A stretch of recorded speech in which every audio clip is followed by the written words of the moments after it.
In a haze, Changsheng felt as though his head might explode. He was utterly fatigued and yearned for a peaceful slumber, yet the persistent sound of soft weeping intruded upon his thoughts. The sound was mournful, as if it were mourning his very demise. "Do not weep," Changsheng managed to utter, but was taken aback by the rasping, feeble quality of his own voice. A wave of confusion washed over him. How could his voice, which once rang clear, now sound so frail? Upon hearing him speak, the nearest weeping ceased momentarily. After a brief pause, a hand gently rested on his arm. "Changsheng, you have awakened?" The voice, a woman's, was infused with joy. As Changsheng opened his eyes, he beheld a strikingly graceful woman gazing at him. She was clad in coarse linen, appeared to be in her 30s, and had her hair neatly gathered, with a wooden stick skewered through it. He surveyed his surroundings.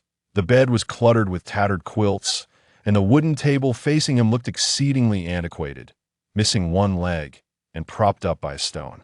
On the table lay a bowl, which bore a chip the size of a fingernail along its rim, while the walls surrounding him were unpainted, revealing patches of weathered yellow earth. What in the world was happening? Changsheng's mind swirled in confusion, and before he could piece together the situation, darkness enveloped him once more. "Changsheng!" the woman cried out, and upon realizing she could not rouse him, she began to weep softly once again. When Changsheng opened his eyes once more, he found the room shrouded in a noticeably dimmer light. At that moment, he was alone by the bedside, yet the faint sound of weeping lingered in his ears. He was unaware of the hour, but he comprehended that he remained in this unfamiliar place, having experienced the life of a 14-year-old boy in his dreams. The boy's name was Luo Hong, affectionately called Changsheng. He had relocated with his family's elders while still in swaddling clothes. The youth's fate was indeed unfortunate. He was born to a motherless existence, and his frail constitution meant he spent half the year in the company of bitter medicines. From a destitute family, they could scarcely afford the luxury of a medicine cabinet. Yet the boy was the eldest grandson of the Luo family and their only descendant. Once prosperous, the family had exhausted their wealth in pursuit of his treatment. 2 months prior, the government requisitioned laborers to work in the Yangon mines, a system that typically called for 2 workers from every 3 adult males.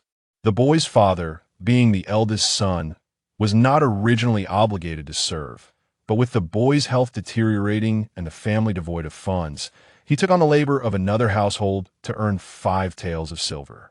This meager supply of medicine sustained the boy's life, yet he wished fervently that he had never consumed that potion. A month ago, a catastrophic collapse occurred at the mine, claiming the lives of all who had entered.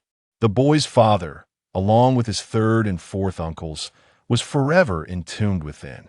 The loss of 3 sons plunged the boy's grandfather into profound grief, and 3 days ago, he succumbed to his sorrow, leaving behind a cluster of orphans and widows clinging to one another for solace.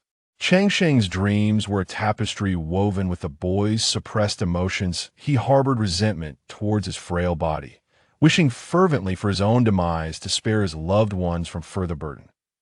Changsheng, both sympathizing with the plight of youth and envying the unwavering love bestowed upon him by his family, finds himself in a poignant state of reflection. Once a solitary soul in a world ravaged by despair, Changsheng was orphaned and raised in a dreary institution.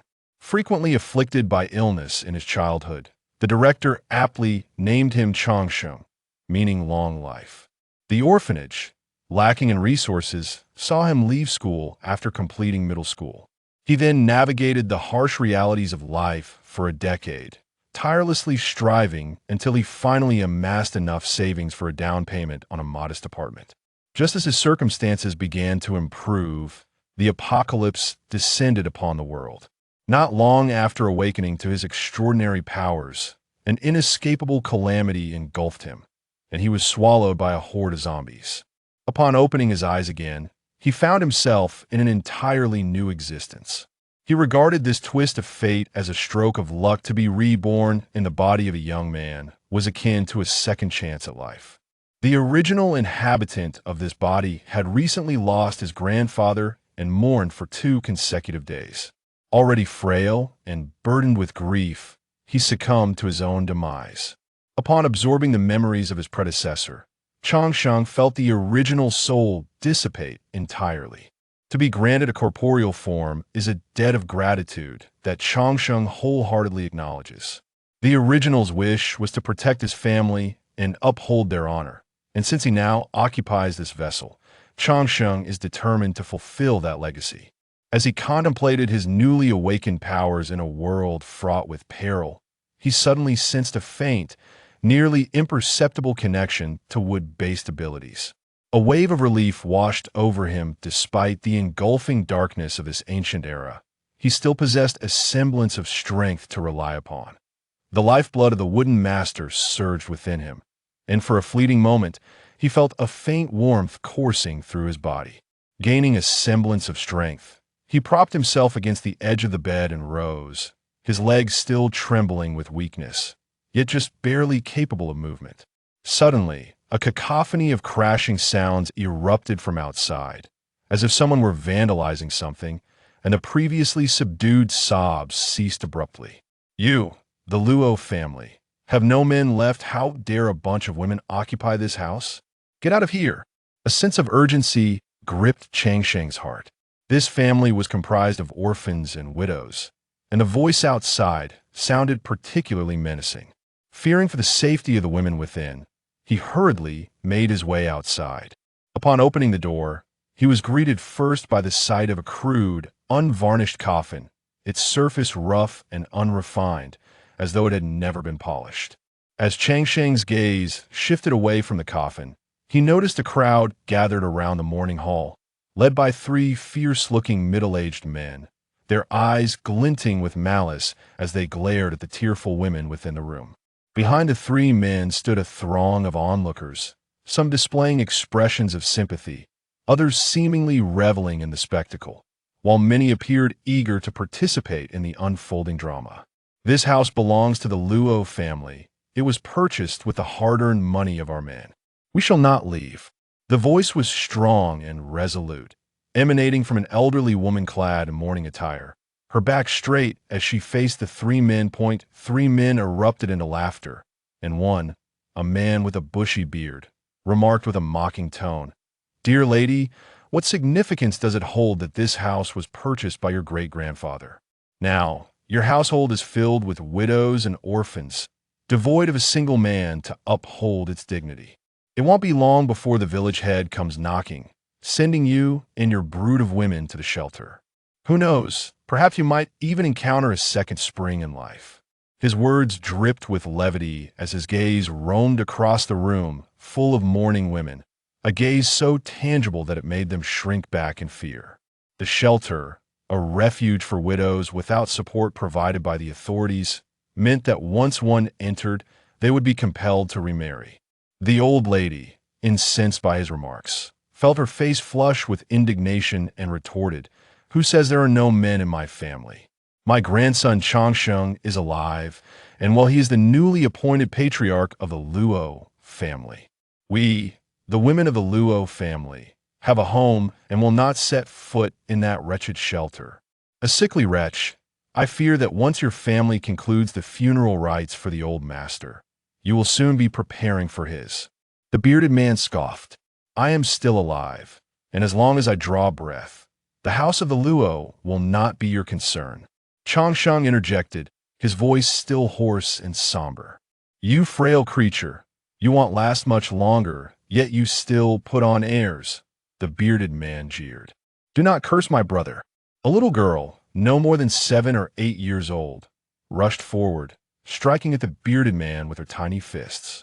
The bearded man shoved the girl aside, startling Changsheng, but fortunately, others intervened, ensuring the child remained unharmed. "As long as I draw breath, I shall remain the pillar of this household. You must not covet the property of the Luo family." Changsheng understood the ancient reverence for male heirs. In this abode filled with orphans and widows, he was the sole man. Should he perish, the Luo family's estate could indeed fall prey to unlawful occupation. The bearded ruffian sneered coldly, as if to issue a challenge, declaring, "Sickly wretch, I shall wait and see how many days you can endure." With that, the three menacing brutes ceased their harassment and turned to depart. Changsheng. As soon as they left, the elderly matriarch called out urgently, "Do not worry. Grandmother, your grandson will take good care of everyone." Changsheng reassured her. "Good." The matriarch nodded in affirmation. Changsheng wished to say more, but suddenly darkness engulfed him, and before the terrified gazes of those around him, he collapsed once more. Chapter 2. Livelihood. When Changsheng opened his eyes once more, he was greeted by an impenetrable darkness. His stomach grumbled with hunger as he crawled out of bed, inadvertently kicking something that produced a sharp sound. "Changsheng, are you awake?" A woman's voice inquired from the shadows. Recognizing it as his second aunt, Zhao, he hurriedly responded, "Aunt, is there any water?" Zhao replied, "Stay put, I will bring it to you." After a brief moment in the darkness, Changsheng heard the faint rustle of footsteps approaching. "Here is the water. It's the cool water I boiled earlier. Drink sparingly. Although the weather is sweltering, your constitution is weak, and you mustn't consume too much cold water," Zhao gently advised. Feeling around, Changsheng grasped the water jug and tilted it to his lips, drinking greedily. "Take it easy, or you'll have trouble getting up at night," Zhao cautioned. Mumbling an acknowledgement, Changsheng emptied the entire jug in one go. The principles of the 5 elements, water nurturing wood, had lost their potency since his arrival in this realm. Yet even a jug of water could alleviate his ravenous hunger to some extent. "Aunt, you should go back to sleep. I'm fine now," he insisted. Zhao took the jug back and waited in the darkness. "If you need to get up during the night, just call out. I'll help you." "So you want tea fall?" Changsheng responded softly, feeling a twinge of embarrassment. Once a grown man, he now found himself treated like a child. At this moment, the elder Mr. Luo's 7th day had not yet passed. The morning hall outside, which should have been illuminated by flickering candles throughout the night, lay in oppressive silence, devoid of any light. The following morning, just as dawn began to break, Changsheng awoke in his bed, hearing the soft sounds of someone moving cautiously. Following the dim light, he discerned his second aunt, Zhao, carefully rising from her place. In accordance with the proprieties of gender, they should not have shared a room. However, due to Changsheng's illness, Zhao had fashioned a makeshift bed from 2 benches and had vigilantly stayed by his side throughout the night, fearing any further mishaps. Zhao rose quietly and approached Changsheng's bedside, gently touching his forehead. Upon feeling no fever, she exhaled in relief and with utmost care exited the room and made her way to the morning hall, softly speaking, "And San, you should rest. Allow me to take your place." "How's Changsheng faring?" inquired Aunt San Chun. "He has no fever. He even got up for water last night, so he should be all right," Zhao replied. Upon hearing this, Chun expressed her gratitude, saying, "Thank heavens, for we truly have no spare money to purchase medicine for him at present." Zhao urged her to rest, acknowledging that Chin had indeed grown weary from her night of watch. "Then I must trouble you, second sister-in-law. I feel quite unwell and shall retreat for a brief rest," Chun said as she pushed open the door to Changsheng's room. Noticing that he was already seated on the bed, she asked, "Have we disturbed your rest? The sun has yet to rise fully. You should sleep a while longer." Changsheng shook his head. The women were still keeping vigil, while he, a grown man, was deep in slumber. Feeling somewhat embarrassed to continue sleeping, he rose and said, "Aunt San, you should take the bed. I can't rest any longer. I will step outside to accompany Grandpa." Zhao, initially inclined to refuse, noticed the longing gaze Changsheng cast towards the coffin and assumed it was a testament to the profound bond between them as grandfather and grandson. Thus she acquiesced. Once again, Changsheng was struck by the poverty that enveloped this family. "Old Master Luo, I am not truly your grandson. Yet I shall stand in for Luo Heng and protect this family. If you are watching from above, please bless your loved ones with health and grant your grandson a fortunate rebirth in the next life." Changsheng silently expressed these thoughts as he knelt before the spirit tablet for half an hour. Suddenly, a commotion arose from the adjoining room. "Changsheng, what brings you here to keep vigil? Where's your Aunt San?" inquired the elderly matriarch, De Chun. "Grandma, I just got up a little while ago. I wanted to spend more time with Grandpa," Changsheng replied. Upon hearing this, De Chun's tears fell swiftly as she said, "Your grandfather cherished you most in life. It is good that you stay by his side. You didn't eat anything last night. You must be quite hungry. I will fetch you something to eat." "Grandma, please stay here with Grandpa. I will find something to eat myself," Chongqing insisted, wishing to spare the elderly woman any exertion. Seeing his determination, Dechen relented. Once Chongqing entered the kitchen, she turned to the spirit tablet and said, "Old man, if you are watching over us, please ensure the safety and well-being of our Luo family as sole heir." In the kitchen, Chongqing found a battered pot resting on the stove, yet it was impeccably clean. He searched for the water jar. The water tank contained merely a fifth of its capacity. Longsheng scooped a large ladle of water, ensuring that no one was around before he submerged his left hand into it. As he drew the ladle back, revealing the bottom, he felt a surge of vitality coursing through him. Although his physical energy was barely sufficient, his stomach could no longer endure the emptiness. He rummaged through the solitary small cupboard, which yielded only a handful of coarse salt, a bowl with little oil left, and a few chip bowls.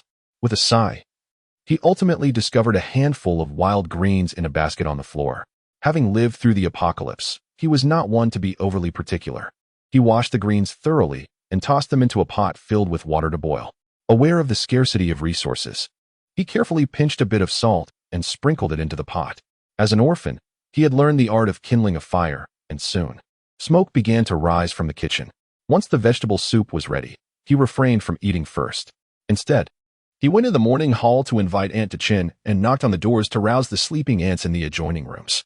The soup, lacking in oil and salt, and made from rather tough greens, was indeed difficult to swallow. Yet, this family had grown accustomed to such fare, each member receiving a small bowl of the wild greens, which they swallowed with effort. Longsheng quickly finished his own modest serving, but remained ravenous. Observing the family's circumstances, he hesitated to take a second bowl. In the morning hall, the one keeping vigil was the recently awakened second aunt, and Longsheng took her place. In the rural household, meals were limited to twice a day, and at dusk, he enjoyed his second meal at the Luo residence. Each person had a bowl of corn porridge before them, and on the table lay a platter of wild vegetables. As each individual took their chopsticks to serve, the vegetables quickly diminished. Chongqing pondered internally, realizing that such a life could not continue. This entire family had subsisted on wild greens for several consecutive days, and as the weather grew increasingly colder, he feared that even the wild vegetables would soon be scarce. While his second aunt prepared dinner, Chongqing cast a glance at the corn jar hidden in the bedroom, which contained at most half a jar of corn. This was the family's entire remaining grain supply. Days passed in this manner, with the meals remaining unchanged. The children were largely unaffected, yet the women grew increasingly troubled. Dechen often stared blankly at her granddaughters, lost in her thoughts. The Luo family now lacked any adult male. Chongqing, frail and weak, ultimately relied on the brothers of his fourth aunt to assist in carrying the coffin, managing to complete the funeral rites for the late Mr. Luo. Among the four daughters-in-law of the Luo family, only the fourth, Wang, was a native of the area. Her brothers were initially reluctant to help carry the coffin, deeming the deceased as inauspicious, yet it was unclear how Dechen had persuaded them. Despite their reluctance, the Wang brothers still undertook the journey. With the funeral concluded, Chongqing began to contemplate his livelihood. He resided in the era known as the Yi dynasty, ruled by the Chao clan, with the current emperor's reign named Xianxia, marking the third year of Xianxia. However, Chongqing knew one thing. In this era, individuals were selected for official positions through imperial examinations, and scholars were held in high esteem. In his childhood, the late Mr. Luo often expressed the desire to save money for Chongqing's education, but as he grew older, plagued by illness, the old man ceased to make such declarations. The original owner's aspiration was to bring glory to the family name. In such an era, the embodiment of that glory naturally pointed to the scholarly class, the esteemed elite among farmers, artisans, and merchants. However, for Chongqing, who could barely sustain himself, the pursuit of knowledge and the imperial examination had to be deliberated upon with patience. During the mourning period, as the eldest grandson, Chongqing was tasked with receiving relatives and friends who came to pay their respects. Thus he could not stray far from the mourning hall. It was not until the old gentleman was laid to rest that Chongqing, as the eldest grandson, could finally venture out. As Chongqing stepped out of the courtyard, a young girl followed him. After a few paces, he noticed her trailing behind. He halted, and the girl bumped into him. "Why are you following me?" Chongqing asked, crouching down to gently tousle her forehead. "Grandmother," the little girl replied softly. Chapter 3. Remarriage. The girl was the youngest daughter of his second aunt, merely 8 years old, named Luo Qingqing. She was also the brave little girl who had been pushed towards him on the day of his arrival. Chongqing felt a fondness for this courageous child. With a swift turn, Luo Qingqing looked up at him with wide eyes and said, "Brother, you're still recovering. We're all worried if you go out alone." Yet, Luo Qingqing was no naive child. Regardless of Changxing's attempts to dissuade her, she insisted on following him with her little legs. Realizing he could not shake off this persistent shadow, he resigned himself to lead her to the riverside. Upon arriving, the little girl cheerfully exclaimed, "Brother, the river is dangerous. Grandmother doesn't want you to go near it." Changxing felt that this young girl resembled his own childhood self, exhibiting a remarkable understanding of the world. As an orphan, he had been compelled to mature early, yet this girl, despite having a family, had cultivated such a gentle demeanor. "It's all right, I won't go into the water. I'll just watch you," she said, standing closely behind him, her gaze fixed intently upon him. As he dipped his left hand into the river, she curiously inquired, "Brother, what are you doing?" "I'm playing with the water," Changxing replied earnestly. The girl crouched down, mimicking his actions, and turned to him with a smile, exclaiming, "It's very cool." For as long as Changxing squatted, the girl mirrored his position, and they lost track of time. It was only when Changxing sensed the continuous flow of wood-based energy within him that he finally stood up. The girl followed suit, but her short legs wobbled, nearly causing her to tumble into the water until Changxing caught her just in time. "The mountains can be dangerous. My mother said there are wolves in there," she said, a hint of fear in her voice.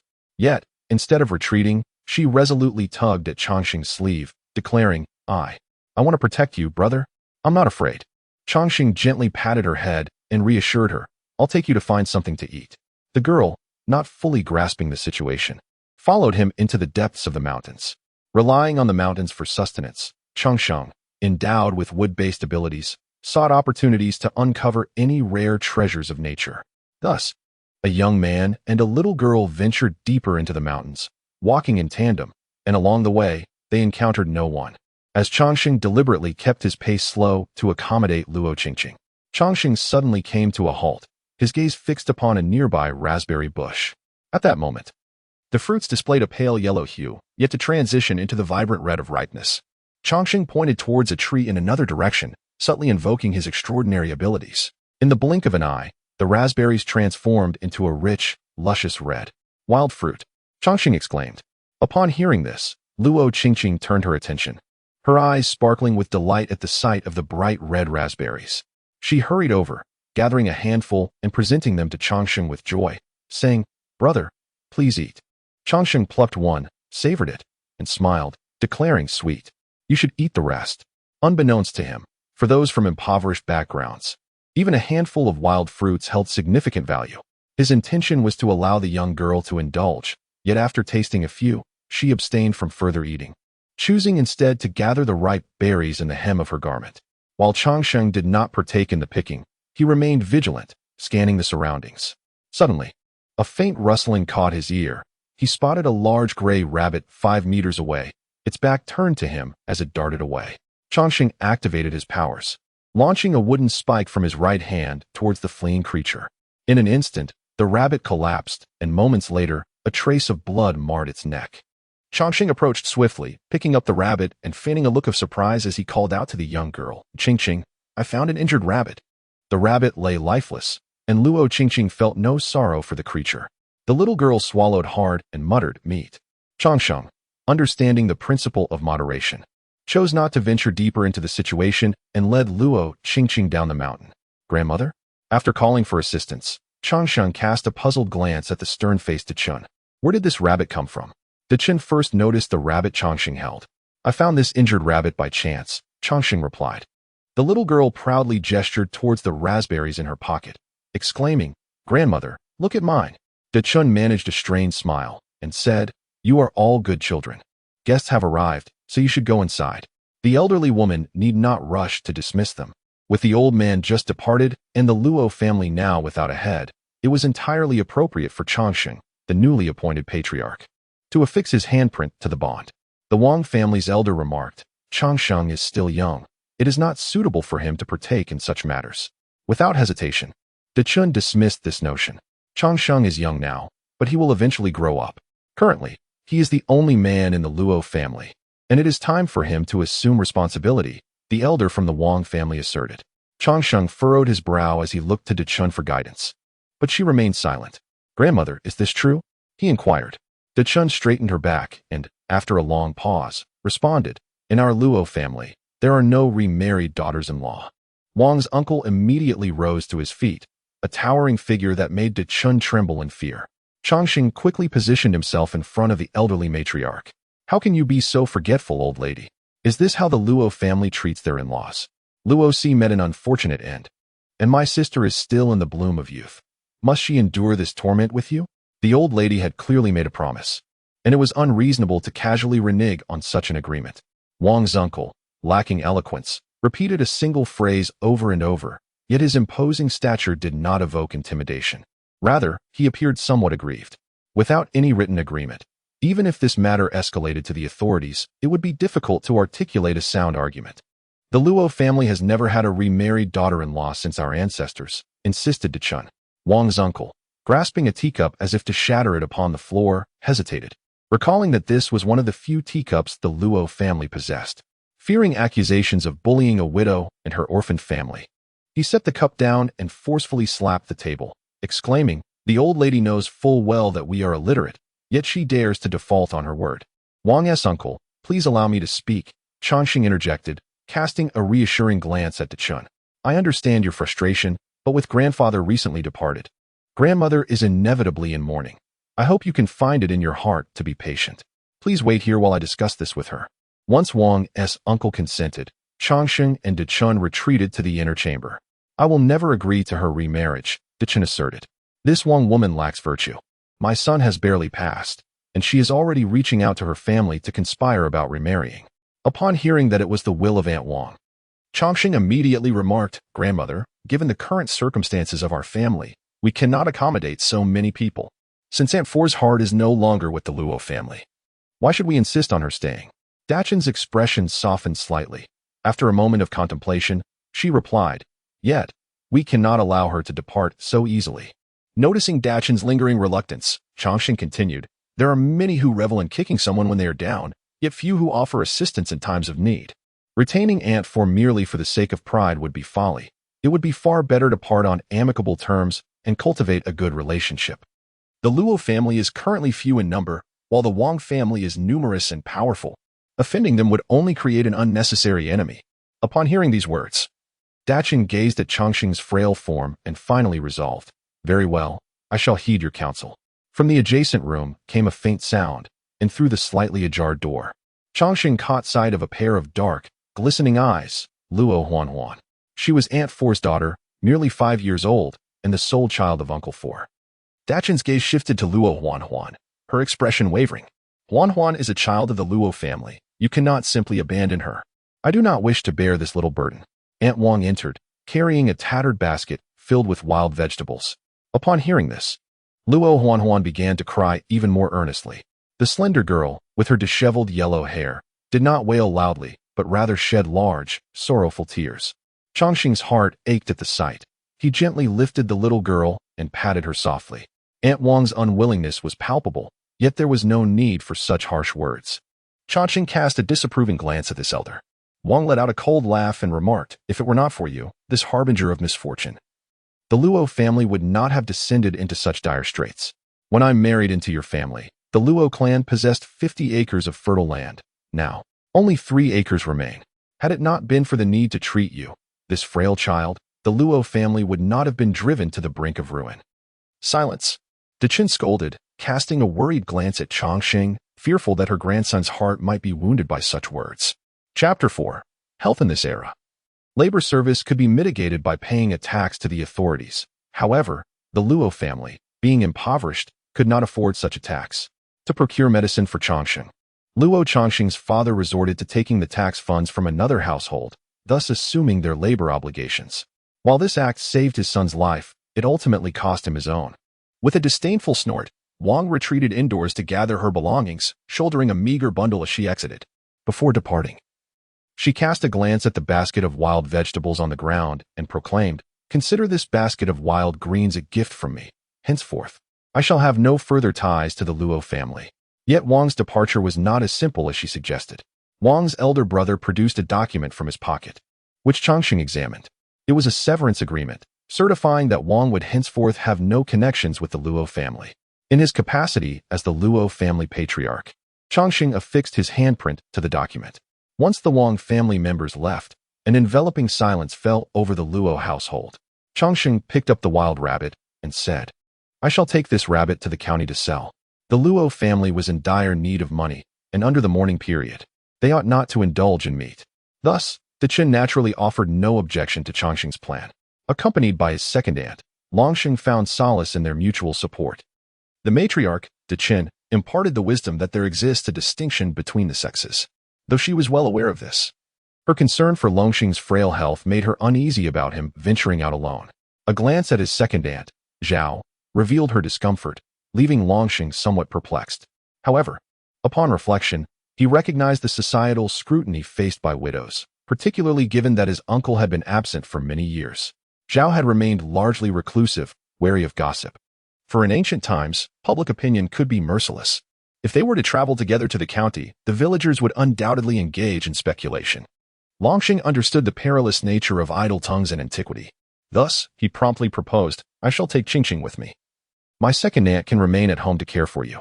Seeing Longsheng's determination, Deqin reluctantly acquiesced. The Luo family had 4 daughters and 1 son among the younger generation. Longsheng had an elder cousin, the eldest daughter of his second aunt, who had married the eldest son of a neighboring village 7 years prior.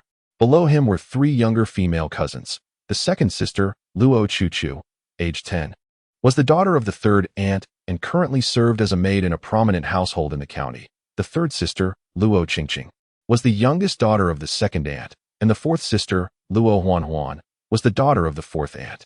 In ancient times, the survival rate of infants was dismally low.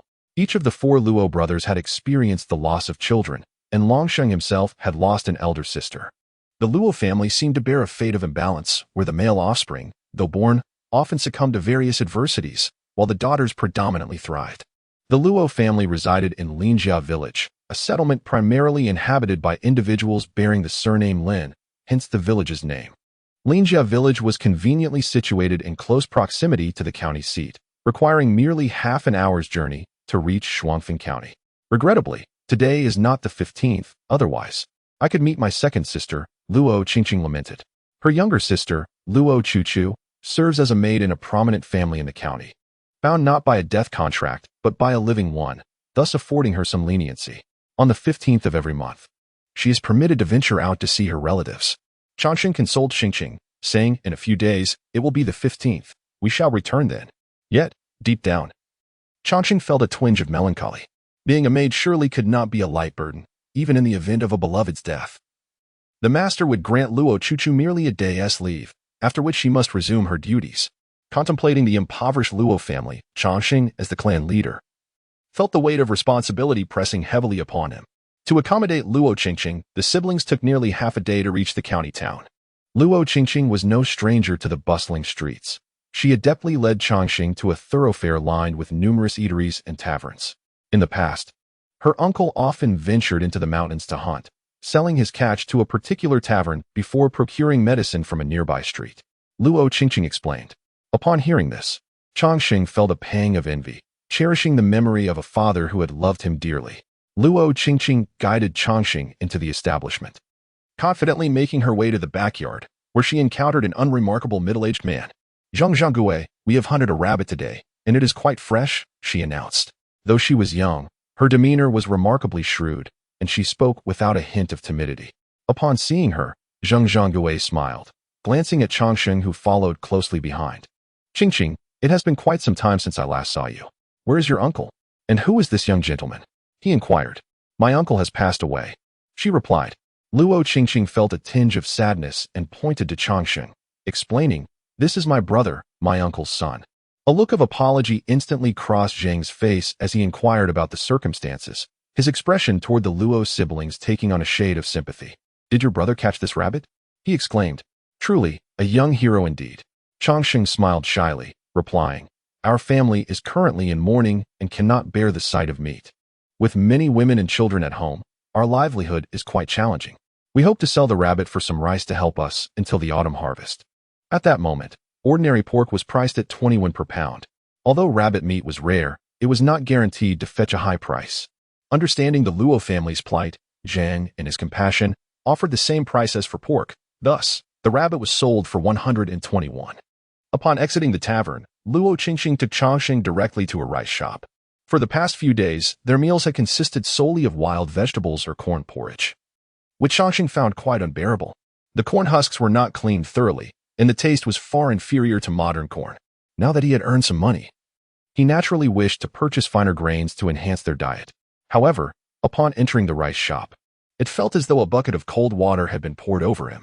Rice was priced at 4 per pound, translating to 60 per dough, and the money he had on him would only suffice to buy 2 douts of rice. In contrast, corn was significantly cheaper, with a dough costing merely 10 enough to feed a family for about 10 days if saved judiciously. Realizing that life could not be sustained merely by frugality, Changxing contemplated seeking opportunities in the mountains and promptly used his silver to purchase 5 pounds of rice and 2 douts of corn. Although Luo Qingqing was quite young, her intelligence and cleverness earned her considerable esteem within the family. The adults often conducted their affairs without much regard for her presence, which made her exceptionally perceptive. Changxing, cherishing her endearing nature, gently ruffled her hair and reassured her, saying, "Do not worry, I am well aware of my own limits." Observing his resolute demeanor, Luo Qingqing ceased her attempts to persuade him further, though a look of concern lingered on her face. Misinterpreting her worry, Changxing hastily clarified, and De Chun's expression softened slightly, attributing his behavior merely to youthful greed. With a sigh, she chose to say no more. De Chun's evident preference for males did not provoke any protest from Luo Qingqing, as she had grown accustomed to it. Lowering her head for a moment, she soon resumed her usual demeanor. Beside her, the second Aunt Zhao also seemed unfazed. She displayed no sympathy for her own daughter's grievances, instead casting a reproachful glare at Luo Qingqing, admonishing, "You could at least try to offer some advice." That evening, at Changxing's insistence, the entire family was served bowls of thick, white rice porridge. De Chun had initially intended to prepare it solely for Changxing, or perhaps to dilute it with corn, but ultimately, she could not resist her beloved grandson's wishes. The family, having long been deprived of such delicacies, savored every bite, leaving the pot completely clean in the end. The following morning, after breakfast, Changxing planned to venture outside, but De Chun halted him. "Grandma?" he queried, slightly puzzled. "Are you going to the mountains today?" she inquired. "I wish to explore the mountains and see if I can find any game," he replied. Upon expressing his desire to ascend the mountain once more, the elder Chen vehemently opposed, citing the perils that lurked within and the fact that Changxing was the sole heir, unwilling to risk any misfortune. That fateful day, after fainting in the morning hall, he encountered his grandfather in a hazy dream. "Did your grandfather visit you in a dream?" the elder Chen inquired eagerly. Changxing nodded and continued, "In my dream, grandfather imparted many words of wisdom, revealing that as a benevolent soul for 9 lifetimes, he was destined to enjoy wealth and prosperity in this life. However, unforeseen circumstances arose, granting him a wish from the underworld's authorities." "Did your grandfather truly say such a thing? What wish did he make?" The elder Chen pressed for details. Changxing affirmed he indeed spoke thus.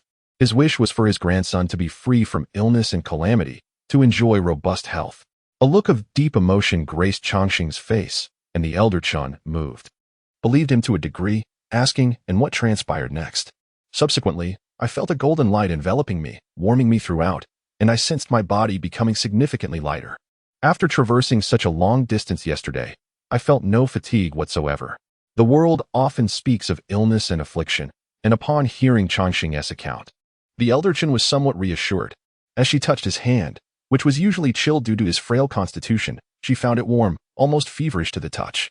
Tears streamed down her face as she murmured, "How wonderful! How wonderful! Heaven has not forsaken the Luo family. Truly splendid. You child, why did you not mention this sooner? It would have spared your grandmother from her daily anxieties." Aunt Chen, the third sister-in-law, was also moved to tears. Unlike the other daughters-in-law, she was a niece of the esteemed Madame Chen and had been raised under her care, thus forging a closer bond between them. The thought of the late Mr. Luo filled Madame Chen with profound sorrow as she reflected, "Your grandfather was a man of kindness throughout his life. Now that you have regained your health, it seems that the virtuous are indeed rewarded." Yet, as she recalled the life of luxury and splendor that should have been hers, resentment welled within her. However, gazing at the youthful countenance of Changxing, she suppressed her lingering grievances. Chongqing remained oblivious to the entanglements of the previous generation. Yet he was aware of the ancient notion that those who departed from their homeland often face disdain. The Luo family, however, had uprooted themselves entirely, and Mr. Luo had never returned to his roots even in death, suggesting that he had endured particularly harrowing experiences. The old gentleman's dreams were merely an excuse Chongqing had concocted to justify his recovery. In ancient times, belief in spirits was pervasive, and most would hesitate to speak falsely of such matters, leading the entire family to accept it as truth.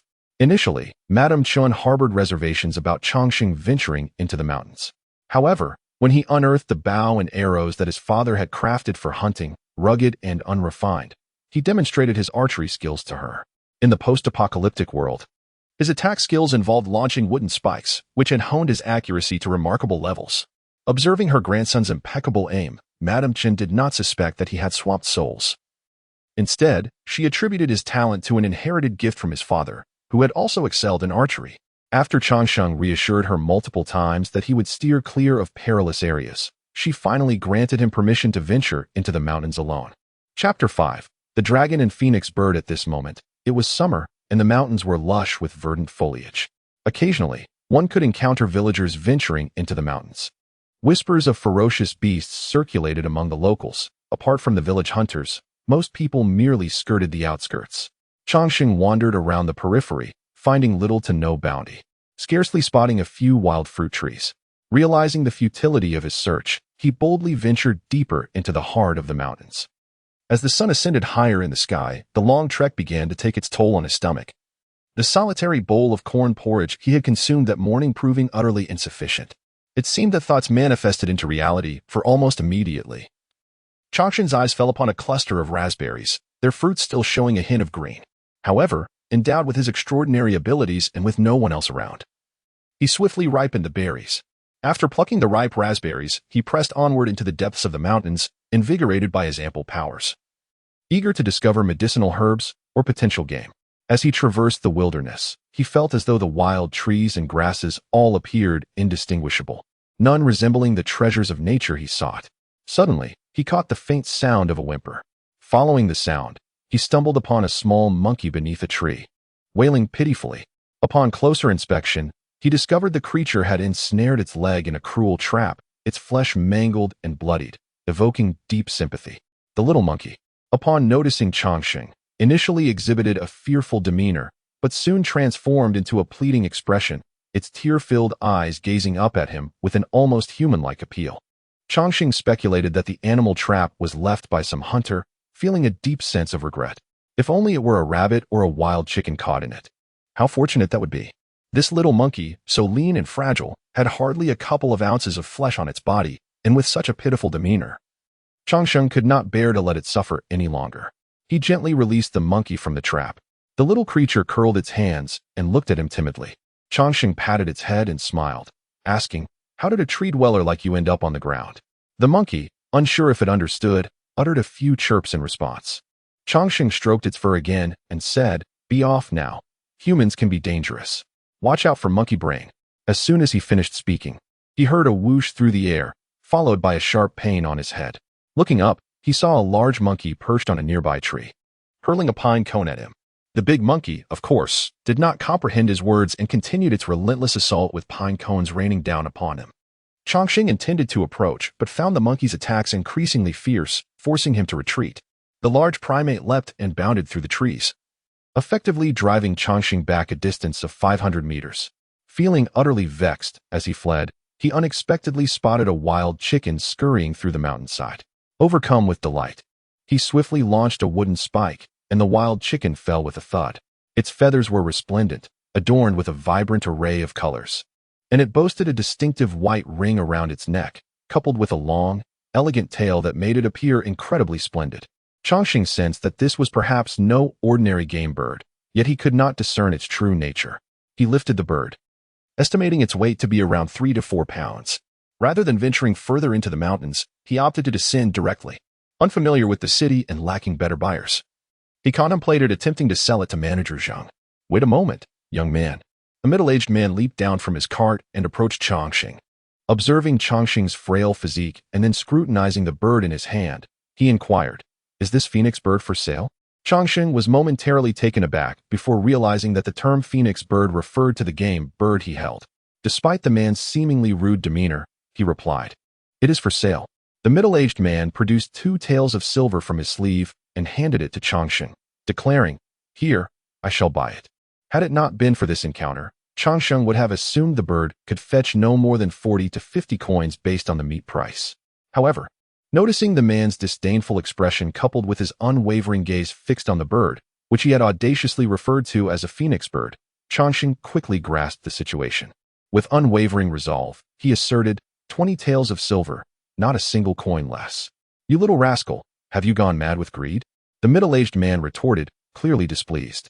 Internally rolling his eyes, he felt that the asking price was absurdly inflated, 100 times beyond reason.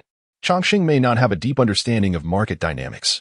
Yet having navigated the complexities of society in his previous life, he possesses a unique set of skills for dealing with people. His approach is simple.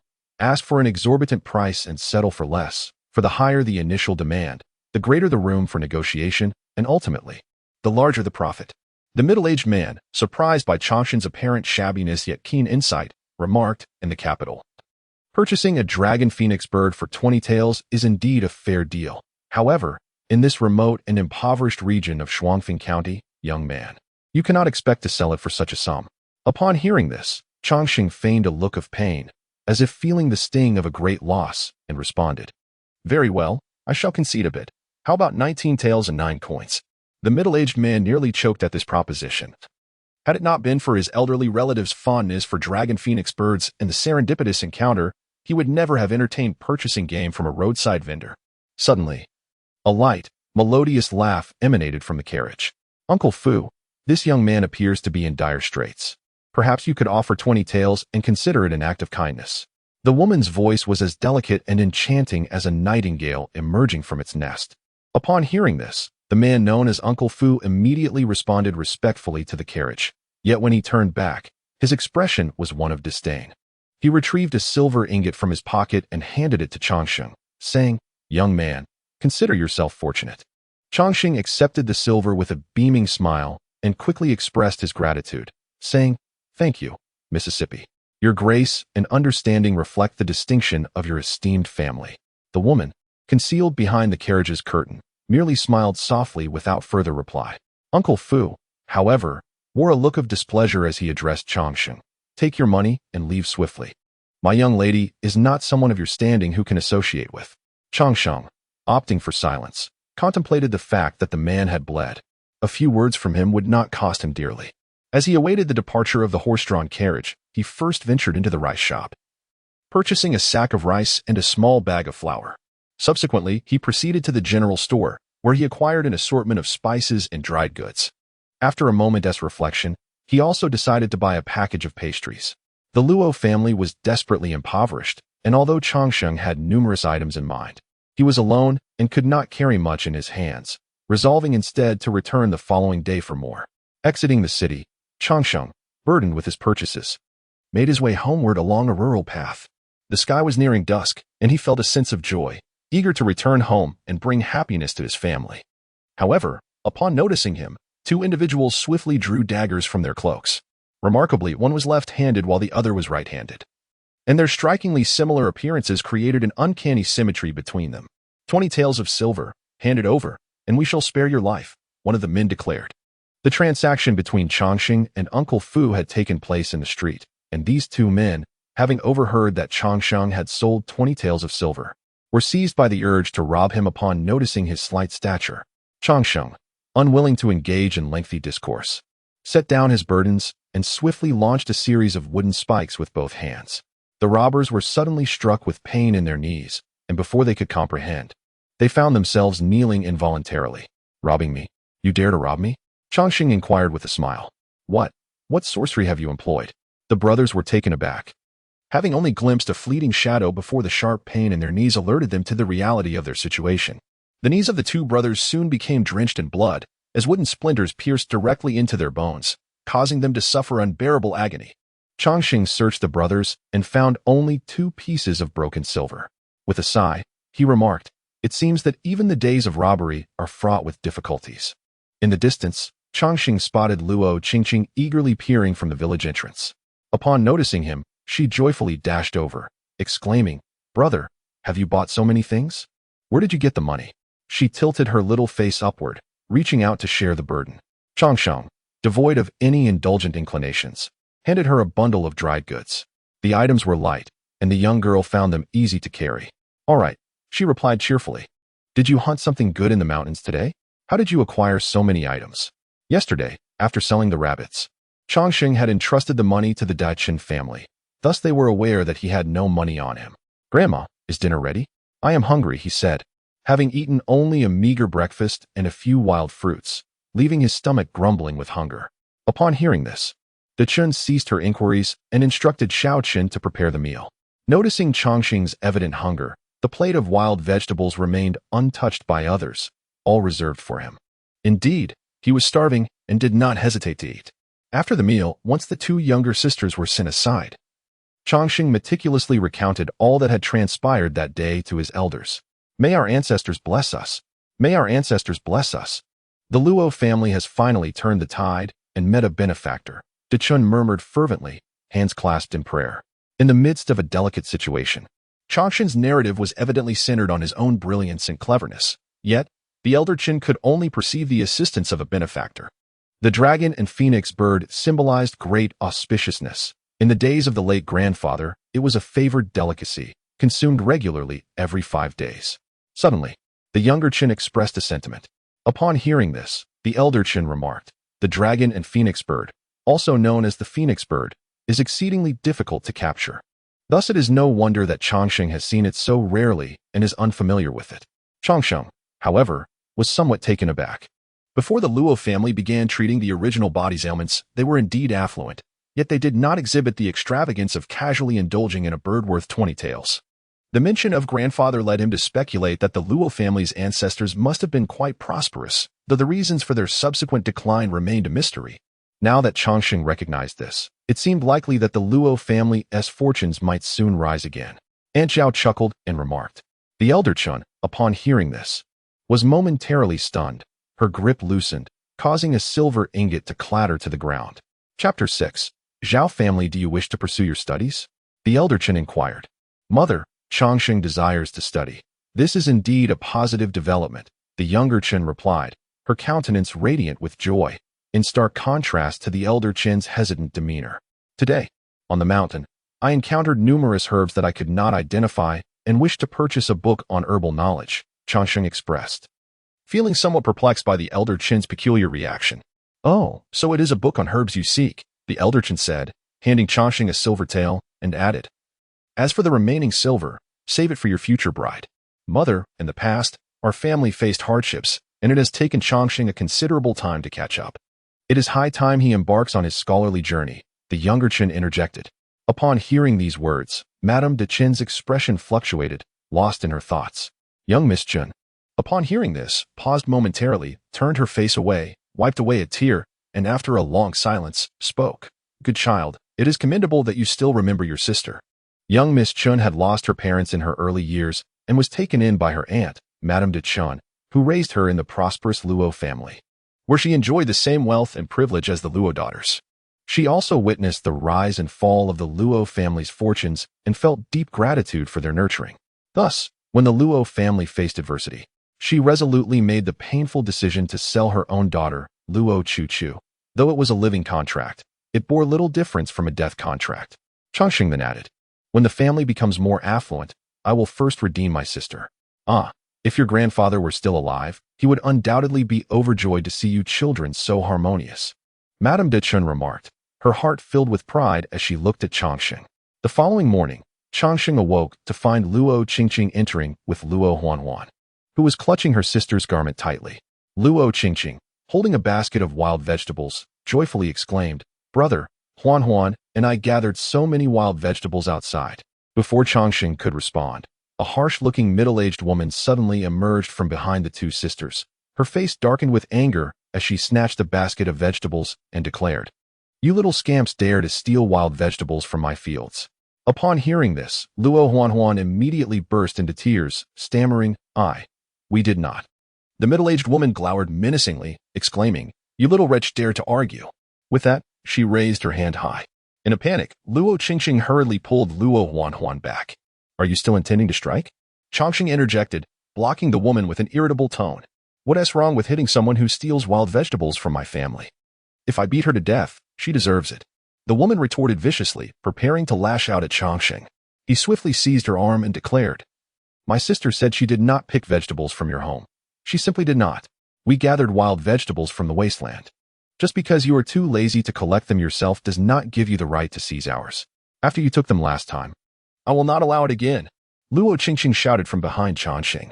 Upon hearing that there was a previous incident, Chongqing's displeasure towards the woman intensified. Aunt Lin-san, at your age, is it not shameful to bully young girls?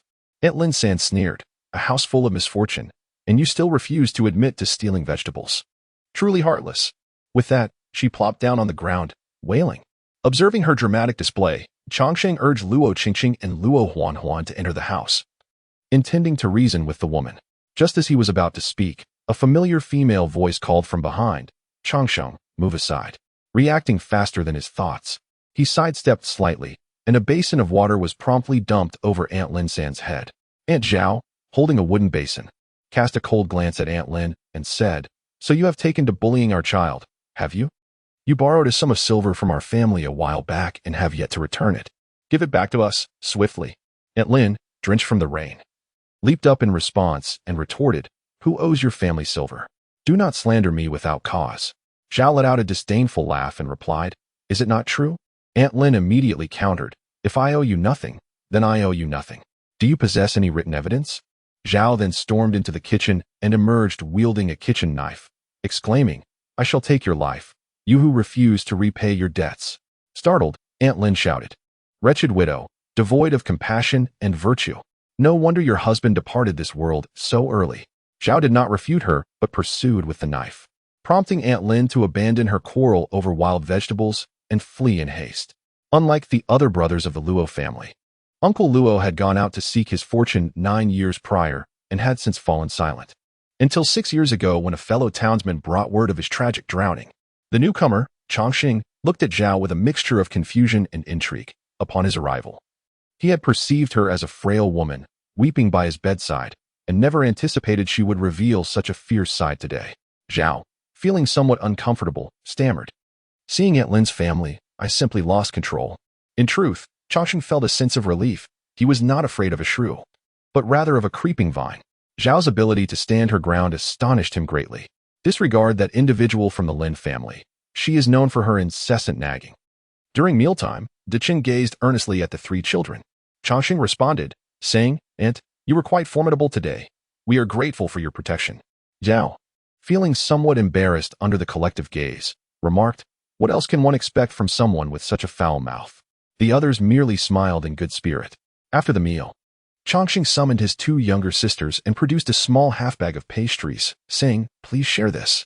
Luo Qingqing swallowed hard, while Luo Huanhuan's eyes sparkled with desire. Yet, both little girls merely gazed at Chongqing, refraining from taking any. Go ahead, it's fine, Chongqing urged. Luo Qingqing shook her head and replied, I will first give some to Grandma. With a sense of filial piety and decorum, Chongqing felt that his sister was exceedingly considerate. He patted her head and said, Grandma and the aunts have plenty. This is reserved for you. Initially, he had intended to buy candies but changed his mind, fearing they might harm their teeth, opting instead for pastries. Upon hearing his words, Luo Qingqing finally reached out, taking a piece of pastry and breaking it in half, sharing it with Luo Huanhuan. This is enough for us. The rest is for you, brother. Luo Huanhuan nodded in agreement, delicately licking her half of the pastry, savoring it as if it were the finest delicacy in the world. Sisters, by nature, are meant to be cherished, and witnessing the tender scene of the 2 adorable girls, Chongqing felt his heart swell with affection. Is the pastry delicious, Huanhuan? He asked gently. Luo Huanhuan nodded eagerly, her eyes narrowing with delight as she softly exclaimed, Thank you, brother. It's delicious. If it's delicious, you 2 shall share it. I've already reserved some for myself, he replied. Zhangsheng firmly pressed the pastry into Luo Qingqing's arms, and upon noticing her hesitance to accept, he adopted a stern expression and said, You must be obedient, or else your brother will be displeased. Both little girls appeared malnourished, which tugged at Zhangsheng's heartstrings. In this family, There were no ill-intentioned souls, yet they seemed to suffer from the worst of fortunes. He pondered that as long as their hearts were united, better days would inevitably come. Xianxia ventured up the mountain once more that day, not delving too deeply. He managed to catch 2 rabbits before descending and heading towards the county. As he entered the town, he encountered Uncle Fu. "You may be young, but your skills are quite remarkable, bringing in game every day," Uncle Fu remarked, eyeing the 2 wild rabbits in Xianxia's possession. "What a coincidence to meet you again. Uncle Fu, what do you think of these rabbits? One can be braised, and the other made into soup, rich in nourishment," Xianxia said with a smile. Uncle Fu raised an eyebrow, realizing how mistaken he was in initially believing this lad to be simple. He was evidently a shrewd little hunter. "As it happens, I was specifically waiting for you here," Uncle Fu continued. Chapter 7. Orchid. The Feng Wang birds move with remarkable speed and are exceedingly vigilant, making them incredibly difficult to hunt. Uncle Fu sought out Xianxia to discuss a potential order. "Is it still the same price?" Xianxia's eyes lit up, recalling his previous encounters with a Feng Wang bird during his mountain excursions. Feng Wang birds are quite rare in the mountains. "I only encountered one yesterday after venturing deep into the woods, where wolves roam. It's very dangerous." Uncle Fu recalled the joyous expression on Xianxia's face when he received 20 taels of silver yesterday. He smirked and remarked, "If you are unwilling, I can find another hunter." Xianxia hurriedly interjected, smiling, Uncle Fu, I am willing. Uncle Fu continued, "Just do not expect yesterday's price. I can offer a maximum of 5 taels for each. If that does not suit you, then so be it." Without hesitation, Xianxia replied, 10 taels. 6 taels. I shall take a slight loss. 9 taels, Xianxia insisted. Uncle Fu frowned and said, 7 taels. 8 taels apiece. We shall both make concessions, and I assure you, we will not deceive you with mere younglings, Xianxia countered. Agreed. Later, Xianxia inquired about the price of the dragon and phoenix birds at the market and learned that if they were not sold to them, most would likely be purchased as ordinary wild chickens, fetching only 8 taels at best. He promptly asked, "How many do you require? My esteemed elder is currently visiting relatives in Shuangfeng County, and he delights in dragon and phoenix birds, needing at least one every 3 days. The more, the better, especially if they are alive." Upon hearing Uncle Fu's words, Xianxia further inquired, "Uncle Fu, when might your esteemed elder conclude his visit?" From their conversation yesterday, Xianxia surmised that this group likely hailed from the capital, as they could afford such expensive wild chickens, suggesting they were probably affluent families from Beijing. "As for my elder's affairs, it is not for us to clarify," Uncle Fu replied. Xianxia waved 2 wild rabbits before Uncle Fu, smiling as he remarked, "I just caught these. The meat is exceptionally tender. Why not take them to nourish the old master?" Uncle Fu scrutinized the rabbits, noting their freshness, and inquired, "How much do you want for them?" If Uncle Fu desired them, he could take them without hesitation. Having brought Xianxia a substantial order, he was indifferent to the 2 rabbits. However, witnessing Xianxia's demeanor brought him comfort, as he perceived that the young man possessed a commendable sense of propriety. After finalizing the matter regarding the phoenix and dragon birds with Uncle Fu, Xianxia proceeded directly to the bookstore. Finding medical literature was no simple task. After a prolonged search, he discovered an illustrated book titled Illustrated Herbal Compendium, authored by a name entirely unfamiliar to him. In the store, he casually perused the shelves. Clad in a worn-out short shirt, with a bow and quiver slung across his back, his attire unmistakably marked him as a hunter, prompting the scholars around him to steer clear. Unfazed by their disdain, Xianxia continued to browse. He noted that this era also had the 4 books and 5 classics. Yet, as a former underachiever in academics, he was uncertain whether they aligned with the texts of his previous time. After an extensive search, he stumbled upon a book titled Comprehensive History of the 7 Dynasties, which commenced with the unification of the realm by Emperor Qin. However, it did not conclude with the second emperor's demise, but rather chronicled a lineage that endured for 2 centuries. Ultimately, Xianxia purchased both the Illustrated Herbal Compendium and Comprehensive History of the 7 Dynasties. Having acquired these 2 tomes, he found his silver coins entirely depleted. 1 tael of silver could procure 50 pounds of meat, thus underscoring the exorbitant cost of ancient books. Xianxia looked around, observing the eunuch named Huang Yi. From his life story, it was evident that this man bore an uncanny resemblance to a time traveler. However, upon realizing that this compatriot had met with such unfortunate circumstances and had become a eunuch, Xianxia could not help but feel a surge of sympathy. Shedding a tear for this unfortunate soul, Due to the butterfly effect instigated by this fellow, the subsequent dynastic transitions would be markedly different. Chongqing found it challenging to ascertain the exact era he now inhabited, but it seemed to align closely with the Yuan or Ming dynasties. The imperial examination system had evolved through 2 dynasties and had now reached a level of remarkable sophistication in the current-day dynasty. While Chongqing harbored no aspirations to raise a banner and claim kingship, he also did not wish to be treated as mere fodder for the powerful. Thus, pursuing a career through the imperial examination, akin to a fish leaping over the dragon's gate, appeared to be the most prudent path for him. For 2 consecutive days, Chongqing ascended the mountain without capturing a single dragon or phoenix bird. As the 3rd day approached, anxiety began to gnaw at him. Early on the 3rd day, after having breakfast, he set off for the mountains once more. This time, he resolved to venture deeper into the wilderness, disregarding the wild fruits and medicinal herbs he encountered along the way. Suddenly, he heard chattering. There were 2 monkeys, one large and one small. Noticing that the smaller monkey had some difficulty with its legs, Chongqing recognized it as the injured monkey he had seen earlier. He waved his hand and said, "I am in a hurry." The monkeys, seemingly oblivious to his words, continued their chattering. Paying them no heed, Chongqing pressed onward into the depths of the mountain. A sound cut through the air, and Chongqing swiftly dodged, only to find the larger monkey hurling pine needles at him. Irritated, he exclaimed, "Is this how you treat your savior?" The monkey continued to chitter at him, and Chongqing sighed as he pressed onward. After taking only a few steps, he was again besieged by a shower of pine needles. "Ancestors, what do you wish to achieve?" Chongqing felt a sense of despair. The large monkey waved its hand, then took 2 steps eastward. Chongqing, understanding its intent, followed suit. The monkey beckoned once more, and after walking approximately 2 kilometers behind it, they ultimately arrived at a sheer cliff. Chongqing gazed at the precipice, then glanced at the 2 monkeys, perplexed by their actions. The monkeys began to chitter again, pointing towards a verdant plant at the edge of the cliff. The leaves of the plant were thick, and on its central stalk bloomed a cluster of purple flowers. Resembling orchids, their hues vibrant and fresh. As a gentle breeze wafted by, a delightful fragrance filled the air. Inhaling this scent, Chongqing felt a sense of tranquility wash over him. The large monkey bounded over to the plant, gesturing towards Chongqing as if to offer the cluster of orchids to him. Before encountering these flowers, Chongqing had been daydreaming of the monkey's gratitude manifesting as a gift of celestial herbs, but upon seeing the blossoms, his heart shattered. "I do not desire flowers. I seek celestial herbs. Are there any?" Chongqing inquired.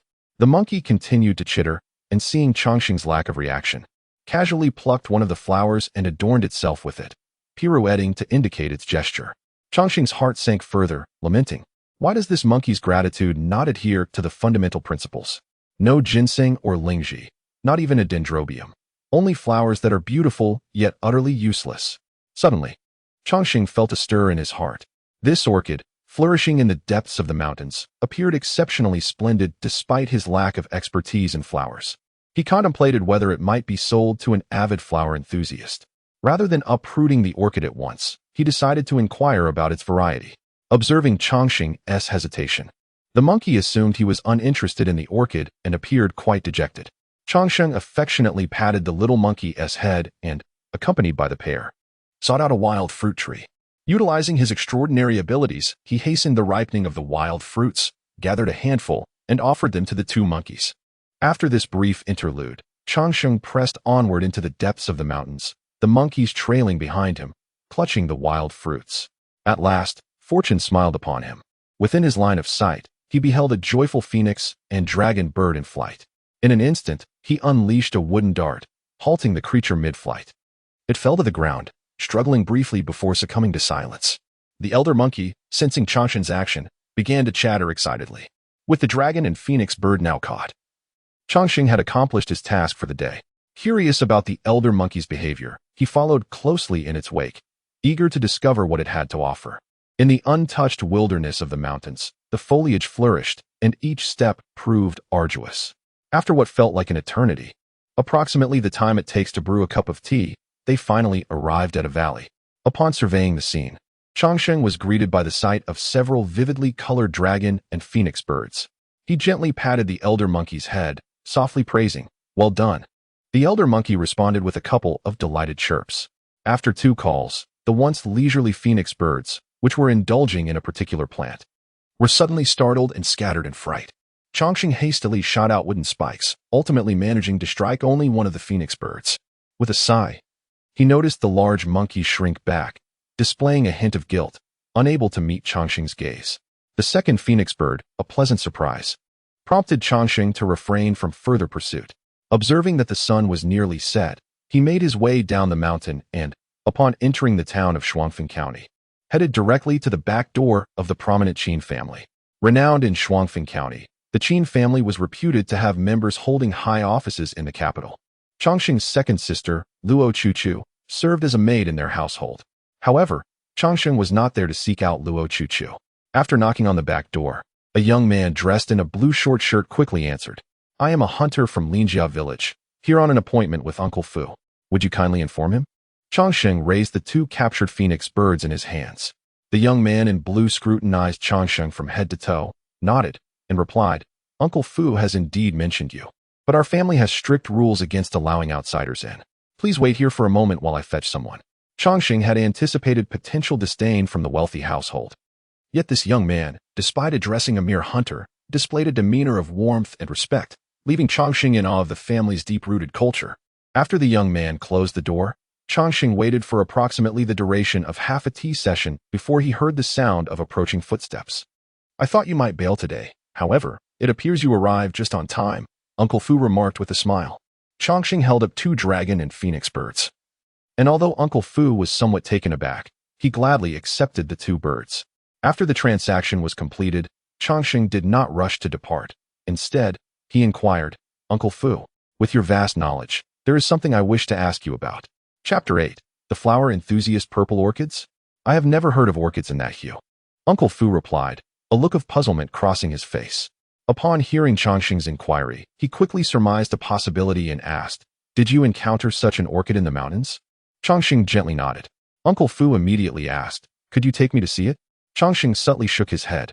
Seeing this, Uncle Fu remained unperturbed and remarked, "I have never seen a purple orchid, but my late grandfather was a passionate flower lover.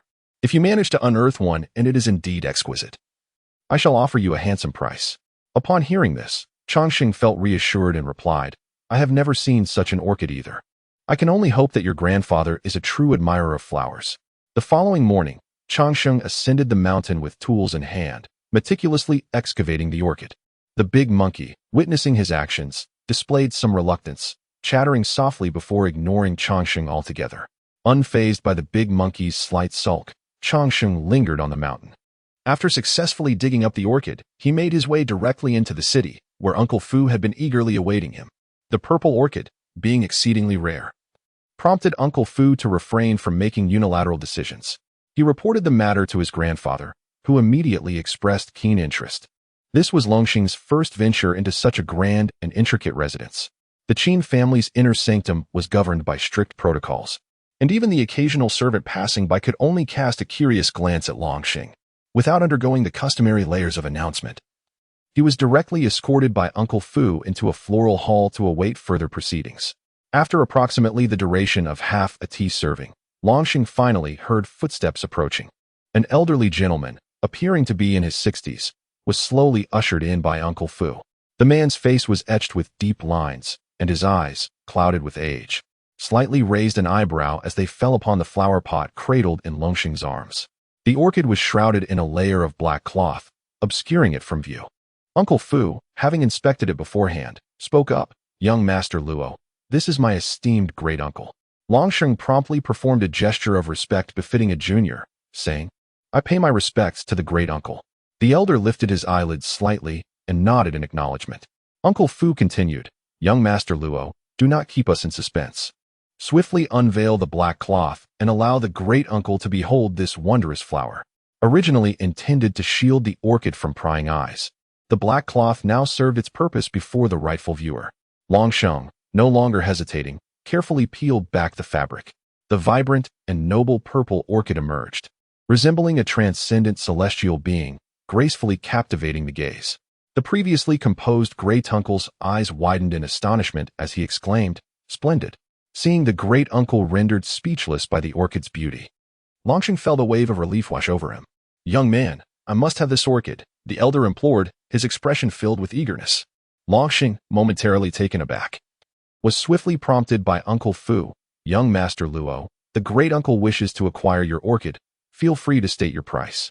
The elder gazed eagerly at the exquisite orchid, rising to examine it closely. Suddenly, his expression hardened, filled with deep sorrow, as he lamented, such a splendid flower. Who could be so wasteful as to rudely pluck a bloom from it? Changxing cleared his throat, knowing he could not reveal that it was the unreasonable monkey responsible, and replied, when I discovered it in the mountains, it was already in this state. Uncle Fu's face also reflected regret. One bloom had been destroyed, impairing the flower's elegance. Although Changxing was not well versed in the nuances of floral aesthetics, he discerned Uncle Fu's intent. This was a tactic to negotiate a lower price. Elder Uncle Fu, though I am but a humble hunter, I harbor a yearning for knowledge. As the scholars say, the orchid is the gentleman among flowers. There are countless varieties. Yet this particular specimen, upon my first sighting in the valley, struck me as if a celestial being had descended. Changxing extolled the orchid with flowery language, intent on securing a handsome profit. Uncle Fu sought to nitpick and drive down the price, but the elder feigned ignorance. With each compliment Changxing offered, the elder nodded in agreement, causing Uncle Fu to feel a lump in his throat, unable to voice his objections, utterly distressed. Orchids typically bloom between spring and summer, thus, the current season was not ideal for their flourishing, underscoring the exceptional nature of this specimen, which stood apart from the mundane. Indeed, its form is truly worthy of a celestial being, the elder exclaimed in admiration. Such an orchid is invaluable. Were it not for my modest circumstances, I would undoubtedly cherish and safeguard it, Changxing declared. Splendid. The old gentleman gazed at the purple orchid with an expression of rapture, akin to a puppet of eternal life. A sense of joy surged within Changxing as he contemplated that if this deal succeeded, he might never need to ascend the mountain again. With a hint of urgency, he inquired, what are your thoughts, esteemed elder? Uncle Fu appeared anxious, fearful that the old gentleman might squander his wealth.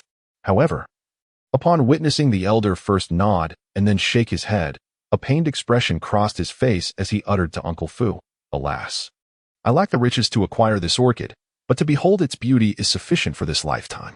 Changxing thought to himself, how foolish. Uncle Fu, not particularly fond of flowers, observed Changxing's demeanor and felt a warmth akin to sipping hot soup on a winter's day. He chuckled, saying, it seems you've had quite the journey, young Luo. Changxing felt a profound sense of frustration.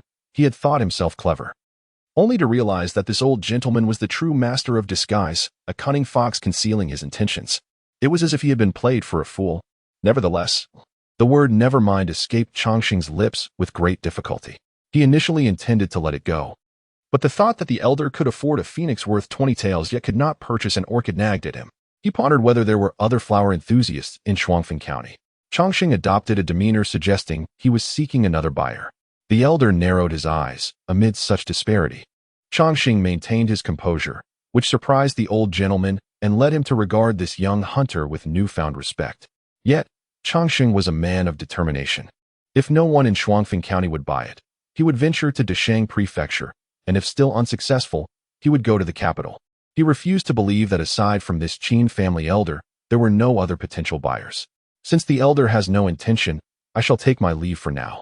Changxing covered the orchid with a black cloth once more, preparing to carry it out. Young Master Luo, you must conceal yourself well. There are far too many discerning eyes in Shuangfeng County. If you encounter someone lacking in decorum, it could lead to trouble, Uncle Fu remarked calmly. A chill ran down Changxing's spine. He was a man unafraid, but what of the Qin family? Chapter 9. Debate Grandfather. You seem to be in quite a good mood. Qin Xingran observed the relaxed expression on the old gentleman's face, feeling somewhat astonished. The elder set down his teacup and smiled, saying, I did not expect to encounter such an intriguing young man in Shuangfeng. Qin Xingran raised an eyebrow and inquired, I heard from Uncle Fu that someone delivered a rare flower today. Is this intriguing young man related to that flower? Old Master Qin nodded and replied, astute. May I, your granddaughter, have a glimpse of this rare flower? Qin Xingran asked softly. Old Master Qin shook his head, stating, you will have to wait a while longer. Though puzzled, Qin Xingran quickly understood and asked, could you share what makes this young man so interesting? Old Master Qin recounted the events of the day, his face beaming with satisfaction. This lad is full of cleverness. It is a pity he does not apply it in the right way. His cleverness borders on being slick. However, when he speaks. He seems educated. If he were to temper his character, he might yet become a person of merit. Upon hearing this, Qin Xingran's expression turned grave, devoid of any trace of joy. Grandfather, from what you say, this young man is remarkably astute, and from Uncle Fu, I have learned that his background is quite tragic, rendering him a figure of deep sympathy. Qin Xingran paused, noticing the contemplative expression on Grandfather Qin's face, and continued, though you may disapprove of his slippery, mercantile demeanor. In his circumstances, such traits may indeed be the means through which he supports an entire family. The flaws you perceive may, in fact, become his virtues. Upon hearing this, Grandfather Qin remained silent for a considerable time before responding. I see now that I have misjudged the situation, fixated on reshaping his character, without recognizing the underlying circumstances. In this light, it seems I have wielded my power against the vulnerable. Qin Yanran, listening nearby, expressed her disapproval. Sister, your words are misguided. A gentleman should embody sincerity. Indeed, the slippery and mercantile nature is generally frowned upon. While his cleverness may yield immediate benefits, if he continues to employ such petty tricks without an understanding of propriety, he may encounter misfortune when faced with an unreasonable adversary. Qin Xingran, unperturbed by her sister's rebuttal, replied lightly, when truly confronted with someone unwilling to reason, whether one is clever or not, it becomes inconsequential. Grandfather Qin observed the sisters' debate, finding their contrasting personalities quite evident, which only solidified his conviction. Qin Yanran's obstinate nature makes her unsuitable for an advantageous marriage, while Qin Xingran's open-mindedness ensures she can thrive in any circumstance. Chongqing could not help but acknowledge that after traversing through time and facing a multitude of ancient individuals, endowed with extraordinary abilities, he felt an uncanny resemblance to confronting a rudimentary quest. Under his guidance, the Luo family's circumstances improved day by day, further validating his perception. However, today, he found himself up against a formidable challenge. His self-assured cleverness, which he regarded with a degree of disdain towards the ancients, resembled a student daydreaming in class, oblivious to the fact that nothing escapes the discerning eye of the teacher at the podium. In Shuangfeng County, this exquisite orchid, apart from the Qin family, seemed to have no more suitable buyers, while he remained utterly ignorant about other potential markets. Desheng Prefecture lay a 10-day journey from Shuangfeng County, making it impossible for him to be away from home for an extended period, nor did he possess anyone trustworthy to whom he could entrust the orchid. The value of this orchid was considerable. If he were to leave it in the hands of wandering merchants, he feared he would end up with neither wealth nor goods. For 2 consecutive days, Chongqing diligently cared for the orchid, attempting to propagate it. However, due to his clumsy handling, he nearly caused its demise. Ultimately, it was his extraordinary abilities that narrowly salvaged the plant, but the orchid had already endured a harrowing experience, blooming twice and transforming from its original form. Is this the residence of the Luo hunter? A gentle female voice floated in from outside. Chongqing, somewhat perplexed, stepped out of the room to find a young girl with delicate features conversing with Mrs. Chun, who appeared kind yet bore a hint of confusion in her eyes. Upon noticing Chongqing's presence, the girl gracefully bowed and said, "Young Master Luo, my master has heard of your extraordinary orchid and wishes to purchase it for 300 taels of silver." Upon hearing the sum of 300 taels of silver, the demeanor of the Dutchen family remained relatively composed, while Zhao's expression was one of astonishment. She was aware that Chongqing had not ascended the mountain recently, but had been tending to the orchid within the confines of his abode. However, she was taken aback by the unexpected value of the flower. "How does your master know of this orchid?" Chongqing inquired, his tone tinged with hesitation. The figure of 300 taels far exceeded his expectations. Initially, he had merely hoped to sell it for any amount, believing that even a modest sale would be a significant gain. The reaction of Lord Qin upon viewing the orchid had instilled in him great confidence, leading him to the folly of overestimating its worth. The maidservant refrained from answering directly, merely stating, "It is not convenient to disclose the affairs of my master. However, my master has a fondness for orchids. Might I inquire if young Master Luo could part with this one?" Now caught in a dilemma, Chongqing chose not to raise the price further and consented to sell the orchid to this enigmatic maidservant. After she examined the flower once more, she veiled it with a black cloth and carried it to a seemingly ordinary carriage waiting outside. With the orchid disposed of, Chongqing did not forget the agreement with Uncle Fu. So soon? He mused, surprised. for he had been led to believe that affluent families often took considerable time to prepare for their departures. The young attendant nodded, adding, "Steward Fu advised me today that young Master Luo need not deliver the phoenix and dragon birds to the Qin residence any longer." Changsheng then inquired, "May I ask who currently oversees the management of the servants at the Qin Manor?" Chapter 10. Discussion. As Luo Chuchu was escorted to meet the chief steward, a sense of trepidation filled her heart, fearing that she might have committed some error that would displease him. Upon glimpsing the familiar figure beside the chief steward, Luo Chuchu could not suppress the urgency that spread across her face. She hastily inquired, "Elder brother, what brings you here? Is there some trouble at home?" It is understandable for Luo Chuchu to harbor such concerns. Residing within the confines of the Qin household, where the management of servants is exceedingly strict, she, being merely a young maid, is entirely oblivious to the circumstances outside.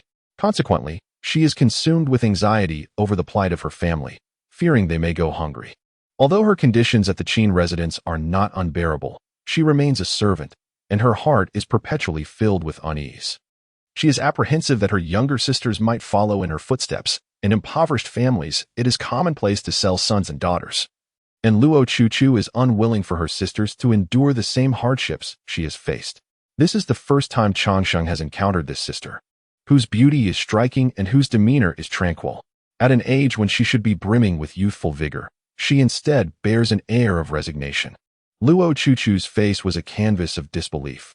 Logically, she should feel joy at being unexpectedly graced with her brother's presence, yet it all felt unreal. "Your brother has made something of himself and has come to redeem you. Foolish girl, you ought to be elated." The steward of the Qin household, having been forewarned by Qin Shinran, did not impose any further difficulties. By chance, Qin Shinran discovered the relationship between Changsheng and Luo Chuchu. Speculating that he might pay a substantial sum to redeem his sister, she forewarned him. The steward of the Qin residence, upon hearing the young lady's directive, was inwardly skeptical. Society often values sons over daughters, and it seemed improbable that one would part with silver to redeem a daughter. When Changsheng indeed arrived to secure her release, the steward was both astonished and saw an opportunity to enhance his standing by reporting the incident to the main household in the capital. "Chuchu, what business does the chief steward have with you?" The servants of the Qin estate were mostly the offspring of the family or impoverished individuals who had sold themselves into servitude. Luo Chuchu's companions were similarly situated, having been sold due to their family's dire straits. Unlike a permanent contract, a temporary one had a set term, making redemption rare, as most merely counted the days until their release. In cases like Luo Chuchu's, her peers were left to ponder whether she was fortunate or if the Luo family was squandering their wealth. Luo Chuchu had been sold for merely 3 taels of silver. Yet to redeem her early would require 6 taels, a figure that was still lenient given the circumstances. Had there been any grievances, the amount could have easily doubled or tripled. With the Luo family having 300 taels in their coffers, no one objected to Changsheng's intention of redeeming his sister. After 2 years at the Qin residence, Luo Chuchu had little to her name beyond a few garments, and she quickly made her preparations. As she was finally led out of the Qin estate by her brother, she exhaled deeply, feeling an overwhelming sense of freedom in the air beyond the gates. Listening to all of this, Luo Chuchu gradually felt a sense of relief in her heart. The passing of her closest relatives left the Luo family battered and bruised, resembling a colossal mountain that bore down heavily upon her shoulders, often suffocating her. Now that this burden had been lifted by her brother, a myriad of emotions swirled within her. The patriarch of the Luo family had relocated to Shuangfeng County, a decision evidently made after considerable contemplation. Although Linjiakan was a rural area, it was the closest village to the county town, and the siblings reached home after a half-hour's journey. Xiaotian had long awaited their return at home. Prior to Changsheng's departure, he had informed her of this event, yet she harbored an underlying fear of unforeseen circumstances. Upon finally laying eyes on that figure, tears streamed down her cheeks uncontrollably. Given that Shuangfeng County was a modest locale, there were no reputed recluses of great learning to be found. Thus, Changsheng had no means to ascend swiftly. His plan remained anchored in steady progress. Nearby, Linjiakan possessed a private school, the only one in the village, yet it had failed to produce a single student over the past 3 years, raising concerns about its educational standards. The more distant private schools were situated in the county town, where several existed, but only 2 were notably distinguished. One teacher bore the surname Zhao, while the other was named Zhang. Both schools consistently yielded numerous students each year, resulting in higher tuition fees compared to others. After careful consideration, Changxing noted that Mr. Zhao was a strict yet youthful teacher, whereas Mr. Zhang was older and equally stern, ultimately inclining his preference towards Mr. Zhang. In the end, the decision was made by De Chun to enroll in Zhang's private school. Changxing found himself in a perplexing situation. Yet he dutifully placed the fruits into his backpack, as the Dai Chun family had repeatedly urged him to deliver them to the monkeys. With autumn approaching, the wild trees in the mountains bore an abundance of fruit. As Changxing journeyed, his backpack grew increasingly full. Suddenly, he heard a sharp cry, causing him to tense. He hurried towards the source of the sound and discovered a large serpent, as thick as a wrist, coiling tightly around the neck of a great monkey. The monkey's eyes rolled back, and its arms hung limply, losing all sensation.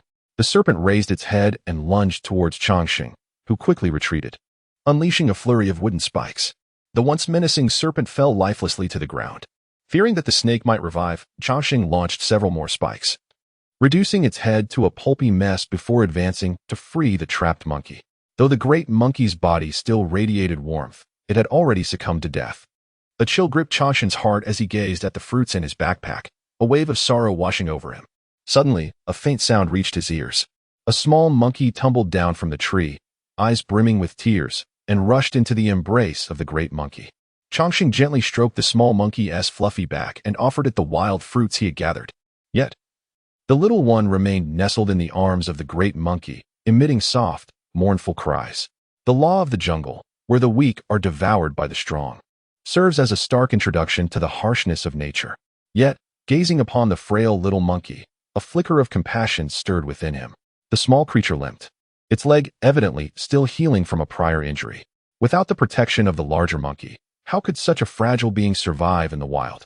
With a tool meant for gathering herbs, he dug a grave for the larger monkey's remains, burying it with care before descending the mountain with the lifeless forms of the little monkey and the great serpent. Upon his return to the village, the sight of him dragging a large snake intrigued the villagers immensely. When they noticed the small monkey perched upon his shoulder, the village children, momentarily forgetting their fear of the serpent, clamored to touch the little creature. The small monkey, feeling despondent, was not to be handled casually, and he was cautious to shield it from the curiosity of others. He skillfully deflected inquiries regarding the snake, offering vague reassurances to the villagers.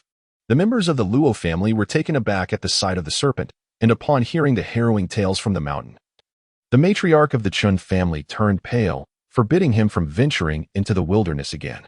As for the little monkey, the Chun matriarch had no objections to keeping it. Longxing had initially envisioned a sumptuous meal of snake stew, but remembering the period of mourning during which he could not consume meat, he instead brought the fresh serpent to the county town.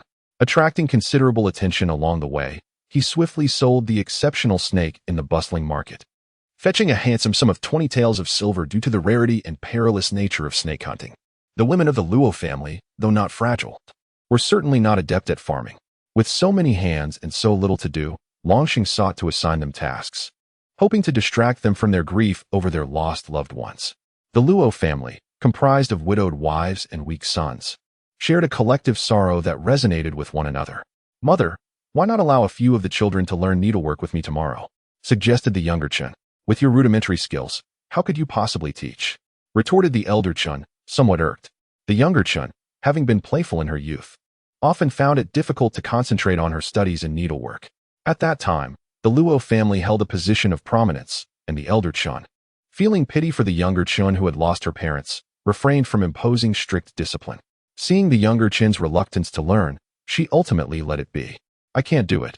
I still have mother," the younger Chun replied with a smile. Though the elder Chun's eyesight had deteriorated, she could still offer some guidance, saying, "Then you teach, and I shall observe." Is little Huan really going to learn needlework at such a tender age?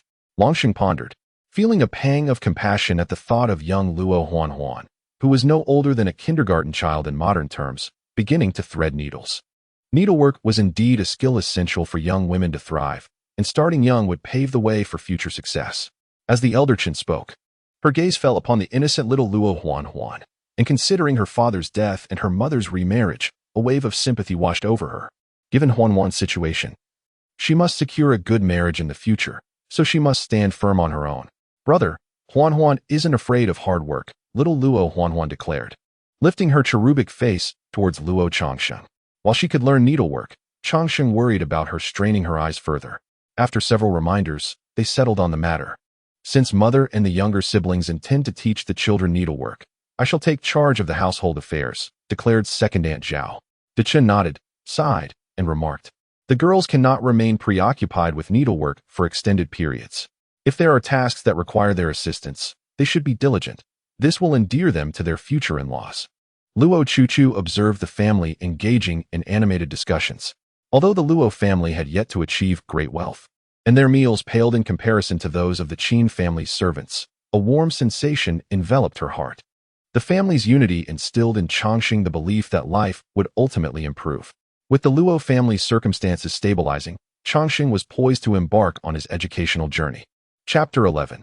The new year, the autumn harvest, was of great significance to the Luo family. Now in good health, Changxing dedicated several days to completing the harvest of 3 acres of land.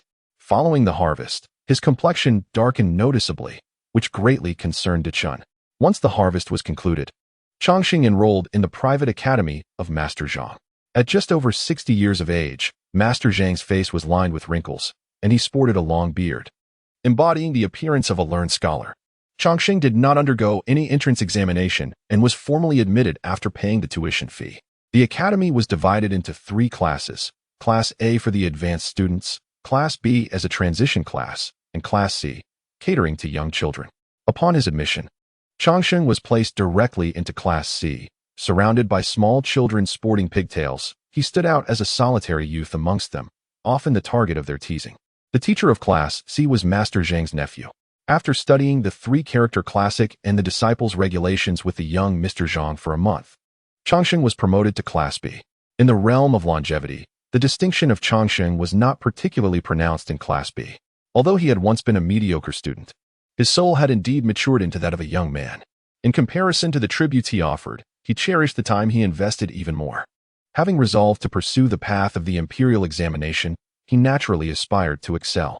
At last, Changxing was granted permission to ascend from Class B to Class A. In contrast to Changxing's remarkable academic progress, the girls of the Luo family exhibited a rather uneven performance in their studies. It was initially presumed that the eldest, Luo Chuchu, would excel, yet it turned out to be the youngest, Luo Huanhuan, who shone the brightest. Mastery of needlework also demanded a degree of insight. Dechen let out a heavy sigh, casting a wistful glance at Luo Chuchu and Luo Qingqing. With her head bowed, Luo Chuchu was filled with self-reproach. A little monkey leaped to her feet, extending its arms in a gesture that implored for a hug. Luo Chuchu felt her heart melt and embraced the creature. It was not only the monkey that adored our Chuchu. Even the little chickens and ducks at home seemed to eat more heartily when she tended to them. Second Aunt Zhao chuckled, her gaze towards her niece laced with teasing. For a young lady, what purpose does raising poultry serve? It would sound rather unbecoming if spoken aloud. Dechen felt a pang of regret and turned her attention to Xiaotian, remarking, this girl has likely inherited your lack of insight. Xiaotian offered an awkward smile. What about me? I seem to lack any skills at all. Luo Qingqing's expression was somewhat downcast. She felt inadequate, unable to nurture or master needlework, and believed she was achieving nothing. Qingqing's vegetable seeds are remarkable, Changxing said, smiling. Upon hearing this, Luo Qingqing immediately perked up, exclaiming, indeed, the cucumbers I grow are incredibly sweet. The entire family burst into laughter, yet only Luo Qingqing remained among those who practiced needlework, while the other 2 young women became mere seamstresses in the eyes of the Qin family. Luo Chuchu and Luo Qingqing were unconcerned. Instead, they felt a sense of relief. The Luo family had experienced both profound sorrow and immense joy over the past year, and this marked Changxing's first New Year celebration with his family. Due to the mourning period, the festivities lacked meat dishes, yet the meal was still remarkably abundant, with a lavish spread laid out for the reunion dinner, leaving everyone satiated. Madame Chun produced 6 red envelopes, and both Zhao and little Chun were taken aback to find themselves recipients, their faces alight with surprise.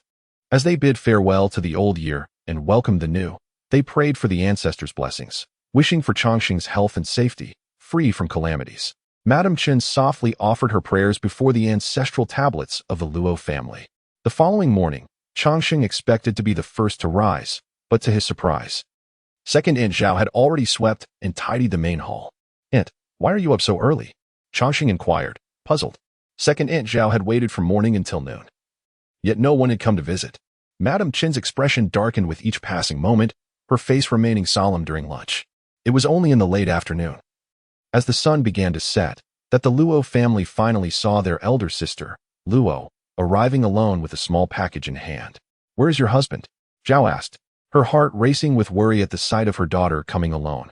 Typically, no matter how disrespectful a son-in-law might be, he would at least show some courtesy during the New Year visits.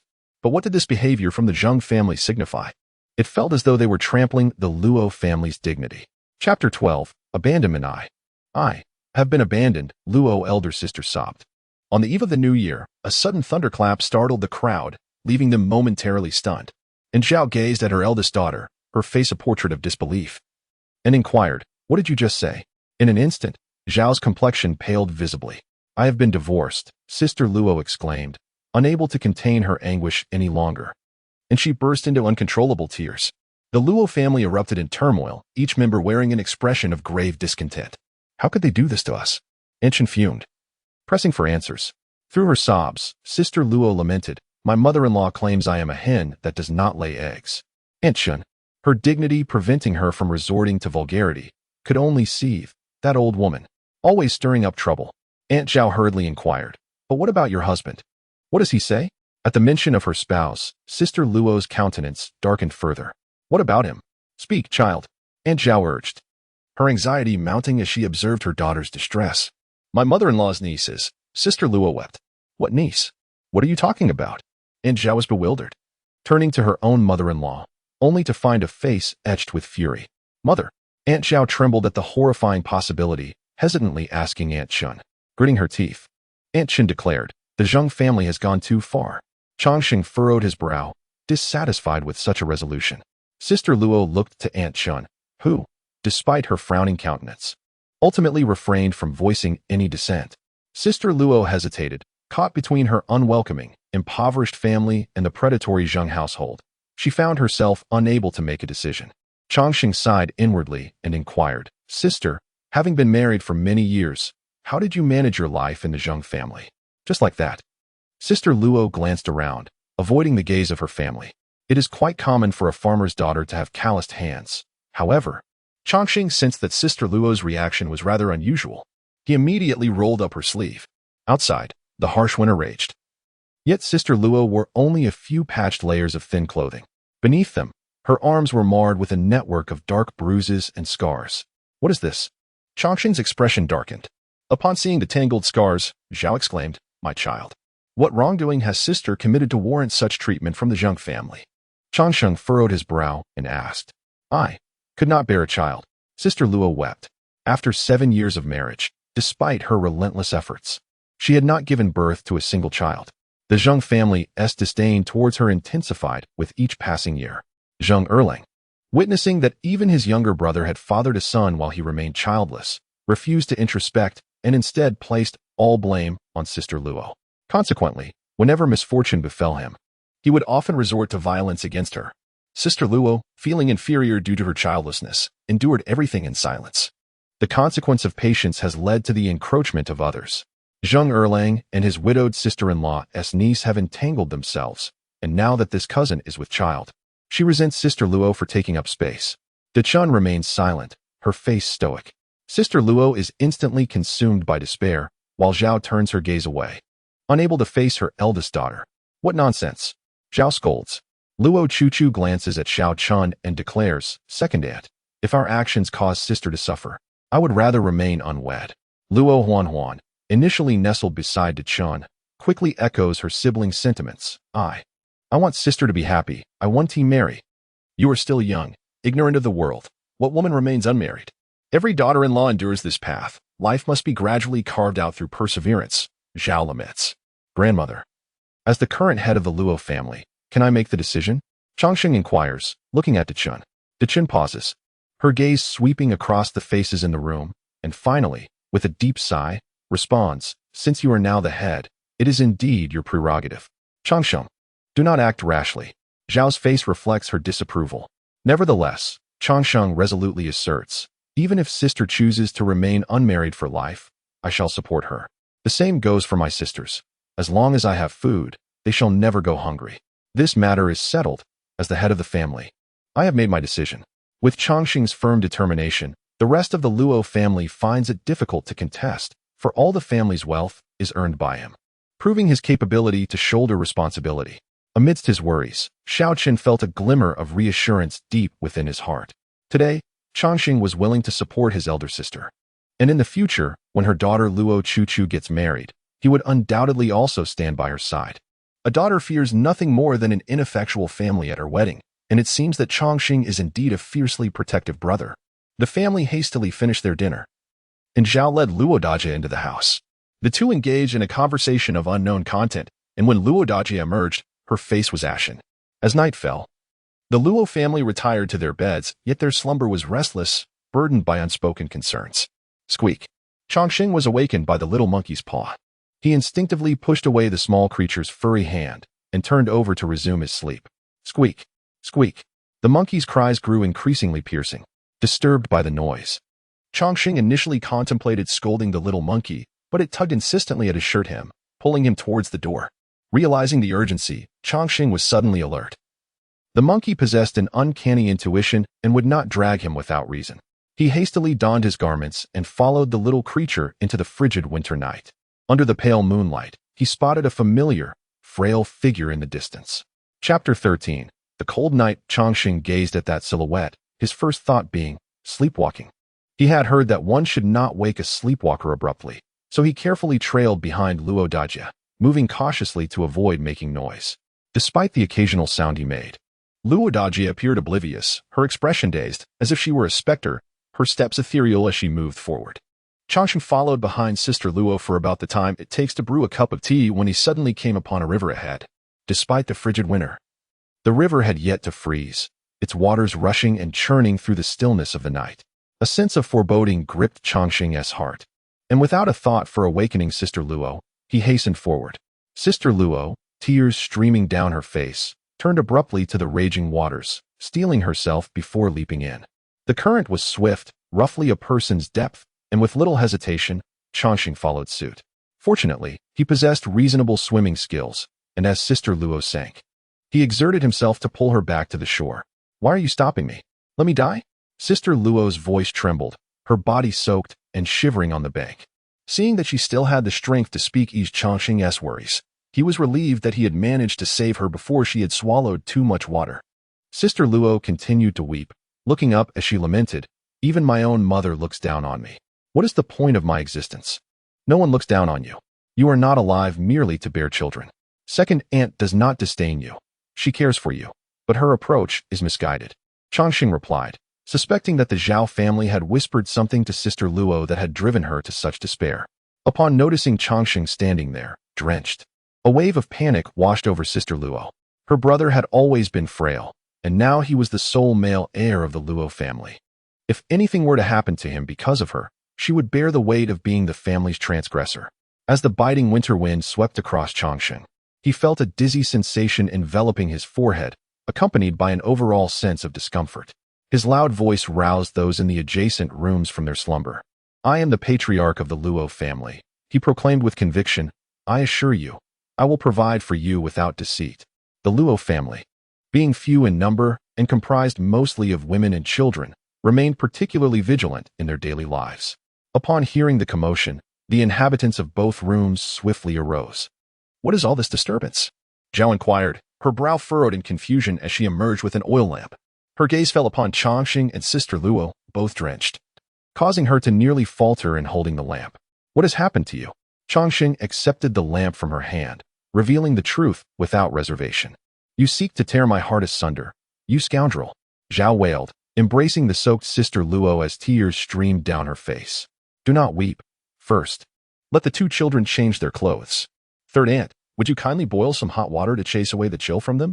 Lady Qin's expression was grave. Zhao hurriedly ushered Sister Luo into the inner room while Chongqing retreated to change into dry garments. "Sister Luo shall remain at home from now on. Tomorrow, I will visit the Zheng family to ensure that the divorce document is amended to a separation. Should they refuse, I will take them to court for their illicit cohabitation." Lady Qin asserted to Chongqing. He naturally agreed, though a flicker of doubt lingered in his heart. The common folk harbor a deep-seated fear of the authorities. Yet Lady Chen exhibited no such trepidation toward litigation, and she possessed a remarkable understanding of the law. Changxing could not shake the feeling that Lady Chen was no ordinary matron. My son, I shall no longer push you. It is all my fault. You may remain at home in peace. Startled by this, the Zhao family dared not mention any talk of a tarnished reputation again. A night passed in silence, and on the following day, Changxing left empty-handed. As he made his way to Xianxia village, he fortuitously encountered the festivities of a wedding being held by the Zheng family. Chapter 14. Debt collection. The wedding was modest in scale, as it was a second marriage. Nonetheless, the Zheng clan was numerous, filling the courtyard to capacity. Most of the Zheng family members did not recognize Changxing. They merely noted that the young man was remarkably handsome. Although he was attending a joyous event, his demeanor was inexplicably frosty, and they did not connect him with the family of Sister Luo. What brings you here? Zheng Erlang inquired with a furrowed brow. This is my sister's divorce decree. She has done no wrong and should not have been cast aside by you. I have no intention of causing a disturbance. If you convert this divorce decree into a separation agreement, I shall not pursue this matter further, Changxing replied. Observing Zheng Erlang in his wedding attire and feeling a surge of indignation at his audacity to remarry so swiftly after discarding his sister, Zheng Erlang's expression darkened, and he retorted, the decree has been issued and is non-negotiable. Surely, your Luo family does not intend to foist that barren woman upon me? Changxing immediately admonished. Speak with more respect. With a derisive laugh, Zheng Erlang replied, that wretched woman wept and begged me not to cast her aside. Is that not base enough? You expect me to inherit such a burden? In a fit of anger, Changxing shot back, if we are to speak of base conduct, who is more disgraceful than you? Who engages in clandestine affairs and forsakes loyalty for fleeting desire? You. Nonsense. Zheng Erlang exclaimed, his anxiety palpable. The act of adultery was undeniably disgraceful, and the ensuing altercation had captured the attention of all the guests present. Zheng Erlang, at a loss for words, was interrupted by his wife, who sharply retorted, you, from the Luo family, brought over a barren hen, nearly ensuring that Erlang's lineage would be extinguished, and you still dare to create a scene? Begone. Changxing cast a glance at the old woman, whose slanted eyes and elevated brows emitted a distinctly harsh demeanor. Recalling the unfortunate experiences of his elder sister within the Luo household, he quickly remarked, the inability to bear children may not solely be my sister's fault. Perhaps it lies with your son. Without a moment's hesitation, the old woman shot back, nonsense.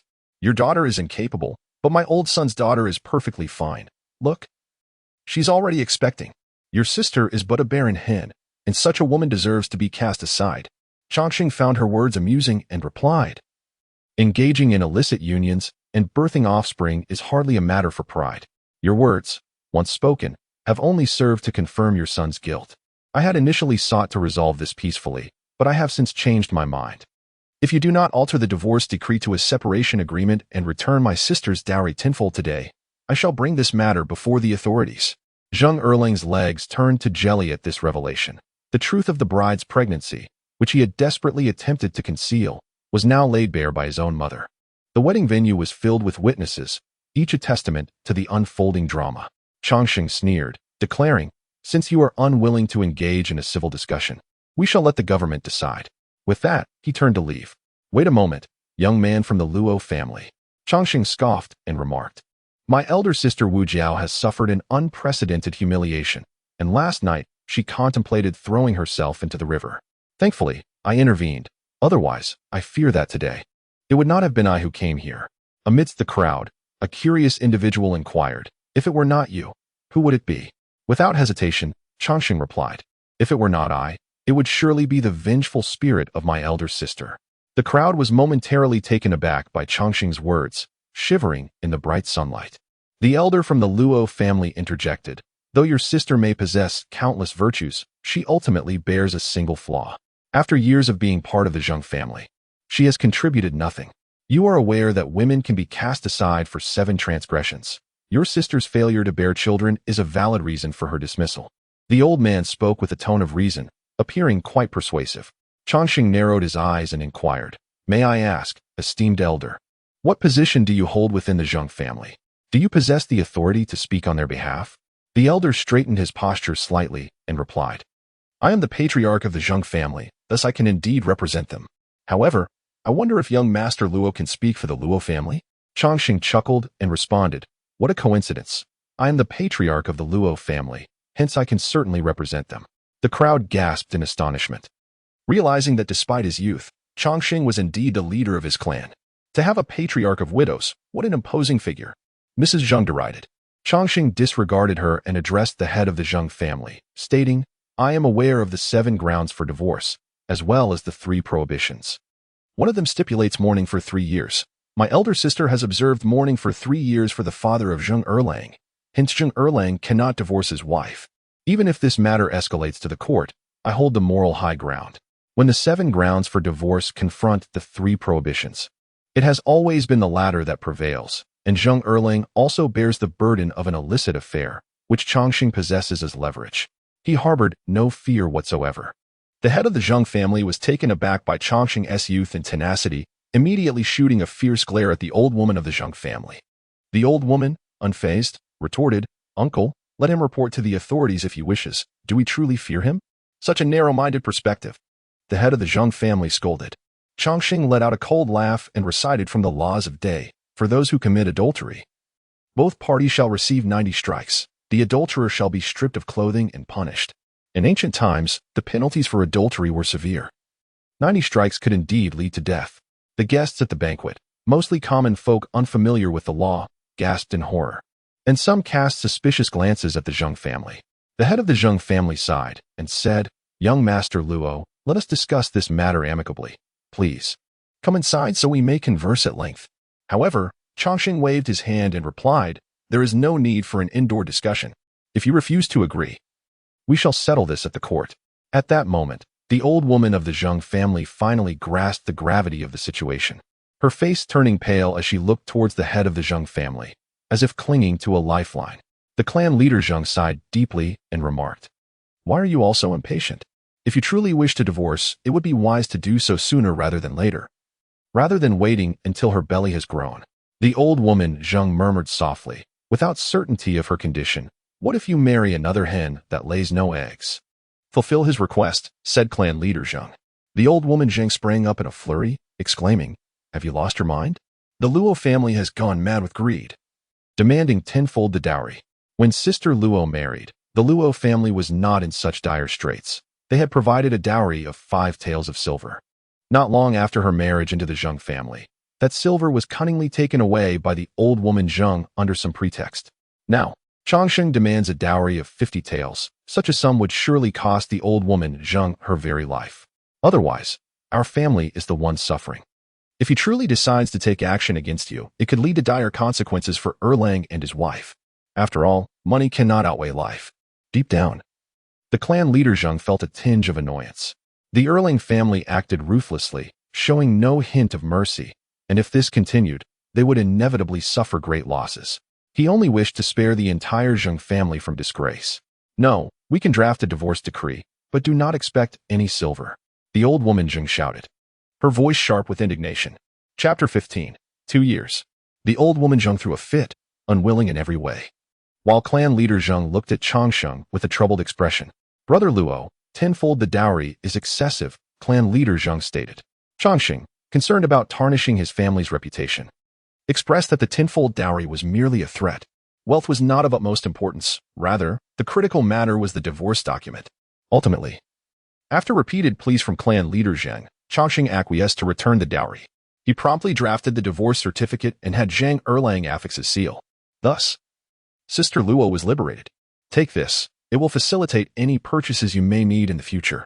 We are family, and there is no talk of burdens, Changxing gently remarked. Noticing no one was willing to accept the silver, he handed the money to Madame Chen, saying, Please hold on to this for now. Madame Chen nodded, affirming, This is Sister's dowry. I shall keep it safe, with no intentions of misappropriation. Should she wish to remarry in the future, it shall be returned. Upon hearing this, Sister Luo turned pale and stammered, I do not wish to marry again.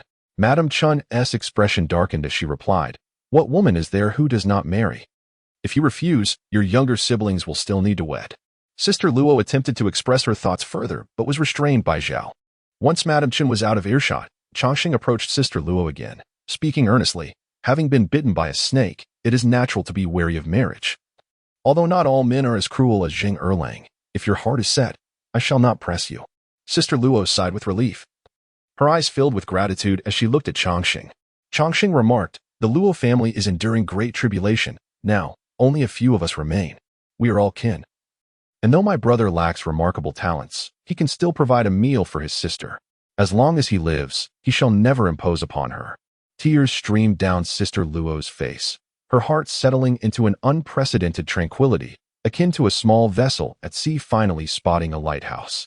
Sister, you need only to reside peacefully at home, regardless of what others say or think. I shall forever stand by your side. Changxing understood that Sister Luo's challenges were only beginning. Aside from familial sentiments, she would have to contend with the whispers of the outside world. He could not alter others' perceptions, but he could strive to convey his own thoughts. After the 15th day of the new year, Changxing was to resume his studies. The Luo family celebrations had been rather somber. Apart from paying New Year respects to the teacher's family, they had no relatives or friends to visit them. With the onset of the new year, Changxing officially ascended to Class A, the pinnacle of students in the private academy.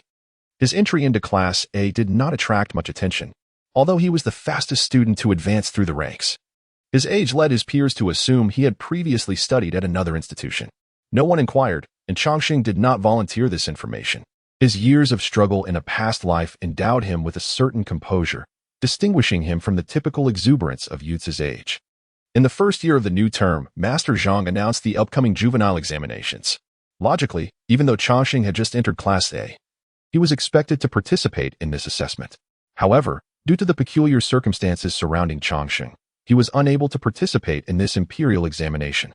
Being in a period of mourning, should he take the examination and be discovered, the consequences could range from permanent disqualification to banishment over 1,000 miles. In ancient times, the mourning period lasted 3 years, which equated to approximately 27 months. Thus, Changxing would only be eligible to participate in the examinations 2 years hence. During these 2 years, he observed the comings and goings of new and old students in Class A, yet he remained unperturbed.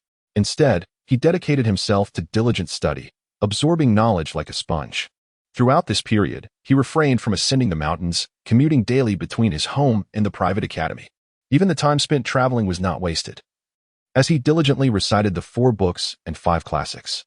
His unwavering commitment did not go unnoticed by the members of the Luo family, who respected his focus and refrained from disturbing him, moving about cautiously and avoiding troubling him in any manner, lest they disrupt his concentration.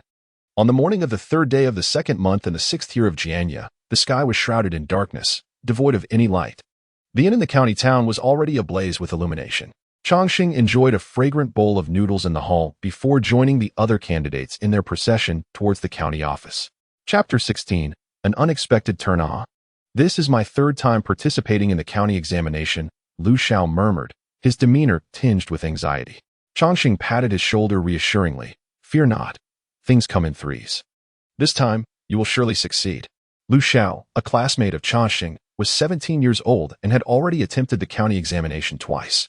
Each unsuccessful attempt had not only cost him financially, but had also eroded his self-confidence. You perform exceptionally well in your studies. Just remain calm and let your abilities shine. Changxing encouraged. Upon hearing this, Lu Xiao immediately inquired, do you truly believe that I can succeed?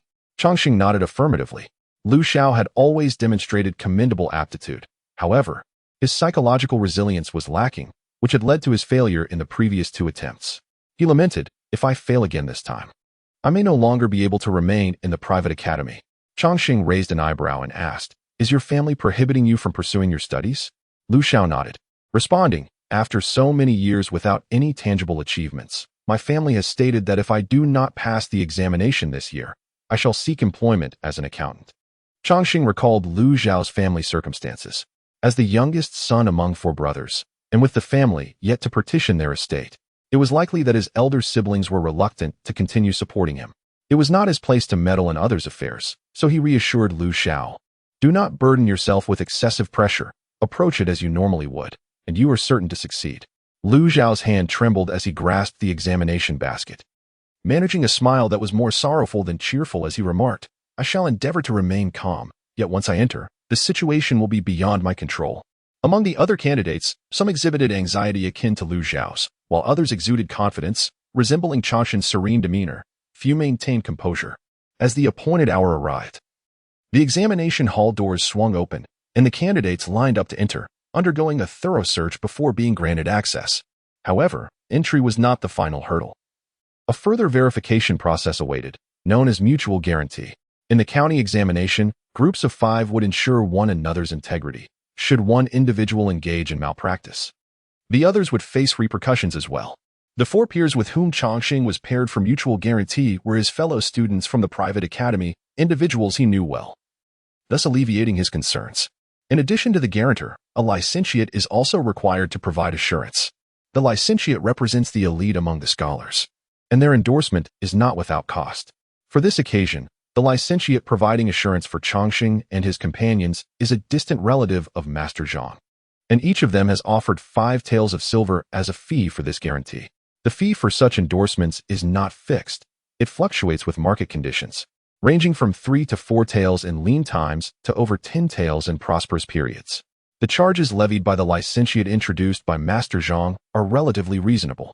In ancient times, education was a pursuit marked by considerable barriers. In addition to annual tuition fees, the costs for books and examination necessities were substantial. A typical farming household would manage to sustain itself on its own produce, perhaps requiring only 1 or 2 taels for additional expenses each year. However, the expenses incurred by a scholar preparing for the imperial examinations, particularly the endorsement fee for the preliminary examination, could consume the savings of a farming family over 3 to 4 years. Furthermore, the costs associated with attending exams, such as registration fees and travel expenses, added to this financial burden. For someone like Changshan, whose family resides outside the county seat, it necessitated arriving a day in advance to secure lodging. Those from more distant locales often found themselves needing to stay several days prior, which further escalated their accommodation expenses. After the verification of their endorsements was completed, Changshan and his 4 companions finally gained entry into the examination hall. The preliminary examinations are divided into the county examination, the prefectural examination, and the academy examination. The county and prefectural examinations are held annually, while the academy examination takes place every 3 years. Those who pass both the county and prefectural examinations are designated as licentiates, while only those who successfully navigate all 3 examinations can be referred to as shenyuan, commonly known as scholars. If one attains the title of licentiate but fails the prefectural examination, they are permitted to directly participate in the next prefectural examination. Changshan was among the earlier candidates to arrive for the examination. Rising at an uncommonly early hour, he found himself with ample time before the test commenced, prompting him to lean against the wall and doze off. After approximately half an hour, he was abruptly roused by the sound of a gong. The distribution of answer sheets and draft paper had begun. Shortly after the papers were handed out, 2 officials wandered through the examination hall, brandishing wooden placards inscribed with the exam questions. Changshan promptly noted down the questions on his draft paper. As the county examination serves as an introductory assessment for the imperial examination system, the questions were not particularly challenging. A coherent understanding of the subject matter, coupled with well-structured and tidy submissions, sufficed to pass. The first segment of the examination comprised 3 questions, 2 essays on the 4 books, and 1 7-character regulated verse poem. Finding the tasks manageable, Changshan contemplated briefly before commencing his writing. By midday, he had completed all 3 questions, awaiting only the transcription. At this juncture, the aroma of food wafted through the examination hall. Changshan waved to an inspecting official and purchased a bowl of clear water, enjoying it alongside the flatbread and dried meat prepared by his family. Suddenly, a piercing cry for mercy echoed through the hall, startling Changshan and nearly causing him to choke on his bread. He gulped down several mouthfuls of water to suppress the sensation. The voice, alarmingly close, seemed to emanate from the candidate adjacent to him. "Take him away," he heard a deep, middle-aged male voice declare. Following this, it appeared that the neighboring examinee had been silenced, as Changshan could only discern the sounds of a struggle, with no further utterances from the unfortunate candidate. Not far from Changshan, Lu Xiao, upon hearing the plea for mercy, trembled uncontrollably, hastily shaking his hand, resulting in a drop of ink splattering against the wall of the examination booth, the ink visibly trailing down the surface. Just a moment more, and the paper would have been sullied. Lu Xiao's hands trembled uncontrollably, and a wave of emotion surged as his heart ached, recalling the relentless effort he had put into his studies. It felt as if an invisible hand was tightly grasping his heart. He set down his pen and forcefully wiped away his tears, gazing at the answer sheet for what felt like an eternity. Gradually, a smile crept onto his lips. He glanced at the ink-stained wall, sensing he had surmounted a significant hurdle. Chapter 17. The examination hall. The county examination was divided into 5 sessions. The results of the first session would be announced 3 days later, and only those who passed would be eligible to participate in the subsequent sessions. Changsheng felt no qualms. He was entirely confident in his ability to succeed. While outside the examination hall, he encountered Lu Xiao, who was anxiously scanning the crowd. Noticing his demeanor, Changsheng inquired, "Has Jingxi emerged early?" Lu Xiao replied, "I've only just come out, waiting for you." Suddenly, Lu Xiao heard a melodious female voice beside him. Turning to look, he beheld a young girl, dressed modestly, her eyes sparkling like a serene lake. Lu Xiao felt as if his heart were melting. "Little sister, what brings you here?" Changsheng exclaimed, his face lighting up with joy. Having just completed an examination, which, while not arduous, was made infinitely more pleasant by the presence of a loved one, he felt a profound sense of comfort. He then introduced his sister to his classmate. Luo Chuchu offered Lu Xiao a gentle smile, and he, feeling his ears burn, nodded bashfully. "Grandmother was worried about you, so she sent me to check on you." Luo Chuchu had spent 2 years at home, observing her brother diligently pursuing his studies each day. Although her living conditions were not as favorable as when she served as a maid in the Qin household, she felt a profound sense of security. "I have hands and feet. What is there to worry about?" Changxing remarked with a smile. Lu Xiao, standing nearby, added, "Indeed, Sister Luo. Even if there were to be any troubles, we, your classmates, would not turn a blind eye." Changxing's full name was Luo Hong, and after his coming-of-age ceremony, Master Zhang bestowed upon him the courtesy named Gu. Unlike Changsheng, Lu Xiao lodged with relatives in the city, and as they reached a fork in the road, the Changxing siblings bid him farewell. Changxing's 2 aunts inquired about his well-being, but refrained from asking about his examination results, as if deliberately avoiding the topic. 3 days later, having packed his belongings, Changxing set out once more, only to find that the county's official examination results had already been announced. "Dagu, you actually achieved the top rank." Lu Xiao rushed over from the crowd, his expression brimming with joy as if he himself had secured the first place. Changxing felt a surge of happiness and inquired, "And what about you?" "I passed too, though my rank is not as impressive as yours." Lu Xiao sheepishly rubbed the back of his head. "As long as you passed, that is what matters," Changxing replied with a smile. Those around them hastened to congratulate Changxing. "It is merely the first examination. What is there to be so proud of?" Changxing turned to identify the source of the sharp voice, which belonged to a boy appearing around 13 or 14 years of age. The youth had delicate features, with rosy lips and white teeth. Upon noticing Changxing's gaze, he tilted his head back with an air of disdain. "Who is that?" Changxing quietly inquired of Lu Xiao, as the surrounding crowd fell silent. "This is Zhao Lin, the son of Master Zhao from the Zhao Private Academy, who has long been renowned as a prodigy. This examination, however, has placed him in second place," as Lu Xiao quietly explained. Changsheng, unafraid of confrontation, raised an eyebrow upon hearing this and remarked, "I have yet to encounter such a grand prodigy still competing in elementary examinations." "You!" Zhao Lin exclaimed in frustration, pointing at Changsheng, his anger palpable. "Just you wait. I shall show you in the next round."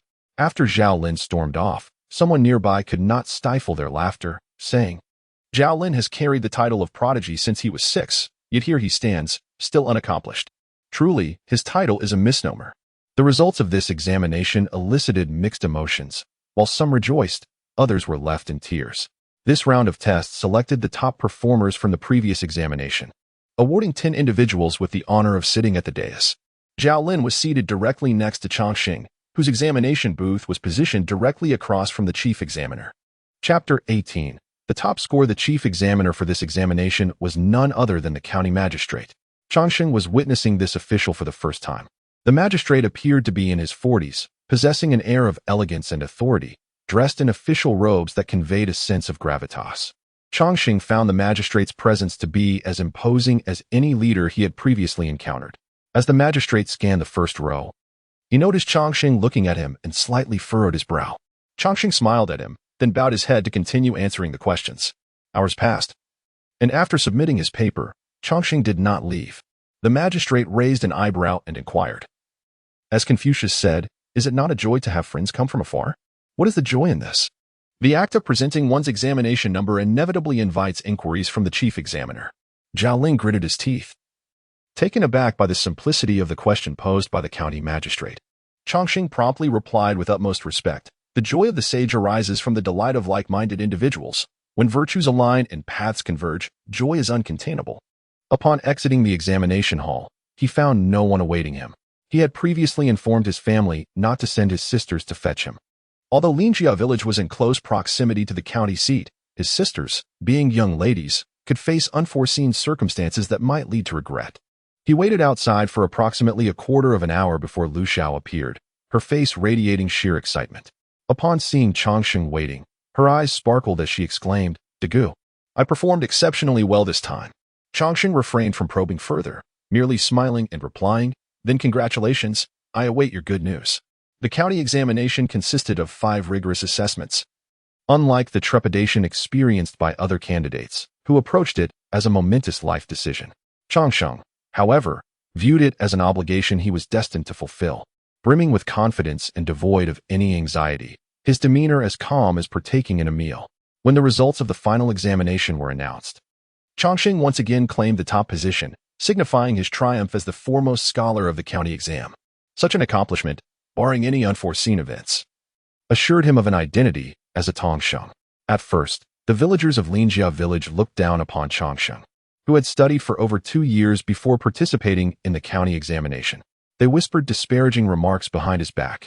However, upon learning that he had achieved the highest score in the county examination, the gossip surrounding the Luo family significantly diminished. Although the villagers continued to murmur behind their backs, they exhibited a notable increase in respect towards the members of the Luo family when face to face. Following the county examination, the next step was the provincial examination, which would then lead to the imperial examination, held every 3 years.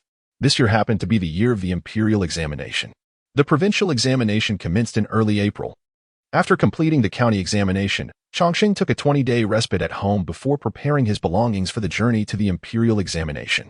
Shuangfeng County, located within the jurisdiction of Desheng Prefecture in Liuzhou Province, meant that the provincial examination was held in Desheng Prefecture.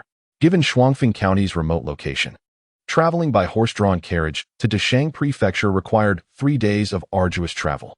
Some students from humble backgrounds opted to walk to the examination, but Chongqing, not wishing to impose undue hardship upon himself, decided to rent an inexpensive carriage with several classmates. The humble carriage was, of course, quite uncomfortable and jarring, resulting in a tumultuous journey. Lu Xiao's face was etched with discomfort, as the fare for this carriage amounted to half a tael of silver. Initially, Lu Xiao intended to walk to the examination, but Chongqing persuaded him otherwise, arguing that having passed the county examination, it would be a pity to jeopardize their mental state through the hardships of the journey, ultimately jeopardizing their efforts in the provincial examination. Sitting in the carriage, Lu Xiao, while lamenting the expense, also considered that were it not for the carriage, he might still be wandering along the road, leading to a newfound respect for Chongqing. Desheng Prefecture was, of course, far more prosperous than Shuangfeng County. However, this prosperity was not something these candidates could indulge in. As soon as they entered the inn, they immediately shifted into a state of intense study, determined to make the most of the final moments before the examination. On that day, as Chongqing had just unfolded his book, he was suddenly interrupted by a series of pushing and shoving sounds. "What are you doing staying in an inn without money?" Chapter 19. The test poem. Chongqing was about to rise when he was halted by Lu Xiao, who wore an expression of disapproval. When one is away from home, it is best to refrain from meddling in others' affairs. Seeing that Chongqing was resolute in his decision, Lu Xiao reluctantly stood up to accompany him outside. In the hall, a young man resembling a scholar was being shoved by the innkeeper. The innkeeper, however, was unyielding, stating, "Since you lack the means, you should find lodging outside the city. There are plenty of dilapidated temples beyond the walls that may suit your needs. Our inn never extends credit." Upon hearing this, the young scholar's face turned ashen, and he murmured, "If I stay outside the city, how can I possibly make it in time for the examination? Dear guest, if you cannot take the examination this time, you must wait for the next opportunity. Do not insist on remaining here and disturbing the other patrons," the innkeeper insisted with unwavering firmness. The scholar's countenance fell further as he turned to the onlookers, tugging at one of the bystanders. "Zhang, my fellow townsman, I implore you. The Zhang surname scholar immediately shrugged off his grasp, replying, "My family is impoverished. I fear I am powerless to assist." Seeing this, the young scholar broke into tears and knelt before the Zhang scholar, pleading, "Zhang, I beseech you, let me stay with you. Once I attain success in the examinations, I shall surely repay your kindness." Such a display was utterly disgraceful for a scholar. Lu Xiao shook his head, looking down upon the scene. Lu Xiao let out a sigh of relief and remarked, "I was concerned you might feel pity for him." Chang Sheng responded with a sigh, saying, "It is merely a missed examination. He will not starve. With hands and feet, he is capable of reading and writing, and he will inevitably manage to secure a warm meal. Indeed, we ourselves hail from humble beginnings and can offer him no assistance," Lu Xiao added. "The participants in this provincial examination are all candidates from various counties, and every inn in the grand city of Desheng is fully booked, causing lodging fees to soar. While Changxing's family possesses some surplus funds and can afford the rent alone, Lu Xiao finds himself in a more precarious situation, thus they share a room together. Get up, do not demand anything from him." Suddenly, a youthful male voice interrupted. Following the sound, Changxing turned to see a lad who appeared to be around 15 or 16 years old, and at a mere glance, he emanated an aura of brilliance. The youth's skin was fair and delicate, his face reminiscent of a beautiful maiden. Had it not been for his unmistakable scholarly attire and the subtle prominence of his Adam's apple, one might have suspected he was a girl masquerading as a boy. "Good sir, if you do not mind, perhaps you could share a room with me," the young man proposed. No sooner had he finished speaking than his attendant, trailing behind, interjected, "Young master, who knows the origins of this person? If we extend such casual hospitality, what if we invite trouble? I am not a villain. I truly am not a villain, and I would never harm your young master." The scholar knelt on the ground and bowed 3 times, exclaiming, "Your kindness is a debt I shall never forget. CMO, do not leap to unfounded suspicions of others. I trust this good sir is not of that ilk." The youth extended his hand to assist the scholar who knelt upon the ground, addressing him, "When one is away from home, it is essential to perform acts of righteousness. Such trifles need not weigh heavily on your mind, my friend." The young gentleman truly embodied benevolence, Lu Xiao mused, acknowledging that while he himself would not act in such a manner, he harbored great admiration for those who could. Indeed, Changxing nodded in agreement. Though it is easy to speak of drawing one's sword to aid the oppressed, few possess the fortitude to act upon it.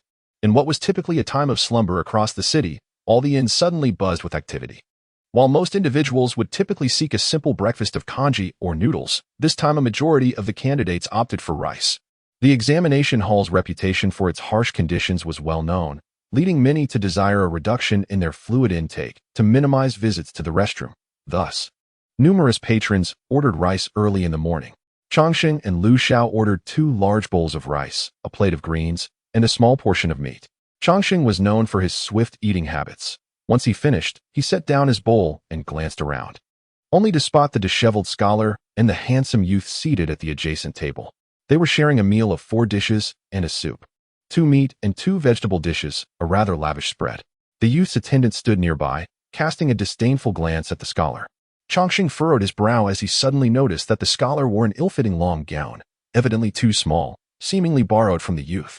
Reflecting on the past 2 days, he pondered how the bond between these two had grown so intimate in such a short span of time. Without allowing himself to ponder further, Lu Xiao finally set down his bowl. On their table, not only was the bottom of the bowl spotless, but even the soup in the dish was completely consumed. Lu Xiao let out a contented burp, picked up the examination basket beside him, and said to Changxing, "Degu, let us depart." Outside, the darkness enveloped everything. Yet numerous candidates journeyed together, and Changxing and his companion felt no fear of losing their way. The examination hall was situated adjacent to the government office, and by this time it was already teeming with people, comprised of examinees and their families. As the hour of the rabbit approached, a sudden clamor of footsteps resonated. Changxing beheld 2 rows of soldiers, each bearing torches, marching in an orderly fashion. Upon reaching their designated spots, the soldiers halted and ignited their torches, illuminating the inky night sky. At precisely the hour of the rabbit, the gates of the examination hall swung open, allowing thousands of candidates to enter in succession for inspection. Changxing and Lu Xiao, positioned towards the back, waited for half an hour before their turn arrived. Unlike the casual nature of the county examination, the provincial test was markedly more stringent. When Changxing underwent inspection, his outer garment was removed, and even his hair was forced to be let down. The constable's hand rummaged through his hair, ensuring no concealed notes were hidden within, before granting him entry. Guided by the officers, Changsheng entered a small room labeled Shuangfeng County, where he, Lu Xiao, and 3 other candidates from the same county collectively signed a guarantee document affirming each other's identities. 2 scholars then pressed their fingerprints, confirming the accuracy of the 5 individuals' identities, thus successfully navigating the rigorous examination process. In Changsheng's perspective, the provincial examination resembled a mere retake, as its content was not significantly more profound than that of the county exam. The number of sessions had diminished from 5 to 3. Yet the number of guaranteed candidates had doubled from 1 to 2, resulting in Changsheng paying a guarantee fee of 10 taels of silver to the candidates. This examination still comprised 2 essays on the 4 books and a poem adhering to the 5-character 6-rhyme format. While Changsheng was not entirely inept in poetry, producing verses devoid of inspiration led him to postpone his poetic efforts until the end. The test poem was based on the verses or renowned works of previous poets, referred to as fou de ti. Among the most celebrated of such poems in history is likely the one beginning with "The grass on the plain sways." This examination's prompt appeared deceptively simple. The borderland is filled with sorrowful winds. Failing to discern the source of the test poem could easily lead to a misinterpretation of its intent, and indeed, this line proved quite perplexing. At first glance, it seemed to stem from a frontier poem. However, fortune smiled upon Changsheng as he fortuitously recognized its origin. To his astonishment, the imperial examination had chosen a woman's verse, not due to any prejudice on his part, but rather the deeply ingrained patriarchal atmosphere of ancient times. Particularly in such significant scholarly matters, it was likely that many did not anticipate the selection of this specific line. This line originated from the poem Ti Ing Sh Ing X Ing by the female poet Zhenmi, rather than a frontier poem, and was instead a quintessential piece expressing the sorrows of a secluded woman. In the annals of Chinese history, there was indeed a renowned Zhenmi, celebrated for her beauty. Yet as a mediocre scholar in his past life, Changsheng had only a cursory awareness of her existence, lacking deeper knowledge. Upon his arrival in this world, Changsheng resolved to delve into the history of this era. He found himself particularly intrigued by names from the past that he recognized, especially that of Zhenmi, a renowned beauty whose fame still resonated throughout the land. Not only was she celebrated for her striking allure, but she was also a distinguished poet, with Tang Shanxing being one of her notable works. After discovering its origin, Changsheng swiftly composed a poem of his own. While it may not have been extraordinary, it certainly held its own merit. This time, he refrained from submitting his work prematurely. As the sun dipped below the horizon, he exited the examination hall alongside his fellow candidates, who gradually dwindled in number throughout the 10-day examination period. By the time Changsheng emerged from his final assessment, only a little over 300 candidates remained. The once handsome youth, who had previously exuded confidence, now stood pale and dejected, disbelief etched across his countenance. Meanwhile, the young scribe, Shermu, was passionately defending their stance to the shopkeeper, asserting, "This individual was once a patron of the establishment. How could you possibly not recognize him?" "What transpired?" inquired Lu Xiao, pulling aside a bystander who was merely spectating the unfolding drama. The elder brother pointed at the master and servant, stating, "This is akin to the tale of Dong Gua and the wolf." Initially, this young gentleman, filled with compassion for the destitute scholar, invited him to share his meals and lodgings. Now, however, all his wealth has been deceitfully appropriated by that very scholar. Unbeknownst to him until now, he has discovered that the scholar's identity itself was fabricated. It is a mystery how the master and servant were deceived. It is said that among the stolen possessions were heirlooms belonging to the young man's mother. Truly, good intentions have reaped no rewards. How pitiful. The examination process is stringent. Impersonation is exceedingly difficult. Longxing speculated that perhaps the so-called destitute examinee was not an examinee at all, but a con artist, for deceivers are invariably the most astute. Observing the master and servant at the center of this turmoil, Longxing thought it fortunate that the swindler had only absconded with the money after the young man had completed his examination, thus sparing the young scholar any disruption to his studies. Little did Longxing know that the swindler had no noble intentions. He had merely been waiting for the opportune moment, which presented itself only after the examination concluded. "It is you. You are from the same hometown as he. You must know who he is. On that day, you stood idly by and chose not to intervene. Are you not accomplices?" The book attendant, Shurimo, suddenly seized a scholar from the crowd. This scholar was none other than Zhang, the one who had been dragged by the con artist on that fateful day. Upon hearing these accusations, Zhang's countenance paled, and he hastily defended himself, saying, "I did not know that man. He merely claimed to be my fellow townsman. I truly have no knowledge of his identity." The scholar bearing the surname Zhang felt a profound sense of injustice. Shortly after he checked into the inn, a charlatan approached him under the guise of familiarity, leading everyone to believe they were compatriots. Most of the guests in the inn were scholars, possessing a naive disposition, and none harbored any suspicions. Even the deceived youth had not bothered to verify the swindler's examination credentials. As Shimo sought to entangle himself further with the scholar Zhang, the handsome young man interjected, "Shimo, spare my brother Zhang. It is my failure to discern character. Why must you persist in harassing him?" "My lord, that pendant is a cherished heirloom left by my mother," Shimo replied, his voice thick with emotion. The youth's complexion turned ashen as he responded, "Consider it a lesson learned." "My lord, what shall we do now? We are devoid of lodging funds and travel expenses. Where shall we stay?" Shimo inquired. "There are numerous dilapidated temples outside the city. We shall surely find shelter there," the young man suggested. "My lord, perhaps we might borrow some silver from our fellow townsmen," Shimo proposed. Upon hearing this, the previously boisterous crowd immediately recoiled, creating a significant expanse of space around them. The handsome youth waved his hand and said, "Everyone is not affluent. Why must we impose upon them?" After this exchange, Changxing found himself favorably impressed by the youth, who, in the face of adversity, neither lamented his fate nor relied solely on others. The scholar's servant aided his master, carrying a bundle as they exited the inn. Changxing turned to Lu Xiao and instructed, "Wait for me here for a moment. I shall have a word with him." Shaking his head, Changxing stated, "I am not here to offer silver." As Changxing pursued them, the master and servant had not ventured far when he called out, "Brother, please hold your step." The young attendant, Shimo, gazed at Changxing with hopeful eyes, wishing that this person might offer assistance to his master. Changxing inclined his hands toward the youth and said, "Judging by your attire, it is evident that your family possesses considerable wealth.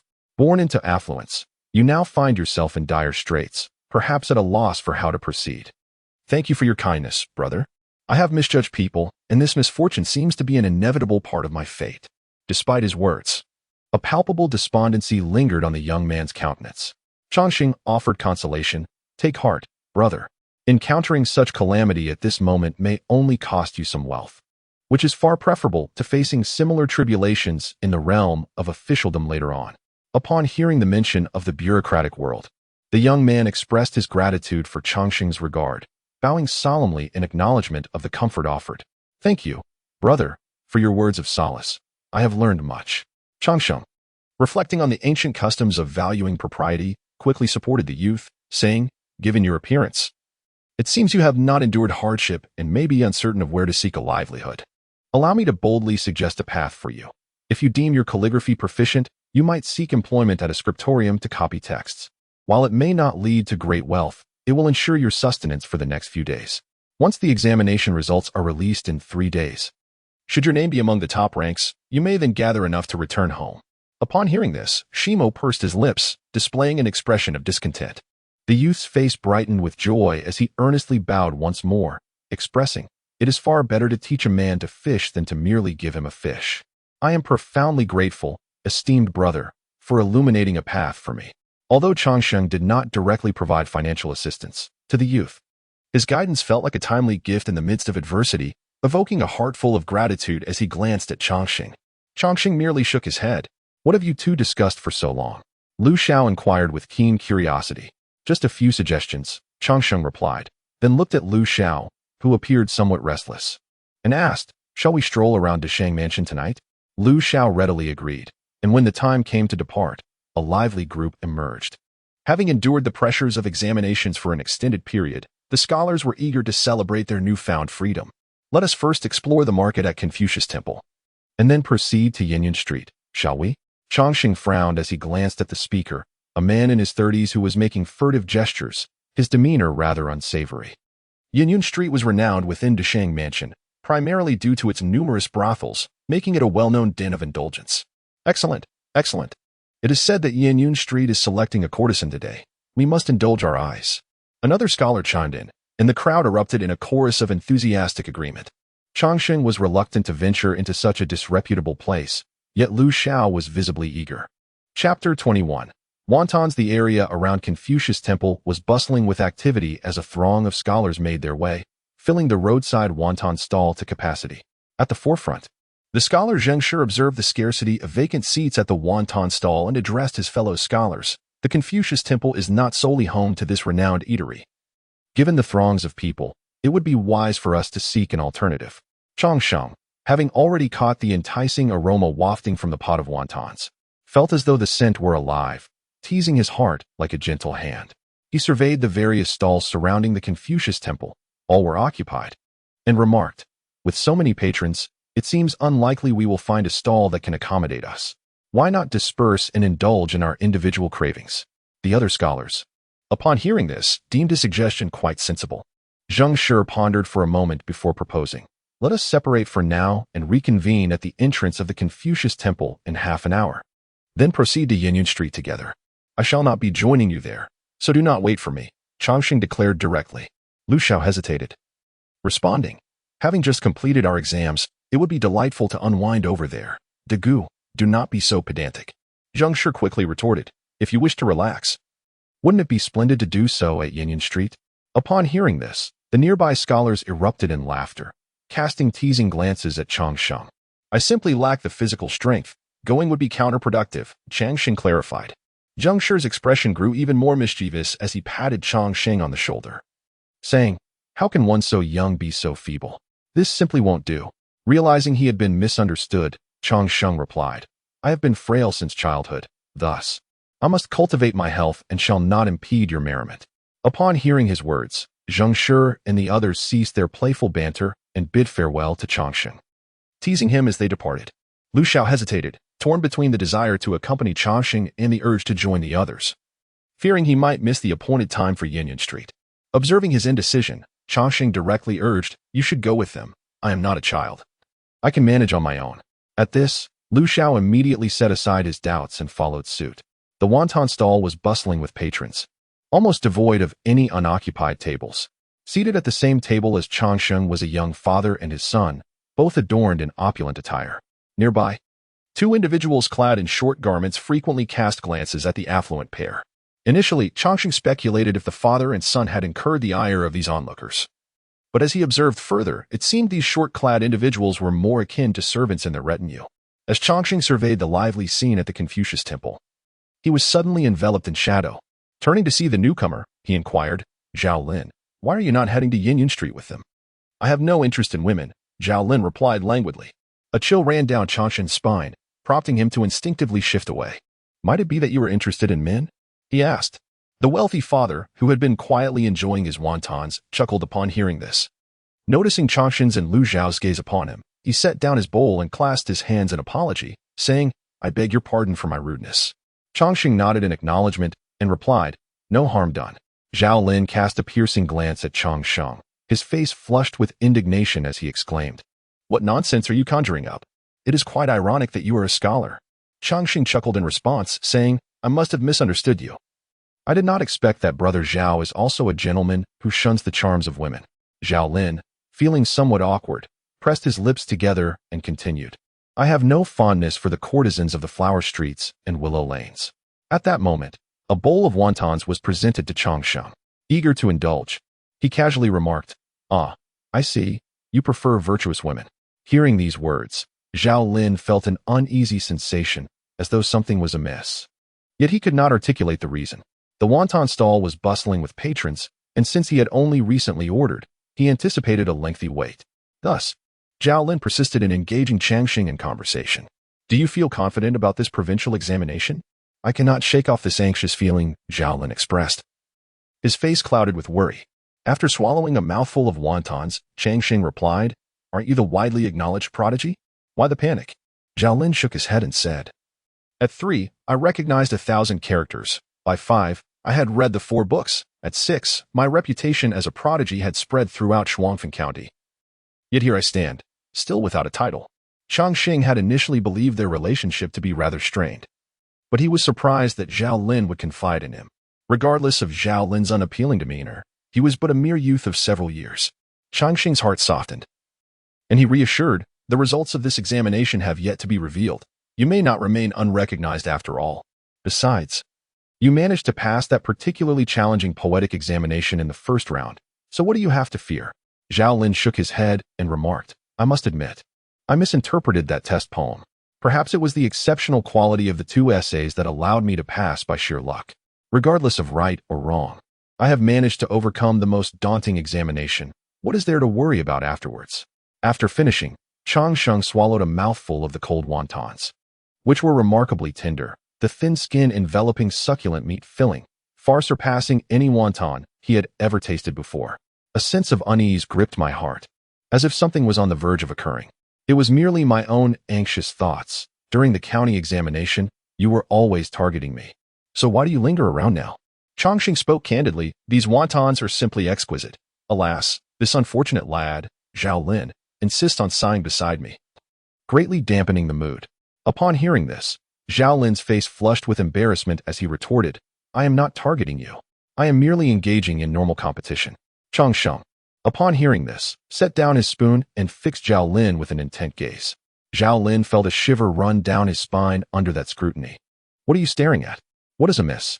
I observe that you are quite young and rather handsome. How can you possess such a thick skin? Changsheng replied. Zhao Lin was momentarily taken aback, when suddenly, a thunderous cough erupted from the young father seated nearby. The two attendants at another table immediately stood up and inquired, Fifth Master, what seems to be the matter? The young man waved his hand dismissively and said, It's nothing, just a slight choke. I assure you, I did not eavesdrop intentionally. It is simply that your conversation is exceedingly entertaining, and I lost my composure, the young father added, offering a respectful nod to Changsheng. Changxing shook his head, feeling that the ancient people possessed a rather low threshold for humor, and said, It matters not. Zhao Lin, his face flushed with embarrassment, leaned closer and retorted fiercely, You accuse me of having a thick skin. With a light chuckle, Changxing replied, You are proud one moment and humble the next, turning your back when convenient. Does that not demonstrate your own lack of modesty? Initially infuriated, Zhao Lin soon lowered his gaze, fidgeting as he confessed, I must admit, I once harbored some jealousy towards you. However, after leaving Shuofeng County, I realized there are indeed others beyond the horizon. The disputes between us are trivial, and I hope you will not hold them against me. Changxing found the ancient scholars he encountered to be quite decent, rarely encountering the hypocritical sort. Zhao Lin, despite his initial resistance, was able to humble himself, which was indeed commendable. Young individuals are prone to impulsive emotions, often speaking and acting rashly. Changxing had no intention of holding his grievances against him, replying, Rest assured, I have never held a grudge against you. We are fellow townsmen, and when away from home, we ought to support one another. Zhao Lin visibly relaxed, but soon Changxing seemed to recall something and inquired, having studied for so many years. Your words suggest this is your first attempt at the provincial examination. Pray tell, did you only participate in the county exams previously? Zhao Lin's previously calm demeanor darkened in an instant. Chapter 22, The Prescription. Changxing felt a twinge of unease under Zhao Lin's scrutiny and awkwardly rubbed his nose. Just then, Zhao Lin's wontons were finally served, prompting Changxing to exclaim, The wontons have arrived. You must be starving. Zhao Lin chose to disregard him entirely. At that moment, the father and son next door had finally finished their meal. The father inclined his body toward Changxing, saying, An amusing friend, I must take my leave. The young father was accompanied by a boy of about 5 or 6, who mimicked his father's gesture with his chubby little hand, which struck Changxing as quite comical. As soon as this father and son departed, 2 servants from the adjacent table followed suit. Almost immediately, Changxing and his companion were met with an unexpected sight. A corpulent figure settled into the seat vacated by the young father and son. The newcomer bore a visage marked by excess flesh and a broad physique, appearing to be even more rotund than both Changxing and Zhao Lin combined, seemingly tipping the scales at nearly 300 pounds. Innkeeper, bring me 5 bowls of wontons, he bellowed, raising his hand as if to ensure the innkeeper's attention, emphasizing his command with his plump palm. The wontons at this establishment were notably generous in portion. A single bowl was sufficient to satiate a young man like Changxing. He couldn't help but marvel at the man's appetite. Just then, a lanky figure took a seat beside the rotund man. As soon as the thin man settled in, he inquired, Would you mind sharing half a bowl of your 5 wontons with me? You might as well just order 1 bowl and share half with me. The plump man replied. After a moment's contemplation, the thin man nodded in agreement, saying, That works too. Changxing nearly burst into laughter upon hearing their exchange. And soon he overheard the duo discussing today's examination. To his surprise, he discovered that these two were also candidates for the scholar's examination. After hastily finishing his bowl of wontons, Changxing rose to his feet. "Aren't you waiting for me?" Zhao Lin mumbled, extending his left hand to grasp the hem of Changxing's garment. "I stood waiting for you, while others were also awaiting their turn," Changxing explained. Zhao Lin, fearing that Changxing would not wait for him, hastily finished his wontons. As the two emerged from the wonton stall, night had already descended, and the stalls in the Confucius temple area were illuminated with lanterns. Amidst the twinkling lights, throngs of people meandered, creating a spectacular scene. Zhao Lin observed a street performer at the roadside, surrounded by a large crowd, with spontaneous exclamations of surprise emanating from within. Being young and curious at heart, he felt a strong desire to engage, yet Changxing, of a similar age, appeared indifferent, prompting Zhao Lin to feign disinterest. While Changxing gazed at the street stalls, his thoughts were consumed by matters of livelihood. The 300 taels earned from selling orchids 2 years prior would eventually dwindle. The Luo family could not afford to live off their past gains, and he was at a loss for devising a sustainable means of support. Over the past 2 years, Changxing had devoted himself to his studies, and the Dichen family dared not disturb him with trivial matters. The Luo family had managed to supplement their income through poultry farming, yet in comparison to the incessant outflow of silver for Changxing's education, their earnings fell woefully short. "Miss, why did you steal my family's recipe for cloud cakes?"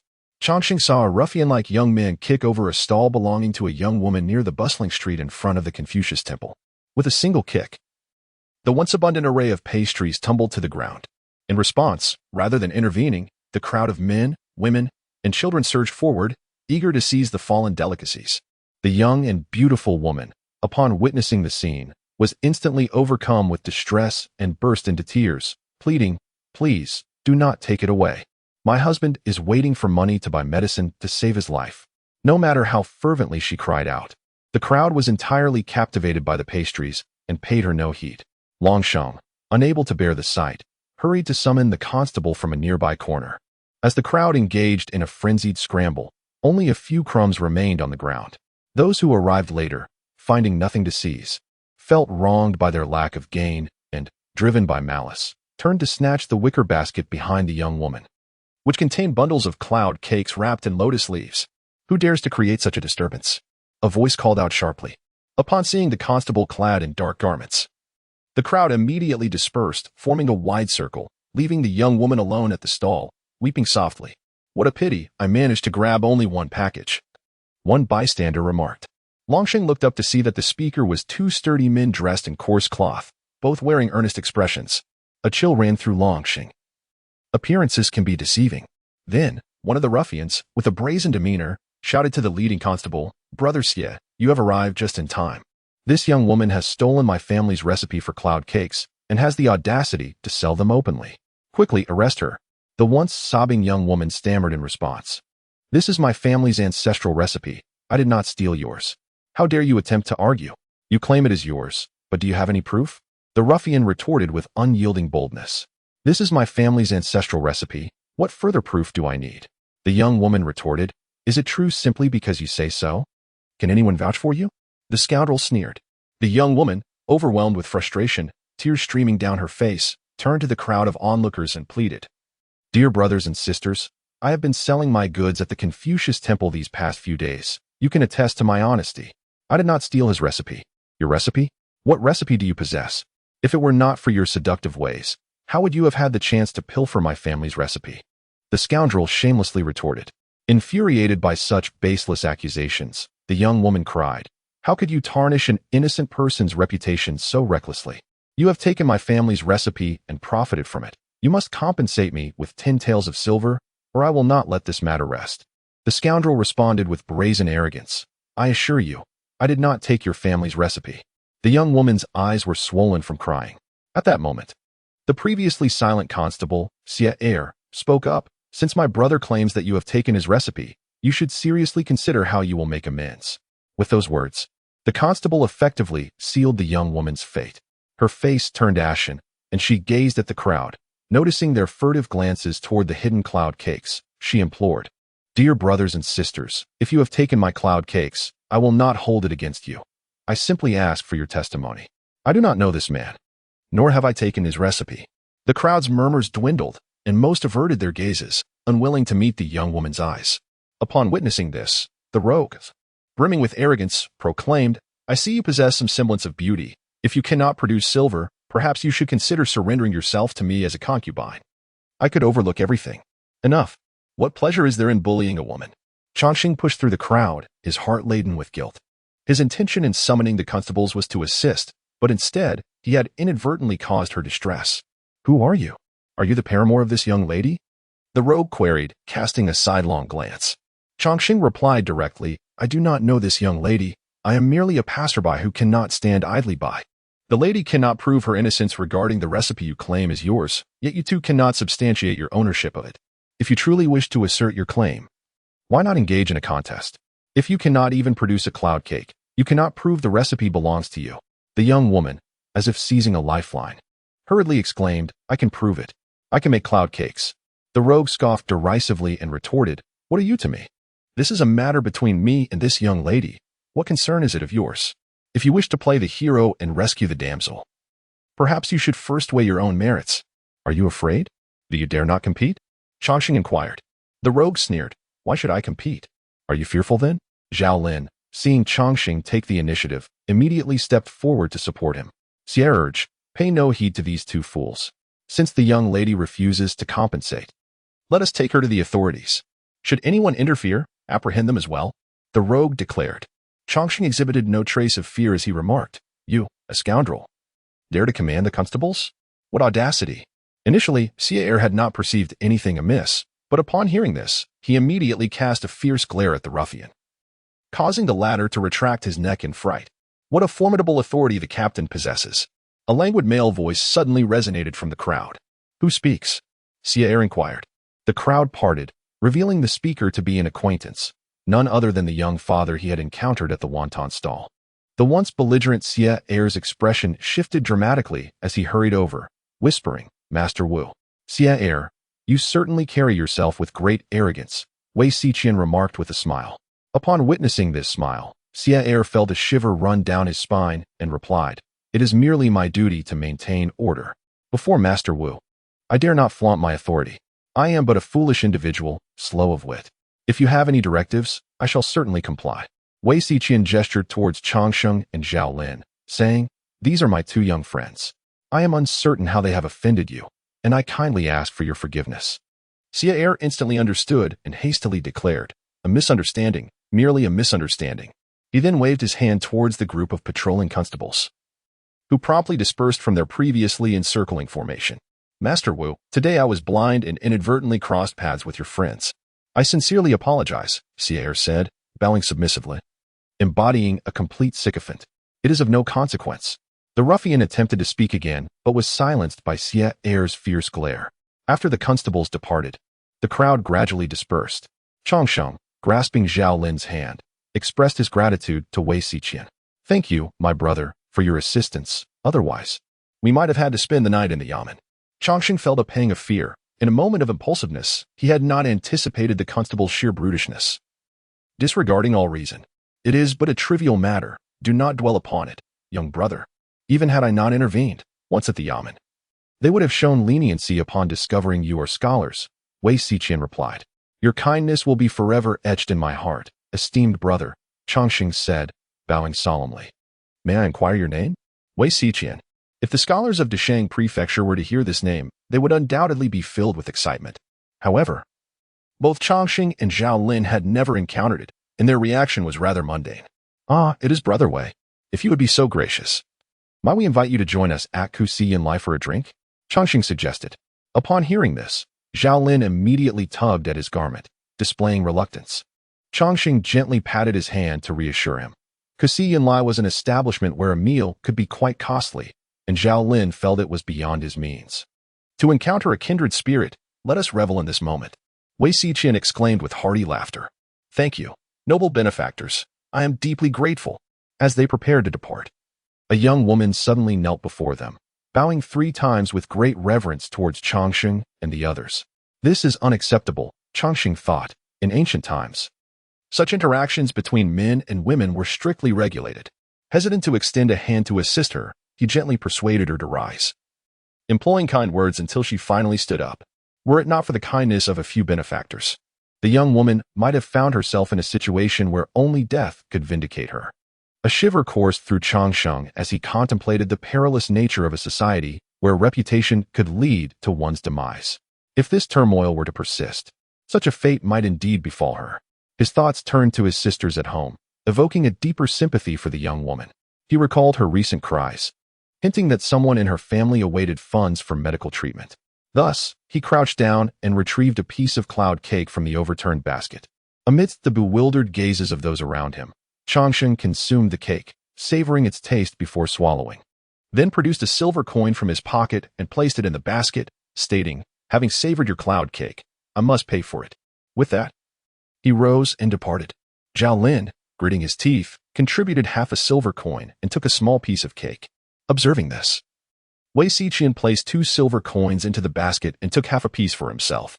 "This cloud cake is delightful. The expenditure is well worth it," Bai Xiaotian remarked with a smile. Thank you, benefactors."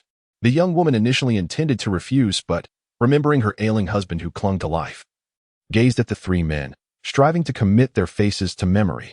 The trio then made their way to the tavern, appearing as if they were guests arriving amidst a bustling crowd. Noticing Bai Xiaotian alone and the absence of the young boy, Changsheng inquired, "I previously saw Brother Wei accompanied by a young lad. Is he your son?" "That is my son Ziyuan, the epitome of cleverness and understanding." Bai Xiaotian's face lit up with joy at the mention of his son, but within moments, his smile faltered, and he glanced around, bewildered, asking, "Where has Ziyuan gone?" Chapter 23. The Abduction. Ziyuan. Bai Xiaotian's countenance was ashen as he scanned the surroundings anxiously. Observing his agitation, Changsheng hurriedly reassured him, "Brother Wei, do not fret. Surely, your servant is with the young master, is he not?" Trembling uncontrollably yet striving to maintain composure, Bai Xiaotian replied, "You are right. There are still the servants." No sooner had he spoken than the 2 servants pushed their way through the throng, one clutching a candied hawthorn skewer and the other grasping a sugar figurine. Bai Xiaotian fixed his gaze intently on them and inquired, "Where is Ziyuan? Is he with you? The young master? Was he not with you?" One of the servants responded, "Why were you not watching over the young master?" Bai Xiaotian demanded. "The young master instructed me to buy the sugar figurine. He asked me to procure the candied hawthorn." The Confucius temple was teeming with a chaotic crowd, and Changsheng, fearing the dire consequences of further delays, suggested, "Brother Wei, send someone to report this incident to the authorities. Let us split up and search. If we find him, we will wait here with the child. Regardless of whether we locate him or not, let us reconvene here in 1 hour." Without a moment's hesitation, Bai Xiaotian acquiesced, dispatching a servant to notify the officials while the others dispersed in search of the young master. The gathering of individuals was fortuitously situated at a crossroads. Changsheng chose to venture eastward, toward the direction of a wonton stall, a path he was familiar with. As he navigated through the throngs of people, his attention was particularly drawn to the children, maneuvering through the crowd with determination. He even lifted the veil of a child concealed beneath a hat, only to be met with several exclamations of discontent, accusing him of being unwell. As he continued his search, he noticed that he was nearing the exit of the Confucius temple when he spotted a middle-aged man hurrying forward, cradling a sleeping child in his arms. At first, he observed the child's tattered clothing, patched in several places, before his gaze fell upon a hand dangling outside the man's embrace. The hand was marred with dirt, obscuring its original hue. "Good sir," Changsheng called out, "on such a frigid day, it is unwise to leave the child's hand exposed. It could easily succumb to the cold." His intention was merely to offer a kind reminder, yet the man paused momentarily, then gingerly tucked the child's hand closer to his own body. In that fleeting instant, Changsheng caught a glimpse of the child's face. It was a plump, fair visage, unmarred by the harshness of winter. This child was not Wei Ziyuan. Yet he was evidently not of humble origins, as impoverished families do not typically care for their offspring with such meticulousness. "You are not the child's parent. You are an abductor," Changsheng exclaimed loudly. Upon hearing this, the man immediately took flight. "Catch the abductor! Catch the abductor!" Changsheng shouted as he pursued him, igniting a wave of commotion throughout the crowd. The Confucius temple was teeming with people, their gazes scattered and unfocused. Changsheng, unable to utilize his extraordinary abilities amidst the crowd, pursued a fleeing child trafficker who darted away with remarkable speed. After a relentless chase, the trafficker veered into a narrow alley. Without a moment's hesitation, xianxia followed suit. The two raced through the alley for about 10 minutes, until the trafficker abruptly pushed open a door and entered a courtyard. Xianxia, driven by instinct, dashed in after him. To his astonishment, the trafficker was cradling a child in the courtyard. Xianxia charged forward, but then he heard a subtle rush of wind behind him. He quickly bent down, narrowly avoiding a lethal strike. "Damn it, he's close on our heels," a man cursed. With a swift twist, Xianxia unleashed a wooden spike that struck the man between his legs, causing him to stagger in pain. "How dare you harm my brother?" 3 figures burst forth from the house, each brandishing a dagger. Among them was a woman, appearing to be in her 40s, her face etched with hardship. She shouted, "Kill this little brat." Xianxia unleashed his powers, firing successive wooden spikes that incapacitated the traffickers. The trafficker, in his desperation, lunged forward, causing the child to slip from his grasp. Xianxia instinctively caught the child, who remained blissfully asleep, evidently rendered unconscious by the trafficker's actions. With a series of precise strikes, Xianxia immobilized the remaining traffickers. Once they were unable to escape, he entered the house while cradling the child. Inside, he found a handful of unconscious children and a young girl, but a thorough search revealed that Bai Xiaotian was not among them, sending a wave of despair through him. Even in the absence of Bai Xiaotian, leaving so many children here is hardly a solution. Xianxia cast a glance at the sole girl present, though her eyes were shut. Her beauty was unmistakable. Without a hint of compassion, Xianxia seized a cup of cold tea and splashed it across her face. The girl opened her eyes, still somewhat dazed, and inquired amidst the dim, flickering candlelight, "Who are you?" Xianxia hastily replied, "You must go report to the authorities. I have incapacitated the abductors outside. This place is undoubtedly their lair, and these children have all been taken." The girl froze for a moment, her eyes widening in realization. Without a shred of doubt towards Xianxia, she attempted to rise but stumbled due to her numb legs. Xianxia quickly reached out to steady her, asking, "Are you all right?" After confirming her well-being, Xianxia guided the girl out of the door. Turning back to the scene of the abductors sprawled on the ground, their limbs pierced by wooden stakes rendering them incapable of crawling, they writhed in agony. Xianxia gathered some rope and tattered cloth from the courtyard, binding all 5 abductors together and gagging them with the cloth, leaving them in a corner of the yard, determined not to allow them to escape. He thrust 2 more stakes into the ground, causing one man to collapse and surrender. Xianxia seized the child, delivering a swift kick to the man. The child was none other than the one he had been desperately seeking, Bai Xiaotian. At that moment, Bai Xiaotian lay with eyes tightly shut, his face cold to the touch. Xianxia placed the child into the inner room and procured more rope to similarly restrain the abductors.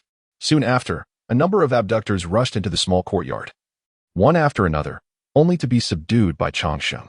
When the constables finally arrived, they found more than 10 abducted children tied up in the courtyard. Seeing the frail figure of Xianxia and the several bound children in the corner, they incredulously inquired, "You captured these?" "Indeed, capturing these children is a significant achievement. We kindly request that you accompany us to the magistrate's office to present the facts," the leading officer said politely. Xianxia did not refuse. Instead, he went inside to bring out Bai Xiaotian and stated, "This is the son of my friend, who is currently searching for him. I wish to deliver the child to my friend first." Observing Xianxia's determination, he conceded, "My friend's name is Bai Xiaotian. He has left someone waiting for news at the Confucius Temple intersection. I would appreciate it if you could send an official to inform him, to spare him any distress." Upon hearing the name Bai Xiaotian, the captain's expression changed, and he replied, "I shall dispatch someone to the Confucius Temple and the Wei residence immediately." Xianxia felt a wave of relief. The captain had initially feared that Xianxia might abscond, complicating matters if the magistrate inquired later. But he had not anticipated that this connection to the Wei family would prove advantageous. Having already located nearly 20 abducted children was a significant case, and as they proceeded towards the magistrate's office, onlookers quickly comprehended the gravity of the situation, leading some to hurl rotten leaves and foul eggs at the abductors. To uncover such a significant case is indeed a remarkable achievement, particularly as it involves the young master of the Wei family and the daughter of the Qin family. The magistrate, nearing the end of his term and striving to forge connections, found himself fortuitously presented with this opportunity. It was as if a pillow had been delivered just as he was about to doze off. Instantly, the magistrate's perception of Xianxia transformed. The young man appeared increasingly agreeable in his eyes. Upon learning that Changxing was a candidate in the upcoming examination, his fondness for him deepened. The abductees had been crying out in pain, and upon examination, the physician extracted bloody wooden splinters from several of their bodies. The magistrate, casting a mere glance, felt a chill run down his spine. "Did you do this?" he inquired. Changxing shyly replied, "I am but a frail student, and this is my only means of self-defense." He opened his hand to reveal a wooden splinter.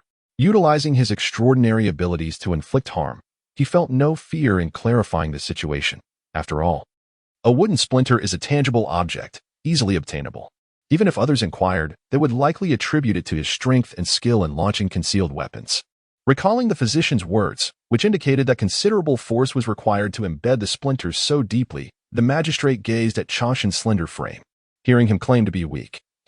The magistrate could not help but twitch at his temples. Chapter 24. The young scholar, a token of appreciation.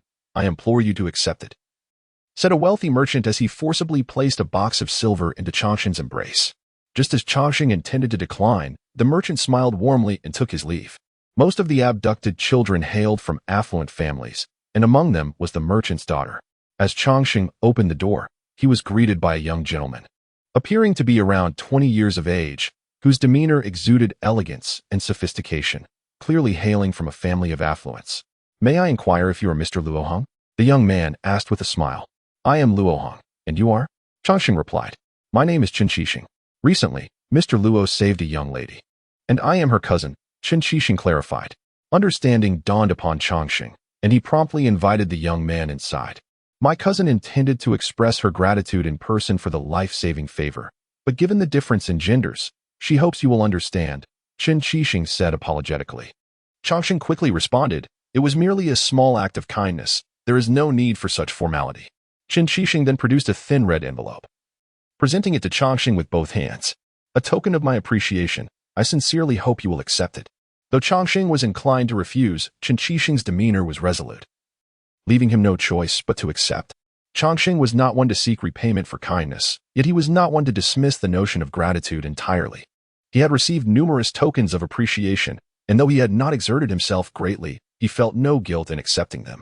Seeing that Changxing accepted the gift, Qin felt a sense of relief. His cousin was the cherished jewel of the Qin family, and with their grandmother's recent illness, she had traveled from the capital to visit. Should any misfortune befall her in the great Qing mansion, it could lead to irreparable consequences with the Qin family. Changxing's expression turned serious as he solemnly assured, "It is only fitting. I shall remain discreet." After exchanging a few more pleasantries, Qin took his leave. Changxing opened the red envelope, expecting to find a banknote, yet he was met with a property deed. This deed pertained to a residence located in the Eastern District, where the saying goes that the East is noble, the West is wealthy, the North is poor, and the South is humble. The property prices in the Eastern District far exceed those in the Northern and Southern districts, often by threefold or more. The gift was indeed intriguing. The residence in Xingwen Alley was in close proximity to the academy. Changxing had already contemplated that, should he succeed in the imperial examination, he would enroll in the academy. It was evident that Qin had inquired about Changxing before presenting such a thoughtful gift.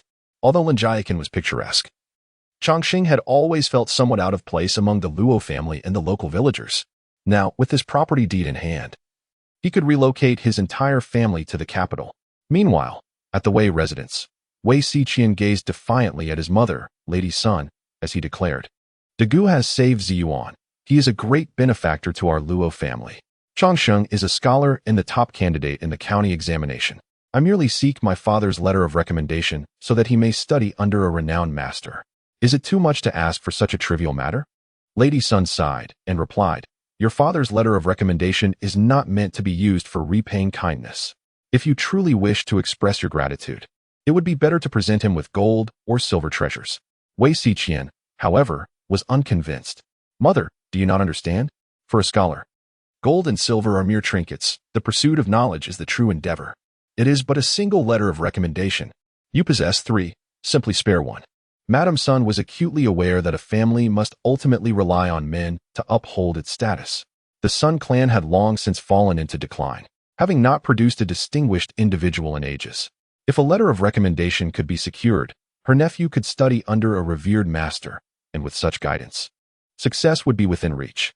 However, She had yet to decide which nephew would receive the coveted letter, thus it remained in her possession. Bai Xiaotian's probing inquiries rendered Madame Sun pale. The reputation of one's father was paramount. A recommendation for an unworthy individual would lead to public skepticism regarding his integrity. I bore you after 10 months of hardship, yet an outsider has driven a wedge between mother and child. Had I known this would occur, I would have preferred not to bring you into this world.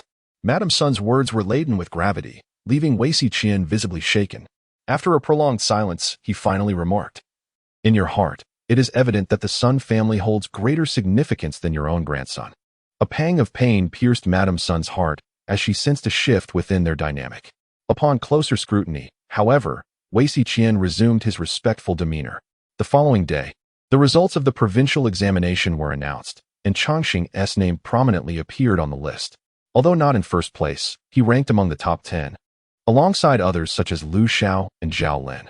Most of the successful candidates did not intend to return home. Rather, they aspired to proceed directly to the provincial capital of Liashangfu to prepare for the next round of examinations. Upon entering the county town, Changxing encountered Luo Chuchu, who awaited him. Noticing the somber expression shared among Changxing and his companions, she gently inquired, "Did you not pass the exam, brother?" Changxing shook his head and replied, "None of them succeeded, so I dare not smile." Upon hearing this, Luo Chuchu's lips curled slightly, but upon noticing the expressions of those around her, she abruptly suppressed her smile. Changxing felt a sense of relief wash over him. During the time Changxing had been away from home, the women of the Luo family had remained largely secluded, making it difficult for outsiders to stir up trouble. Moreover, with the vigilant little monkey guarding the premises, there had been instances where intruders attempted to break in at night, only to be pelted with fruit by the monkey, leaving them with bruised egos. The village was well aware that despite the Luo family being comprised entirely of women, they had a monkey fiercer than any dog, which deterred most from acting rashly. With the old man's blessings, Changxing was fortunate enough to pass his examinations. Upon learning of his success, the eldest Qin family member promptly went to the ancestral altar to offer incense. In days gone by, the Luo family had been among the most prominent households in the region. The younger Qin family member sighed in reflection. However, her words were swiftly silenced by a sharp glare from the eldest Chun, reminding her that such matters were merely remnants of the past and not worth revisiting. Changsheng, intrigued by the history of the Luo family, recognized that this was not the opportune moment to inquire further and suppressed his curiosity. After resting at home for 5 days, as he prepared for his journey, the younger Qin approached him privately.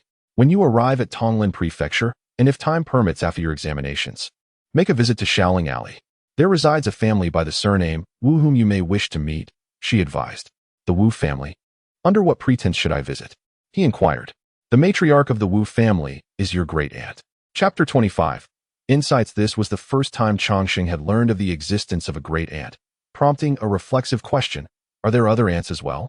Xiaotian let out a sigh and remarked, "You have a little aunt who passed away many years ago. Do not mention her in front of your grandmother. It saddens her," Xiaotian advised. Changsheng, being a reserved individual, refrained from further inquiries after receiving the counsel. "Is there anything I should say upon meeting my elder aunt?" Changxing inquired. After some contemplation, Xiao Chun responded, "After all, we are bound by blood. Many years ago, there was correspondence between you and your elder aunt. Yet now there is silence. You should ascertain whether she is faring well. If we discover she is thriving, it will put our minds at ease." Having spent nearly 3 years here, the tender warmth of familial bonds stirred a profound longing within him, a feeling he had scarcely known as an orphan in his previous life. After a moment of careful thought, he ventured to ask, "What if my elder aunt is not doing well?" Xiaotian remained silent for a considerable time before replying, "Indeed. A woman estranged from her family is often vulnerable to mistreatment. If her situation is dire, your visit as her nephew may serve as a source of support." Changxing promptly agreed, recognizing that familial connections are strengthened through frequent visits. For this examination, he hired a carriage from the transport service. The villagers of Linjia village, upon learning of Changxing's success in the imperial examination, expressed their desire to have their children serve as his apprentices. However, all such offers were firmly declined by Chun. She felt that, as they were all fellow villagers, accepting any one family's child would be inappropriate. Furthermore, the notion of merely serving as an apprentice was not a matter of selling oneself, and if the child felt slighted, their parents might come seeking retribution. Most of these families were impoverished, and the children sent were quite young, at an age where they were notoriously mischievous and unpredictable. They were likely not being sent to work, but rather to scavenge for food. Changxing is not a frail scholar. He is an extraordinary individual endowed with wood-based abilities, which grant him exceptional vitality. He often observes candidates being assisted by others outside the examination hall. Yet he himself feels no fatigue after completing his tests and does not perceive a need for care from others. As the capital of Liuzhou Province, Tonglin Prefecture is far more prosperous than Desheng Prefecture, with its streets appearing remarkably tidier. Changxing has taken up residence in a modest inn, as most lodgings in the city are fully booked due to the impending examinations, and many have raised their prices in anticipation of the event. However, this small inn, due to its basic accommodations, remains reasonably priced. Changxing continues to share a room with Lu Xiao, and after several days apart, he distinctly senses a change in Lu Xiao. On the third day, unable to contain his concern, Changxing gently persuaded Lu Xiao to focus on his studies, leading Lu Xiao to decline several invitations to poetry gatherings and spend a few tranquil days reading alongside him. Nevertheless, the allure of the vibrant surroundings ultimately stirred Lu Xiao's restlessness. I must attend this poetry gathering. It is said that Master Anyun will be present, the foremost among the 4 talents of Tonglin Prefecture. Lu Xiao exclaimed, his eyes gleaming with excitement as he clutched the invitation. Although Changxing had never heard of the 4 talents of Tonglin Prefecture, he empathized with Lu Xiao's enthusiasm upon encountering an idol and inquired, "What accomplishments does this Master Anyun possess?" Lu Xiao replied, "Though Master Anyun is currently merely a scholar, his poetry has garnered high praise, even from Mr. Wei Lan. It is rumored that Mr. Wei Lan wishes to take him on as a disciple, yet Master Anyun declined." Citing the need to stay close to his parents, Lu Xiao's heart brimmed with admiration and envy. Changxing furrowed his brows once more and inquired, "Who is Mr. Wei Lan?" Lu Xiao, filled with exasperation, replied, "You do not even know who Mr. Wei Lan is? He was the top scholar in the 3rd year of Guyuan, a master renowned throughout the land. The current sage has invited him several times to take up an official position, yet he has declined, stating that his ambitions lie elsewhere. Such integrity should serve as a model for us scholars. Most importantly, Mr. Wei Lan is one of our own from Dechengfu. How could you be unaware of him?" Changxing found himself perplexed by the contradictions inherent in the ancient scholars. On one hand, they were fervently eager to pursue official positions through the imperial examination, yet on the other hand, they held great admiration for reclusive gentlemen like Tao Yuanming and Lin Juanfu. They harbored grand aspirations of serving the realm, while simultaneously yearning for the tranquil life of gathering chrysanthemums by the eastern fence, leisurely gazing upon the southern mountains. Changxing could not help but feel that this was indeed a profound contradiction. As a mere scholar, why would he wish to associate with these juvenile students? Shouldn't he be dedicating himself to his studies in preparation for the upcoming examination? Curiously, he asked, "Every level has its own circle. It is not that I look down upon Lu Xiao. He comes from humble beginnings and is merely a student. There is truly nothing about him that warrants the attention of others." Lu Xiao hastily explained, "The organizer of this poetry gathering, Li Ji, is the cousin of Master Anyun, which is why he has graciously agreed to attend. This opportunity is truly rare. I am somewhat acquainted with Li Ji and can bring you along to this poetry gathering. Studying is exhausting, rather than toiling away in isolation. Why not accompany me and experience it for yourself?" Chapter 26. The Wu family. For 3 fleeting seconds, Changxing's heart fluttered as he gazed at the book in his hands, resolutely rejecting the proposal. Unlike Lu Xiao, whose impoverished background was somewhat alleviated by the support of 2 elder brothers, Changxing bore the weight of his family's expectations alone. He was not merely a participant in a gamble like Lu Xiao. He was the cornerstone of his household, shouldering immense responsibilities without the luxury of indulgence. Disregarding Lu Xiao's fervor, which persisted for several days, it was only with the commencement of the entrance examination that he finally quieted. The examination comprised 2 sessions, each marked by a significant number of eliminations. Alongside the current candidates, many from previous years also sought to participate, resulting in fierce competition. On the day of the examination, the inn buzzed with activity before dawn as a group of scholars, having finished their breakfast, set off towards the examination venue. From a distance, Changxing spotted torches flickering outside the examination hall, where soldiers stood guard, indicating the importance the Tonglin Prefecture placed on this event. Presiding over the examination was the educational official from Liuzhou Province, a young man of notable pedigree who had excelled in previous examinations. The entrance bore the inscription Tonglin Tribute Academy in bold characters. Following the guidance of the officials, Changsheng and the others formed a long queue outside. The atmosphere laden with solemnity, compelling most to whisper rather than speak aloud. After approximately half an hour of waiting, the line before Changsheng began to move. And the security checks remained stringent. While he kept his eyes open, mentally reviewing his materials, a sudden commotion erupted at the front of the line. "Sir, this is not mine. I did not bring any cheat sheets." Before the words could fully escape his lips, he was silenced by a hand covering his mouth. Changsheng craned his neck to peer towards the front of the line, where, under the dim flicker of the flames, he beheld a scholar in a blue robe being forcibly escorted away by two constables, deprived even of the chance to defend himself. A chill swept through the hearts of the countless candidates witnessing this scene, prompting some to involuntarily check their examination baskets, fearful that they might have inadvertently carried some contraband. Changsheng and Lu Xiao were no exception to this anxious ritual. After undergoing a thorough inspection, they entered the examination hall, enduring another round of singing preambles before finally stepping into the actual testing arena. Luck was not particularly on Changsheng's side, as his examination booth was situated adjacent to the latrine. Though the odor was still bearable at that moment, it would soon become overwhelmingly pungent within a couple of hours. The first round of examinations was designed to be completed within a single day.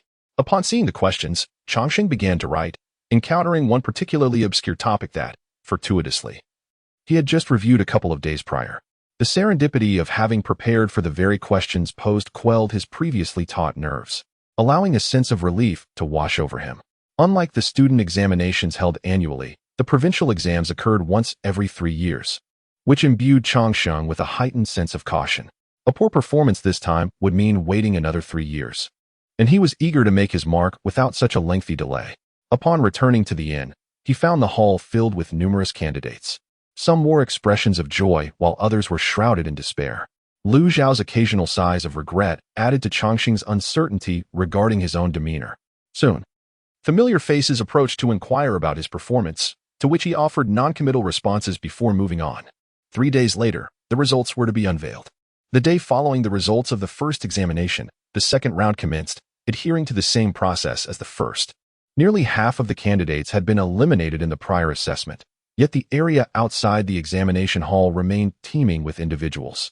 The questions in the second examination were equally obscure, presenting considerable difficulty even for Changsheng, who, fortunately, had a solid foundation from his studies.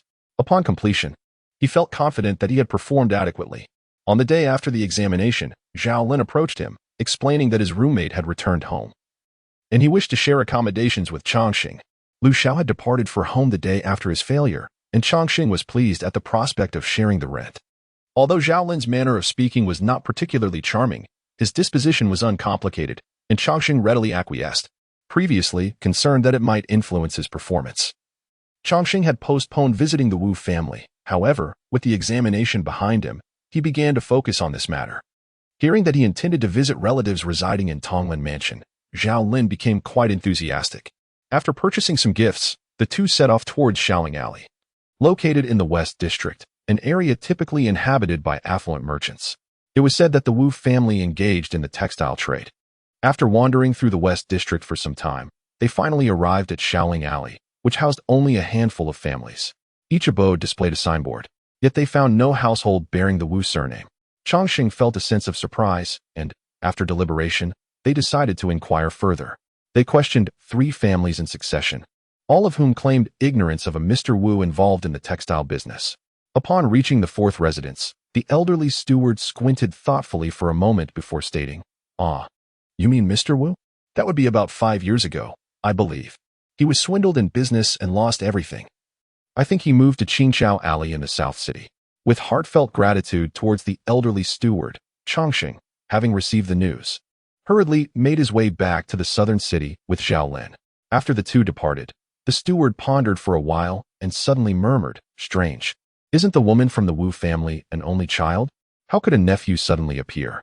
Unbeknownst to Changsheng, who remained oblivious to these convolutions, he rushed from the western city to the southern city.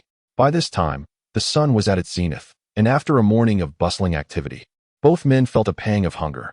Since they had not informed their host in advance, they feared it might seem as though they were merely seeking a free meal. Therefore, Changxing and Zhao Lin stopped at a roadside stall to enjoy a bowl of noodles. After inquiring around in the southern city, they finally located Qingqiao Alley. This alley was a narrow, dimly lit passage lined with makeshift shelters on either side, revealing walls with gaping holes. Walking through the alley, one could vaguely glimpse the interior of the homes. It was said that the southern city, particularly Tonglin Mansion, was a slum, and upon witnessing such squalid conditions firsthand, Changxing felt a wave of concern for his yet-to-be-met grandaunt. After some effort in gathering information, they eventually found the Wu residence. In comparison to the other dwellings in Qingqiao Alley, the Wu family's situation was relatively better, as their home bore no apparent flaws and even included a small courtyard. "Whom do you seek?" After knocking on the door, a woman, appearing to be in her 30s with sharp features, opened it. "May I inquire if this is the residence of Wu Dafu?" Changxing asked, internally questioning what grievances could have led his uncle's parents to bestow such a name upon him. Upon hearing the words, the woman furrowed her brows, casting her gaze upon the two young scholars. A pang of apprehension struck her heart. Yet she soon pondered that it was unlikely for two scholars to come seeking debts. Her expression softened somewhat as she inquired, "What business do you have with him?" Although the woman appeared weathered, a closer inspection revealed that she must have been a beauty in her youth. Changxing speculated that she was likely his aunt. And thus he spoke up, "Wu Dafu is my uncle. You must be my aunt, correct? It has been many years since our families have been in contact. I happened to be in the capital on business and was entrusted by my elders to pay a visit." At this, the woman's brow furrowed even more deeply, and then, as if recalling something, her eyes filled with disdain as she scrutinized Changxing's attire. Noticing his slightly faded blue robe, she discerned that his family was not affluent. And she promptly replied, "This is not Wu Dafu's residence. You have come to the wrong place." With that, she abruptly slammed the door shut. "What are you staring at? Hurry and leave, you little wretch." Changxing suddenly heard a curse emanating from within the house. Standing outside, both he and Zhao Lin could not help but question whether that insult was directed at them. Taking a couple of steps back, Changxing glanced at Zhao Lin with a hint of apology, saying, "I have dragged you into this. I'm sorry for the unnecessary rebuke." Zhao Lin quickly reassured him. "It's of no consequence. That woman is quite vulgar. Yet if this is not Wu Dafu's home, why did she bother to interrogate you further?" Changxing found the situation rather peculiar. When he inquired among the neighbors of Qingqiao Alley, he specifically asked about the residence of Wu Dafu. The response was unequivocal, indicating that it was indeed the house at the end of the alley. How could there be any mistake? "Open the door, Dafu's wife," the elderly man called out with conviction. However, the woman inside merely responded without unlocking the door, saying, "It is your son, Dalang, who owes you money. So why do you keep coming to me?" The old man rolled his eyes and retorted, "Rest assured, I am not here to demand money from you. Just open the door." After a brief pause following the old man's insistence, the courtyard gate creaked open, revealing the same woman whom Changxing had previously encountered. With evident annoyance, she remarked, "Chindama, you insisted on playing the Good Samaritan and saved that wretched child's worthless life. Why are you now seeking money from me?" "I refuse to repay his debts. Is your husband Wu Dafu?" Chindama inquired curtly, internally chastising the woman for her apparent callousness. Only then did the woman notice the two scholars standing behind the elderly man, her eyes widening in disbelief as she exclaimed, "What misfortune brings you two here again? I have no kinship with you. Madam, my classmate and I traveled from Shaoling Alley in the West City to Qingqiao Alley. Your household head is unmistakably my uncle by marriage. Why do you refuse to acknowledge this?" Changxing observed the woman's attitude, which he found exceedingly strange. "My husband is not your uncle by marriage. You must have mistaken the person," the woman replied icily. Shaking her head, she added, "Daya is here." What could possibly be the matter? Aunt Chun, visibly displeased, remarked, "Daya is only 6 years old. What can she possibly do? Your son Erlang is quite unruly. Hasn't he struck Daya again?" The woman, her expression sour, hurriedly replied, "That is not the case. Erlang is quite well behaved." A smile tugged at Aunt Chin's lips as she retorted, "It's not my intention to criticize you. But even if you dote on Erlang, you cannot belittle Dalang and and I.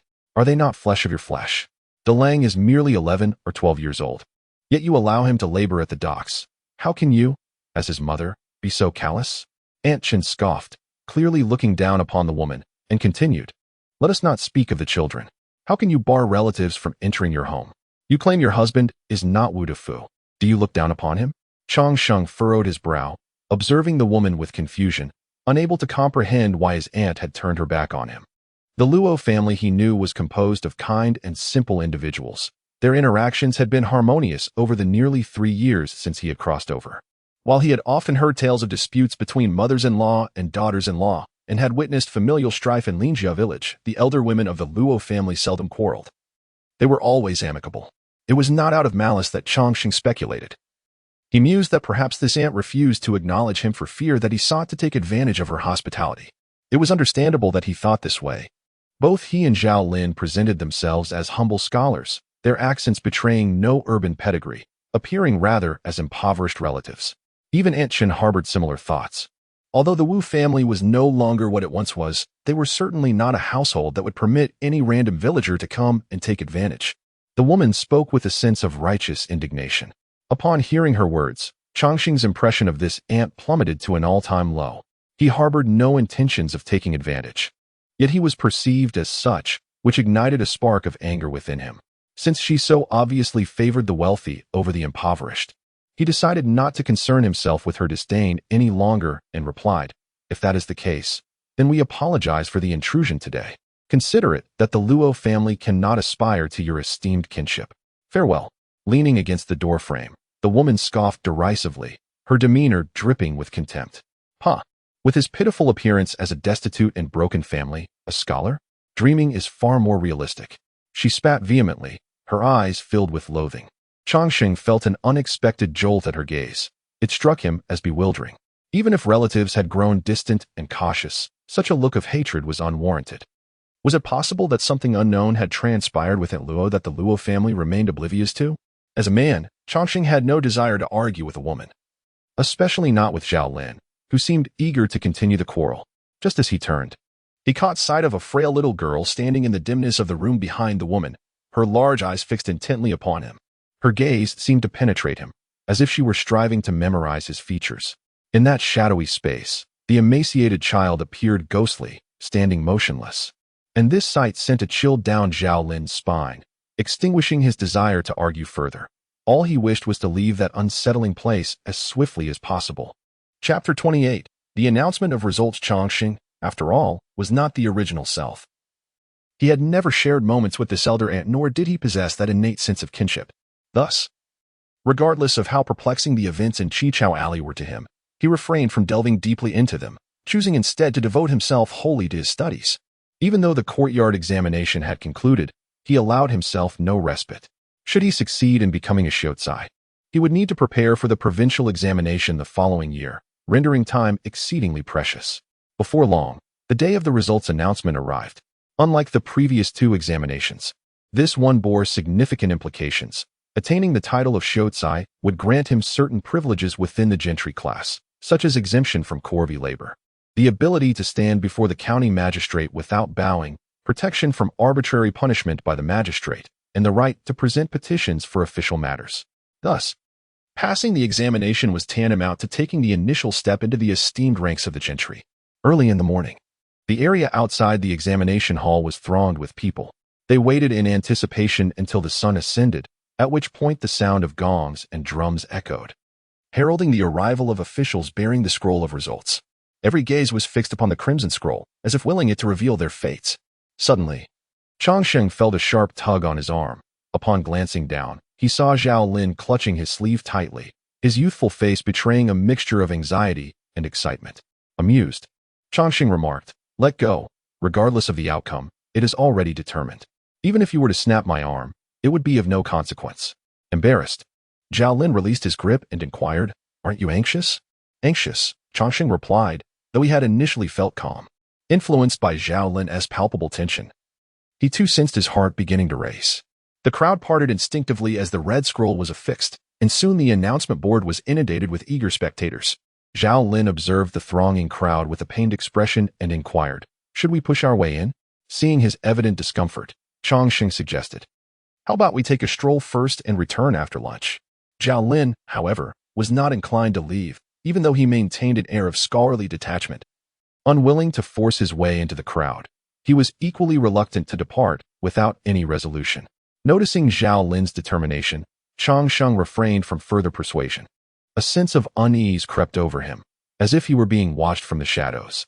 although the density of the crowd around him made him question whether it was merely his imagination. The two lingered at the periphery of the gathering for a quarter of an hour, yet the crowd showed no signs of dispersing. Occasionally, individuals emerged from the throng, their faces revealing unmistakable joy or profound disappointment. Xianxia witnessed a person beside him burst into tears, while an elderly man, his hair as white as snow, shed tears of joy upon receiving news of his success. Such poignant scenes, reminiscent of the tale of Fan Jin's triumph, unfolded around him. He reminded himself that regardless of the outcome, the effort was what mattered, vowing never to become a slave to the imperial examinations if they yielded no results. He would have to devise a sustainable means of livelihood. As time passed inexorably, the crowd showed no signs of thinning, and Zhao Lin began to feel anxious. Meanwhile, Chongqing sensed the scrutinizing gaze upon him intensifying. As an individual with extraordinary abilities, his perception surpassed that of the average person. His attention was drawn to a fellow villager, Wang Lang, who emerged from the crowd, disheveled and nearly toppled by the jostling. Rushing forward, he steadied him, exclaiming, "Brother Wang? Brothers Luo and Zhao, I have succeeded. I have succeeded." Wang Lang's face was alight with joy, and as he spoke, tears began to fall.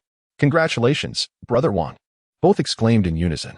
After weeping for a moment, Wang Lang, feeling a bit embarrassed, wiped away his tears and said, "When I saw my name, I was overwhelmed with joy and hardly noticed the two of you." Chongqing, noticing the look of shame on his face, quickly reassured him, "It matters not. With so many people jostling together, it would indeed be quite difficult to read the list in its entirety. Indeed, as soon as I spotted my name, I was pushed aside." Wang Lang nodded repeatedly. "You were too focused on yourself," a resonant male voice interjected. "Brother Qin," the three greeted. Qin Rumuo nodded slightly, standing there like a refreshing breeze under the bright moon, contrasting sharply with Wang Lang's disheveled appearance. Observing Wang Lang's state, Qin Rumuo furrowed his brow and remarked, "With so many people, why did you feel the need to push your way in?" Qin Rumuo also hailed from Shuangfeng County. He had not attended any private school in the county, but had studied at his family's academy. Thus, while the four were somewhat acquainted, they were not particularly familiar. This examination had fostered a bit more camaraderie among them. Chongqing had only seen Qin Rumuo once before and had thought him to be rather aloof, likely difficult to approach. At this moment, he surmised that Qin Rumuo might possess a touch of fastidiousness. Young master, you have succeeded. 8th place." The book boy of Qin Rumuo squeezed through the crowd and stood about a meter away from Qin Rumuo, not daring to approach any closer. Qin Rumuo nodded, a hint of joy evident on her face, and remarked, "It's good that you succeeded.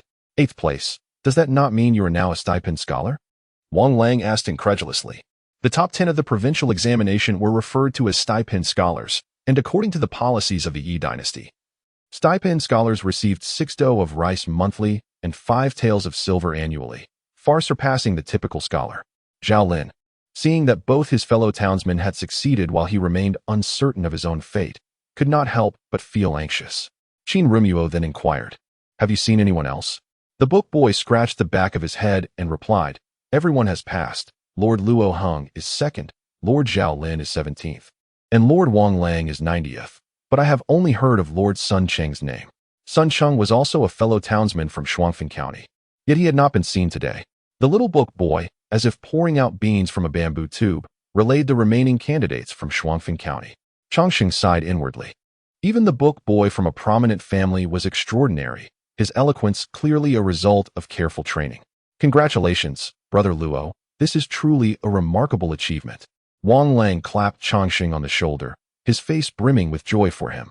Zhao Lin, aware of Chongqing's family circumstances, though regretful for not becoming a stipend scholar himself, felt genuinely happy for Chongqing. "Thank you, Brother Qin. I had thought I would endure quite a struggle, but thanks to your clever little book boy, I am spared." Chongqing was not someone who lacked discernment. The young scholar would remember their rankings, evidently having received prior instructions from Qin Rumuo. Initially, one might have thought Qin Rumuo to be unapproachable. Yet he turned out to be a person of warm heart beneath a cold exterior, even caring for a classmate he scarcely knew. It was a mere triviality, not worthy of significant concern. Qin Rumuo maintained an air of nonchalance, but the tips of his ears betrayed a faint blush. Regardless, today was a day of celebration for their successful examination. Wang Lang proposed, "Shall we go to the Delight Pavilion for a drink?" Chongqing and Zhao Lin hesitated to respond, choosing instead to glance at Qin Rumuo, the most fastidious among them, mindful of his opinions. although Qin Rumuo generally disdained revelry, sensing the anticipation in his companions. An unexpected softness enveloped his heart, leading him to agree, all right.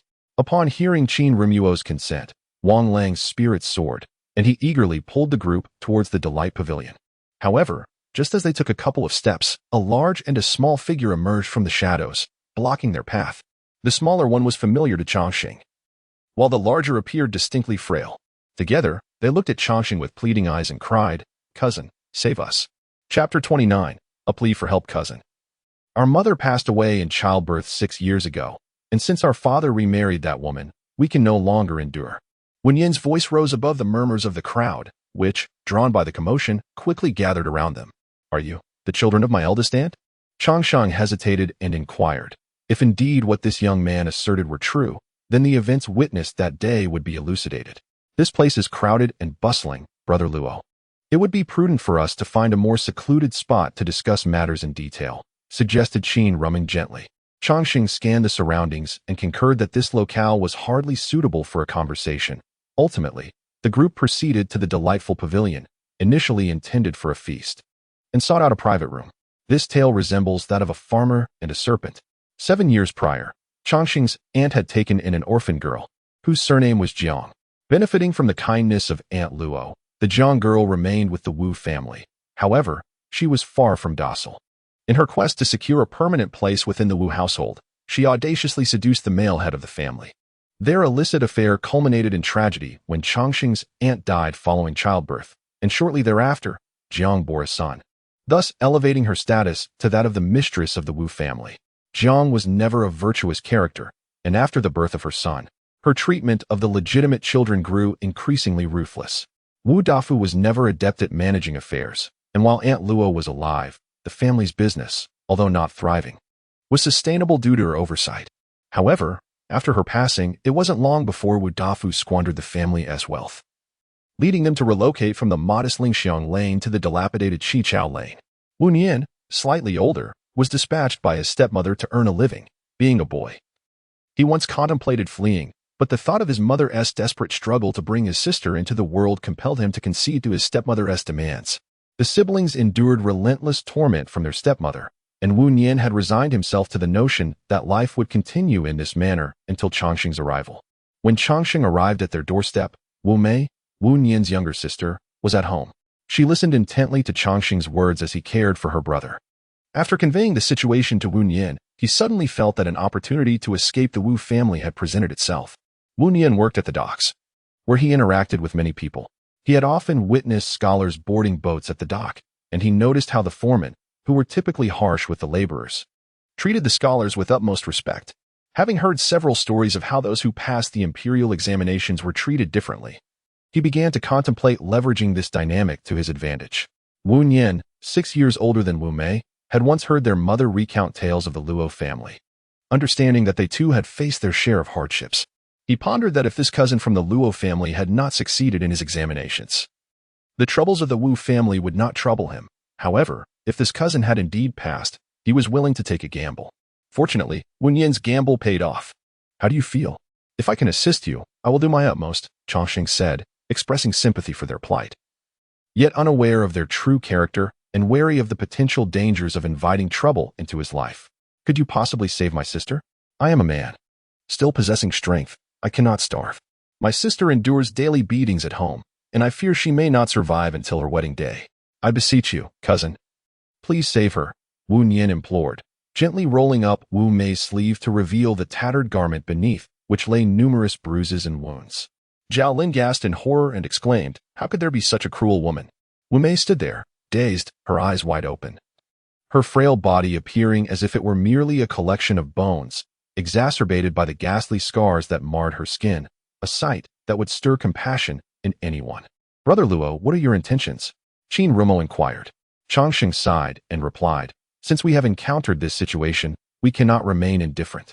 I shall attempt to negotiate and see if I can facilitate their household registration relocation. Hearing Wu Nian speak, placing utmost importance on Wu Mei, Changxing felt an increasing sense of admiration for him as a caring elder brother. As noon approached, Changxing arranged a lavish feast. Observing the siblings devouring their food with fervor, his heart ached for them even more. Faced with such circumstances, the group lost their appetite for wine.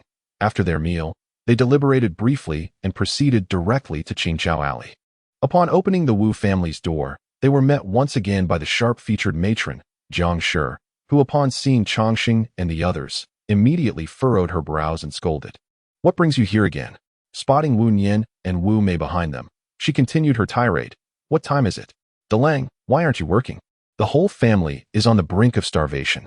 And you, troublesome girl, running around everywhere without even lifting a finger at home." As the woman attempted to approach and seize someone, Changxing quickly intervened, raising his voice to inquire, "Is Wu Dafu at home?" Despite Jiang Shi's harshness as a stepmother, Changxing understood that had it not been for his father's neglect or indulgence, the siblings would not be enduring such hardship. Thus, he held no fondness for this uncle he had never met. "What do you want with him?" "Go away, don't come to my house," Jiang Shi insisted. Trying to shove him out of the way, Changxing did not dare to force his way inside, but an elderly man, reeking of alcohol and with bleary eyes, emerged from within, asking, "Who was looking for me?"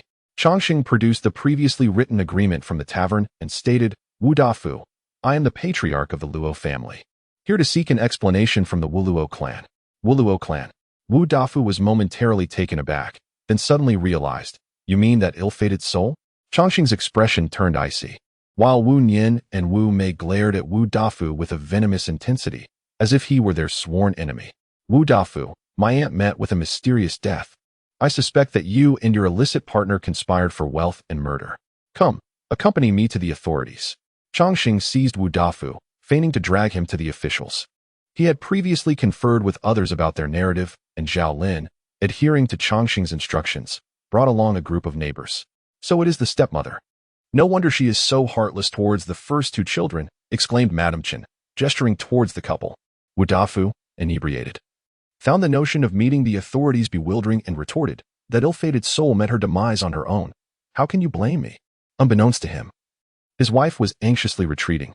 Observing the stepmother's demeanor, Changxing quickly discerned the truth and declared, "My Luo family cannot allow our children to associate with a group of murderers. Either you accompany me to the authorities, or return the children to the Luo family." "You speak of going to the authorities as if it were a mere trifle," the stepmother replied, pondering for a moment before asserting her stance. "If we several scholars go together, would the governor dare to refuse us?" Zhao Lin immediately revealed his status. "Oh, so we have a gathering of young scholars." Madame Chen's eyes sparkled as she gazed upon the group. Changxing felt a profound sense of shame in revealing his identity. Yet he was already ensnared in the situation. He tugged at Wu Dafu, adopting a resolute demeanor, and declared, "Come, let us go to see the authorities."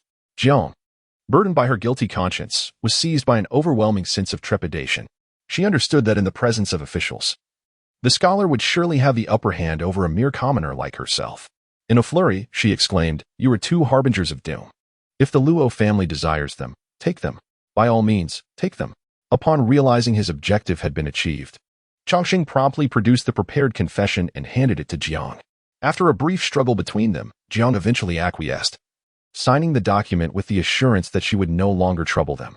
She then solicited the neighborhood to bear witness before she began to converse with Wu Dafu.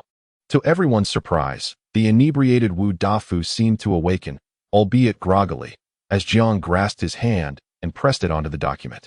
Once they departed from Qingqiao Alley, Wu Nian and Wu Mei remained in a daze, astonished that what they had perceived as a monumental issue had been resolved with such ease. Changxing, initially anticipating considerable difficulty, found that merely leveraging his identity had sufficed. He bowed deeply in gratitude to Qin Rumit, the architect of this plan, offering repeated thanks.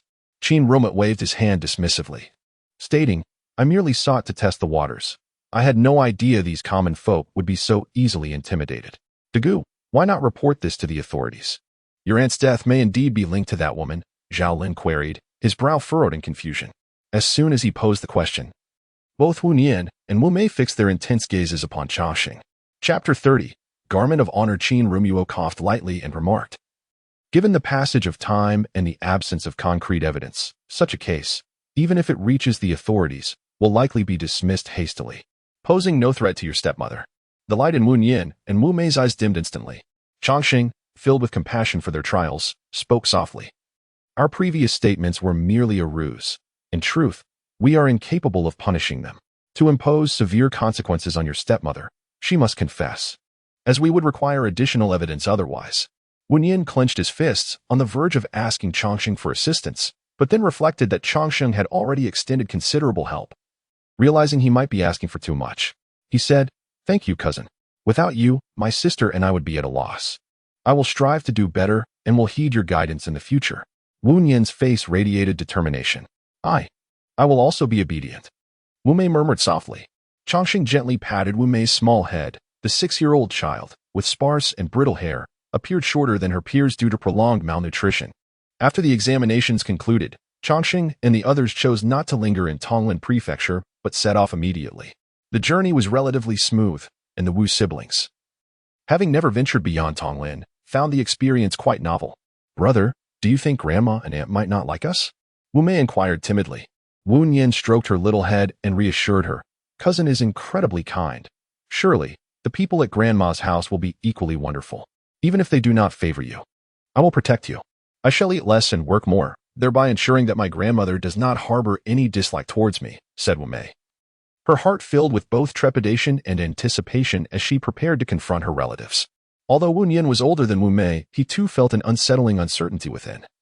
He could only hope that his situation would not deteriorate further than it had been during their time at the Wu family home. Upon entering Xianxia village, they were greeted by the resounding sound of drums and gongs. A throng of villagers gathered around, their faces illuminated with joy, leading Changsheng to almost believe that they were the ones who had achieved scholarly distinction. Most of the villagers in Xianxia bore the surname Lin, which fostered a certain exclusivity towards outsiders. In the aftermath of the passing of Changsheng's grandfather, there were attempts by local bullies to seize the Luo family's property. Yet the villagers merely observed with detached interest, eager yet cautious. Following Changsheng's successful examination as a Tongxing, the villagers' attitudes shifted considerably. Now, with his recent achievement as a xianxia, the villagers epitomized the notion of condescension followed by deference. It had been quite some time since Xianxia village had produced a xianxia in the neighboring village. Boasting an elder scholar, had consistently received more land during government allocations. Now that Xianxia had its own xianxia, the village chief regarded Changsheng with an appetite akin to that of a predator eyeing its prey. "Lord Luo, this banquet is a token of goodwill from the villagers. You must graciously accept it," the village chief implored, tugging at Changsheng's sleeve, reluctant to let go. As Changsheng surveyed the crowd, he noted the absence of those who had once bullied him. His family had little rapport with the village chief, and he initially intended to decline the invitation. However, upon reflection, he acquiesced. Changsheng lifted his garments and knelt upon the mat in front of the hall. Addressing the esteemed Qin family, "Grandson has not failed in his duty and has attained the rank of xianxia." Tears welled up in the eyes of the matriarch, Dichun, as she rose to embrace Changsheng, repeatedly exclaiming, "Good, good, good," preserving the family legacy. The second aunt, Zhao, cast a puzzled glance at Wu Yin and Wu Mei, noticing their simple attire, riddled with patches, and their impoverished appearance. Given that Changsheng had departed with a substantial portion of the family's silver, she presumed that he had acquired servants. Having observed scholars from affluent families acquiring several attendants to cater to their needs, she thought Changsheng was merely following suit. Changsheng, taken aback, suddenly remembered the Wu siblings and noticed them standing awkwardly in a corner, distinctly out of place. He quickly urged, "Yin, Mei Mei, please greet your grandmother and aunts." The eyes of Wu Yin and Wu Mei instantly turned red. Wu Yin grasped Wu Mei's hand and took a few steps forward before kneeling down, bowing deeply as he declared, "Unworthy grandson Wu Yin, accompanied by granddaughter Wu Mei, pays respects to grandmother and the second and third aunts." Dichun stared at the Wu siblings, momentarily stunned, until Xiao Chun regained her composure and hurriedly assisted them to their feet, saying, "Good children, please rise. Where is your mother?" Wu Mei, being the younger of the two, could not help but break into silent tears at the question. Wu Yin felt a pang in his heart as he gazed at the concerned faces surrounding him. The anxiety that had weighed heavily upon him gradually lifted as he replied, "My mother passed away 6 years ago." Dichun's visage stiffened, and after a prolonged silence, tears streamed down her cheeks as she murmured, "My son, your mother, how did she leave us?" Xiaotian, having grown up alongside Aunt Luo, shared a profound bond with her, and she was utterly unprepared to receive such devastating news. Upon witnessing the Wu siblings ensnared in sorrowful reminiscence, Changsheng promptly divulged the circumstances surrounding Aunt Luo's demise. To repay kindness with enmity, this Jiang is indeed a heartless wretch, Xiaotian exclaimed, her heart brimming with compassion for the Wu siblings. Among the Luo family's daughters, only the eldest had ever met at Luo. The others were unfamiliar with her presence. Yet upon hearing the tragic news, they too succumbed to tears. Zhao, joining in the lamentation, observed the joyous occasion turn somber with the entire room weeping uncontrollably. She quickly interjected, Changsheng has toiled for many days, and Onion and Mimi have journeyed far. They must be weary.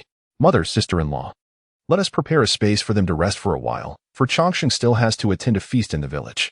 At these words, De Chun wiped her tears and urged them to take a moment to recuperate. Changsheng lay down in his clothes for a quarter of an hour before someone from the village came to invite him. Without delay, he tidied his attire and accompanied them. The village chief, delighted by Changsheng's swift arrival, felt a surge of joy. He recalled the old scholar from the neighboring village, who required incessant coaxing for every invitation. His airs loftier than the sky. In contrast, Changsheng's politeness made the village chief feel as though he were dealing with a being from the heavens and another from the earth. Changsheng cast a casual glance around the table, noting the sumptuous spread adorned with fish and meat, a clear indication of high standards. He shared a couple of drinks with the village head, who, inebriated yet slightly lucid, savored the ancient wine, which, with its low alcohol content, felt almost as diluted as water to Changsheng. Unlike the others who appeared to revel in it as if drinking celestial nectar, Changsheng merely sipped a few times before setting his cup down. After the third round of drinks, sensing the moment was ripe, he remarked, I have heard that the Lin brothers, Lin Jiabao and his siblings, are your nephews, esteemed village head? The village head, slightly intoxicated, suddenly jolted upright, hurriedly clarifying. They are my cousins, my cousins. Most in Linjia can share the surname Lin. In truth, we are all related. The Lin brothers were notorious for their previous attempts to seize Changsheng's family home. Chapter 31, The Plague. It was said that these three brothers often engaged in unscrupulous dealings. Changsheng frowned, adopting a visage of concern, and added, your reputation, village head, is lauded far and wide, yet when others mention Lin Jiaotian, they do not first think of the virtuous and benevolent village head, but rather the misdeeds of those three brothers. The village head, acutely aware of the Lin brothers' transgressions, wished to distance himself from them. However, his desire for familial loyalty prevented him from taking a stand against his own kin. His position as the clan leader was upheld largely due to the support of his relatives, particularly those close to him. Moreover, having navigated the complexities of village politics for a lifetime, he could not afford to make such a significant sacrifice based solely on Changsheng's few words. Thus, he began to deflect responsibility. Changsheng, however, was not in a hurry. He held certain advantages. He inquired, I have heard that the village chief's eldest grandson, despite his tender years, is quite accomplished and is currently studying under Master Zhao in the county. Master Zhao, the father of Zhao Lin, was said to be earnestly preparing for next year's provincial examination. In his dedication, he had even neglected Zhao Lin, let alone his private students. Not at all, replied village chief Lin. He pales in comparison to Master Luo, who achieved greatness at a young age. My grandson is several years his junior and is still merely a child scholar.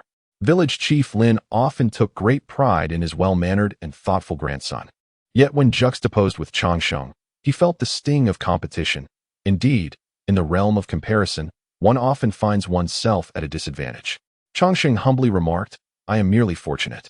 I have heard that Scholar Zhao is diligently preparing for the provincial examination next year, studying hard at home. His academic prowess is well known, and your son has been following his studies closely. It seems certain that he will soon attain the status of a scholar. Upon hearing this, village chief Lin was struck by a thought. Scholar Zhao, being younger than Changsheng's teacher, Scholar Zhang, was known for his rigorous instruction. The village chief had long believed that a stern teacher produces exceptional students. Yet, witnessing Changsheng, so young yet already a scholar, and a stipend scholar at that, he pondered whether experience truly outweighed youth. After all, Scholar Zhang had taught for a lifetime and might possess unique insights. Compared to Master Zhang, who has produced 2 scholars this year, mused village chief Lin, a sense of regret washed over him. He lamented that he should have sent his grandson to Master Zhang's private academy in the first place. Just like in modern times, there exists a competition among schools regarding their admission rates. Changsheng remarked with a smile, to gain admission as a student, in addition to diligent study, one must also rely on luck. Perhaps this year, son's fortune is lacking, but next year he may achieve great success in the examinations. grateful for Lord Luo's kind words. The old man shared, "I harbor no grand ambitions. I merely wish to witness him pass the scholar's examination in my lifetime, so that I may rest in peace." After the village head Lin spoke, he added, "Lord Luo is indeed benevolent. Once one becomes a scholar, they may attend the county school, where they will receive guidance from distinguished teachers, undoubtedly advancing their studies. Logically, I should enroll in the county school," Xiaotian continued. "Yet I have heard that there are vacancies at the provincial school this year, allowing scholars from the counties to apply for admission. Consequently, this creates a deficiency in the county school's enrollment, which is rather unfortunate." Lin, the village head, suddenly lit up with excitement. The county school typically only admits scholars or the offspring of officials. When there are insufficient students, they might extend enrollment to the young students. Though such opportunities usually require connections. As a stipend student, if Changxing does not attend the county school, he could recommend a candidate for admission. The village head had not considered this possibility until now, but upon hearing Changxing's words, he began to contemplate the implications, seemingly wishing to reprimand the Lin family's brothers. Without hesitation, the village head kicked his son, Lin Jiakong, who looked at his father in confusion. Subsequently, as if enlightenment struck him, he raised his cup toward Changxing and cheerfully declared, "Scholar Luo, I toast to you." The village chief, Lin, gazed at his rather dull-witted son, feeling an overwhelming urge to lash out in frustration. Displeased, he remarked, "What are you drinking for? Have you not noticed that Scholar Luo is already somewhat inebriated?" Changxing waved his hand dismissively, took a sip of wine, and set his cup down. Lin Jiakong, seemingly unconcerned, finished his drink with a smile and insisted that the person holding the wine jug refill his glass. Observing his son's lack of cooperation, the village chief steeled himself to speak up. "Speaking of Lin Jiabao, he is truly a disgrace. Just the other day, my son witnessed him bullying a widow and stealing her chickens." "Jiakong, did you not see Lin Jiabao pilfer those fowls with your own eyes?" Lin Jiakong, perplexed, replied, "Father, did you not say that this incident should be disregarded? You mentioned that the old widow has no one to stand up for her." The village chief was nearly driven to exasperation by his son's ignorance and retorted, "Have I ever uttered such shameless words? As the village chief of Linjia village and the patriarch of the Lin clan, it is my duty to restrain my kin. I cannot allow these three scoundrels to tarnish the reputation of the Lin family. Their acts of thievery must be met with severe punishment. Tomorrow, we shall convene at the ancestral hall, and they shall receive 10 lashes as a warning to others." With the village chief's impassioned declaration, the once inebriated guests at the banquet stared at him in bewilderment. Changxing cast a glance at Uncle Lin Si, who promptly interjected, "The Jiabao brothers are not merely thieves. They have committed even more egregious acts. These three, relying on their brute strength, have been terrorizing the village. The widow Yu, who took her own life, was driven to despair by their relentless bullying and humiliation. The widow, despite having given no offspring to the Lin family, lived her days with propriety, yet was driven to her demise by 3 ruffians. This is indeed a tragic loss of life." The Lin brothers, having long relied on their kinship with the village chief, had grown accustomed to their arrogance, offending many in the village. Had it not been for the village chief's awareness of Lin Baobao's animosity towards Changxing, they would undoubtedly have attended the banquet today. As one person began to speak, others joined in, revealing the misdeeds of the 3 village bullies. It was then that the village chief realized the true nature of his 3 nephews, causing him to break into a cold sweat. Originally, the village chief intended to administer a light reprimand to restrain the Lin brothers, but now he found himself in a predicament, feeling that a mere admonition would not suffice for such grave offenses. Although Changxing devoted himself solely to the study of sage teachings, he had heard whispers of the Lin brothers' reputation. Seizing the moment, he proclaimed, "To uphold righteousness is to act against one's kin. Indeed, village chief Lin is a man of discernment. I trust that the eldest grandson, nurtured under your guidance, must also be a person of virtue. Such a student would surely be favored by the scholars in the county school." Others echoed his sentiments, praising the village chief, who, buoyed by their flattery, declared, "Rest assured, I shall deal with them justly and impose severe punishment upon these miscreants." Seeing that the conversation was reaching its peak, Changxing inquired, "May I ask how the village chief intends to execute this severe punishment? Will it be a matter of 10 lashes? Chapter 32. The Mu village chief Lin forced a strained smile and declared, "This family, lacking in both talent and virtue, shall be punished. The 3 brothers will each receive 30 lashes and be confined within the ancestral hall for a month." He recalled how, years ago, His aunt had been wronged by a nefarious man, and the clan leader had unhesitatingly condemned her to drown. Now, having aged, he exhibited a greater leniency in his judgments. Uncle Lin, speaking with evident malice in his eyes, echoed his sentiments. Upon hearing this, Changshan's smile faded, and he retorted with sarcasm. Perhaps in the eyes of the village chief, driving a person to death is merely a minor transgression, easily outweighed by a beating. Cold sweat dripped from village chief Lin's brow. He had no brothers. His father had but one sibling, the grandfather of the Lin Jiabao three brothers. Although they were referred to as cousins, they were nearly as close as brothers. Noticing the chief's hesitation, Changshan let out a scornful laugh and remarked, "I have heard that little Hai, from Uncle Lin's family, has also passed the examination this year. He must be an exceptionally studious child. With a better teacher, he could very well become the second scholar from our Lin family village." The chief weighed the importance of his cousin's son against that of his grandson. Although his grandson had been recognized as a child scholar at a young age, he had failed the subsequent examinations. The chief believed that his grandson merely lacked fortune. If he could enter the county school and receive guidance from a distinguished scholar, achieving the status of a scholar would surely be within reach. Unable to watch this opportunity slip away, he gritted his teeth and resolutely stated, "The Lin Jiabao three brothers have proven themselves to be of poor character, unfilial, and disrespectful, guilty of numerous offenses. They do not deserve to remain members of the Lin family. Tomorrow, they shall each receive 30 lashes and be expelled from the clan." In ancient times, the concept of clan loyalty was deeply ingrained, often overshadowing the laws of the state. Clans would inhabit the same locality, supporting one another in mutual guardianship. Due to the inherent bonds of blood, they formed a remarkably resilient alliance. When a clan member faced external threats, those outside the clan would think twice before acting against them. Consequently, to be cast out from one's clan equated to losing all protection. And the strong preying upon the weak was not an uncommon occurrence in those days. To leave the sanctuary of one's clan was akin to venturing alone into a forest teeming with wild beasts. Under normal circumstances, unless one committed a grievous offense, a clan leader would seldom expel a member. Those who were banished from their clans found that ordinary families were reluctant to associate or intermarry with them. When the three brothers of the Lin family received their verdict in the ancestral hall, they were utterly bewildered. Upon regaining their senses, they wept uncontrollably, pleading with the village head, Lin, to spare them. However, the assembly had already reached a consensus regarding their guilt, with irrefutable evidence presented and Changshan standing witness. For the sake of his grandson's place in the county school, Lin, the village head, felt compelled to uphold the principle of justice, even at the cost of familial ties. Enraged, the three brothers swore vengeance upon Luohang, declaring that the events of the day would be repaid tenfold. Changshan, having heard that the three brothers were still nursing their wounds, sold their property and land, took their silver, and departed from Linjia village with their children. He did not concern himself with the whereabouts of the three brothers, instead attending to the registration of the Wu siblings in the county and fulfilling his promise to recommend Lin's eldest grandson for admission to the county school.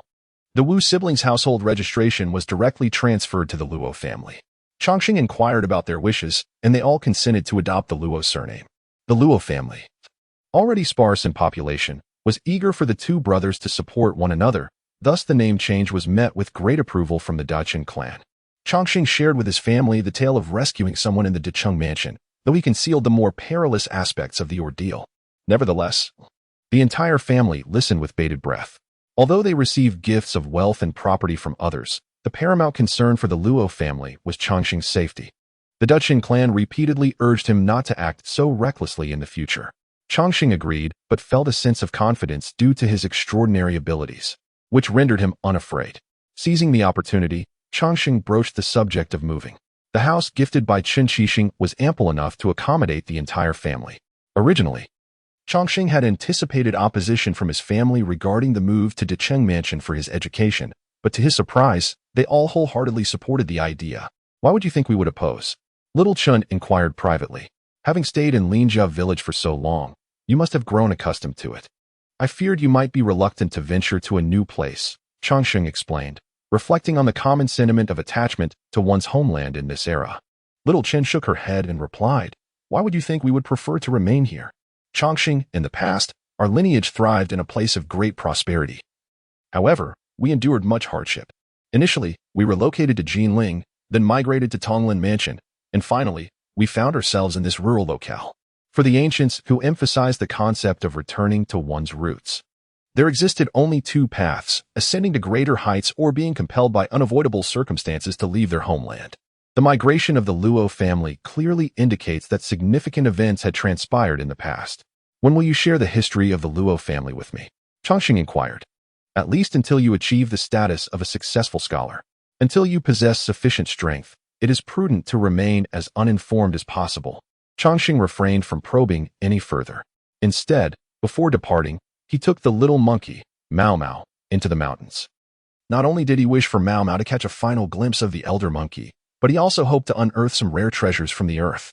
The prices in Desheng Prefecture would undoubtedly be higher than those in Linjia village, and with an entire family relying on him, he feared that without increasing his income, they might soon find themselves in dire straits.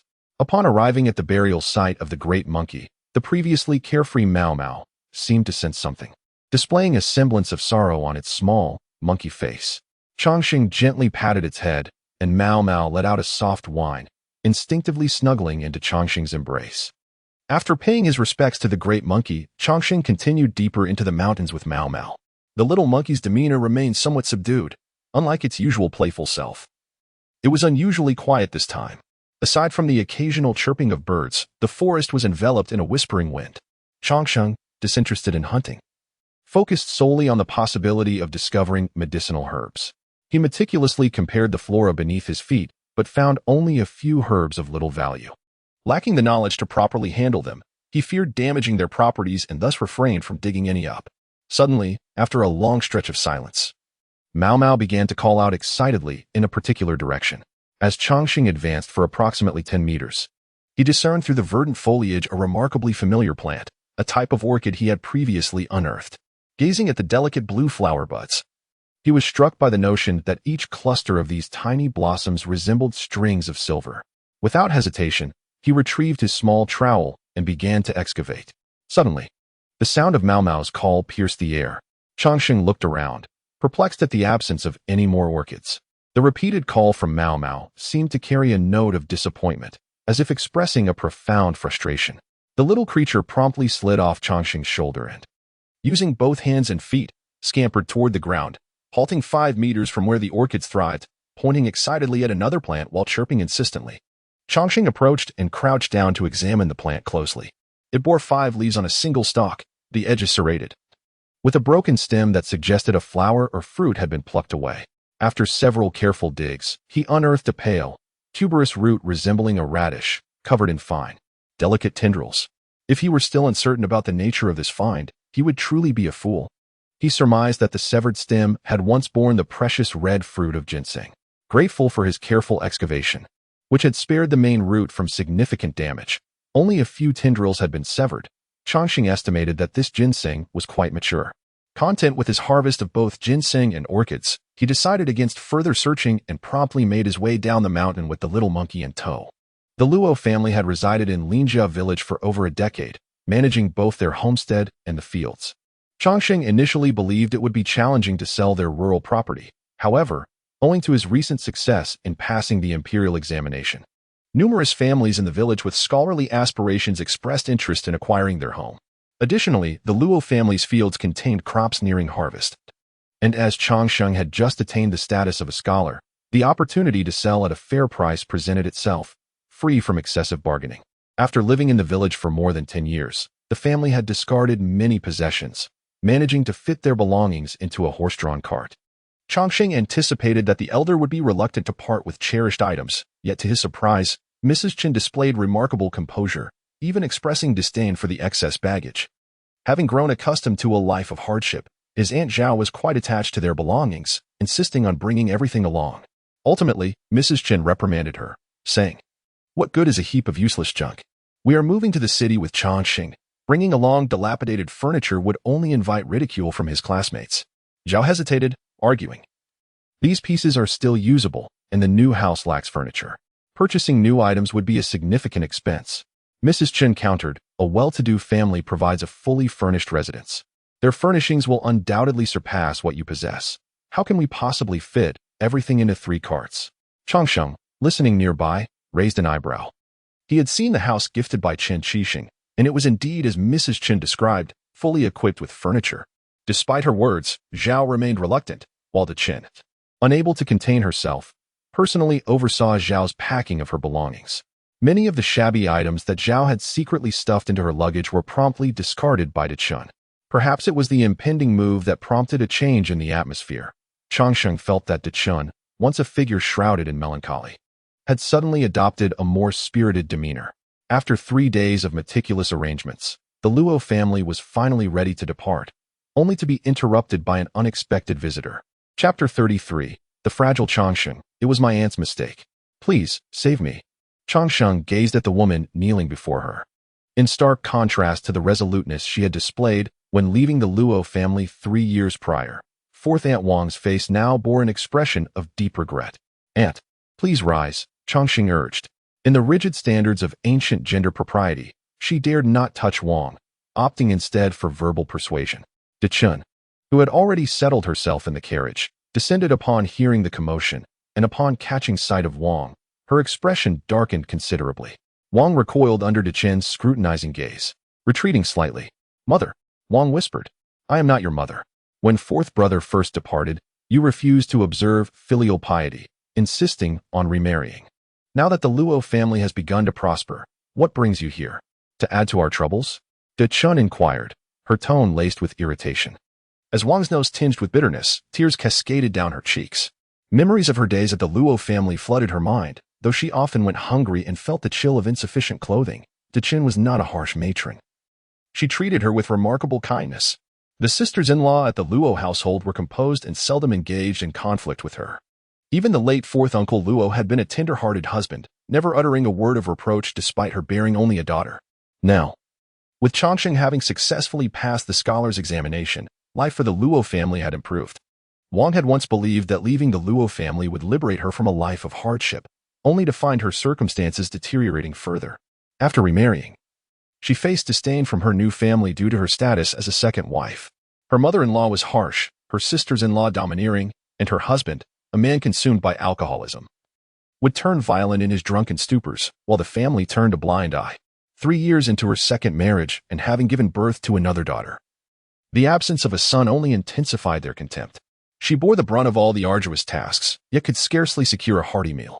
Although her natal family cared for her, the situation with her in-laws was a consequence of her own choice. They were infamous throughout the region for their unyielding nature, and even the goodwill of the Wang family could offer little relief. Wang felt as though her life after marriage was a continuous immersion in bitterness. Upon hearing that her former husband's nephew had excelled in his studies and that many praised Changsheng as a person of integrity, devoted to supporting his aunt and cousin, a flicker of hope ignited within her, prompting her to consider a visit. Luo Chuchu, noticing the tears streaming down Luo Huanhuan's face, sighed and embraced her younger sister, gently patting her back. Dechen and Changsheng, wary of Luo Huanhuan's emotions, refrained from treating Wang too harshly. Seeing her mother-in-law looking somewhat fatigued, Zhao hastily summoned Sister Luo to assist her, and together they managed to help Wang to her feet. Changsheng, noticing her rolling up her sleeves, quickly averted his gaze. The others observed the myriad of bruises adorning her arms, and both Zhao and Sister Luo felt a pang of compassion. Just as they were about to speak, they were silenced by the stern gaze of Dechen. If you are unwilling to continue with him, then seek a divorce, Changsheng stated, his back turned to Wang. Zhao and Sister Luo felt even more reluctant, and even Changsheng, witnessing a woman suffering from domestic violence, felt his heart soften. Grandmother, Huanhuan indeed requires her mother-esque care. Perhaps Changsheng ventured cautiously. However, before he could finish, Dechen vehemently interrupted. No, Wang is now the wife of another, if you take her in. It would be tantamount to abducting another spouse. Your reputation would be tarnished, and how could you ever participate in the imperial examinations thereafter? Turning to face Changsheng, whose expression was one of deep sympathy, Dechen admonished him sternly. Do not let her plight cloud your judgment. If you allow your heart to soften, you will be undone. Your kindness may become a weapon for others to use against you. Luo Heng, remember this. Do not be deceived by her apparent fragility. Our lineage has not been easy. One misstep can lead to another, and every advance we make is fraught with difficulty. The expression on Dechen's face was one Changsheng had never witnessed before. She had always referred to him as Changsheng, but today she addressed him with the gravitas of Luo Heng. You must remember this. There can be no slackening. Achieving the rank of scholar is not your ultimate destination. You must hold your reputation in the highest regard, be mindful of your words and actions, and leave no room for error. The elder Chen appeared somewhat agitated, fixing a stern gaze upon Changxing as she inquired, "Do you understand?" "Grandmother, I understand." Changxing replied with great difficulty. The Zhao family and Sister Luo dared not utter another word, hastily shoving the stunned Wang aside and ushering her out of the courtyard. Pondering for a moment, Changxing produced 20 taels of silver and entrusted them to Sister Luo for Wang. Before the fourth aunt remarried, she worried that we might go hungry. So she specially gathered a basket of wild vegetables. Changxing paused, then continued, "I hold dear the kindness of my fourth aunt. However, I truly cannot assist you at present. Please accept this modest sum of silver. If possible, I implore the Wang family's uncles to help her escape from her plight. Should the fourth aunt be willing, after her divorce, we can maintain a relationship as ordinary relatives. Let us not dwell in sorrow as we did today." Wang received the silver, still in a daze. Initially, she intended to block the carriage's path but reconsidered and stepped aside, watching as it gradually disappeared into the distance. Inside the carriage, Changxing sat across from the elder Chen, who maintained a stoic expression. After a prolonged silence, the elder Chen finally sighed and said, "Now, you are the head of the Luo family. I shall not publicly embarrass you as I have done today." Changxing, faced with such a denial, ought to have felt humiliated. Yet, in that moment, all that remained in his heart was a profound sense of compassion for the elder Chen. After 3 years of close companionship, he had long regarded the Luo family as his own kin. He was not blind to the kindness bestowed upon him by the Chen family and would not allow trivial matters to create discord between them. His grandmother, aged and experienced, had seen much in her lifetime.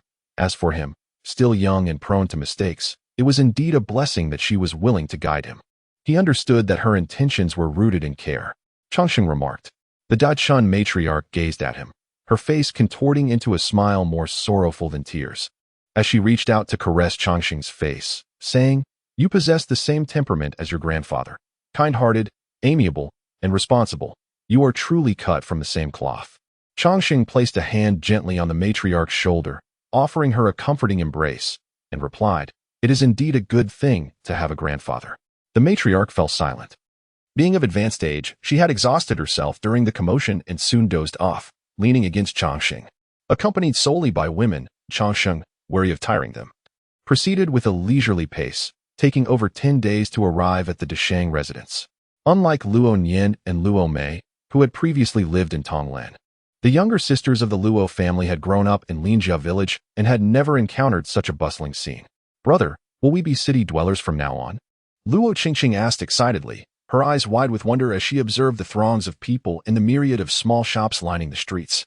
Even Luo Huanhuan, who had initially appeared somewhat despondent, could not help but gaze in awe at the lively marketplace. The carriage brought the family to their new home in the eastern part of the city, where Changxing settled the fare, allowing them the opportunity to take in their new abode. Upon witnessing the residence, it indeed resembled the description provided by the esteemed Chen family. All the furnishings were in place, and the family managed to prepare several bedrooms to ensure a comfortable rest for the night. Chen Qixing was a meticulous individual. Prior to gifting the house to Changxing, he had already dispatched workers to clean it. However, 2 months had elapsed, and a thick layer of dust had settled.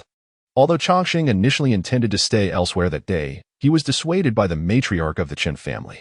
Fortunately, the task of tidying up the rooms proved to be effortless, as it merely involved sweeping away the surface dust. This was a courtyard with 3 sections. Despite the large number of Luo family members, each was afforded their own bedroom, albeit of varying sizes. "This is the first time I've had store-bought food," exclaimed Luo Qingqing joyfully. Upon hearing this, Changxing felt a pang of emotion. "It's not as delicious as what second aunt makes," Luo Huanhuan murmured softly. Zhao Shi affectionately ruffled Luo Huanhuan's hair, chiding her playfully, "What a sweet-talking girl you are." By the afternoon, they had managed to prepare 4 rooms, and the family retired early for the night. Although the sleeping arrangements were somewhat cramped, each heart was brimming with hope for the future. Changxing found himself puzzled. The Luo family had only moved in yesterday, so who could possibly be visiting so early in the morning? Chapter 34. The Academy Bai Xiaotian? Changxing exclaimed in astonishment, not expecting that the visitor would be Bai Xiaotian. Bai Xiaotian appeared somewhat haggard, his gaze towards Changxing filled with remorse. Changxing, perplexed by his expression, inquired, "Bai Xiaotian, what troubles you?" With a sigh, Bai Xiaotian hesitated before finally uttering, "Degua, Would you accompany me for a drink? Changxing shook his head, leaving Bai Xiaotian momentarily taken aback. He then suggested, "It's rather early for drinking. There is a tea house up ahead where we might sit and chat." Bai Xiaotian nodded in agreement. Changxing entered the house to inform his family, and after a moment's thought, he took along a ginseng route before leading Bai Xiaotian toward the alleyway. "Brother Wei, how did you know I was here?" Changxing inquired with curiosity. "I learned that Brother Chen had gifted you this residence, so I presumed you would be arriving in the next few days. Today, as I left home, I found myself wandering this way and thought to see if you were about," Bai Xiaotian replied, pausing briefly before continuing. "I have also heard that your esteemed elder has come to visit. I had intended to pay my respects, but it seemed rather presumptuous of me to do so today." "No matter, my elder is not one to fuss over such matters," Changxing reassured him, noticing a glimmer of melancholy in Bai Xiaotian's demeanor. He pondered whether something troubling had transpired and asked, "Brother Wei, it appears you carry a burden. Perhaps you would like to share it with me?" Once they entered the tea house and settled into a private room, Changxing ordered a selection of refreshments. Bai Xiaotian sighed, saying, "It concerns some trivial domestic affairs. Speaking of them would only invite ridicule. The ancients believed that familial grievances should remain within the household, sensing that further inquiry might be perceived as prying into private matters." Changxing refrained from pressing him. "Have you ever heard of Mr. Wei Lan?" Bai Xiaotian asked. Changxing found the name somewhat familiar, having encountered few names in his lifetime. He quickly recalled and inquired, "Is he the renowned scholar, Wei Lan?" It is said that the top scholar of the third year of Guiyuan, known as Yun, was once considered by Master Wei Lan to be taken as a disciple during his time in Tonglin Prefecture. Bai Xiaotian furrowed his brow and remarked, "Yun? Merely a petty individual seeking fame and recognition. My father is simply too indifferent to expose him." Longxing raised an eyebrow and inquired, "Could it be that this Master Wei Lan is your esteemed father?" A hint of embarrassment crossed Bai Xiaotian's face as he continued, "Dagu saved Qi Yuan. The Wei family owes him a debt of gratitude that can hardly be repaid. This is my father's letter of recommendation. With this letter, Dagu shall be able to study under a distinguished contemporary scholar. For a scholar, having the opportunity to be mentored by a renowned master can lead to remarkable achievements with less effort. If this were another student, they would likely be overwhelmed with excitement at this moment." However, as Longsheng gazed at the letter and then at Bai Xiaotian's expression, he sensed that the situation was not so straightforward. "Brother Wei, the recommendation from Master Wei Lan must be exceedingly valuable. You should keep it safe for now." Longsheng also contemplated the ancient reverence for reputation and added, "Since Master Wei Lan has yet to meet me, how could he possibly provide a letter of recommendation on my behalf? This is something I," as Bai Xiaotian's words trailed off, Longsheng understood. If Master Wei Lan, a figure of great renown, were to associate with him, a person of ill repute, it would tarnish the esteemed scholar's reputation. "Brother Wei, it is best to set this letter aside for now." Longsheng declined the recommendation, recalling the tale from Dream of the Red Chamber, where Wang Shifeng leveraged the Jia family's connections to manipulate legal matters. He feared that accepting the letter might bring misfortune to Bai Xiaotian. Bai Xiaotian, upon witnessing Changxing's reluctance to continue recommending books, suddenly appeared dejected. "You saved Ziyuan's life, yet I possess nothing to repay you," he lamented. Changxing, however, found Bai Xiaotian to be quite commendable. Despite their brief acquaintance, Bai Xiaotian had readily offered assistance in the streets. He sought to console him, saying, "Brother Wei, you have previously aided me, and I have yet to express my gratitude. We are friends, and it is only natural for friends to assist one another.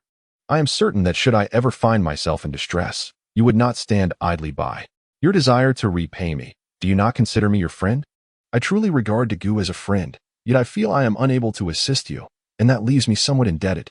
Bai Xiaotian's countenance fell as he gazed at the recommendation letter he had secretly taken from home, sighing deeply. "If you genuinely wish to help, I happen to have a matter at hand that requires your assistance," Changxing proposed.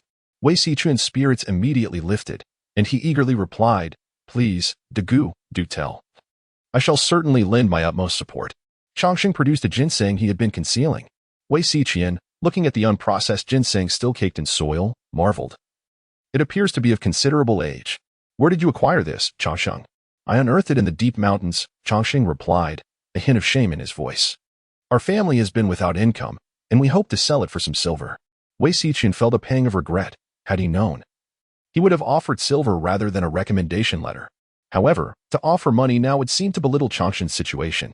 He thus suggested, I know of a pharmacy that offers reasonable prices for medicinal herbs. Such is splendid. In this unfamiliar land of Desheng, having Brother Wei's assistance is indeed a blessing. Expressed Chongqing with gratitude. Wei Xiaotian led Chongqing to a pharmacy on Xinyang Street, which boasted a grand faade with the inscription Jishitang prominently displayed. The establishment was bustling with patrons, queuing to seek medical attention or procure remedies, clearly indicating its thriving business. Wei Xiaotian guided Chongqing directly to the courtyard. Upon seeing Wei Xiaotian, the shopkeeper was about to address him as young master, but Wei Xiaotian gestured for him to refrain. Degu, this is Manager Su, who has been in the herbal business for many years and has an excellent reputation, Wei Xiaotian introduced. He then turned to Manager Su, saying, this is Scholar Luo, who wishes to sell a superior ginseng. As we are old acquaintances, you must not take advantage of my friend. Although Manager Su was puzzled by the young master's decision to conceal his identity, he complied, saying, since he is a friend of Master Wei, how could I possibly devalue the offering? Scholar Luo, may I take a look at your ginseng? Upon receiving the ginseng, Manager Su's eyes brightened. Is this freshly unearthed? He inquired. Indeed, replied Chongqing. Manager Su stroked his beard thoughtfully and stated, it appears to be around 100 years old. I would offer 300 taels for it. Our Jishitang would gladly acquire this ginseng. However, Wei Xiaotian swiftly doubled the price, declaring, Manager, I propose a firm price of 600 taels. With such an exquisite specimen, it is certain that dignitaries and nobility would vie for it. Manager Su gazed at his young master, his heart bleeding. Offering 300 taels left little profit. And now his eldest master was demanding double that amount. Consequently, the apothecary would end up losing money. Chongqing was unaware of the price of ginseng, trusting Wei Xiaotian and remaining silent. Master Wei, for 100 taels, it cannot be higher, Manager Su pleaded, his face a mask of desperation. Friends ought to assist in bargaining, not hinder progress. While Chongqing felt satisfied with 300 taels, he noted Wei Xiaotian's firm stance and chose to remain an amused spectator. 600 taels, not a single coin less. Your employer would surely be delighted to know you secured this deal, Wei Xiaotian asserted resolutely. Manager Su, left with no other choice, accepted the ginseng, yet he resolved to inform his wife of his young master's reckless spending. As Chongqing exited the apothecary with the banknote, he felt lighthearted and inquired, isn't this price a bit excessive? Not at all. A savvy businessman knows his worth. If he is willing, there must be profit to be made. I must extend my gratitude to Brother Wei, for without your assistance, I doubt I could have sold this ginseng for such a high price. Allow me to treat you to lunch, Chongqing said with a smile. Just as Wei Xiaotian was about to agree, his servant hurriedly approached, panting, my lord. What are you doing here? The lady is looking for you. Chongqing and the servant exchanged a glance, the latter nodding vigorously, for such a significant matter. How could I deceive you? Chongqing hastily declined, stating, Mr. Wei is a distinguished scholar of our time, and I naturally hold great admiration for him.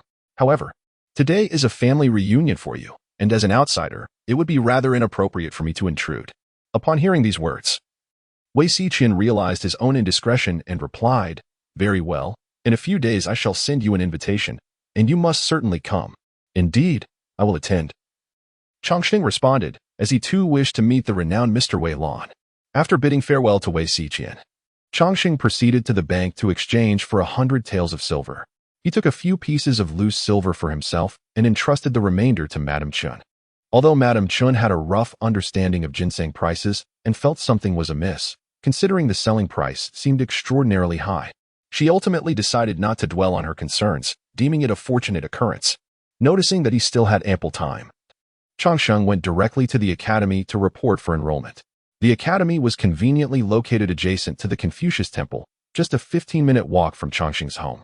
Initially, when he claimed to be a scholar from Shuangfeng County, the clerk handling the enrollment considered denying him. However, upon learning he had been recommended by the Qin family, the clerk promptly assisted him with his enrollment procedures. The academy boasted 7 instructors, who not only expounded on the classics and poetry but also taught the 6 arts of a gentleman. Among these 7, 5 were holders of the provincial degree, and 1 was a retired official who had attained the highest degree. After retiring last year, this esteemed gentleman continued to teach at the academy. The primary instruction was conducted by the 5 degree-holding teachers, who each taught half a day every 5 days, with their schedules cleverly staggered. The academy does not mandate accommodation. Currently, it houses 60 students, of which only about 20 reside on-site. As an official educational institution, the academy charges a nominal tuition fee. But the cost of accommodation is relatively high. Prior to the arrival of Changsheng, Zhao Lin and Qin Rumeng had already completed their enrollment. Zhao Lin opted for on-campus housing, while Qin Rumeng, like Changsheng, chose to reside off-campus. Merely 2 days into their time at the academy, Zhao Lin, with an air of mystery, pulled Changsheng aside and said, "Dagu, have you heard? Master Wei intends to accept disciples." Master Wei is the esteemed elder who has retired from public service. Chapter 35, The Lecture Master Wei? Changshi was taken aback by the prospect of encountering such an event so soon after entering the academy. The thought of becoming a disciple of Master Wei could mean that success in the imperial examinations was within reach. Zhao Lin pondered with delight. But can we be so certain? Changsheng shook his head and inquired, "Is this news about Master Wei accepting disciples true?" Naturally, the academy was reluctant to confirm such rumors. Students merely hoped for a stroke of luck, believing that if they encountered Master Wei and garnered his favor, it would be as if they had ascended to great heights in one fell swoop. Zhao Lin spoke earnestly. "Indeed, that is the case." Changsheng asked, "Do you wish to become a disciple as well?" Zhao Lin looked at him with surprise and replied, "Who wouldn't want that?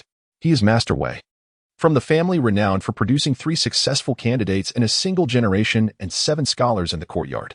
Noticing Changsheng's bewilderment, Zhao Lin elaborated, explaining that this Wei family was the clan of Bai Xiaotian, whose grandfather has yet to retire and was a successful candidate from the 17th year of Tian'an, currently holding the esteemed position of Minister of Rites. The retired Master Wei, meanwhile, is Wei Xichuan's paternal uncle, who previously served as the governor of Yiyan Prefecture. In the bustling capital where talents converge, the Wei family may not stand out, yet in the grand realm of Desheng, they are indeed a formidable presence. Countless scholars are drawn to the Wei family, for the mere chance of forging a connection with them could herald a promising future. A prime example is the Qin family from Shuangfeng County, currently led by the Minister of Works, Qin Yuan, who happens to be a disciple of Wei Xichuan's grandfather. Although not every disciple of the Venerable Wei has achieved greatness, the Qin family's success has only heightened the admiration for the Wei family among the people of Desheng. There are those from the Wei family studying in the academy. How could we mere outsiders hope to compete? Remarked Lu Fengyuan. Upon hearing this, Zhao Lin felt disheartened. Glancing at the crowd surrounding Wei Sik, and sighed. Changsheng, noticing his dejection, quietly said, "If Master Wei intends to take on disciples from the Wei family, he can simply select from within. Why make it public? At Master Wei's level, surely no one could compel him otherwise." Zhao Lin's spirits lifted at these words, his eyes sparkling with determination as he looked at Changsheng. "You are right. Wei Sik can only flaunt his identity as a member of the Wei family. But he isn't the one making the selections. I must strive diligently. In 2 days, when Master Wei gives his lecture, I will make sure to shine." Changsheng merely smiled at this declaration.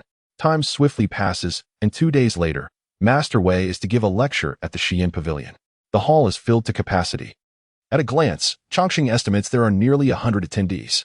Besides familiar faces from the academy, there are numerous strangers of varying ages, including several elderly men with white hair. "Changsheng, over here. I've saved a seat for you." Changsheng makes his way toward Zhao Lin's call, only to find Qin Rumeng seated awkwardly beside Lu Fengyuan, who is animatedly gesturing as he speaks. Qin Rumeng appears quite displeased, due to the overwhelming number of attendees. The Xian Pavilion, already modest in size, is now cramped, and Changsheng has exerted considerable effort to navigate through the throng. "Why did you arrive so late?"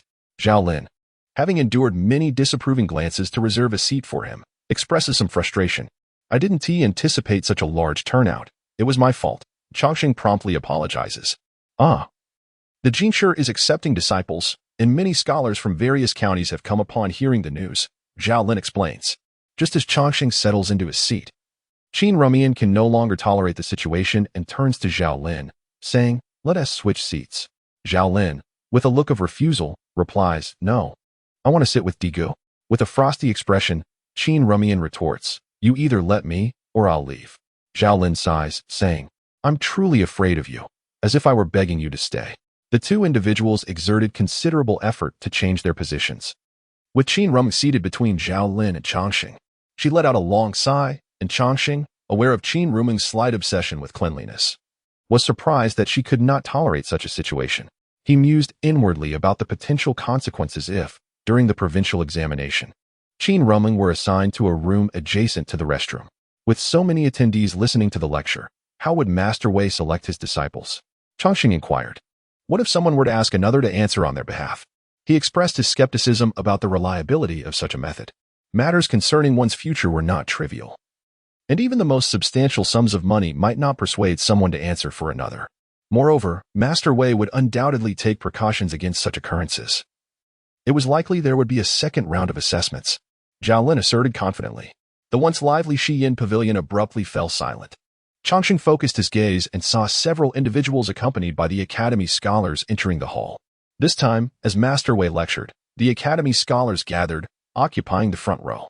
Apart from them, all others were unfamiliar faces to Chongqing. Among them, the eldest was a venerable gentleman with graying hair and a long beard, dressed in a simple yet elegant long robe. At that moment, he was conversing with a middle-aged scholar beside him, his expression radiating joy and contentment. The Academy's instructor took the stage to provide a brief introduction, and soon after, the elder began his lecture. Unlike modern public classes filled with gimmicks, the ancient method of teaching was straightforward and engaging, and the elder's words were refreshingly clear and compelling, in contrast to the obscurity often found in other scholars' discourses. The imperial examination emphasizes the 4 books and 5 classics, and many scholars choose one as their principal text. Upon hearing a few words, Chongqing discerned that Master Wei's primary text was the Book of Changes. The Book of Changes, often regarded as the most profound of the classics and the source of the Great Way, is frequently misconceived by outsiders as merely a divination manual. Before his studies, Chongqing shared this simplistic view, but after listening to Master Wei's discourse, he experienced an enlightening revelation and gained a deeper understanding. Master Wei's lectures were both profound and accessible. Captivating the audience who had initially harbored different intentions, they listened with rapt attention, and when the session concluded, it felt as though they had awoken from a deep slumber. True to Qin Rumuo's assertion, Master Wei posed a seemingly simple question. In heaven, images are formed. On earth, shapes take form. Change becomes evident. 3 days later, he received a message from the Wei residents. Initially, he believed that Wei Xiaotian had forgotten him, but to his surprise, Wei had been mindful of the matter. Among the Luo family, it was not Chongqing who was most agitated, but rather the matriarch, Madame Chen, who could not sleep a wink that night and meticulously reminded him the following day, anxious that Chongqing might overlook proper etiquette. Upon arriving at the Wei residence, Chongqing was greeted by Wei Xiaotian himself, which spared him from the disdainful glances of the servants. The Wei estate was vast, an intricate labyrinth of courtyards that seemed endless. The last time Chongqing encountered the servants of the Qin residence, he found them to be remarkably orderly, assuming that such decorum was typical of affluent households. However, upon witnessing the attendance of the Wei household, he anticipated an even stricter adherence to decorum, only to discover that they appeared somewhat lax. As the servants passed by, they seemed respectful, yet their demeanor bore a hint of scrutiny. While traversing a moon gate, a young maid with her hair styled in twin buns rushed headlong into Chongqing. "Dagu, are you injured?" Wei Xiaotian inquired with concern. Chongqing shook his head and replied, "I am fine." The young maid hastily knelt, trembling, and stammered, I am the maidservant of the second young lady." Wei Xiaotian furrowed his brow. It was ill-favored for a maid so close to the young lady to be so reckless. He questioned, "What has made you so hasty?" "The second young lady. Her ginseng-nourishing pills are nearly gone, and she sent me to retrieve more from the storeroom." The maid explained, her words tumbling over one another. Wei Xiaotian sighed and turned to Chongqing, saying, "The household servants lack decorum and have offended Dagu. Please forgive them. It is nothing." "This girl is merely worried for her mistress," Chongqing remarked, noticing the tears brimming in the maid's eyes and offering her some solace. Wei Xiaotian addressed the maid. "While Dagu is forgiving, you must still face punishment. Go collect the second young lady's pills first, and then proceed to old Madame Zhang to receive your 3 strokes." The maid, quaking with trepidation, accepted her chastisement, and after Wei Xiaotian and the others departed, a look of relief washed over her countenance, as if she had narrowly escaped a calamity. After the two had walked 100 meters, Wei Xiaotian explained, "I apologize for the delay, but my father has been waiting in his study." Upon entering Wei Lan's study, Chongqing noticed a scholar adorned with a cap, holding a scroll that obscured his features. Initially, Chongqing assumed he would have to wait in the reception area before meeting Wei Lan, but to his surprise, Wei Lan was seated confidently in the main chair of the reception room, exuding no air of superiority. This demeanor instilled a sense of affection within Chongqing for Wei Lan. "Student Luo Heng has paid his respects to you, Mr. Wei," Chongqing bowed and greeted him. "I hear you have chosen the courtesy named Igwa," Wei Lan inquired gently. As Chongqing lifted his gaze, he finally recognized Wei Lan as the middle-aged scholar he had conversed with prior to the lecture. "Indeed, Hung signifies longevity, which suggests your family holds great expectations for you," Wei Lan remarked suddenly, commenting on Chongqing's name. A tremor coursed through Chongqing at these words. Hung also implied enduring significance. He recalled the veiled comments of the Luo family's elders, indicative of a burdensome past, and a swirl of emotions enveloped him. Wei Lan then spoke with a calm demeanor. "You have rendered a favor to my family, and it is only right that I formally pay my respects." Chapter 36. The Master's Visit. Upon hearing this, Chongqing found himself at an impasse. He could neither agree nor disagree. Thus, he replied, "Brother Wei saved me previously, which afforded me the opportunity to assist him. The rescue of Ziyuan is a testament to Brother Wei's own accumulated merits. There is no need for you to dwell on it, sir." Wei Lan gently shook her head and remarked, "Xiqian's assistance was but a trifling effort, while you risked your very life. Such actions are not comparable. I have been preoccupied with numerous trivial matters and have failed to find the time to pay a visit in person. However, I am but a mortal swayed by the mundane world, so I ask for your understanding." Prior to their meeting, Chongqing had harbored various speculations about Wei Lan. Now, in her presence, he felt as if he were basking in a gentle spring breeze. For her words were sincere and devoid of any pedantry or pretentiousness typical of learned scholars. Having previously suffered a setback at the hands of the old Master Qin, he dared not employ any cunning in the presence of such an eminent figure. He earnestly explained, "Sir, those ruffians may appear fearsome, but I was once a hunter and, by sheer luck, possessed a modicum of skill. Thus, for me, that day was merely a matter of raising my hand. Moreover, regarding the previous matter of ginseng, it seems I may have even benefited from it." Later, Chongqing inquired about the price of ginseng, not out of doubt towards Wei Xiaotian, but from a desire to avoid unintentionally incurring a debt of gratitude. In friendships, sincerity is paramount, and Chongqing genuinely wished to cultivate a friendship with Wei Xiaotian. Wei Lan let out a light laugh, clearly aware of the ginseng incident, and recalled the governor of Deshang Prefecture's assessment of the young man before her. She then asked, "May I take a look at your wooden thorns?" Chongqing, of course, would not refuse. He pretended to retrieve the wooden thorns from his pocket, forming two pieces in his palm. Glancing around the room, he noticed that even the furniture was crafted from exquisite yellow pear wood and felt a pang of reluctance. Hence, he simply tossed the thorns toward a wooden stump outside. It was indeed the first time Wei Xiaotian had witnessed such skill. Without a hint of restraint, he rushed outside the study, only to find two wooden stakes standing side by side in the courtyard. With considerable effort, Wei Xiaotian managed to extract the stakes. Recalling the ones that had pierced the bodies of bandits, seeing them in person and hearing about them were, after all, two entirely different experiences. His eyes sparkled as he gazed at Chongqing, as if he were beholding a martial arts master. "How did you achieve this?" Noticing Wei Xiaotian's starstruck demeanor, Chongqing slightly tilted his head, squinted his eyes, and with a gentle cough, replied, "It is nothing extraordinary, merely a matter of practice." Wei Lan, wearing a smile, handed a scroll to Chongqing, remarking, "Your insights are profound, and your writing reflects your character. Your kind words overwhelm me, esteemed teacher." Chongqing humbly responded, "May I ask if I have the honor to truly deserve the title of teacher from you?" Wei Lan inquired with a smile. Chongqing was momentarily taken aback. Observing his dazed expression, Wei Xiaotian promptly nudged him and asked, "Dagu, do you not wish to become a disciple?" "Refusal is out of the question," Chongqing immediately stated. "I wish to become your disciple, esteemed teacher." Wei Lan's smile broadened as he declared, "In 3 days, we shall conduct the disciple ceremony, and thus, you shall officially be my pupil." Curious, Wei Xiaotian wondered aloud. Why did father seem indifferent to taking him as a disciple before, yet has suddenly changed his mind? Wei Lan gazed at the wooden stake, still adorned with a splinter, and remarked, "The pursuit of martial arts and scholarship indeed demands equal diligence." In his youth, he subsisted by hunting, demonstrating a remarkable resolve to master such skills at a tender age, indicative of a resilient spirit. After 3 years of study, he has already achieved the status of a scholar, which speaks volumes of his dedication and effort. Unbeknownst to Wei Lan, Longsheng possessed extraordinary abilities. He merely attributed his accomplishments to hard work, a significant misapprehension. "I had anticipated that my father would at most compose a letter of recommendation for him," Wei Xiaotian chuckled.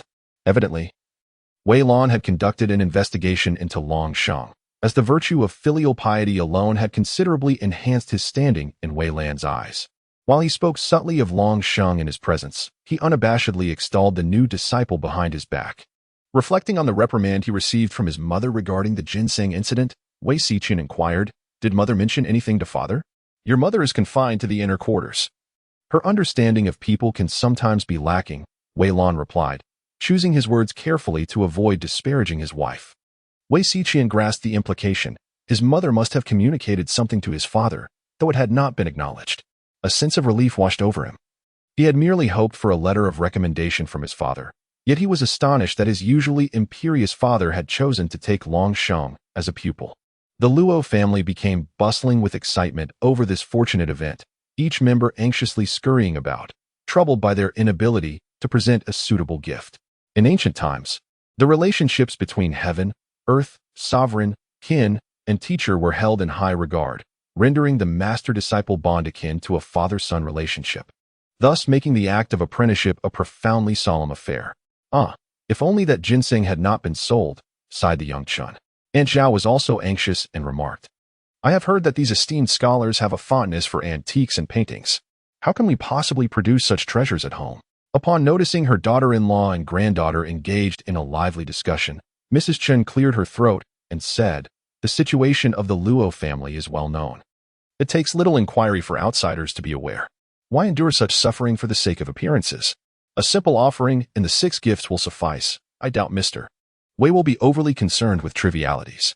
Zhao, with a hint of hesitation, responded, "Mother, he is a top scholar. To have the honor of being his disciple would warrant a significant investment. Merely offering the 6 gifts seems rather meager. In ancient times, when one sought a teacher, the 6 gifts consisted of dried meat, bitter greens, lotus seeds, red dates, longan, and red beans. Each of these gifts held symbolic meaning, adhering to traditional customs.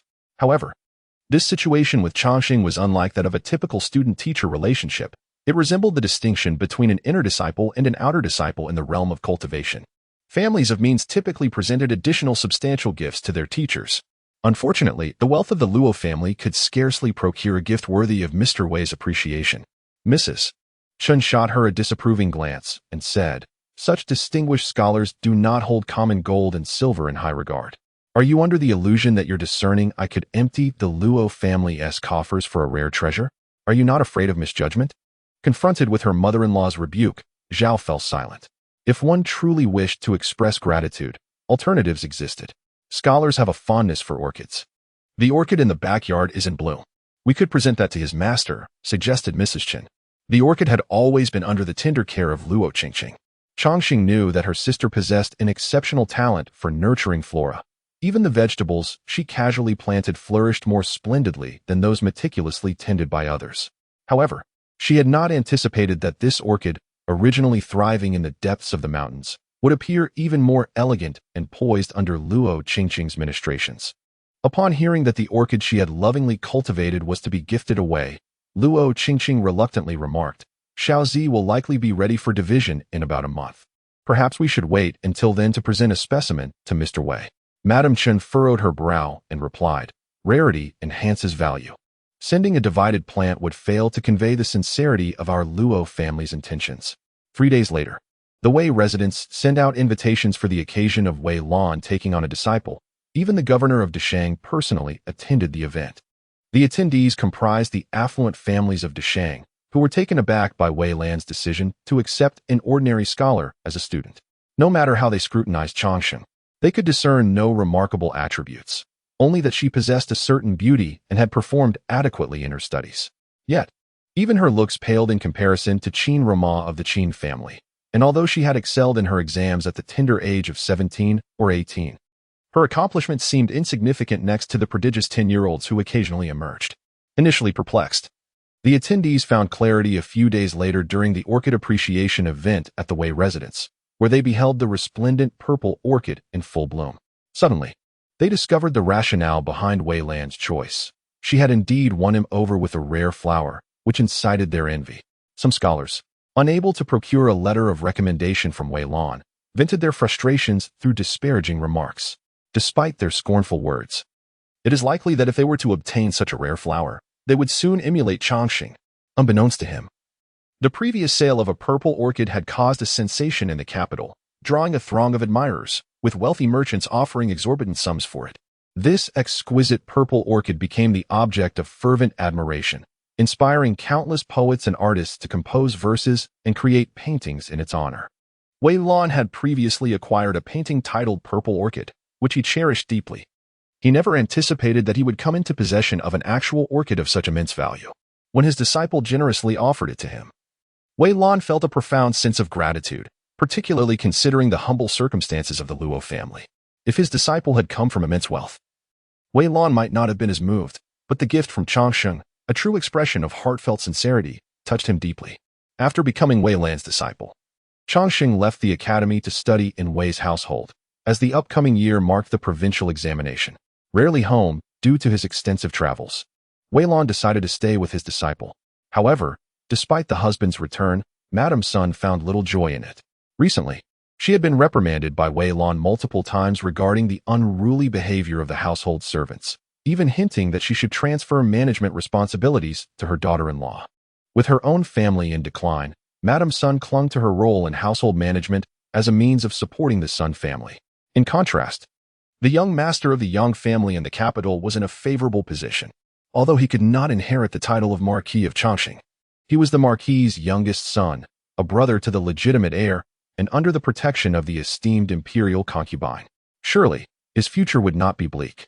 Madame Sun's face was etched with displeasure as she addressed her daughter. Your father is quite content to dismiss the young master of the Yang family.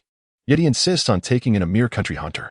The thought of Chongqing, once a hunter, conjured a rough and burly image in Madame Sun's mind, which she found most distasteful. Bai Xiaotian, evidently accustomed to her mother's remarks, chuckled gently, but the young master of the Yang family is still merely a student, while young Master Luo has already passed the examination for a scholar. In terms of scholarly merit, I believe father would prefer young Master Luo. For a family like ours, what significance does a scholar hold? In our lineage, scholars are abundant, if it were not for your elder cousin's health issues this year. Attaining the status of a scholar would have been a mere formality, Madame Sun remarked with indifference. Your grandfather is quite advanced in age, and after falling ill earlier this year, his vitality is not what it once was. A shadow of worry crossed her face as she remembered her mother-in-law in the capital, who had always held a disdain for her. If her father-in-law were to retire, he would surely return to their hometown, and she could only imagine how her mother-in-law would torment her upon their return. Bai Xiaotian softly commented, if grandfather does retire, our Wei family will have no one in official service. I wonder how the people of Desheng Prefecture will perceive that? Chapter 37. Entering officialdom, Wei Lan achieved the highest honors in the imperial examinations, but chose to relinquish his position. Although Bai Xiaotian boasted a grandfather who was a minister of rights and the title of a distinguished lady, upon arriving in the capital, she found herself surrounded by high-ranking officials and affluent families, rendering her status as the daughter of a notable family rather inconsequential. Wei Lan is indifferent to fame and fortune. However, Bai Xiaotian harbors a deep resentment for not being born a male. In contrast to her aimless sister, she places great emphasis on cultivating her reputation, nurturing aspirations of soaring high, eagerly awaiting the favorable winds of fortune. 2 years hence heralds another selection year, and having missed the previous opportunity, she understands that should her grandfather retire, her chances would diminish even further. The Decheng residence is hardly comparable to the capital, even if her grandfather were to retire. None would dare to belittle the Wei family, especially with her brother set to participate in the imperial examinations in 2 years. Should he succeed, the Wei clan would indeed have a promising successor. Madame Sun, oblivious to her daughter's anxiety, remarked thus. She harbored no fondness for the capital, where she was merely an unremarkable daughter-in-law. Instead, she relished her status at Decheng, where she commanded respect, even earning deference from the lady of the governor. Consequently, she had no inclination to persuade her husband to seek an official position. Bai Xiaotian continued, although my uncle has yet to attain any official title, my elder cousin has already secured the status of a scholar, merely lacking a stroke of luck to achieve the rank of xianxia. The bureaucratic realm often witnesses the succession of fathers and sons. If one receives the guidance of their predecessors, the path to officialdom becomes considerably smoother. My elder cousin, being the eldest legitimate son and having served my grandfather for many years, would likely be favored even if my brother and he both achieved the rank of xianxia. Without a moment's hesitation, Madame Sun replied, "Your grandfather is not biased. Between your uncle and your father, he has always held your father in higher regard." Wei Xijian's face displayed a look of perplexity as she remarked, "My father's resolute decision to resign from office back then has already displeased grandfather, and I fear." Lady Sun, recalling her aversion towards her mother-in-law, immediately altered her expression and stated, "Your father would never stand by and watch your grandfather show favoritism. He is a man of great repute, esteemed by all in the realm. Now that the position of the Grand Scholar is vacant, it is rumored that His Majesty intends to select a distinguished individual for the role.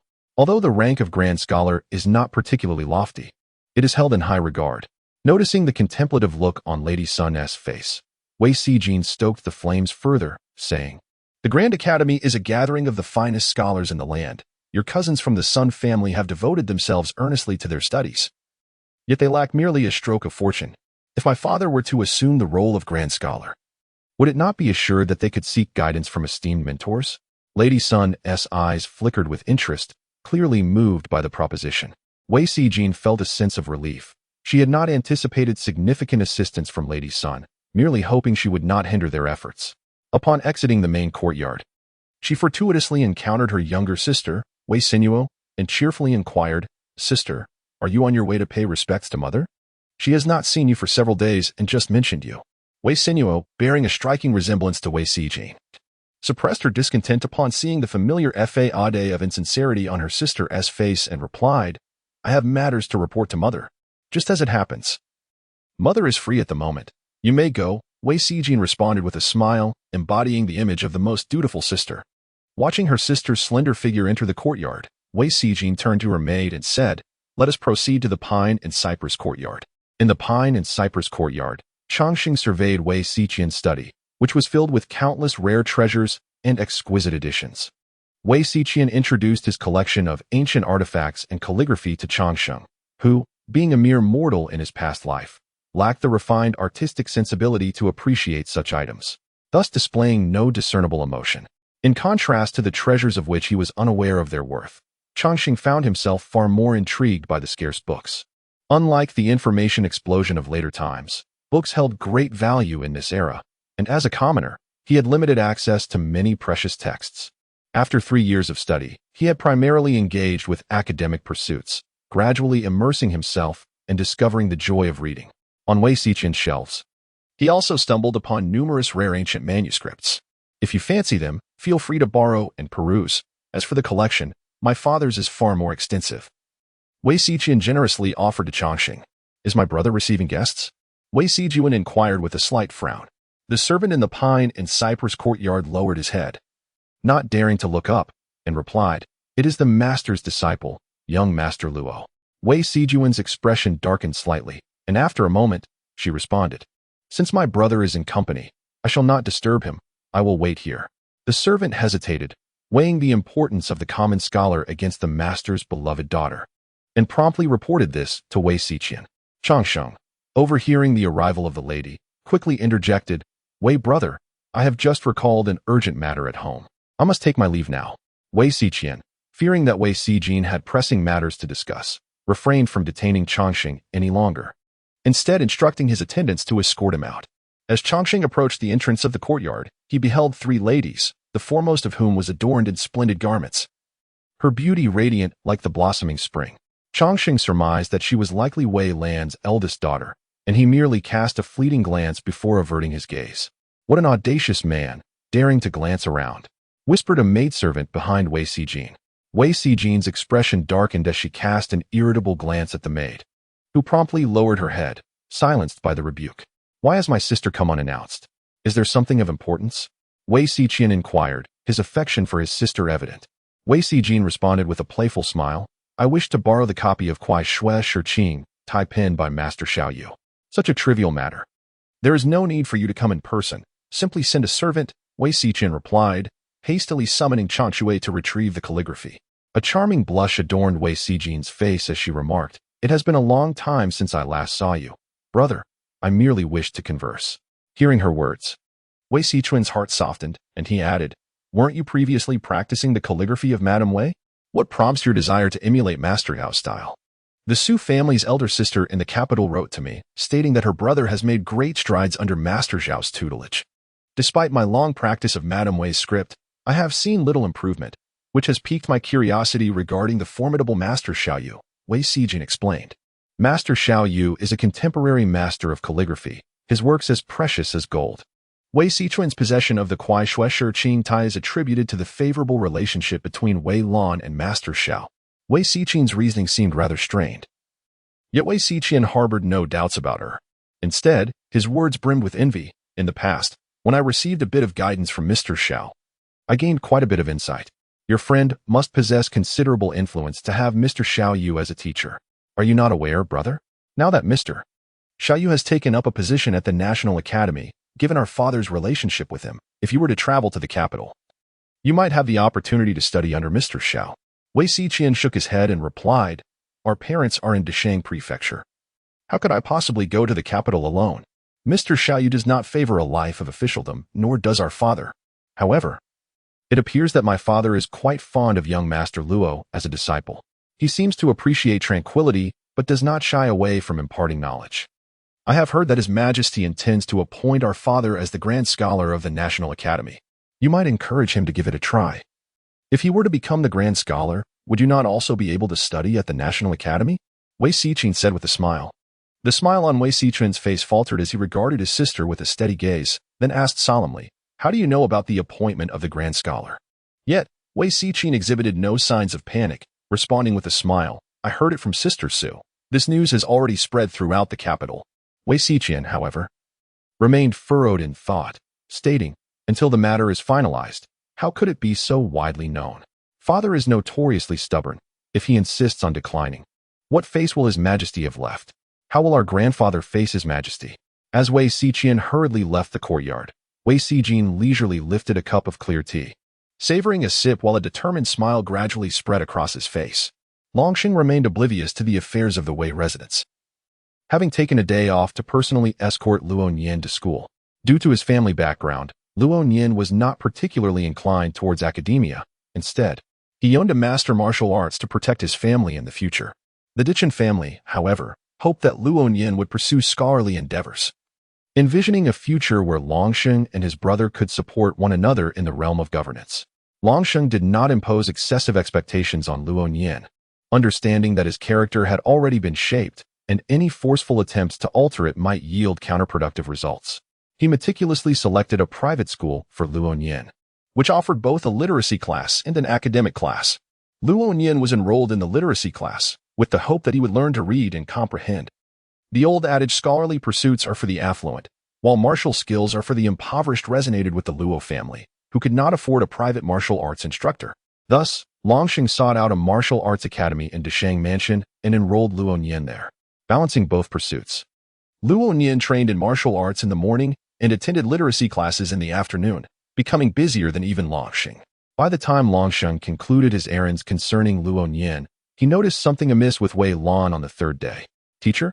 Longsheng tentatively called out, only to find Wei Lan's voice fading as he spoke. Wei Lan hurriedly set aside his book, as if awakening from a deep slumber, and inquired, What was I just saying? You were saying, encouraged by thunder, nourished by wind and rain, the sun and moon traverse, alternating between cold and heat. Observing that Wei Lan had been lost in thought throughout the morning, Longsheng felt a twinge of concern. Wei Lan casually remarked, The sun and moon traverse the sky. Seasons ebb and flow, intertwining seamlessly. Chongsheng listened intently, yet suddenly, Wei Lan paused, exhaling a sigh, and confessed, I seem to have drifted away in thought today. After contemplating for a moment, Chongsheng inquired, Is there a matter weighing on your mind, master? Wei Lan gazed at his youthful disciple, whose brow still bore the innocence of youth, and posed the question, Do you believe it is better to transcend the world or to immerse oneself within it? Chapter 38. A proposal. As Chongsheng engaged more with Wei Lan, he discerned that despite his master's considerable renown, he often harbored idealistic views. Wei Lan, having achieved the highest honors at the tender age of 18, was the youngest top scholar in the history of the Yi dynasty. However, perhaps due to his privileged upbringing and a life of unencumbered success, Wei Lan acted with a capricious abandon.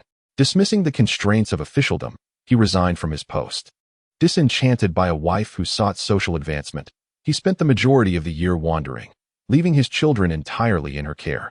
Such a disposition, when framed positively, could be considered free-spirited and unrestrained. However, in less flattering terms, it might be labeled as selfishness, devoid of familial responsibility. In an era where scholars across the realm toiled relentlessly for fame and fortune, Wei Lan's musings struck Chongqing as somewhat provocative, akin to a wealthy heir questioning, "Do you think wealth is preferable to poverty?" Nonetheless, Chongqing was a master of self-soothing. Upon reflection, he concluded that had Wei Lan truly been a man driven solely by the pursuit of fame and profit, he would not have taken on a disciple like himself. Drawing in a deep breath, he looked at his naive yet endearing teacher and replied, "The distinction between transcending the world and engaging with it is not one of inherent good or evil. I can only speak from my own experiences and share my choice." Wei Lan gazed gently at his student, oblivious to the unspoken grievances festering within his heart. As the sun began its descent, the golden rays, soft and unassuming, enveloped Chongqing in a delicate glow. The Luo family faced considerable hardships. As the eldest son and the patriarch, the weight of the family's aspirations rested upon the student. The entire Luo clan dedicated their resources to support him, hoping he would rise to prominence and ultimately rejuvenate the family's fortunes. Thus, to the student, there existed no choice between worldly engagement or detachment. Only one path lay before him. Moreover, as scholars, we all harbor a shared ambition to serve the sovereign like Yao and Shun, and to restore purity to societal customs. Although the student possessed merely a modicum of strength, he still yearned for the opportunity to benefit his community. Upon hearing this, Wei Lan felt a profound shock. Even a student from a humble background harbored such lofty aspirations. He could not help but reflect on whether his own self-perceived nobility and detachment over the years had been misguided. Was it not better to follow one's true inclinations? Wei Lan murmured to himself, seeking clarity in his thoughts. Deep down, he had already reached a resolution. After a long silence, he sighed and remarked, "It seems I have little choice in the matter as well." 2 months later, Bai Xiaotian informed Chongqing that Wei Lan had accepted the emperor's invitation and, following the provincial examination next year, would set off for the capital to assume the position of the Grand Scholar of the Imperial Academy.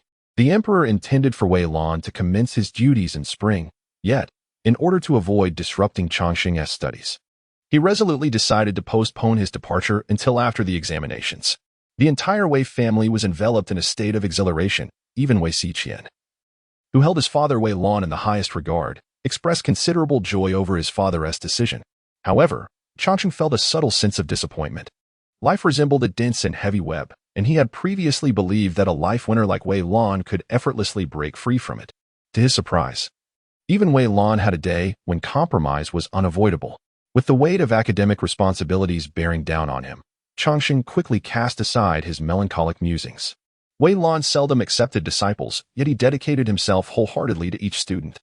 He fervently wished for Chongqing to excel in the upcoming provincial examination and thus kept a vigilant eye on his studies, even canceling the customary day off every 10 days. Wishing he could supervise Chongqing's reading for a full 12 hours each day. Chongqing's routine involved early mornings and late nights, shuttling between the Wei and Luo households, both conveniently located in the Eastern District. As the year drew to a close, despite leaving the academy to study under Wei Lan, he still had to participate in the government-organized year-end examination. This examination took place at the Gongyuan of Deshang Prefecture, coinciding with the frigid winter months. Scholars from across the entire Deshang jurisdiction converged for the event, which lasted a full day, during which Chongqing was nearly numbed by the biting cold winds of the examination hall. 5 days later, results were released. The examination was categorized into 6 ranks, and Chongqing achieved a first-class result, preserving the esteemed reputation of Wei Lan. Now that we have relocated, further moves seem unnecessary. We might as well wait a while longer. The matriarch of the Chun family remarked, her gaze directed towards the north. Chongqing seldom opposed her. He held profound respect for this woman who single-handedly supported the entire family. Recognizing her resolute determination, he chose not to dwell further on the matter. The Lin family village remains unchanged, as if the passage of 6 months has left the ancient mountain hamlet untouched. Upon entering the village with Luo Nian, Chongqing was swiftly recognized by the villagers. After managing to extricate himself from their warm greetings, he promptly led Luo Nian to the back mountain to pay homage. "Is Aunt Wu's grave here?" Chongqing inquired. Luo Nian softly affirmed, his demeanor somewhat despondent. However, upon hearing Changshan's words, Luo Nian's spirits were instantly lifted, his eyes gleaming with renewed vigor. This matter had already been discussed with the Dechen family. Initially, Dechen had reservations, deeming it unreasonable, yet the bonds of blood proved stronger. After all, Luo Degu was her biological daughter. Dechen feared that, should her daughter pass without anyone to honor her memory, her spirit would be forsaken. Thus, she did not oppose the endeavor. Ultimately, as the patriarch of the Luo family, Changxing's decisions would not be contested by Dechen, provided they did not jeopardize the family's foundation. As the two conducted their rites, they remained oblivious to a diminutive figure clad in an old coat, lurking not far from the Luo family burial site. This year, perhaps due to the presence of two additional individuals, Changxing felt an unusual vibrancy in the festivities. As the old year bid farewell and the new year was welcomed amidst the crackling of firecrackers, infused with the family's hopeful aspirations for the future. Yet, the dawn of the new year brought forth unforeseen tribulations. Did you plant these plum blossoms? They are indeed exquisite, Lu Xiao remarked with a light chuckle. Luo Chuchu shook her head, her cheeks tinged with a blush, while Luo Mei, standing nearby, interjected, "These plum blossoms were planted by our third sister." Since the last examination when Lu Xiao faced disappointment, Changsheng had only met him hastily once. Now, seeing him in high spirits with a smile adorning his face, it was evident that he had emerged from the shadows of his defeat. Changxing was genuinely pleased to witness this transformation in his old friend. Degu, it has been ages since we last met. I hope you don't hold my lack of accomplishments against me, Lu Xiao said with a smile.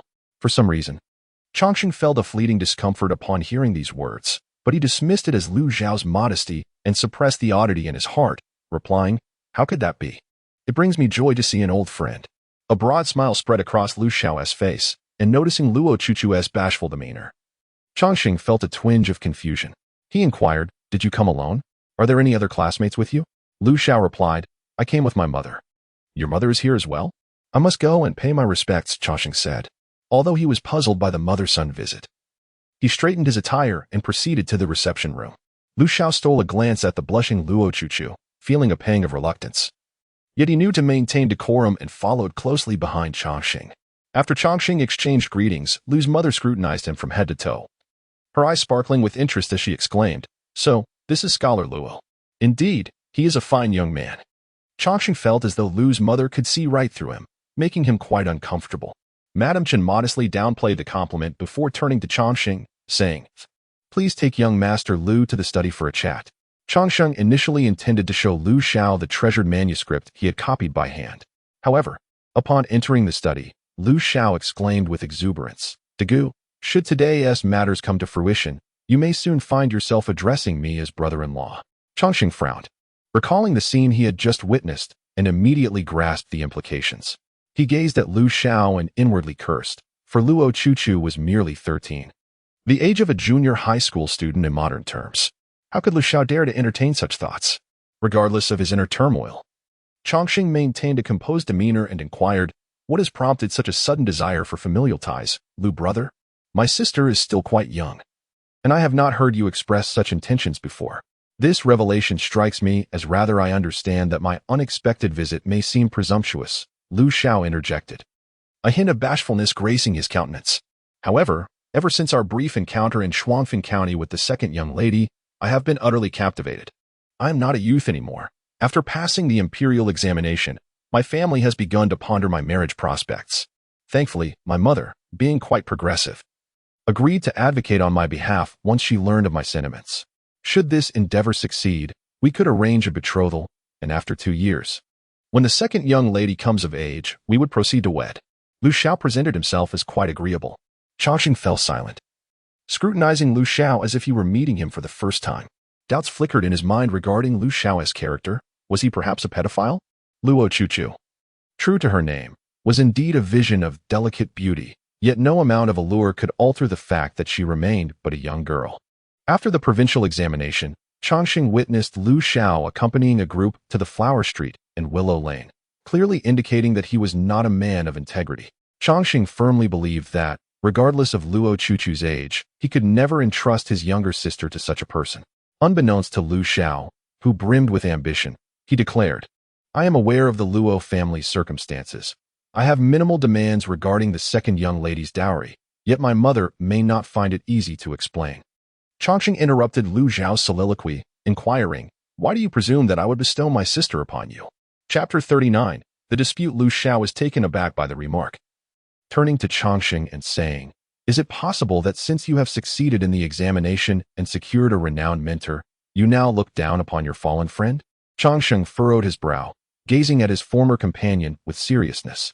"Does my disapproval of this union signify disdain for you? I consider myself presentable. Though my knowledge may not rival yours, I have already passed the preliminary examination, and achieving the title of scholar is imminent. Furthermore, the age difference between me and the second young lady is comparable, and our family backgrounds are evenly matched. Why then do you hesitate?" Lu Zhao's expression was one of confusion. "One is 18, the other 13. How do you deem this an equal match? Why should I be willing?" After the provincial examination, you followed them to the Flower Street and Willow Lane, driven by mere lust. Before the courtyard examination, your restless spirit required my persistent persuasion to focus on your studies. Indicative of your lack of ambition. A lady's marriage is akin to a second birth. Your behavior clearly suggests you are not a suitable partner. How could I possibly feel at ease in promising my sister to you? Despite our close friendship, my reluctance remains. Lu Xiao let out a cold laugh and remarked, "You speak in a myriad of ways, yet it is clear you look down upon me. You claim I am indulgent in pleasures, but tell me, which man in this world is not?" Chongqing fixed his gaze upon him, resolutely responding, "I do not concern myself with other men. But my brother-in-law shall not behave as such." A faint sound was heard from outside the study, as if someone had inadvertently brushed against something, but the two, engrossed in their dispute, did not turn to see. "Brother Lu, the arrival of an old friend ought to be a joyous occasion. However, given our differing paths, it seems we cannot collaborate," Chongqing stated. A look of resentment crossed Lu Zhao's face as he retorted, "Differing paths?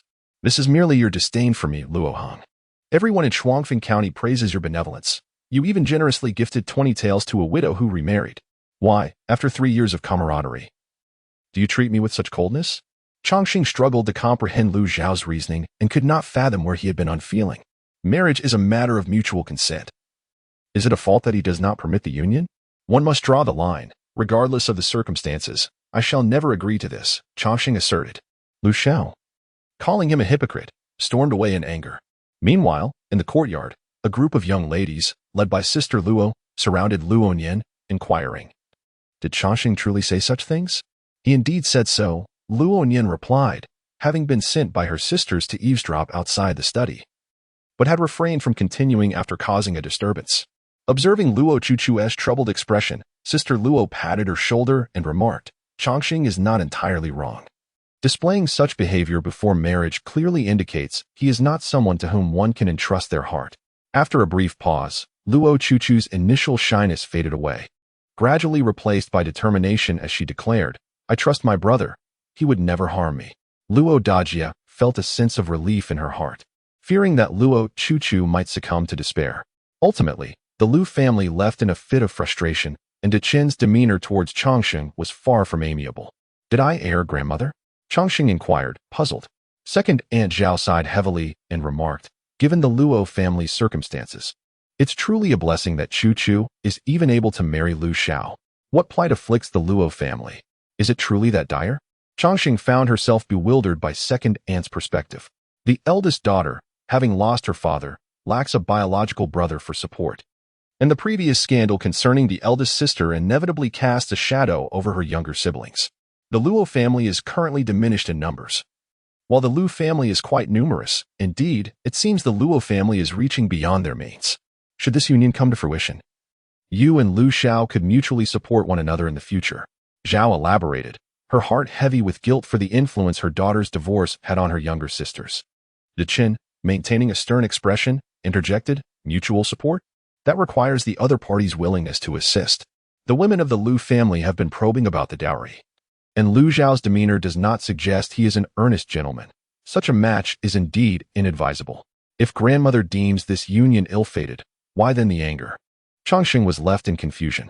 Dechen let out a deep sigh, her face etched with melancholy, and remarked, "I am not angry with you. Rather, I am vexed with myself. In the current state of the Luo family, there is not a single woman among us who can venture out confidently. Nor is there a trustworthy person to guide you in navigating the complexities of life. You could have declined him in myriad ways, yet you chose the most direct approach, which has led to hostilities between our families. Such a course could tarnish your reputation. I merely speak the truth. Changxing felt a sense of injustice. He understood De Chen's concerns and inwardly admonished himself. Despite having been a shrewd individual in his former life, he found himself somewhat naive after his reincarnation, perhaps due to the ease with which he had navigated his new existence, leading to a loss of his former vigilance. Furthermore, matters of marriage should rightfully be decided by one's parents. Your third aunt is present, yet you hastily took it upon yourself to refuse on her behalf. Such impulsiveness lacks prudence. De Chun continued, expressing her worries about the complications that might arise from a large family gathering. She feared that Changxing's overstepping might incite discontent in Xiaotian's heart. Before Changxing could respond, Xiaotian hurriedly interjected, Changsheng, as the elder brother of the second girl and the head of the Luo family. He is indeed entitled to make decisions regarding her marriage. Mother, I admit my haste. My inability to read people nearly jeopardized the second girl. Upon reflection, Xiaotian was filled with trepidation. Given the Luo family's circumstances, she was perpetually anxious about her daughter's prospects for marriage. In her eagerness to facilitate a union following the visit from the Lu family, she had insisted on promoting the match, even assigning Luo Mei to accompany her daughter to foster their acquaintance. Now, realizing that the suitor was not a suitable match, she felt she had nearly endangered Luo Chuchu. You are the mother of the second girl, and your intentions are indeed for her benefit. The young girl is still quite small and can afford to wait another 2 years. Perhaps fortune still lies ahead. Madame Chun did not blame her too harshly and turned her gaze towards Madame Zhao, saying, the girls are gradually growing up, and the elder sister's situation is not her fault. You should not be overly critical of her. With tears in her eyes, Madame Zhao acquiesced, as the matter of her divorced daughter remained a painful dagger in her heart. After pondering for a moment, Madame Chen added, do not fear the influence on the girls from the Luo family. Do not hastily rush her into marriage. The future of these young ladies depends not only on themselves, but also on whether this brother, Changxing, will succeed. The proposal from the Lu family was like ripples spreading across a lake, soon fading into obscurity. Time swiftly passed, and by early July, Changxing was preparing to embark on his journey. The provincial examination was a joint examination for 4 provinces, rotating its venues among the tribute academies of these provinces. This year, it just so happened to be held at the Tonglin Academy. The examination was set for the 3rd day of August, spanning 3 sessions over 3 days. With an estimated 8,000 candidates participating, Changxing would not be traveling alone. He was accompanied by Qin Rumo, Zhao Lin, and others. He was initially reluctant to bring Luo Nian along, as the Wu family also resided in Tonglin, and an encounter would be inevitably awkward. Furthermore, once they departed, the women of the Luo family might easily fall prey to outsiders. However, the provincial examination was different from the academy entrance exam, as one had to endure 3 days at the tribute academy. Those of frail constitution would surely struggle to withstand it. Thus, even the impoverished scholars from the local academy brought a relative to serve as a scribe. Despite Changxing's protests, Madame Chen insisted that Luo Nian accompany him, leaving him with no choice but to comply. With all the men of the household having departed, Changxing, concerned for the safety of the Chen family and others, borrowed 2 strong women from the Wei family. This arrangement preserved the reputation of the female relatives while ensuring their protection. Before setting out, Luo Chuchu meticulously prepared everything for the monkey, Mao Mao, and entrusted him to Luo Nian, saying, though Mao Mao is merely a monkey, he is remarkably astute. Cousin, having him accompany you may prove beneficial. The notion of taking a monkey along seemed rather absurd, reminiscent of a pilgrimage to the West for scriptures. However, Changxing did not express any disdain, for Mao Mao was exceptionally perceptive and well-behaved, not finicky with food, primarily under Luo Nian's care. Mao Mao could also serve as a warning system when necessary, prompting Changxing to consider him as useful as a dog. The journey proceeded without incident, and after more than 10 days, the carriage finally arrived at Tonglin Prefecture. Initially, Changxing and Zhao Lin intended to seek lodging at an inn. Yet due to the influx of scholars from 4 provinces, every inn in Tonglin was fully occupied. Unable to resist the warm invitation from Qin Ruming, they agreed to stay at the Qin family's villa in Tonglin after settling the rent. This villa had been established in the name of the Qin clan, primarily to facilitate clan members participating in the imperial examinations. This time, only Qin Ruming was taking the exam, thus ample accommodations were available. Although Wei Lan initially wished for Changxing to reside in the Wei family's villa, with 4 scholars from the Wei family also preparing for the examinations, Changxing, being an outsider, deemed it inappropriate to squeeze in with the Wei descendants and politely declined the offer. Chongqing marveled at the profound heritage of the prominent families. The Qin and Wei clans were both esteemed households of the Grand Qingfu, their roots deep and branches flourishing. Some of their descendants devoted themselves to scholarly pursuits, while others engaged in commerce. The merchants supported the scholars, and once the latter succeeded in the imperial examinations, they in turn sheltered the family businesses, thus creating a virtuous cycle. If the Luo family aspired to rise to prominence, they would need to emulate such a model. However, their most pressing issue was the lack of capable individuals. The Wei residence was conveniently located near the examination hall, and many houses in the vicinity were rented out to candidates preparing for the tests. This area, due to its geographical advantages, had transformed into a form of academic enclave.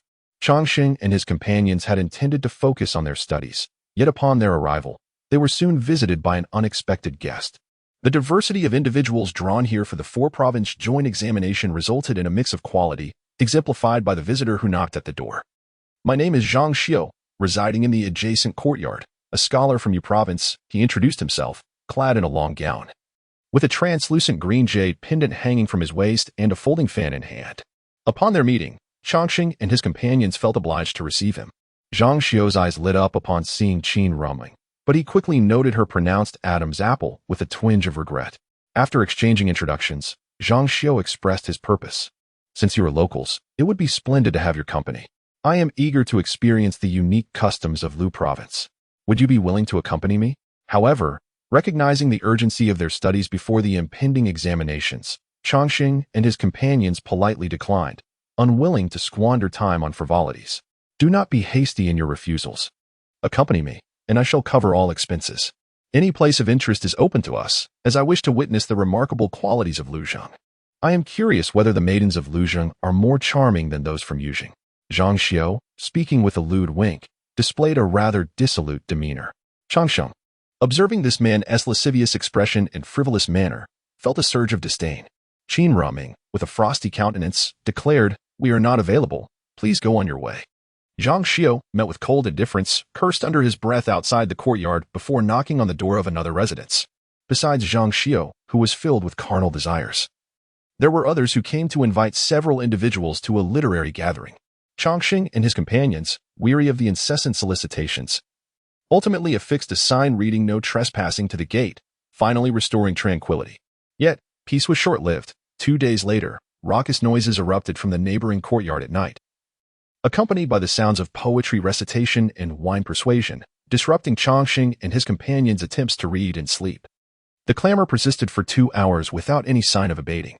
Qin Ruming, who had already settled down, donned his clothes with a scowl, commanding his book attendant to carry a lantern and lead the way to the neighboring courtyard.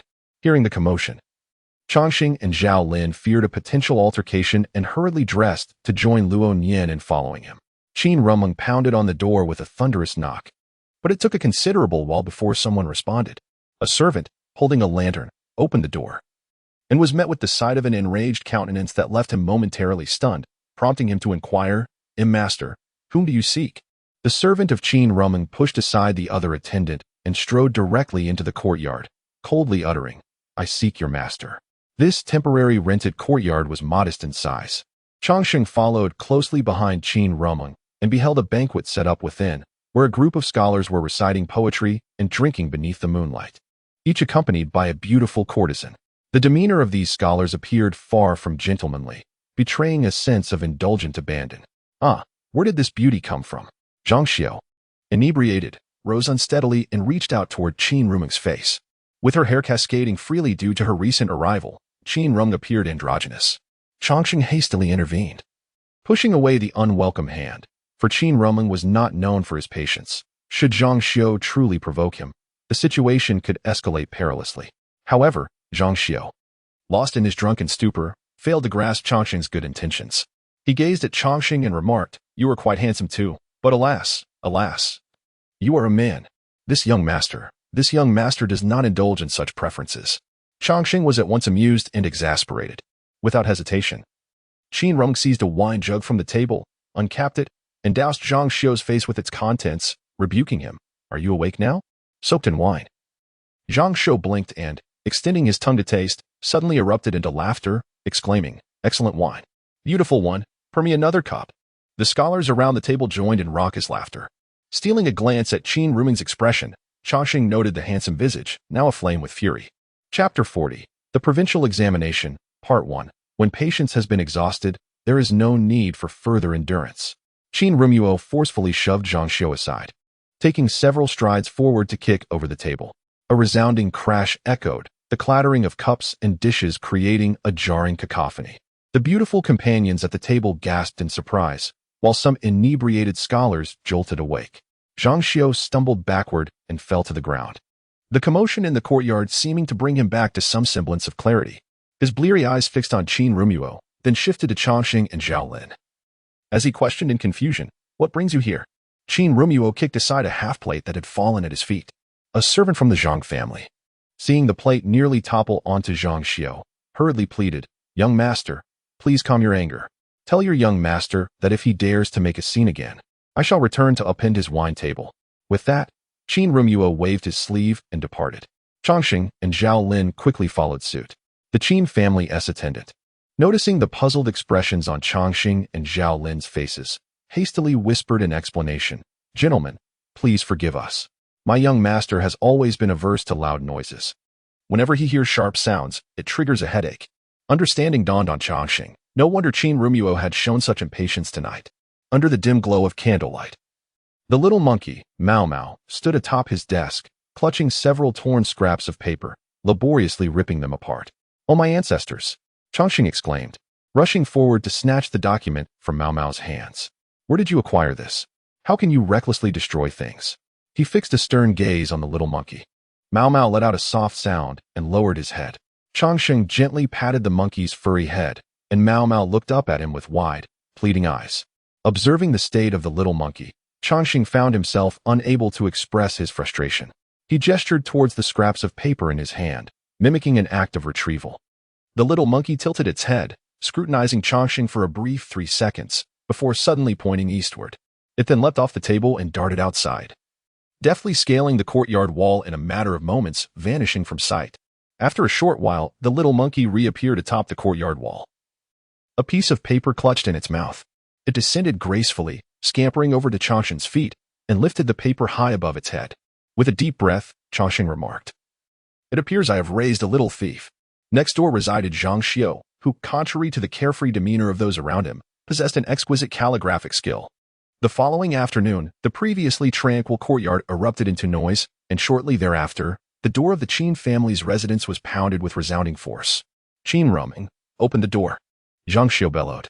Qin Ruming, with a sullen expression, stood at the entrance, silently observing Zhang Xiu, whose eyes were alight with fury. "Am I disturbing you while I enjoy a banquet in my own courtyard?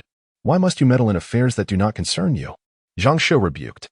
Qin Ruming cast a cold glance at him and replied, "If you wish to drink, do so elsewhere. Nighttime revelry is too noisy." "Too noisy, you say? I shall make it unbearably loud. What will you do about it?" "If you have the audacity, move away," Zhang Xiu retorted defiantly. Qin Ruming regarded him with a penetrating gaze before instructing his servant to close the door. Changxing contemplated for a moment and said, "Brother Qin, it seems Zhang Xiu will not relent easily. I fear tonight's disturbances may escalate. Let him make noise. I shall respond in kind, creating such a ruckus that he will think twice before provoking me again." Qin Rumyuo remarked nonchalantly. Zhao Lin, feeling anxious and lacking confidence in his performance in the upcoming provincial examination, said, "If this continues day by day, I fear I shall lose my desire to study altogether." "You speak wisely, Zhao. If we persist in this manner, it would be akin to inflicting 1,000 wounds upon the enemy while suffering 800 ourselves," Qin replied. Changxing continued, "Zhang Xiu, in his state of oblivion, is either exceedingly confident or utterly indifferent to the examination. It is unwise for us to engage in this endless turmoil with him. Indeed, it would be best to devise a solution that yields lasting results." Zhao Lin nodded in agreement. A lasting solution? Qin Rumyuo pondered for a moment before a plan formed in his mind. He summoned a servant and imparted a few instructions. Changxing and Zhao Lin, unaware of his intentions and noticing his enigmatic demeanor, refrained from further inquiries. As night fell, familiar sounds of revelry erupted from Zhang Xiu's courtyard.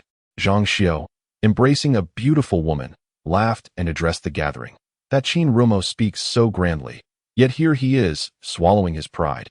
He claims I am too noisy." and I shall only make more noise despite him. Brother Zhang, you are formidable. Another chimed in, with a mischievous glint in his eye. By the way, that Qin Rumo is truly striking. If he were a woman, merely a glance would surely leave a man utterly enchanted. The assembly erupted in laughter. Zhang Xiu playfully caressed the lovely woman's face and remarked, "Look at him. I dare say he is yet to experience the pleasures of life." Indeed, if he were to indulge, one could only wonder if he would be the pursuer or the pursued, another quipped. Laughter filled the room as the guest praised, "Brother Zhang, you are a man of honor. Qin Rumo must be grateful to you." Zhang Xiu was a man of his word, embracing the beautiful maiden. He strode towards a small room, his voice raised, as if to ensure that no outsider could overhear. Qin Ruming, meanwhile, waited in the chamber, massaging his temples. As the sounds of revelry grew louder, his face darkened, prompting him to urge his servant into action. "Young master, are we truly to cast it away?" The scholar timidly inquired. "If I tell you to discard it, then do so." Qin Ruming shot an exasperated glance at the object in the servant's hands. He retrieved 2 paper balls from his pocket, stuffing them into his ears, and for added precaution, he clasped his hands over them. The scholar ascended the ladder to the wall and promptly ignited the fuse, hurling the object with considerable force. The crackling of firecrackers reverberated through the night, and soon after, a cacophony of curses erupted from Zhang Xiu's courtyard. In the midst of jesting with the lovely maiden, Zhang Xiu, who had intended to orchestrate a grand affair, suddenly felt his vitality drain, as if his very soul had been frightened away. "That scoundrel!" Zhang Xiu cursed. The scholar remained perched on the ladder, half of his body visible over the courtyard wall, and in accordance with Qin Ruming's instructions, he proclaimed loudly, "My young master has purchased a plethora of firecrackers. Should you continue your disturbances, you shall see what unfolds." After such a commotion, Zhang Xiu was left in a state of trepidation. Life's triumphs should be savored. But if his faculties were to be alarmed, how could he find joy in the future? Thus, the banquet at the Zhang residence concluded on a rather sour note. With Zhang Xiu clutching his chest in frustration, casting a malevolent glance towards the neighboring courtyard, he kicked the servant, scolding, "What are you throwing? He is a hermit, while I am not. Stop conjuring up these foolish ideas. We shall not linger here. Tomorrow we will tidy up and move to Tsueyin Pavilion. Are we not staying here, young master?" The scholar queried. The young scribe immediately lavished praise, then inquired, "Is this matter settled just like that?" Zhang Xiu let out a cold laugh and replied, "How can it be so easily resolved? He now wears a smile, but in the future, I shall ensure his tears flow abundantly." The following morning, Changsheng was awakened by a series of commotions from next door. Luo Nian approached with a grin, saying, "Brother, that insufferable Zhang scholar is moving his belongings. It is said he intends to reside at the Tsueyin Pavilion for a while." Changsheng raised an eyebrow, taken aback that he would actually take up residence in a brothel. Rumor had it that Zhang's uncle was a wealthy salt merchant from Yuxing, who had financed his examination endeavors entirely, as salt merchants are known to possess great affluence. Luo Nian, being familiar with Tonglin Prefecture, was aware that Tsueyin Pavilion was the most renowned brothel in the area, a veritable den of extravagance. In this dynasty, prominent merchants who entered the merchant registry are barred from examination for 3 generations and to cultivate their own in the bureaucratic realm. They often invest heavily in the education of their kin. Changsheng perceived Zhang Xiu as akin to a modern student who squandered his scholarship, feeling both envy and disdain. Ultimately, Zhang's departure brought him relief, as the courtyard was finally restored to tranquility. 10 days later, the provincial examinations commenced. As dawn broke, Changsheng and his companions rose early, had breakfast, and after drinking a bowl of champion's broth, set out. Upon exiting the courtyard, they noticed that lights were already aglow in the neighboring yard, accompanied by the sound of hurried footsteps. The examination hall was merely a 10-minute walk from the Qin family courtyard, and although Changsheng and his friends believed they had arrived early, they were astonished to find the area outside the examination hall already teeming with people.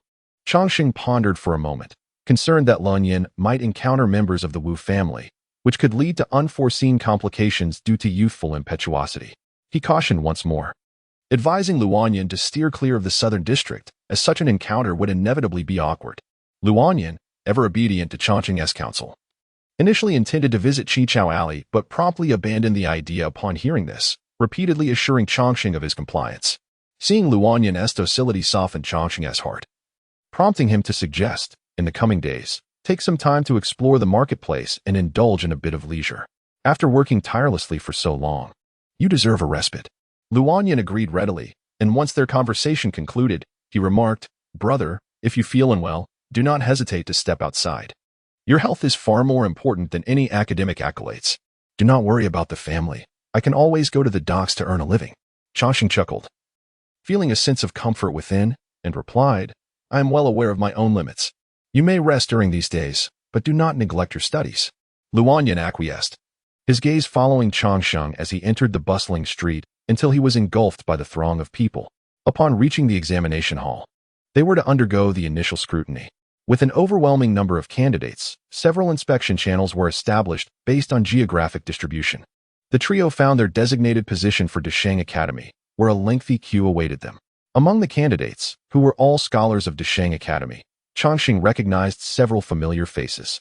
When he spotted one particular face, Changxing was momentarily taken aback, and the individual, noticing him, instantly smiled and exclaimed, "What a coincidence." Changxing felt as though he were momentarily dazzled by that smile. "May I inquire your honorable name?" The person asked with a grin. "I am Luoheng, courtesy name Digo."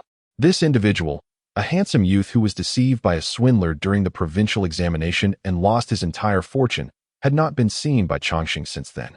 He had presumed the young man had failed. However, encountering him here clearly indicated that he had indeed passed and achieved the status of a scholar.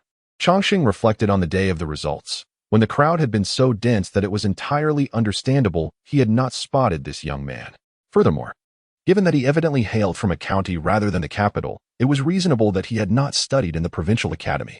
Xianxia, styled Nuaji, remarked, "Had it not been for your guidance that day, my brother, I doubt I would have endured until the announcement of the results." On that day, Xianxia had been left destitute after the deceit, and Changxing had suggested he transcribe texts for income. Witnessing Xianxia's successful attainment of the scholar title brought Changxing immense joy. "I merely mentioned it in passing. It is indeed true that good deeds are rewarded." "Allowing you to persevere through hardships," Changxing said with a smile. After exchanging a few more words with Xianxia, it was Changxing's turn for inspection. The scrutiny during the county examination was far more rigorous than that of the academy. Inkstones were not permitted to be overly thick, pin tubes were required to be hollow, and wax holders needed to be completely hollowed out. The demands were exceedingly stringent. Changxing was thoroughly searched by 2 constables, even having his belt cut open to prevent the concealment of cheat notes. While he felt some impatience with the process, a sudden clattering noise erupted from the adjacent area. Moments later, a cold, unyielding voice declared, "Shoe soles concealing cheat notes, 10 strikes, removal of degree, and never to be employed again."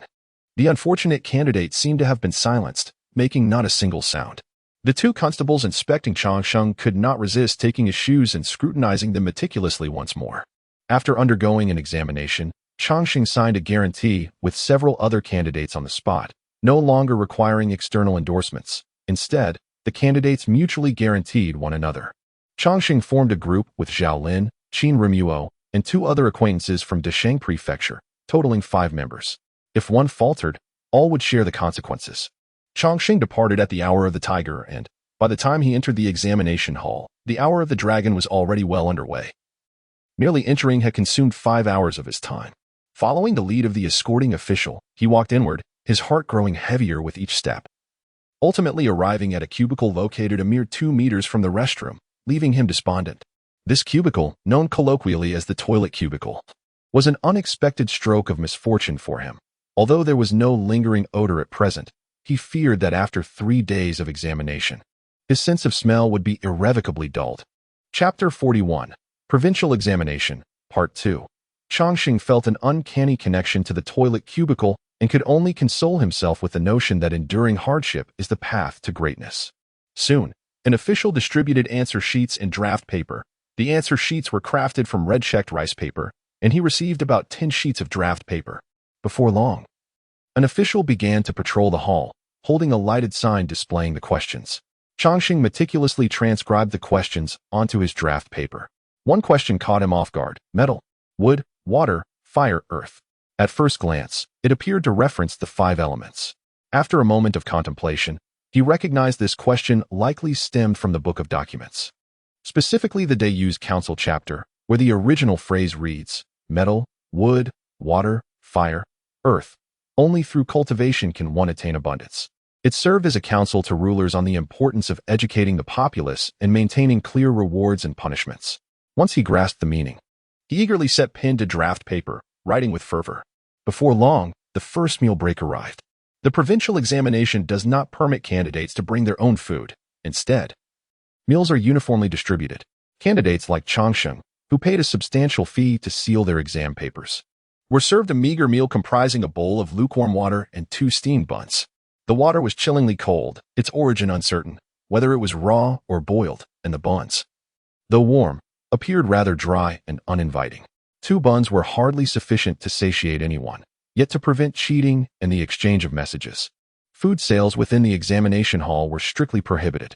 Changsheng had hoped for a more palatable dinner, but upon arrival, he was met with the same dismal fare. In the cool breeze of an August night, the examination tents, due to their dilapidated state, allowed the wind to seep through from all sides. Despite having prepared thoroughly by donning 6 layers of thin clothing, Changsheng still felt the chill gnawing at him. With 3 meals a day consisting solely of buns and water, Changsheng, accustomed to hardship, managed to endure, while some of the more privileged candidates fared worse. Initially disdainful of the meager rations, they found themselves yearning for food after 2 days of hunger. Due to the proximity of the restroom, Changsheng hastened his answering speed while the odor was still faint, completing his exam on the draft paper in just 1 day. However, by the following day, the stench near the restroom had intensified significantly.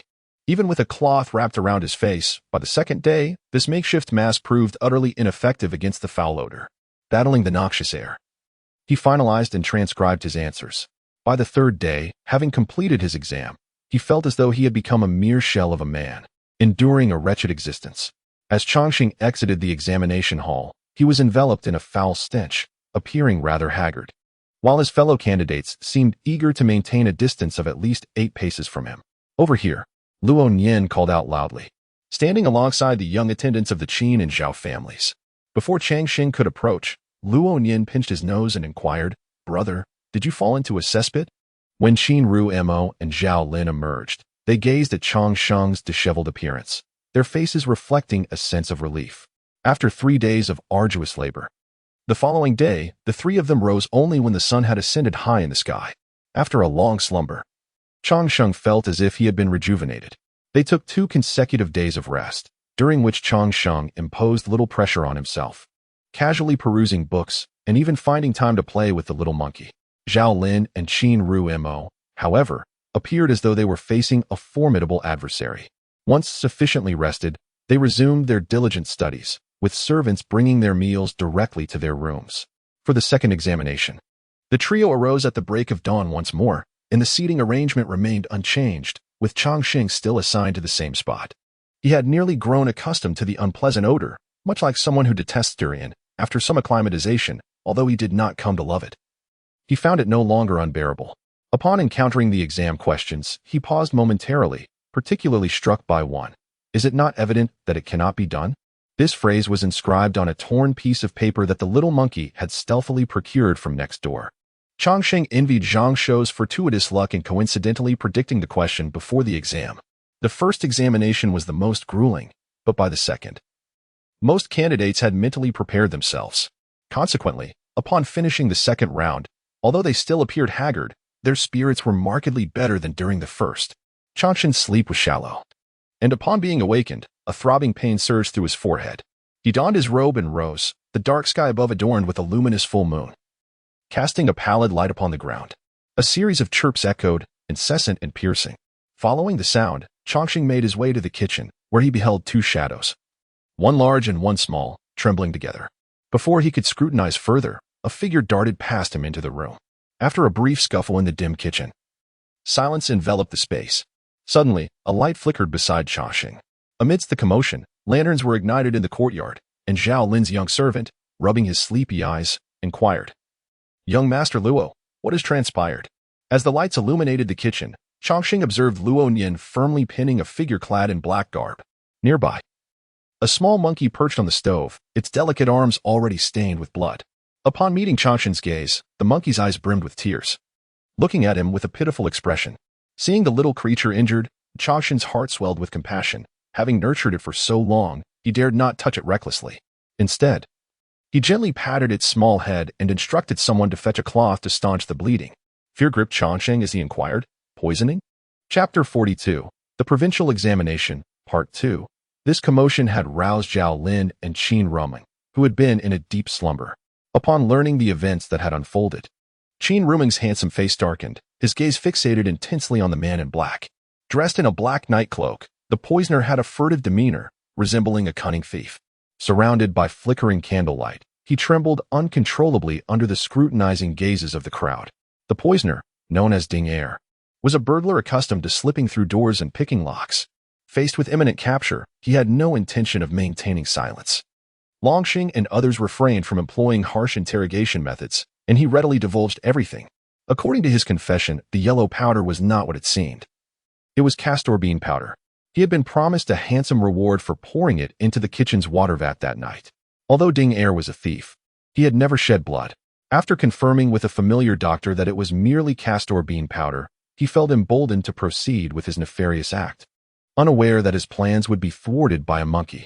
In such sinister dealings, most clients preferred to remain anonymous, and this instance was no different. However, Ding Er was astute. He had observed the client on that day, noting an ordinary build and a face adorned with a bushy beard, clearly altered in appearance. In his quest to identify this individual, he diligently sought distinguishing features. His efforts bore fruit when he discovered an unusual detail. Despite the client's otherwise unremarkable physique, there was a prominent light red scar on the wrist of his right hand. Who sought to harm us? Why such malevolence? Although not directly involved, Zhao Ling was nonetheless frightened, her face paling in fear. Castor bean powder is not lethal. If the dosage is small, it might be akin to merely suffering from an upset stomach. Under ordinary circumstances, this might merely be a prank, yet we find ourselves at a pivotal moment.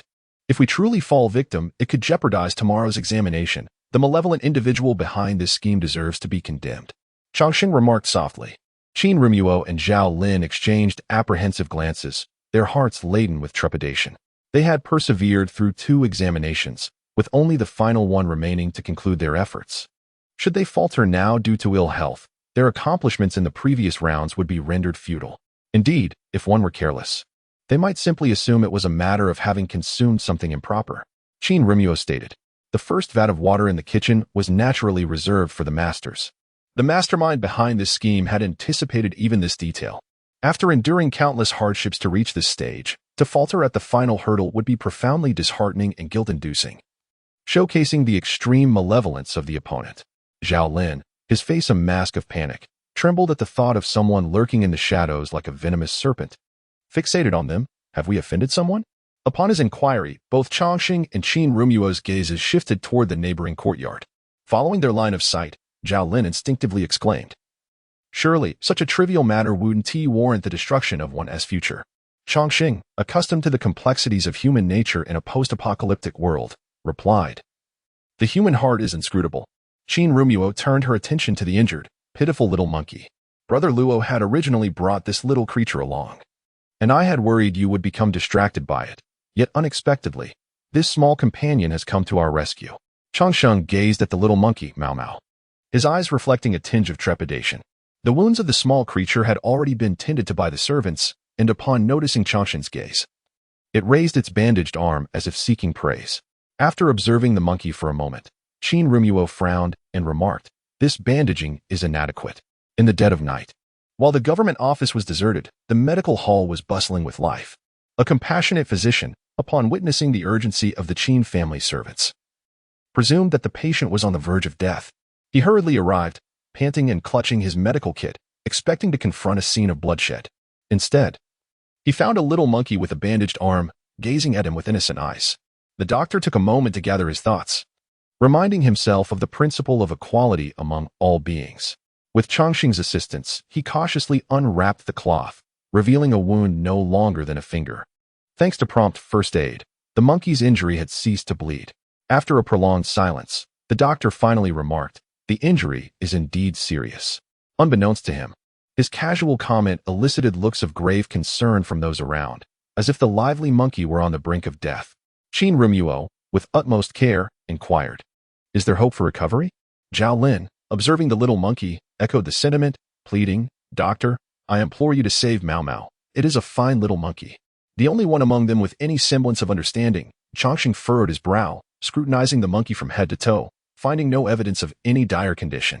As he witnessed the onlookers treating the situation as if it were a precious treasure, the doctor took a deep breath, lamenting the absurdity of humans being outdone by monkeys, and retorted with irritation, "Had I arrived a moment later, the wound would have begun to scab." Initially, the doctor was reluctant to treat the little monkey, believing that the wound would eventually heal on its own. However, due to concerns about potential infection, Chongqing insisted on having the doctor clean and redress the wound. Although not a veterinarian, the doctor found the external injury manageable. As he prepared to shave the fur around the wound with a razor, the little monkey squeaked in fright, its eyes wide with terror. Chongqing quickly soothed the creature by gently stroking its small head and, noticing the doctor's startled expression, offered, "Allow me." Taking the razor, Chongqing spoke softly to the trembling monkey, which gradually calmed under his tender words. Its round, glistening eyes fixated on Chongqing's hands as he carefully shaved away the fur surrounding the wound. The little monkey, once rigid with fear, began to relax, nestling against Chongqing like an ordinary child. Before dawn, Ding Er, confined in the woodshed, was escorted to the magistrate's office by servants bearing the Qin family's nameplate. What was initially presumed to be a simple break-in case escalated due to the involvement of the prominent Qin family and 3 scholars, compelling the indifferent governor to adopt a more vigilant approach. Under severe interrogation, Ding Er lost half of his vitality, yet failed to divulge further information. Consequently, the governor dispatched individuals to inquire whether the 3 scholars had any enemies, with the foremost suspect being Zhang Xiao from the neighboring courtyard. The governor of Tonglin Prefecture found himself entangled with yet another scholar, compelling him to ponder deeply. It is a well-known fact that literary men often look down upon one another. Should this scholar surnamed Zhang harbor a moment of jealousy, it would not be unfathomable. Initially, the governor intended to summon Zhang Xiao for questioning, yet upon receiving a letter from the salt merchant Zhang family, he found himself in a precarious predicament. Were it merely an ordinary salt merchant, the governor would feel little trepidation. However, the Zhang family is backed by influential figures in the capital, making them a formidable adversary. With both parties being difficult to confront, he was relieved that the Qin family had suffered no harm and that no evidence could be traced back to Zhang Xiao. Without substantiation, he could not condemn Zhang Xiao. Not wishing to incur the displeasure of the powerful in the capital, the governor hastily resolved the case, sentencing Ding Er to execution by hanging for the murder of the scholar. Although the governor's feeble attempt at appeasement incited the ire of the 3 individuals, their primary concern remained the provincial examination. Perhaps fueled by a sense of suppressed determination, the trio found themselves inspired during the 3rd round of the examination, each question seeming to flow effortlessly from their pens, rendering even the modest surroundings inconsequential. Zhao Lin gazed at the invitation for the 3 to attend the Qiu Mountain literary gathering and cautiously remarked, "A banquet at Hongmen? Perhaps we should refrain from attending." Chongqing and Qin Romo exchanged glances, their thoughts mirroring one another. How can one capture a tiger without entering its den? As the youngest scion of the Qin family, Qin Romo, despite possessing a rather fastidious temperament, predominantly directs his antics inwardly, seldom troubling others. Apart from Zhang Xiao, he has not made enemies. Although there are subtle issues within the Qin clan, if an internal traitor were truly responsible for any misdeeds, they could easily employ clandestine methods to inflict harm without drawing attention, rather than resorting to an unrelated individual like Ding Er for assistance. Furthermore, Zhao Lin is unlikely to be the source of the problem. Despite his youth and occasional indiscretions, he has devoted many years to earnest study. While he may engage in verbal sparring from time to time, he has not fostered any deep-seated grudges, and given the illustrious reputation of the Qin family, ordinary individuals would not seek to retaliate against Zhao Lin at the expense of antagonizing Qin Romo. The trio has consistently maintained a low profile, even Chongqing, despite having studied under esteemed mentors, has never boasted of his accomplishments. Thus, when it comes to investigating past grievances, they can only focus their scrutiny on Zhang Xiao. Soon, the day of the Qiushan literary gathering arrived. Qiushan is a renowned scenic spot in Tonglin Prefecture, beloved by countless literary figures and scholars. This gathering, however, was not organized by Zhang Xiao. Instead, it was hosted by the illustrious young master in Yun, recognized as the foremost talent among the 4 talents of Tonglin. Chongqing had heard of young master and's esteemed reputation. It was said that he had turned down Wei Lan's overtures. However, upon inquiring with Bai Xiaotian, Changxing learned that Wei Lan had merely encountered Yun by chance. While she admired his talents, she disapproved of the frivolity that lingered in his demeanor, which led her to refrain from taking him on as a disciple, having even tactfully declined his intentions to seek mentorship. In contrast to a stranger, Changxing naturally placed greater trust in his senior brother. He had previously alluded to An Yun in front of Wei Lan, who was a gentleman of impeccable character. When mentioning An Yun, Wei Lan expressed nothing but admiration for the latter's poetic works, devoid of any regret over not having taken him as a disciple. Changxing harbored doubts regarding the notion of discipleship, suspecting it to be a mere fabrication for the sake of reputation propagated unilaterally by An Yun. Wei Lan had not accepted a disciple for a decade, yet, for reasons unknown. The rumor had morphed into one suggesting that An Yun's rejection of Wei Lan 3 years prior had rendered the esteemed scholar so heartbroken that he refused to take on any students thereafter. This was undoubtedly an attempt to rise by stepping on Wei Lan's reputation, and thus, without ever having met him, Changxing developed a certain aversion towards this Mr. An Yun. Upon finally encountering him, Changxing discovered that his dislike had only intensified. The scholar before him appeared to be in his 20s, clad in a pale blue robe, adorned with a cap, his fair complexion unblemished by facial hair, and a smile gracing his lips. Externally, he seemed to embody the elegance of a refined gentleman. A group of scholars had gathered in Qiushan, with this scholar subtly taking the lead, and Changxing surmised that this must be the illustrious Mr. An Yun. As he observed the assembly, he noticed Zhang Xiu standing beside An Yun, who maintained his usual demeanor.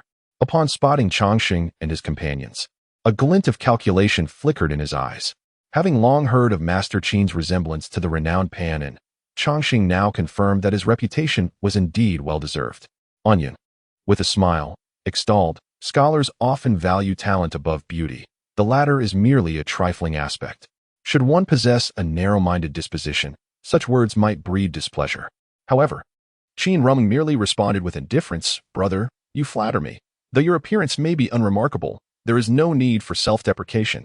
And Yun stammered slightly, offering an awkward smile before turning to Changxing and inquiring, "You must be Mr. Wei Lan's esteemed disciple, Master Luohong, correct?"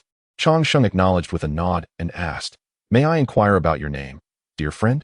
And Yun maintained his cheerful demeanor as he replied, "It is my oversight.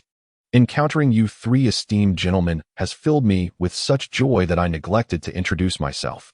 My name is Yun, styled Ruosu. My family background is quite ordinary, and I possess no notable reputation, thus I fear I have been overlooked by you." With a sigh, Yun continued, "Previously, I had a fleeting encounter with Mr. Wei Lan, and his casual guidance has proven immensely beneficial to me.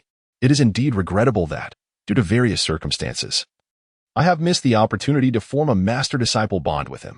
Changxing reflected on what Bai Xiaotian had previously mentioned and thoughtfully considered Yun's words. Yun's expression of humility was entirely appropriate. It was evident that his lack of apprenticeship was not due to Mr. Wei Lan's refusal. After a brief pause, Yun anticipated Changxing would reciprocate with some polite remarks. However, he was taken aback when his companion merely gazed at him, lost in thought. Undeterred by the silence, Yun pressed on, "Mr. Wei has now accepted Dagu as his disciple, indicating his desire for another esteemed pupil. One can only surmise that Dagu possesses remarkable qualities to be welcomed into such a prestigious fold. Mr. Wei's poetry and prose are unparalleled, and I hope today we shall have the privilege to learn from Dagu as his fellow students." In truth, Yun harbored a deep-seated resentment. He had expended considerable effort to uphold the illustrious reputation of the 4th young master. His encounter with Wei Lan was meticulously orchestrated, as he believed success was all but assured. Yet, in the end, his endeavors amounted to naught. He could not comprehend why Wei Lan, who clearly admired his talents, was unwilling to accept him as a disciple. Had it not been for this, Yun would not be laboring so intensely.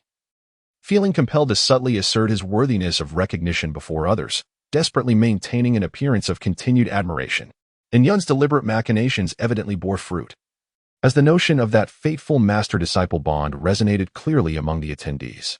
They recalled Yun's rejection of Wei Lan's offer, and their gazes toward him brimmed with admiration. After all, Wei Lan's reputation was unparalleled. Yet, amidst the admiration lingered a sense of pity for Yun, for everyone was well aware of the diligence with which Wei Lan tended to his disciples. Amidst the swirling rumors, with Yun's narrative firmly established, if Changxing were to expose the truth, outsiders would merely perceive it as a manifestation of indignation, fueled by envy of Yun's recognition by Wei Lan. Should Wei Lan speak out, scholars might still lend credence to his words. However, Wei Lan was not one to sully his dignity over such matters. Yet, to remain passive while Yun continued to manipulate the narrative was equally unpalatable to Changsheng. With a tinge of shame, he reflected on his humble origins and his clumsy nature. Grateful for the teacher's acceptance, he had been taken under their wing and meticulously guided. Alas, he was but a simpleton, adept in the realm of poetry and literature, yet lacking in one crucial aspect. After a brief pause, Changsheng continued, "It is worth mentioning that the teacher, during his time at home, had spoken of young master Yun." "Oh?" Yun immediately adopted a look of astonished surprise, bashfully remarking, "I am deeply ashamed. After all, you, sir, still remember me." The teacher had often extolled the young master's exceptional talent, noting that his poetry possessed a certain ethereal quality, albeit with a hint of regret. Changsheng sighed. Yun felt a pang of anxiety, fearing that this simpleton might inadvertently reveal the truth. Though he was unafraid, he preferred to avoid unnecessary complications, so he jestingly remarked, "With a virtuous master like yourself, what is there truly to lament?" Qin Ru Mo secretly chuckled, realizing that Yun likely intended to undermine Changsheng. Yet Changsheng swiftly seized the upper hand with just a few words. Changsheng regarded Yun with a balanced gaze, a smile lingering on his lips as he said, "It is indeed a pity that the young master, despite his abundant talent, is burdened by distractions and self-imposed limitations." Yun's heart raced. Being labeled as overly distracted was hardly a commendation. Fearing further revelations from Changsheng, he interjected, "I too am a mere mortal, and it is inevitable to be encumbered by concerns. While Master Wei Lan remains unperturbed by such distractions, I find myself unable to emulate him." "I am deeply grateful for your concern, sir." Changsheng felt a twinge of admiration for this ancient deceiver. Not only could he lie without a flicker of shame, but he also had a remarkable ability to steer any conversation towards his desired narrative. When Changsheng spoke of distractions, Yun cleverly interpreted it as familial obligations, precisely aligning with the rumors that he had declined Master Wei Lan's apprenticeship on the grounds of his parents' wishes to keep him close. This time, the gathering was scheduled with Akiyama Ban, and most of those close to Yun were already aware of the theme, thus they had prepared in advance. Now brimming with confidence, Zhang Xiu cast a glance at Changsheng and the others, who were deep in thought, and smirked disdainfully as he recited his well-prepared poem, which elicited applause from the crowd. Though Changsheng harbored a prejudice against Zhang Xiu, he could not deny the quality of his poetry. Upon reflection, he recognized that Zhang Xiu was indeed a person of considerable talent. Following Zhang Xiu, others began to share their poems, which were mediocre yet acceptable. Ultimately, only Changsheng remained without a poem. Yun gently inquired, "Dagu, have you not yet composed anything? Is there a difficulty?" Changsheng casually recited a poem, and after a round of evaluations from the scholars, their expressions shifted. The poem was not particularly remarkable, it merely exhibited a certain neatness. In light of their high expectations, the ordinary nature of Changsheng's poem left them feeling disappointed, leading them to perceive him as a seeker of fame, which also cast a shadow of disappointment upon Wei Lan. While others hesitated to speak out for fear of losing face, Zhang Xiu, unrestrained, bluntly questioned, "They say you are a distinguished disciple of Master Wei Lan, and yet this is all you can muster?" Changsheng responded with a smile, "I have long admitted my innate foolishness and lack of poetic skill. Fortunately, my teacher does not disdain me, and my apprenticeship is not due to talent, but rather because I caught the teacher's eye." Zhang Xiu pressed on, "Master Wei Lan's poetry is esteemed even by the current emperor. Your performance truly tarnishes his reputation." Changsheng, with remarkable composure, remarked, "Why should I be burdened by his reputation? Just because my master is formidable, must the disciple also be remarkable? Those capable of surpassing their predecessors are indeed a rarity. I am, by nature, rather dull-witted and cannot aspire to such heights. Moreover, my master takes on disciples without any ulterior motives, prioritizing character over talent, for no one, regardless of their abilities, can eclipse him." If such words were uttered by others, it might be dismissed as mere boasting, but Wei Lan, being the youngest top scholar of the Yi dynasty and possessing an impressive repertoire of literary works, truly stands unmatched in talent. Zhang Xiu feigned indignation, exclaiming, "With a master like Mr. Wei Lan guiding you, how can you still present yourself in such an unrefined manner and maintain such audacity?" It is truly a disservice to your esteemed teacher. Among the scholars, some resonated with his sentiments, adding, as scholars, we ought to diligently pursue our studies. Brother Da, are you not disregarding Mr. Wei Lan's goodwill with such behavior? Qin Rumeng let out a cold laugh and replied, 20 days ago, at Zhang Shou's evening banquet, I vaguely recall encountering you, dear brother. That night, you were utterly inebriated, cradling a lovely lady in your arms, exuding a hedonistic joy. Is this what you term as diligent study? You. The man intended to retort. But upon gazing at Qin Rumeng's exquisite visage and recalling the fierce countenance from that night, when he overturned the banquet, he faltered, shrinking under the scrutinizing gazes of the assembly. Qin Rumeng then turned to Zhang Xiao, stating, if we speak of diligence, it may be permissible for others to utter such claims, but Zhang Xiao, how dare you speak thus? Before the provincial examination, you resided at Suayan Pavilion for over 10 days. The Suayan Pavilion is a place of elegance, akin to the famed Qin Towers and Chu Halls. Many scholars present furtively cast glances at Zhang Xiao upon hearing this. While others might have felt embarrassed under such scrutiny, Zhang Xiao remained unfazed. As he prided himself on being a refined and charming gentleman, a demeanor he maintained even within the confines of his home, finding no fault in it whatsoever. Oh, my fellow scholars, our gathering today is a serendipitous occasion. Why should we quibble over trivial matters? Sensing the atmosphere growing tense, and Yun swiftly intervened to smooth things over for Zhang Xiao, soothing Changsheng by saying, every talent has its strengths and weaknesses. Brother Digua merely lacks the gift for poetry. There is no need for melancholy. Changsheng, perplexed by Yun's unfounded assumption that he felt dejected, wore a bewildered expression and replied, I have never claimed to possess poetic talent. I have long since grown accustomed to this fact. Why would I feel sorrow over it? There are countless things in this world I am incapable of doing. If I were to lament each one, I fear I would be perpetually disheartened. Upon hearing this, the other scholars exchanged puzzled glances at Yun. Changsheng was known for his forthrightness, and they had already come to regard him as an honest individual. They were baffled as to why the usually tactful Yun had repeatedly misspoken today. Realizing the misalignment, Yun quickly clarified, Brother Dagua harbors a noble heart. It was my folly to misinterpret him. With Yun's explanation, the scholars reflected that he was indeed a kind-hearted person and could not possibly harbor any intention of deriding others. It must have been their own overthinking. As for couplets, they are elegantly referred to as antithetical couplets.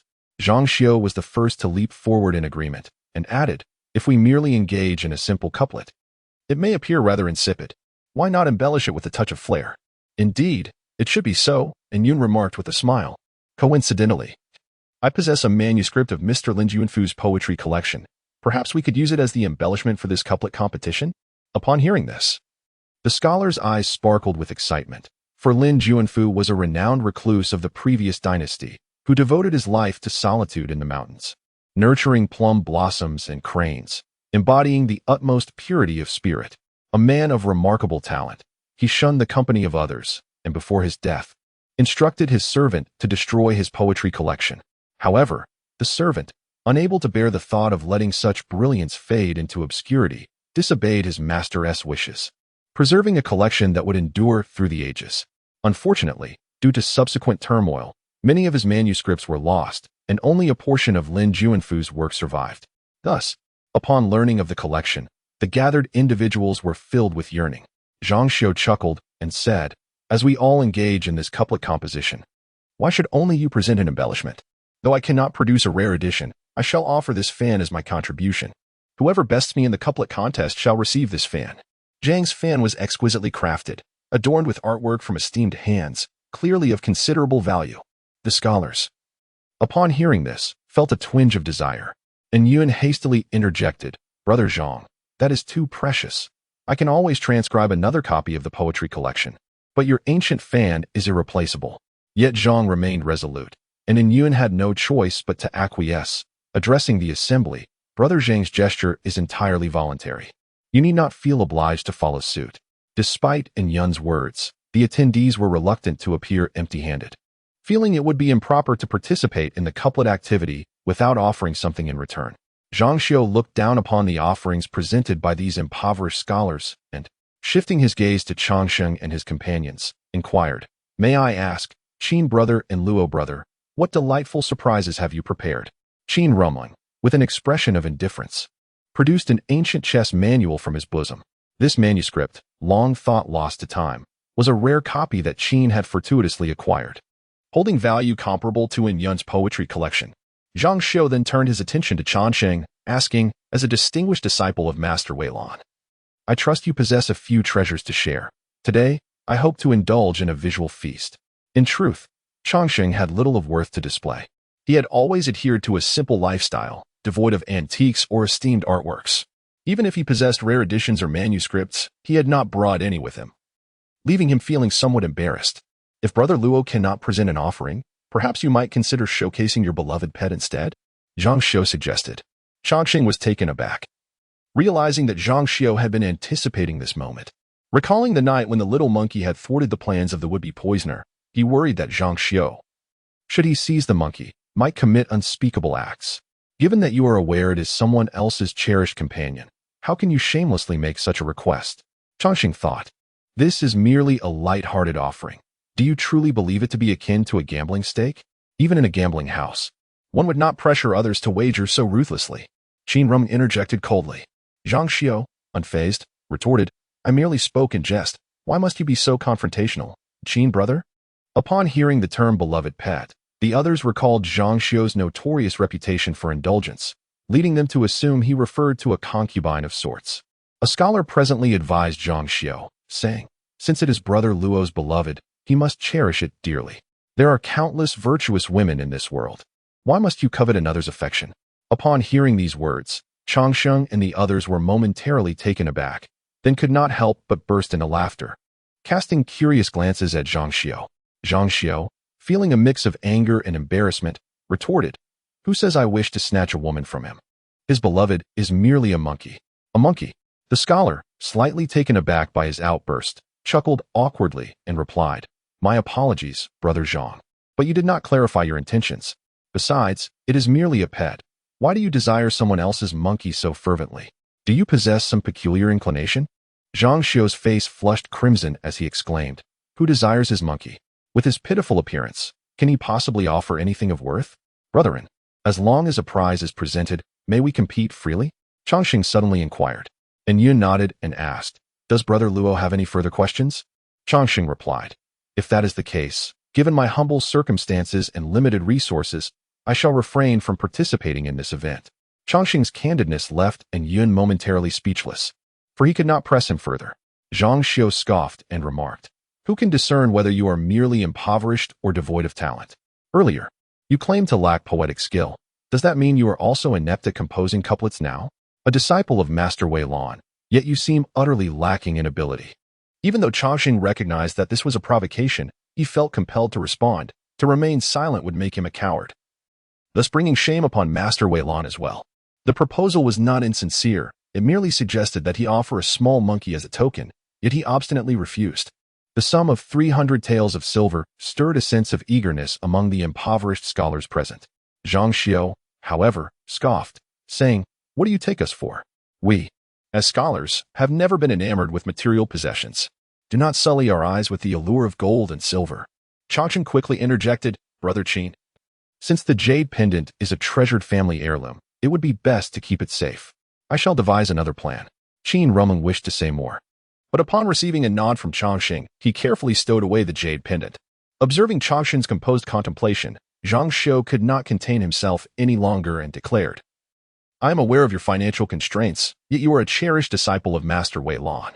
Surely, he holds you in high regard. Why not use a letter of recommendation from Master Wei as your leverage?" Previously, the sight of the jade pendant had merely ignited envy among the crowd, but upon hearing of the recommendation, they became restless. Weilan's endorsements were sought after by countless scholars. There was even a wealthy merchant who once offered a fortune in hopes of securing one for his nephew, only to be resolutely turned down by Weilan. Acquiring a letter of recommendation from Weilan virtually guaranteed a position under a distinguished scholar, a coveted opportunity for those seeking to enter the official realm without any connections. Gaining the mentorship of a renowned figure, such as Weilan, often meant joining a network of fellow scholars, where even the least accomplished of his disciples had achieved the status of xianxia. Thus, aligning oneself with a respected mentor was akin to securing a significant advantage in the pursuit of an official career, a prospect that undoubtedly ignited the envy of aspiring scholars.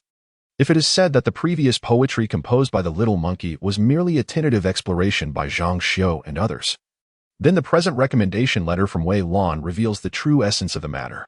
Qin Rumuo was the first to express displeasure, exclaiming, "How can the competition among scholars involve Mr. Wei Lan? To speak of a recommendation letter so casually is indeed audacious." Xianxia, unfazed, responded, "Dear brother Degu, receiving Mr. Wei's favor is merely a matter of a recommendation letter. Is it so difficult to procure? If you believe my auspiciousness pales in comparison to Mr. Wei's recommendation, I shall add more. What Brother Zhang says is reasonable. Mr. Wei possesses numerous recommendation letters. Taking just one is hardly objectionable," a scholar interjected. The crowd echoed this sentiment, subtly pressuring Changsheng. The significance of the recommendation letter is profound. Should it be in the hands of a morally corrupt individual, it would not only tarnish Wei Lan's reputation but also offend a respected scholar. This principle is not lost on the scholars, yet with personal interests at stake, each one harbors the hope of being the one to surpass Changsheng, fearing the loss of the opportunity to obtain the recommendation letter. Outsiders may assume that Wei Lan still holds a plethora of recommendation letters, but Changsheng knows that last year, due to his involvement, after a dispute between Bai Xiaotian and Madame Sun over a recommendation letter, Wei Lan destroyed all blank recommendation letters. It is said that the recommendations were penned by Wei Lan, yet it would be more accurate to state that these esteemed scholars bestowed their recommendations upon him, seeking to curry favor and express their trust in him. On that day, Bai Xiaotian mistakenly believed that Wei Lan had voluntarily presented the recommendations to Madame Sun. However, this was not the case. Subsequently, Wei Lan experienced a wave of trepidation, fearing that Madame Sun might cause further disturbances, which prompted him to resolve to destroy the recommendations. Wei Lan, having a wide circle of acquaintances, knew that although the recommendations had been obliterated, should he choose to compose a new one, the eminent scholars would likely acquiesce. Changsheng was also aware that if he sincerely sought assistance, Wei Lan would undoubtedly lend a hand, yet he could not justify troubling his mentor over such a trivial matter. "I am afraid I cannot acquiesce to this request," Changsheng stated resolutely. As a group of scholars witnessed this opportunity slip away, their gazes turned hostile towards Changsheng. They overlooked the fact that the outcome hinged on Changsheng's cooperation, instead perceiving him as the rival who had usurped their prospects for fame and fortune. One scholar derisively remarked, "Mr. Wei Lan, a man of illustrious reputation, has taken on a timid and ineffectual disciple. What a pity, what a pity." A faction of scholars sensed something amiss, while another remained silent, and yet others harbored resentment towards Changsheng. "Who says I cannot compete without a recommendation?" Changsheng said with a light laugh, his posture straightening slightly, his keen gaze sweeping across those present like a cold blade, ultimately resting on Zhang Xiu's rather unappealing countenance, as he softly inquired, "On what grounds do you believe you can triumph over me?" Chapter 44. The Simple Crown and Lotus Cauldron. Indeed, scholars harbor little fondness for material wealth, Brother Zhang. "How do the flowers and trees fare?" Changsheng inquired. Zhang Xiu, though not particularly fond of flowers and plants, found himself obliged to adopt the customary appreciation for flora that many scholars possess, and thus he feigned affection. Changsheng nodded and declared, "My auspicious omen is a rare orchid." Zhang Xiu scoffed and retorted, "What makes you think you could possibly possess such an orchid? Surely you haven't brought one with you?" Changsheng regarded him as one would a simpleton and replied, "With the esteemed reputation of my teacher backing me, would I dare to present you with an inferior orchid? If you are unwilling, that is quite acceptable." At this point, it was clear to the assembled scholars that they were mere background figures. Ultimately, Zhang Xiu's true aim lay with Changsheng and his companions. Zhang Xiu, hailing from wealth and privilege, wondered how Changsheng and the others had managed to offend him. Initially, his intention was to target Qin Rumuo and Changsheng, with the latter merely playing a supporting role. Yet, it had now become evident that Changsheng had assumed the spotlight. Dismissing Qin Rumuo from his thoughts, Zhang Xiu, without a second thought, turned his attention solely to Changsheng and inquired, "How shall we compete?" Though Changsheng held little interest in the ancient fan, he recognized that retreat was not an option at this moment, and thus he readily accepted. Thus, Changsheng paired with Zhang Xiu, while Yun teamed up with Qin Rumuo. As an incense stick ignited, all the scholars turned their gaze towards the impending duel. Zhang Xiu, evidently well prepared, began. Chickens and dogs traversed the frosty bridge, along a path lined with plum blossoms and bamboo leaves. Changsheng, after a brief contemplation, responded. Swallows and orioles flit through embroidered curtains, half a window adorned with jade scissors and golden branches. Applause erupted from the audience, and xianxia nodded in approval before continuing. Morning clouds retreat, morning after morning. The long waters flow endlessly. Changxing raised an eyebrow, surprised that such a couplet would emerge. The scholars present, after savoring it, found it exceedingly exquisite. The 5 characters corresponded to the 5 elements, painting an evocative scroll of artistry. Not only did the characters align, but they also brimmed with profound meaning, rendering them particularly challenging to match. With a smile, Changxing looked at xianxia and inquired, "Is this couplet your creation?" Xianxia was taken aback, uncertain how Changxing discerned that it was not his own invention. This couplet was relayed to him by Anyun, whose source remained a mystery even to xianxia. Many scholars present attempted to conjure a suitable response, but were systematically dismissed. Changxing remained composed and unhurried, observing the fragrant incense continuing to burn. Xianxia, witnessing Changxing deep in thought, felt a sense of satisfaction. As the incense neared its end, Changxing finally smiled, softly proclaiming, "Cannon at the Seatown Tower." The crowd erupted in astonishment, their gazes toward Changxing shifting as they began to ponder the couplet more deeply, savoring its intricacies. Changxing addressed xianxia, saying, "I concede to you." Changxing was not particularly adept at poetry, and Wei Lan, aware of this, did not impose harsh judgments. While the poem lacked a certain spirit, it at least needed to exhibit symmetry and balance. Thus, Changxing dedicated considerable time to achieving this balance. The absolute beauty of Smoke Locks the Pond Willows was renowned, and despite his lackluster academic record, he had encountered it in modern classrooms. Were it not for this, he would likely have struggled to produce a response. With a smile, Changxing reiterated to xianxia, I concede, I concede." Xianxia reluctantly handed over the ancient fan. Changxing opened the fan, revealing a landscape painting adorned with the signature of the landscape recluse. Qin Rumen cast a glance, aware of Changxing's circumstances, and softly remarked, "This is one of the 5 landscape fan paintings by the landscape recluse. If it does not please you, I can assist in selling it, and it should fetch a few hundred taels of silver." Upon hearing this, xianxia let out a cold snort, and faced with the murmurs of the crowd, declared, "I have matters to attend to and shall take my leave." With that, he flicked the hem of his garment and departed without hesitation. Thus, the gathering ended on an ungracious note. To remain invincible, the most prudent course was to withdraw from the competition. For several consecutive days, Yin sent out invitations, and xianxia yearned to redeem his honor, yet Changxing and the others ceased to attend. One evening, as the sky was painted with hues of sunset, Yin quietly closed the gate of the courtyard and was about to breathe a sigh of relief when a familiar voice reached her from behind. "Where have you been?" Yin turned to face Changxing, forcing a smile onto her face as she replied, "Brother, I haven't been anywhere, just wandering about." Changxing sighed and said, "I have noticed you leaving early and returning late these past few days. Is there something troubling you?" The Wu family also resided in Tonglin Prefecture, and Changxing speculated that Yin's activities were likely connected to them. During his last visit, he had only met the Wu couple. As the saying goes, with a stepmother comes a stepfather. The Wu family's uncle was a man of vices, indulging in drinking, gambling, and all manner of debauchery, neglecting his children, who were often left to the care of their stepmother. The only form of discipline he employed was physical punishment. It is merely the nature of a father and son. Changxing cannot help but feel a lingering concern for Yin. As this thought crosses his mind, his expression softens, and he gently remarks, "If you miss him, you should visit him properly, as one would with an ordinary relative." When Yin was adopted into the Luo family, the Wu couple also signed a declaration, severing ties between Yin and his siblings with them. However, in Changxing's eyes, the bonds of blood are not so easily forsaken.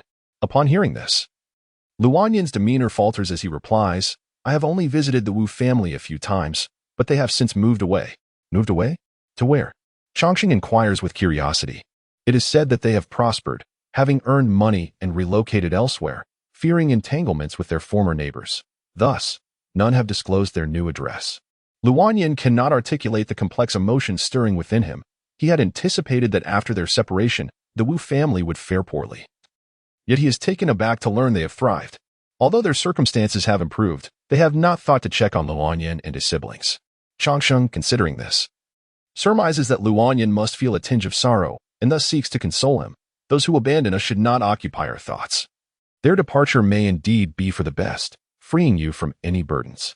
Do not dwell on it. Nevertheless, Changsheng cannot shake the peculiar feeling that lingers in his heart.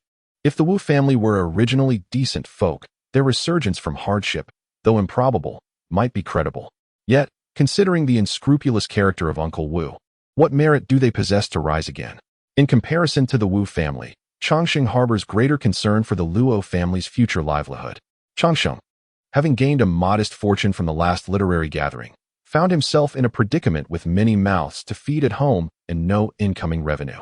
His teacher was hastening to the capital, and regardless of whether he was successful in the imperial examination, Changsheng felt compelled to accompany him. Leaving the Luo family behind into Chengfu would not only impose on the Wei family for support, but also weigh heavily on his conscience. For the journey was long and arduous, it was best for the entire family to remain united. Life in the capital was no easy feat. And with such a large household, renting accommodations would prove inconvenient. Thus, it was preferable to earn some silver to purchase a residence. Having been indoctrinated for years by the modern concept of becoming wealthy through real estate, Changsheng's mind was consumed with thoughts of acquiring property, whether through hunting or herbal gathering. Others would merely attribute his success to good fortune, oblivious to the extraordinary secrets he harbored. Changsheng intercepted Luo Nian, intending to discuss a matter with him. Early the following morning, he set out with Luo Nian, relying on the latter's familiarity with the area to navigate. Luo Nian adeptly guided him to a pawnshop. Upon entering, they were promptly greeted by a clerk who enthusiastically inquired, "How may we assist you, esteemed gentlemen?" The pawnshop not only facilitated transactions but also served as a source of information. Observing Changsheng's inquiries, Luo Nian watched as he sought to gather intelligence on two matters. Reluctantly parting with 5 taels of silver, which stung his heart. After their business at the pawnshop, they proceeded under Luo Nian's guidance to Guangning Street. Halting before the He residence, it was rumored that a prized lotus plant had encountered some issues. After knocking, Changsheng addressed the young servant who answered the door. The servant's eyes brightened at his words, and upon noticing the youthfulness of the two, he asked, "From whence did you acquire this information?" "My esteemed master cherishes the exquisite Su Guanhe Ding like a treasured gem. If you lack the necessary skills, it would be prudent not to recklessly attempt it. Should you provoke my master, I fear the consequences may be dire. Fear not. I have my methods. I kindly request your assistance in making an introduction," Longsheng stated.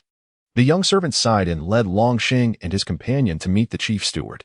After a customary round of inquiries from the steward, they were finally granted a glimpse of the potted Su Guanhe Ding. The Su Guanhe Ding is a rare and precious variety of orchid, known for its elegant form and scarcity. The specimen before them had yellowing leaves and blackened stems, clearly on the brink of death. He feigned a thorough inspection, reaching out to touch the withered leaves, delicately sensing the faint vitality that still resided within the plant, determining that it could yet be saved.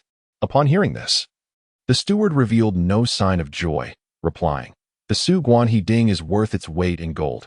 How do you intend to revive it?" Longsheng responded, "I possess a unique, secret method that is difficult to divulge." The steward, undeterred by this reticence, continued, "Very well, I shall prepare a guest room for you to stay."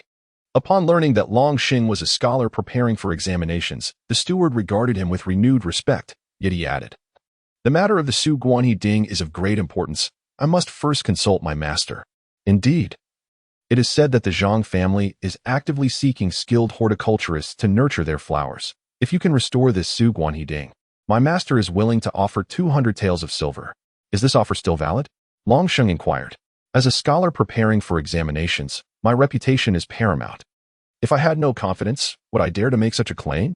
Longsheng, fearing that the steward might not believe him, presented his identification credentials. This orchid held great significance for Master He, who, upon receiving the news, hastily made his way over and fortuitously overheard Longsheng's words. He promptly declared, "In that case, I shall grant you an opportunity." Longsheng initially anticipated a refusal from Master He. However, to his surprise, after a moment of contemplation, he consented, stipulating only that they sign a contract to delineate the terms of reward contingent upon the success of their endeavor. Thus, he allowed Longsheng and his companion to depart. Longsheng then instructed Luo Nian to guide him to another prominent household in the city, where he replicated the act of bringing forth a pot of flowers. With a wave of his hand, he reassured, "No worries, I have my own methods." Meanwhile, within the halls of Tonglin Mansion, Thousands of scholars anxiously awaited the announcement of results, and similarly, the Wei family of Deshang Mansion was in anticipation. What? You intend to betroth Jiner to that impoverished wretch? I vehemently oppose it. Lady Sun's voice rose sharply. Chapter 45. Good tidings, you oppose it? Do you have an alternative arrangement? Wei Lan inquired, her displeasure evident. Lady Sun's gaze faltered as she replied, What of the Luo family? Their circumstances are dire enough. But the house is filled with widows who have remained in mourning for years. One cannot fathom what malice may brew within them. Jiner, being pure and kind-hearted, stands no chance against such adversaries. If she were to marry into that household, she would likely find herself drowning in sorrow day after day. Wei Lan arched an eyebrow and remarked, Do not judge the noble character of others through the lens of your own petty concerns. The Luo family is led by an elderly matriarch, with the rest being aunts rather than strict mothers-in-law. Furthermore, I have heard that the daughters are exceptionally well raised. And if they have nurtured a child as virtuous and responsible as Gu, it is evident that they hail from a family of benevolence. Madame Sun's eyes darted about as she hesitantly remarked, In the capital, there are so many illustrious families. Our Jing'er is your and my legitimate eldest daughter. Raised to such remarkable standards, how could she not secure a marriage into a prominent household? Wei Lan sighed deeply and replied, It is not so simple to wed into a prestigious family. Attaching oneself to wealth and nobility is no easy feat. The Luo family, though modest, has Luo Heng in his humble beginnings. Once he passes the imperial examination, I shall gladly marry Jing'er to him, and he will surely be grateful, treating her with affection in the future. Madame Sun's expression soured as she retorted, He may be humble now, but who can predict his future prosperity? Furthermore, he may not even pass this local examination. Wei Lan sighed again, stating, Barring unforeseen circumstances, he should pass this time. Given his character and capabilities, he is bound to have a promising future. If you hold such high regard for him, why not marry Nuar to him instead? Jing'er has been nurtured with great care. How could she be so easily given away? Madame Sun responded with discontent. Wei Xiaotian and Wei Sinuo were twin sisters. However, Wei Sinuo had been afflicted with a congenital ailment since birth, rendering her frail.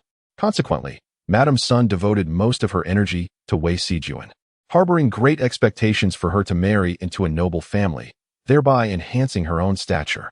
How could she be willing to let her go so casually? Wei Lan gazed deeply at Madame Sun and questioned, Are not both your daughters equally precious?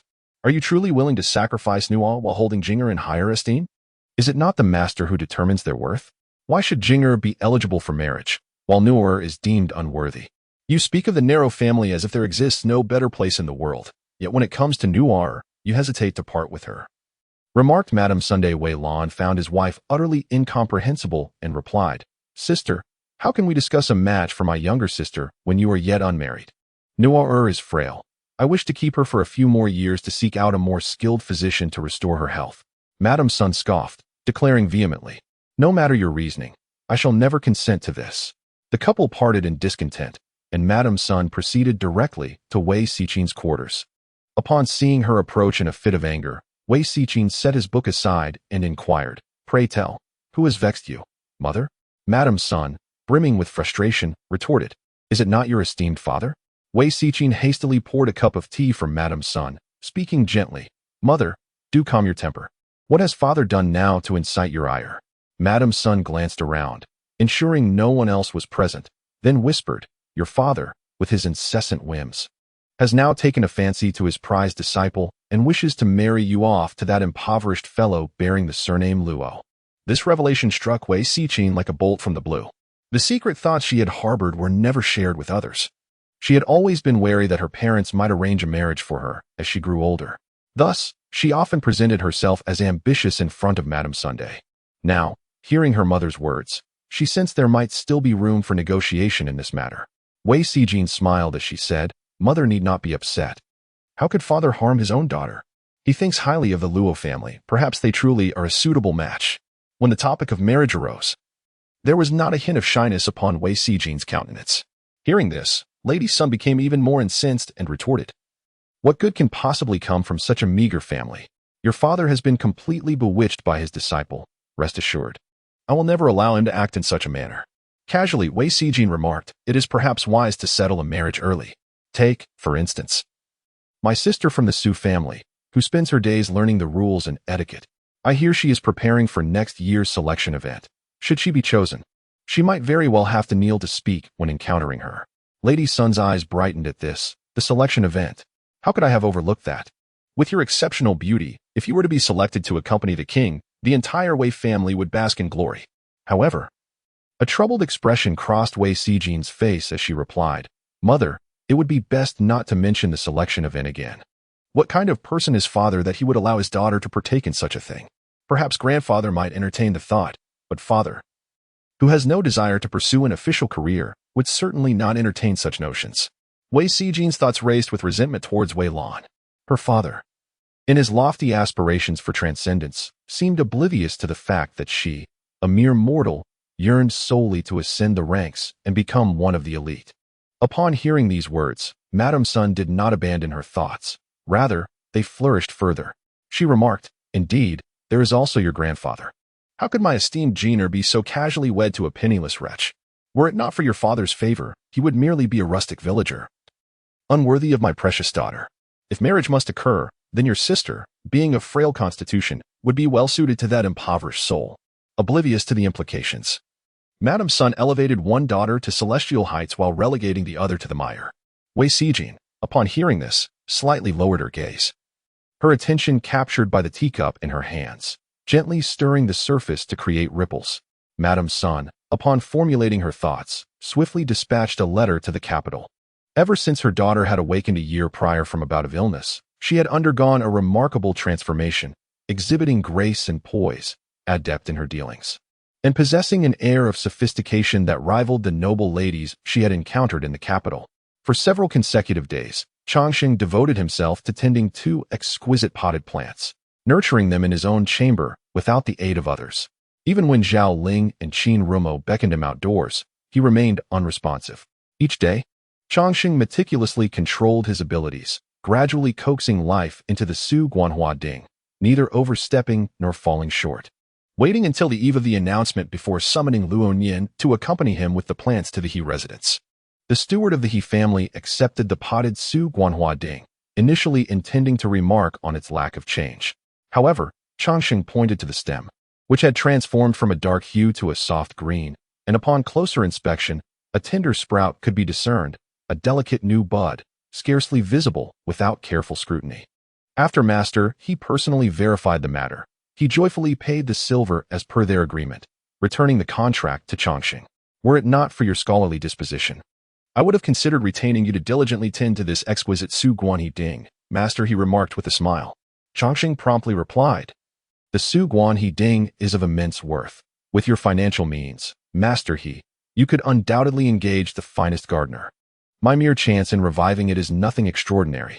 Master He, aware that Changxing's words were an expression of humility, said, The results will be announced tomorrow. I wish Scholar Luo the best of luck in achieving success. He continued, Speaking of which, my inept child barely passed the provincial examination and intends to attempt the next one. If Scholar Luo is successful, perhaps they could journey to the capital together. As Changxing recalled the Su Guanhua Ding, a fleeting thought crossed his mind, yet it eluded his grasp, prompting him to say, If I truly have the honor of accompanying Master He, it would indeed be a privilege. After departing from the He residence, the two proceeded to another estate to transfer the flowers. Upon receiving the payment, Luo Nian was even more exhilarated than Changxing, exclaiming, Brother, is this real? We revived 2 plants and so effortlessly earned 300 taels of silver. Changxing nodded, observing the rare excitement on the young man's face, and said, Let us dine out today. We shall invite Brother Qin and Brother Zhao to celebrate. Changxing smiled silently, while Luo Nian eagerly elaborated, Indeed. My third sister excels in such matters. It must surely be your teaching, brother. On the following morning, as Changxing had just completed his morning ablutions, he noticed that in the front hall, Qin Rumo and Zhao Lin appeared visibly distraught, pacing around the table, observing the dark circles under their eyes. Changxing inquired with a smile, What troubles you? Did you not sleep throughout the night? Both of them nodded in unison. Qin Rumo, fixing her gaze upon him, noted his vibrant demeanor, clearly indicating he had enjoyed a restful night, and asked, How come you managed to sleep so soundly? Changxing laughed. His demeanor relaxed, and replied, This is merely the beginning. Out of 8,000 candidates, only 300 will be admitted. Besides ourselves, there are numerous scholars from previous years who are also competing. For us, this is our first attempt at the county examination. Achieving success would be a delight, yet failure is a common occurrence. We shall regard it as an opportunity to gain experience, thus enhancing our prospects for the next examination." Upon hearing his words, Qin Rumo and Zhao Lin began to ease their anxiety, settling down comfortably to await the arrival of their breakfast. Unlike the academy examinations, the county examination did not necessitate candidates to personally view the results. Instead, there were designated messengers responsible for delivering the good news. Only after all the messengers had reported would the complete list of results be publicly displayed. The scholars had registered their addresses at the yamen prior to the examination, and to facilitate the messengers, they generally refrained from changing their addresses afterward, alleviating concerns about the messengers getting lost, as they were accustomed to traversing the entire city. The Qin residence, akin to the neighboring xianxia's courtyard, had its gates wide open, and starting from dawn, the sound of horses' hooves belonging to the messengers occasionally echoed past their doors. Yet, there was not a single sound of hooves as they turned into the two small courtyards. Unlike the unease that permeated the Qin family's yard, Xianxia sat comfortably in the courtyard, leaning against a soft cushion, with a wine jug placed upon the table. He raised his wine cup and, with a smile, recited, "With the force of the eastern wind, I shall ascend to the azure clouds." Suddenly, the sound of galloping hoofs came to an abrupt halt. Zhang Shou glanced towards the entrance and, dismissively, shifted his gaze away. Shortly thereafter, a voice from next door rang out, "Joyful news from the provincial examination. Congratulations to Lord Qin Rumuo for achieving the 98th place." In Chapter 46, The Betting Game, Zhang Shou from the adjoining courtyard scoffed, "Merely 98th place." Meanwhile, Qin Rumuo was overjoyed, for out of 8,000 candidates, merely passing the examination was a monumental achievement. He harbored no thoughts of criticizing his rank. Chongqing and Zhao Lin hastily congratulated him with smiles. Qin Rumuo clutched the red paper congratulatory notice handed to him by the constable, and upon unfolding it, he found clear black characters inscribed on a crimson background. Chongqing and Zhao Lin leaned in to see, both silently wishing for their names to grace such a notice. As an hour slipped by, the alley outside the small courtyard gradually fell into silence, and an ominous feeling began to creep into their hearts. Zhao Lin gazed beyond the courtyard. Not a speck of dust had been stirred, indicating that it had been quite some time since a constable had delivered joyful news. His expression dimmed gradually as he turned to the two, saying, "Originally, my father was also meant to participate in this provincial examination." Zhao Lin shook his head, his face shadowed with sorrow, and remarked, "Such matters are not easily accomplished." As the echoes of the horses' hooves faded, a sudden clatter resounded at the mouth of the alley. Both Chongqing and Zhao Lin perked up, their eyes gleaming with anticipation as they focused intently on the courtyard. Fearing they might miss the arrival of the bearer of good news, the rhythmic sound of hooves gradually slowed, and Chongqing observed a constable clad in official attire come to a halt.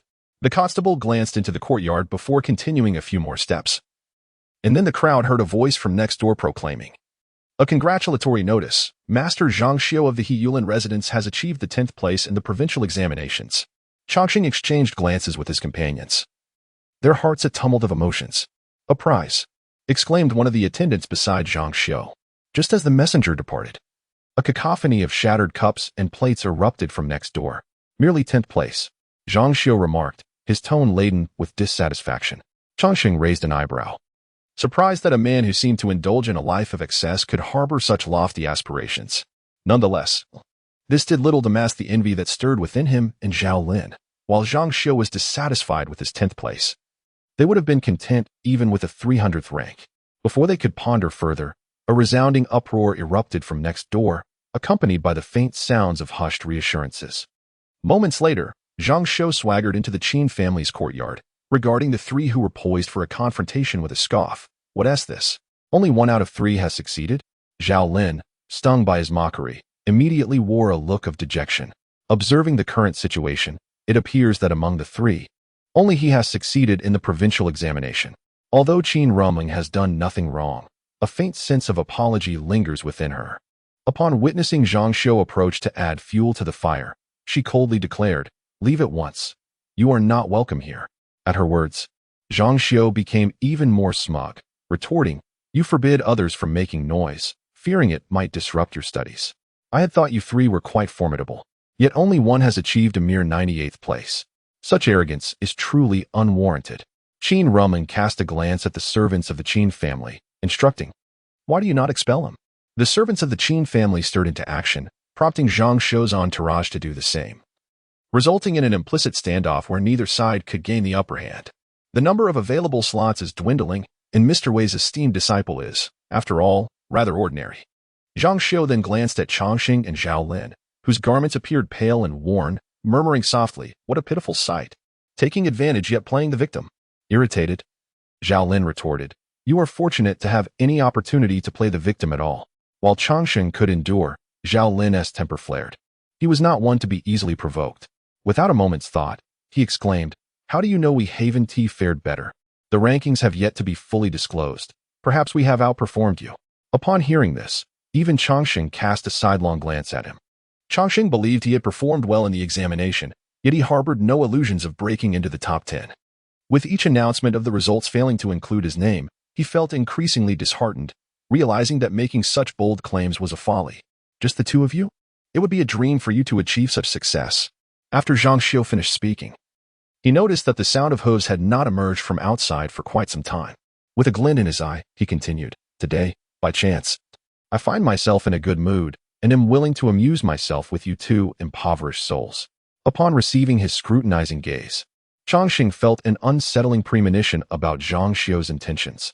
As anticipated, Zhang Xiu proposed, "If either of you can rank higher than me, I shall reward you with 300 taels of silver. If not, you shall owe me 300 taels. What say you? Dare to wager?" 300 taels. Zhao Lin exclaimed, his expression shifting dramatically as he furrowed his brow and retorted, "Who would be foolish enough to gamble with you?" Zhang Xiu dismissed him with a disdainful glance, stating, 300 taels is merely a few days' pocket money for me. The impoverished remain impoverished, unable to even muster 300 taels. Initially brimming with determination, Zhao Lin deflated at these words, resembling a wilted vegetable deprived of water. He had only brought 50 taels for his examination journey, a sum that included the share for the absent master Zhao. After nearly a month in Tonglin Prefecture, he was left with roughly 30 taels. Though he was not one to crumble under pressure, he also possessed a modicum of sense. Losing 300 taels would spell disaster for his family, leaving them to endure hardships. "Let us gamble." Chongqing, who had no intention of acquiescing, felt provoked by Zhang Xiu's arrogance. Although he initially found Zhao Lin somewhat disagreeable, he gradually recognized him as merely a stubborn yet kind-hearted youth. "Dagu, no?" Zhao Lin urgently interjected, and even Qin Ruming's countenance bore a look of disapproval. Chongqing smiled and said, "It's nothing. Money can always be earned back." Having heard Zhang Xiu's lamentations too often, he felt a surge of discontent within.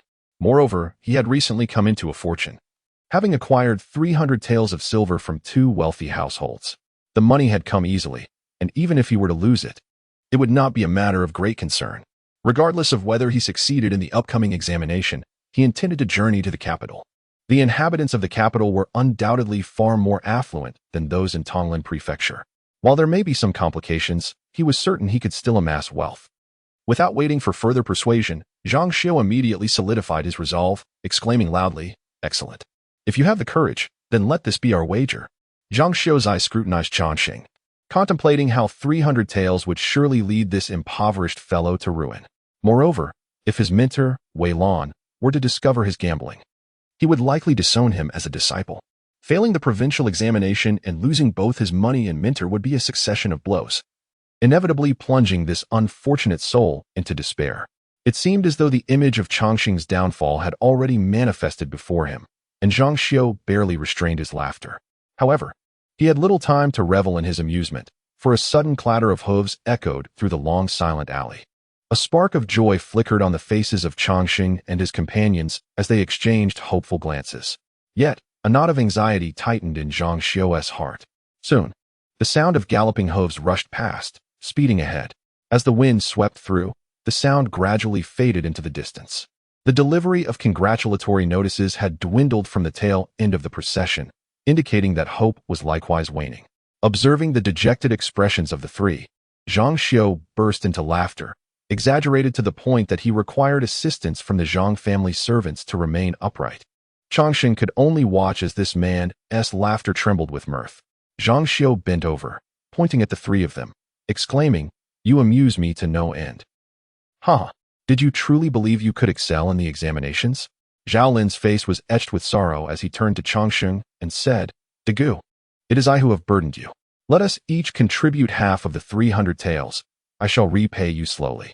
Ultimately, this matter arose because of me, so I shall also bear a portion of the cost, thereby distributing the burden among the three of us. Qin Ruming stated, acknowledging the financial circumstances of his two friends, and recognizing that he was the one who initially provoked Zhang Xiao, felt he ought to shoulder part of the responsibility. Changsheng shook his head, insisting that it was unnecessary. As Qin Ruming and the others attempted to persuade him further, they were suddenly interrupted by the rhythmic sound of galloping hooves. Zhao Lin's eyes brightened instantly, his gaze fixed intently on the entrance of the courtyard. Zhang Xiao, with a mischievous grin, quipped, Are you daydreaming again? Almost immediately, as if to slap him in the face, the approaching sound of hooves came to an unexpected halt, heralding joyous news. Congratulations, Lord Luo Hong of the He De Cheng estate, for placing second in the county examination. Changsheng, whose heart had been soaring, suddenly felt grounded. In his first moment of realization, he was overtaken not by joy but by the thought of winning the wager. Another 300 taels would come their way. Second place. Second place, how wonderful! Zhao Lin was the first to leap with elation, even more jubilant than if he had achieved it himself. The constable, mistaking his exuberance for that of the true victor, hastily approached Zhao Lin, saying, Congratulations, Lord Luo. Zhao Lin, taken aback, sheepishly touched his nose and pointed to Changsheng, saying, You have mistaken the person. In a state of disarray, Changsheng found himself reflecting that passing the provincial examination and achieving second place could at least be a point of pride to share with his teacher. Though it was somewhat disappointing to have narrowly missed the top spot, he nonetheless succeeded in gaining admission and was rewarded with 300 taels of silver.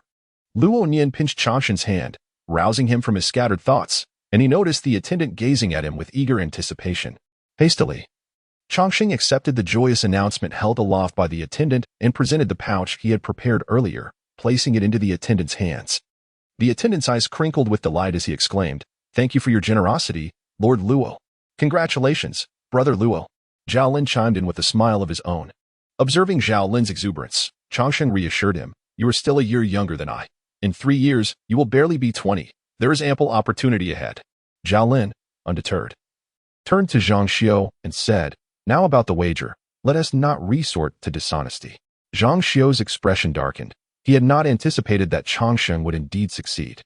He seized the congratulatory scroll from Changsheng's hands, his eyes wide in disbelief as he read the inscription, in the Deqing prefecture. Luo Hong achieved second place in the provincial examination.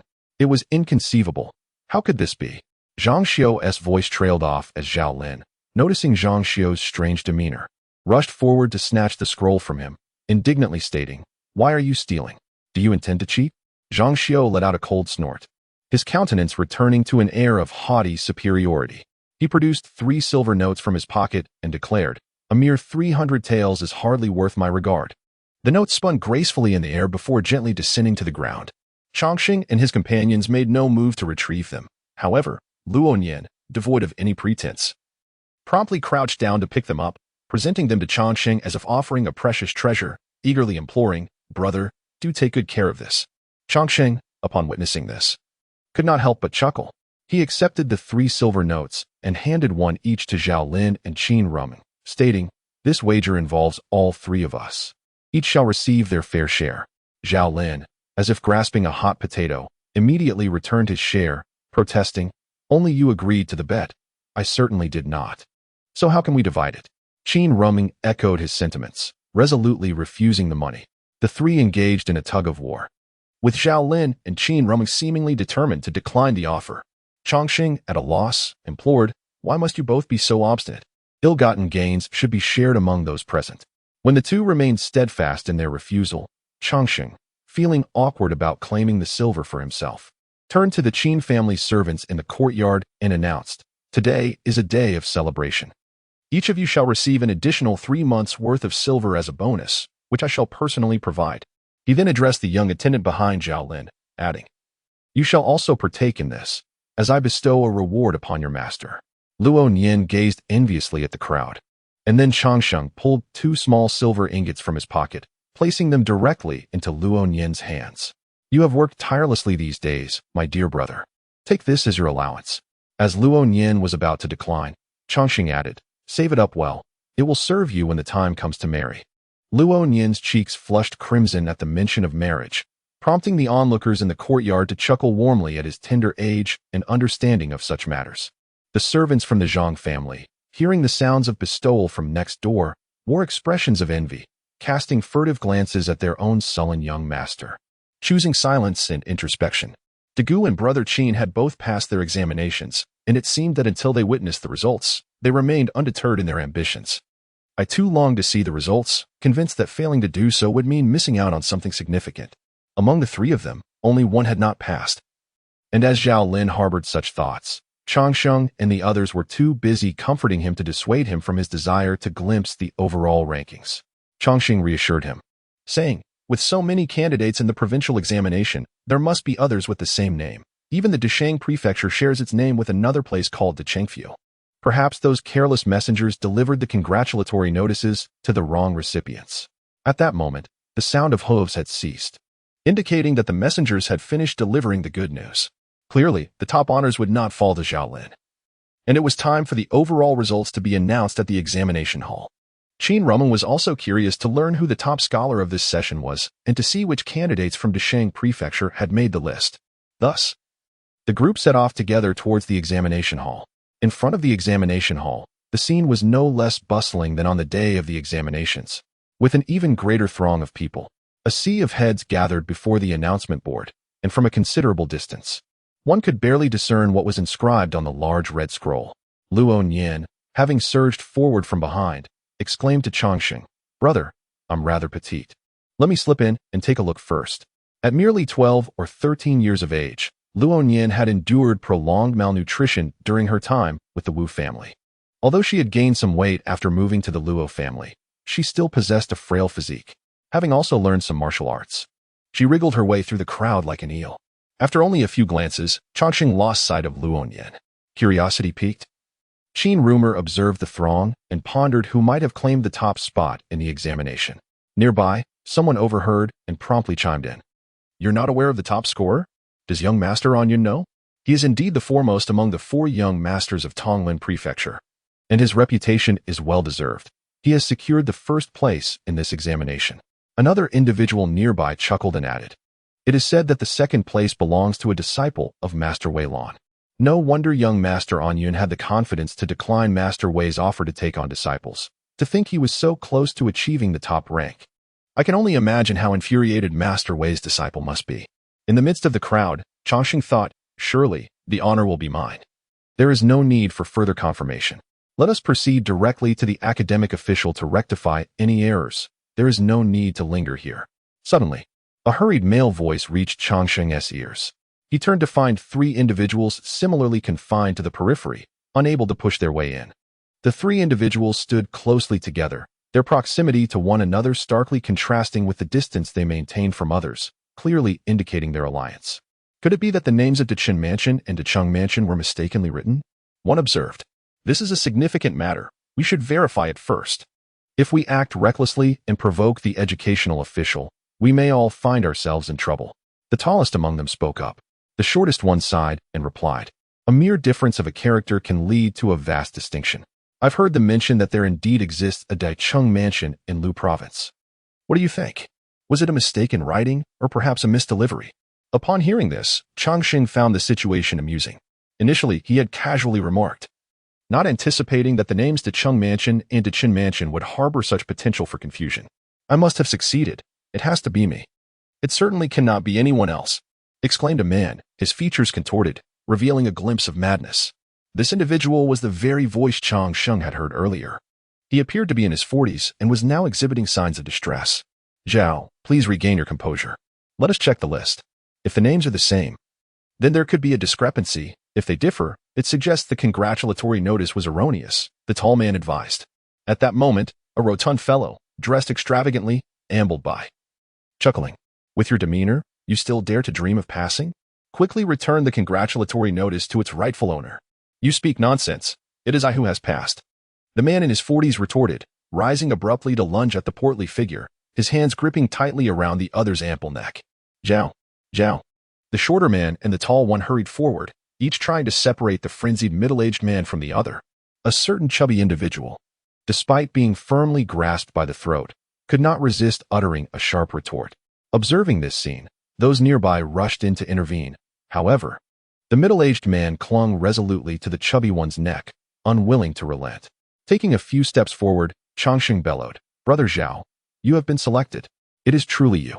Upon hearing this, the middle-aged man immediately released his grip, his eyes filled with confusion as he gazed towards Changxing outside the crowd, eagerly approaching him, and inquired, "I have been selected?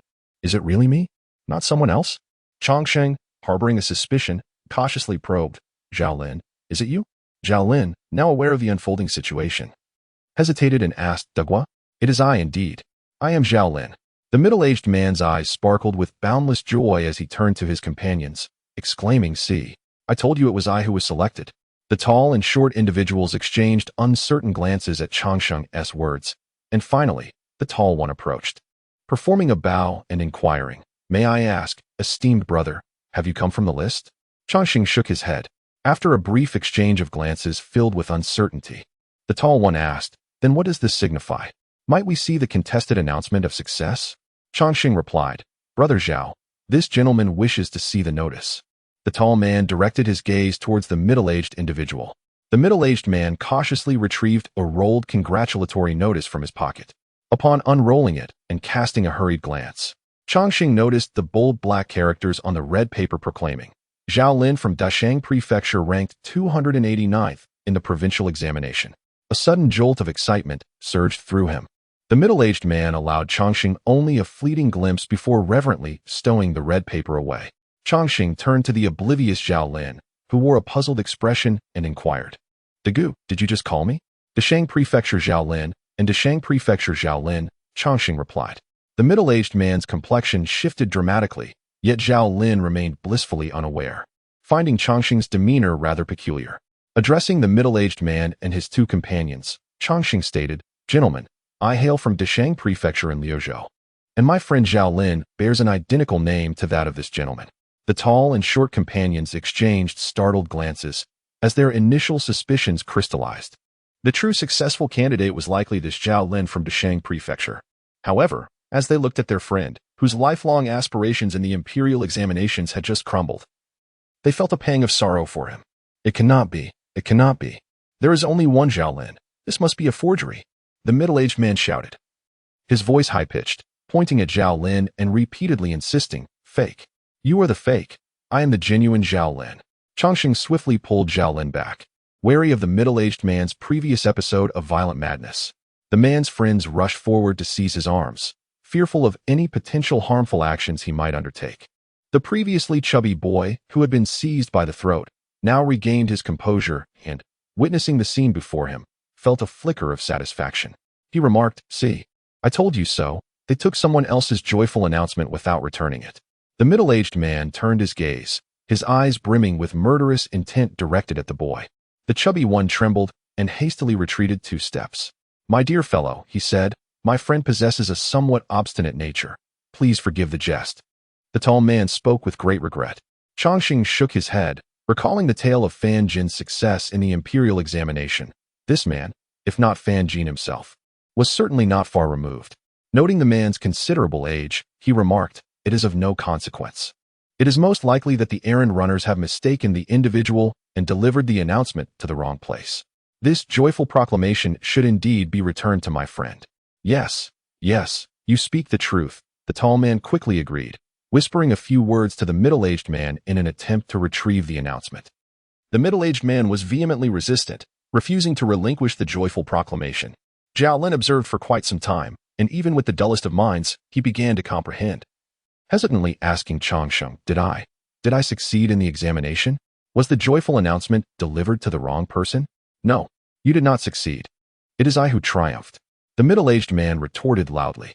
The onlookers displayed expressions of sympathy, and Changxing overheard someone nearby murmur, "Look, another one has gone mad." Another person chimed in with a scoff. The last madman claimed he would report young Master Zhang for cheating. Indeed, that individual was quite deranged. He intended to report not only young Master Zhang, but also young Master Yun. Chapter 48. Undercurrents. As Changxing listened to these words, His heart felt as if a veil had been lifted, revealing clarity amidst the confusion. He recalled the torn paper, shredded by the little monkey, bearing questions identical to those of the provincial examination. He also remembered the pristine sheet that the monkey had later brought him, which he had yet to unfold.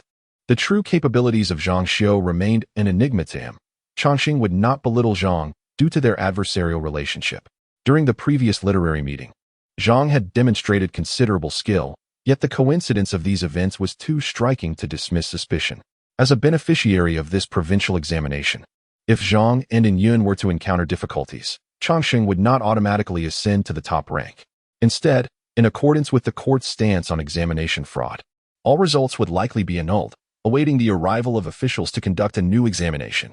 Should that occur, the outcome would be unpredictable. In contrast to the dubious allegations of cheating, Changxing felt a more pressing need to address the suspected misdelivery of congratulatory notices. Currently, the most lively location in Tonglin Prefecture was the examination hall, while the nearby official residence appeared rather desolate. Upon their arrival, a sparse gathering of individuals clad in long robes stood outside the residence, their faces betraying an eagerness for entertainment. When these onlookers spotted Changxing and his companions, they courteously made way, providing them with a suitable vantage point. Little did they expect that Changxing and his party would stride directly into the official residence. Ah, are they here to lodge a complaint? Changxing overheard someone exclaim in astonishment. In the grand hall of the official residence, the governor of Luqing province, Bai Xiaotian, sat atop a high dais. Beside his desk was an additional table, at which sat a man of unremarkable appearance, appearing to be in his 40s, attired in the formal robes of a third-rank scholar. Within the hall, two groups of individuals were locked in a tense standoff.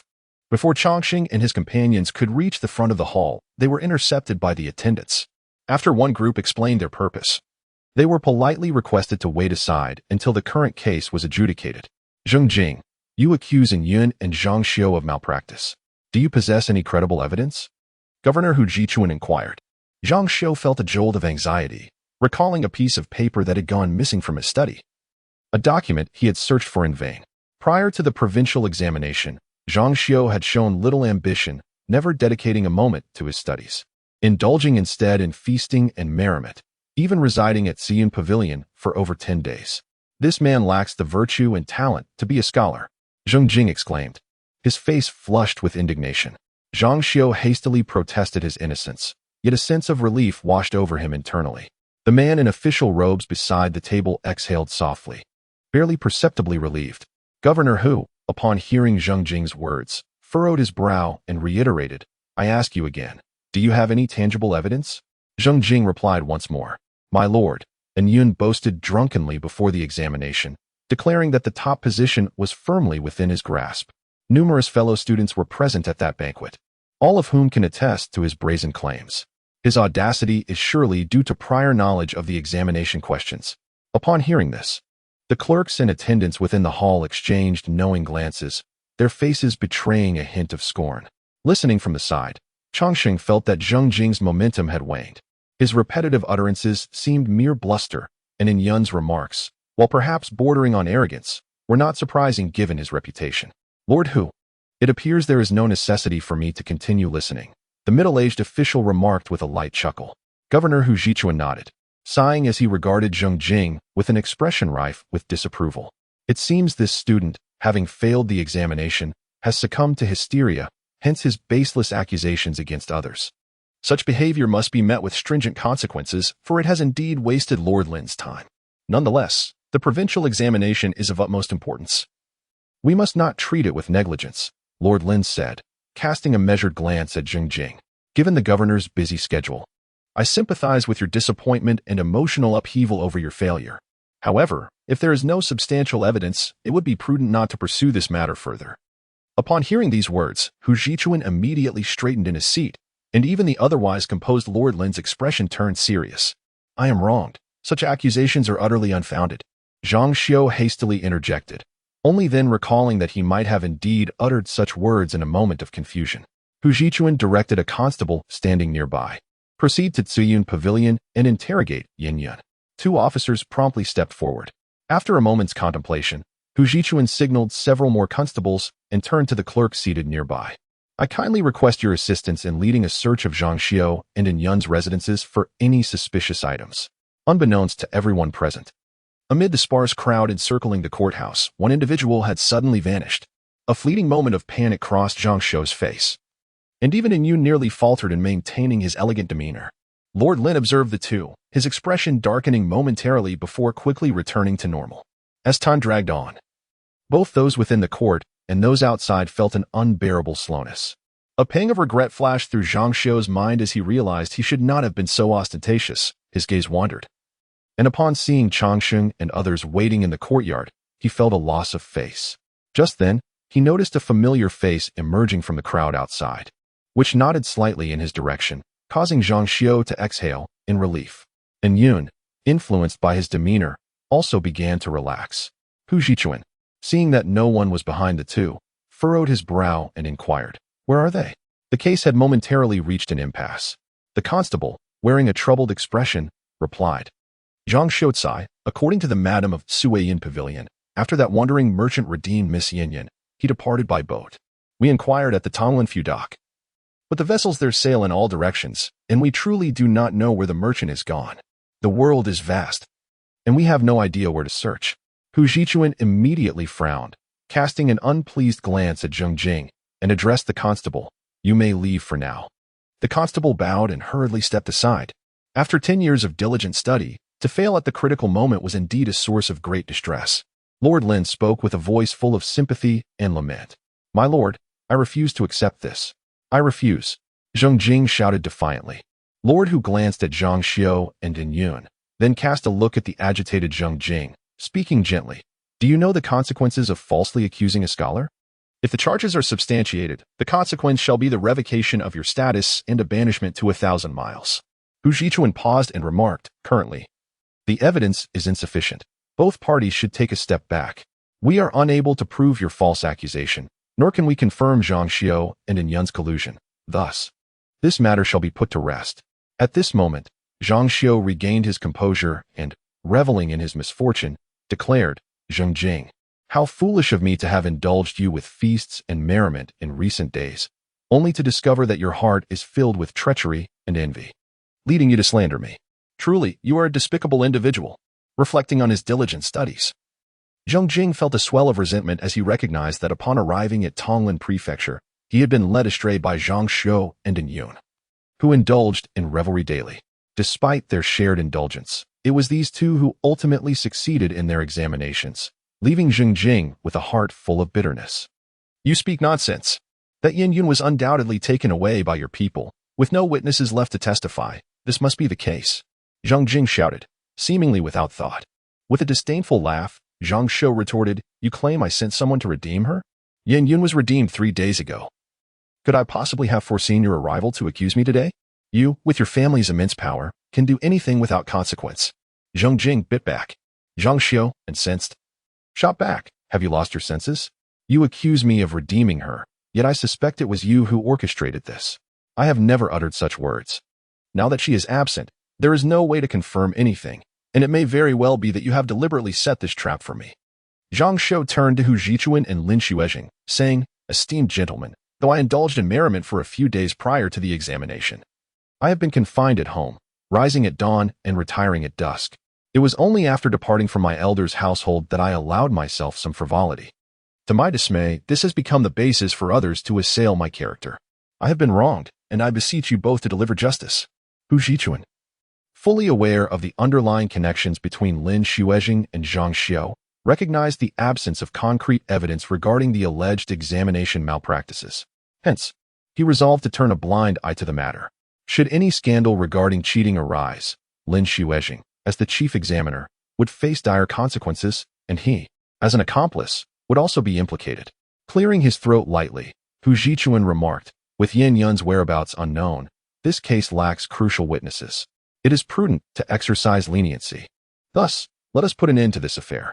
Xianxia, portraying an image of egregious injustice, countered, "According to Zheng Jing, I supposedly obtained the examination questions a fortnight prior. What absurdity! The questions for the local examination are shrouded in utmost secrecy. How could an ordinary individual like myself possibly gain access to them? If Zhang Jing merely slanders me, that would be one thing, but he has also implicated Lord Lin. Should the examination questions truly have been leaked, Lord Lin, as the chief examiner, would bear significant responsibility. Zhang Jing's intentions are nefarious indeed, and he must be met with stern punishment. Zhang Jing interjected, I harbor no intention of slander, nor do I seek to implicate Lord Lin. I implore you both to discern my sincerity. Zhang Jing had previously caught wind of some rumors, and spurred on by a fellow classmate who had also failed. He impulsively came to lodge a complaint. However, as time passed, he gradually regained his composure and reflected on the fact that many had followed Bai Xiaotian into failure. Yet he alone was encouraged to step forward. A cold sweat broke out over him, especially upon witnessing Lin Xuezhing's unfriendly demeanor, which filled him with trepidation. Zhang Xiao, gritting his teeth, countered Zhang Jing's accusations with claims of defamation. The complete sheets of paper were meticulously preserved, while the torn fragments were dismissed as mere waste and were promptly incinerated. Chang Sheng found himself at a loss for words through this unfortunate turn of events. It seemed they had destroyed the sole piece of evidence that could have substantiated Zhang Xiao's alleged misconduct. He pondered whether, had the fragments remained, he would have come forward to testify. Yet, in the current situation, he had entirely extricated himself from the case. It is noteworthy that while the evidence for the cheating scandal was lacking, the evidence for the defamation case was glaringly evident, with all present serving as witnesses. Lin Xuezhing, seemingly sympathetic to Zhang Jing, delivered his words with a sharpness that cut deeply into Zhang Jing's very being. Observing Lin Xuezhing's blatant bias, it became apparent that Zhang Jing was being thrust into the abyss. Zhang Xiao, do you insist on proceeding with the accusation? Hu Zhichuan inquired, casting a sympathetic glance at Zhang Jing.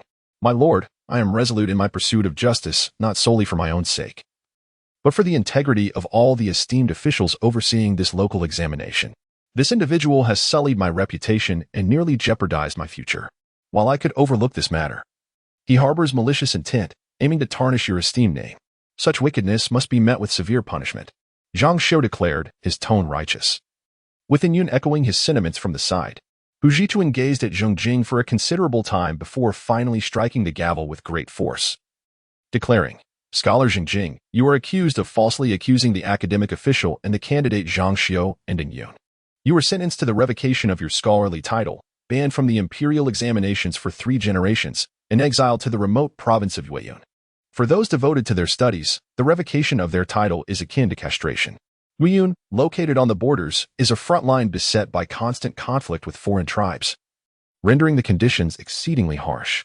Zhang Jing, terrified, burst into tears, pleading, Your Excellency, spare my life. I was merely momentarily confused. Yet, at this juncture, no one was inclined to heed his defense. 2 constables dragged him away like a lifeless dog. The onlookers, predominantly scholars, turned pale at the severity of Zhang Jing's punishment. Chang Sheng's face drained of color as he watched Zhang Jing being taken away. He yearned to speak, but his throat felt parched, rendering him mute. Observing Zhang Xiao and Yun, whose faces bore unmistakable triumph, a shadow of despair enveloped his heart. Overwhelmed by profound guilt, his fists clenched tightly. Chang Sheng realized that this was not his moment to rise. He lacked evidence, and behind him were the Luo family and many others who depended on his protection. He felt utterly powerless. Chapter 49. The betrothal. Seeing that the case had concluded, Lin Xuezhing prepared to take his leave. Observing the group of scholars before him, Hu Zhichuan interjected, Please, Minister Lin, hold on. There is another matter that may require your assistance.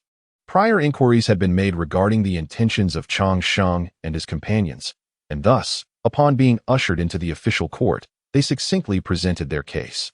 Lin Xuezhing raised an eyebrow and, before Hu Zhichuan could speak, remarked, What a remarkable coincidence that both Deshang Prefecture and Deshang Mansion harbor individuals with the same name. He inquired, My dear Lin, is there any doubt regarding this matter? Could it be a mere clerical error, or perhaps a misdelivery? Hu Zhichuan, realizing this was a rather straightforward case, felt a sense of relief wash over him. With an air of nonchalance, Lin Xuezhing assured, This is easily resolved. We need only dispatch someone to the examination hall to retrieve the examination papers of the scholar named Zhao Lin and conduct a thorough comparison. The truth will soon be revealed.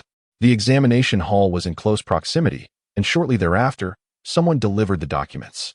Lin Xuezhing noted with a smile that the list had undergone meticulous scrutiny, having been verified through 5 distinct checks to ensure accuracy.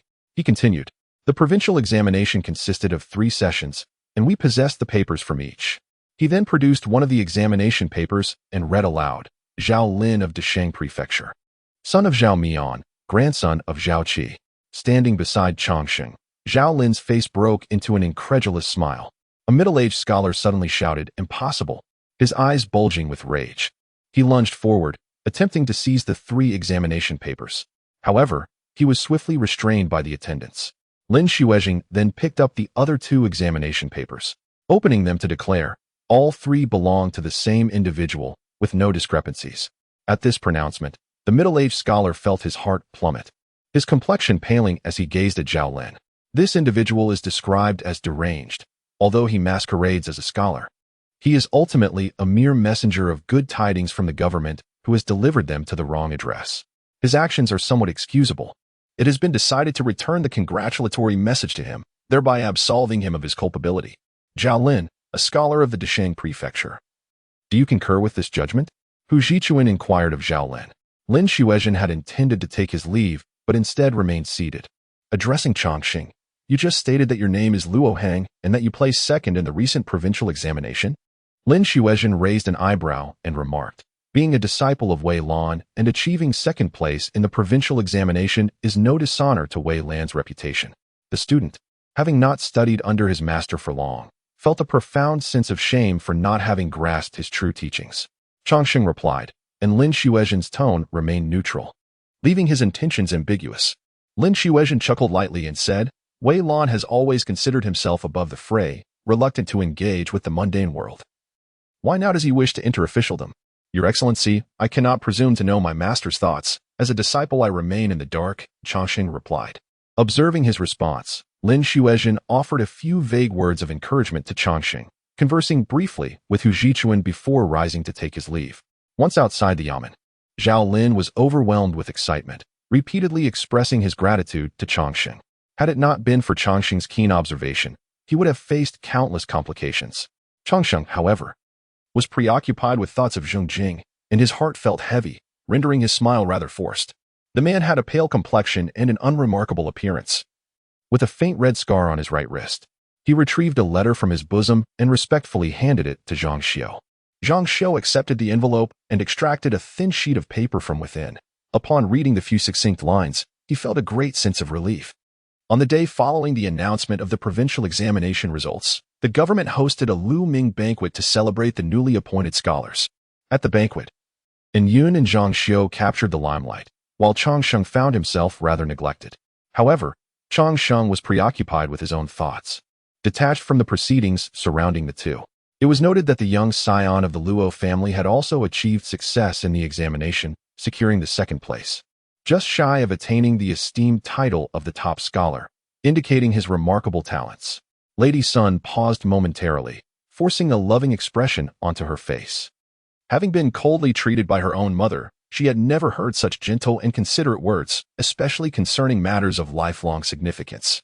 Upon hearing this, Wei Sinuo's cheeks flushed, and she softly murmured, akin to a delicate whisper, "If mother thinks well of him, then he is indeed good. However, I have heard that father intends to betroth my sister to young Master Luo." Lady Sun's expression darkened, and she retorted, "Who has informed you of this?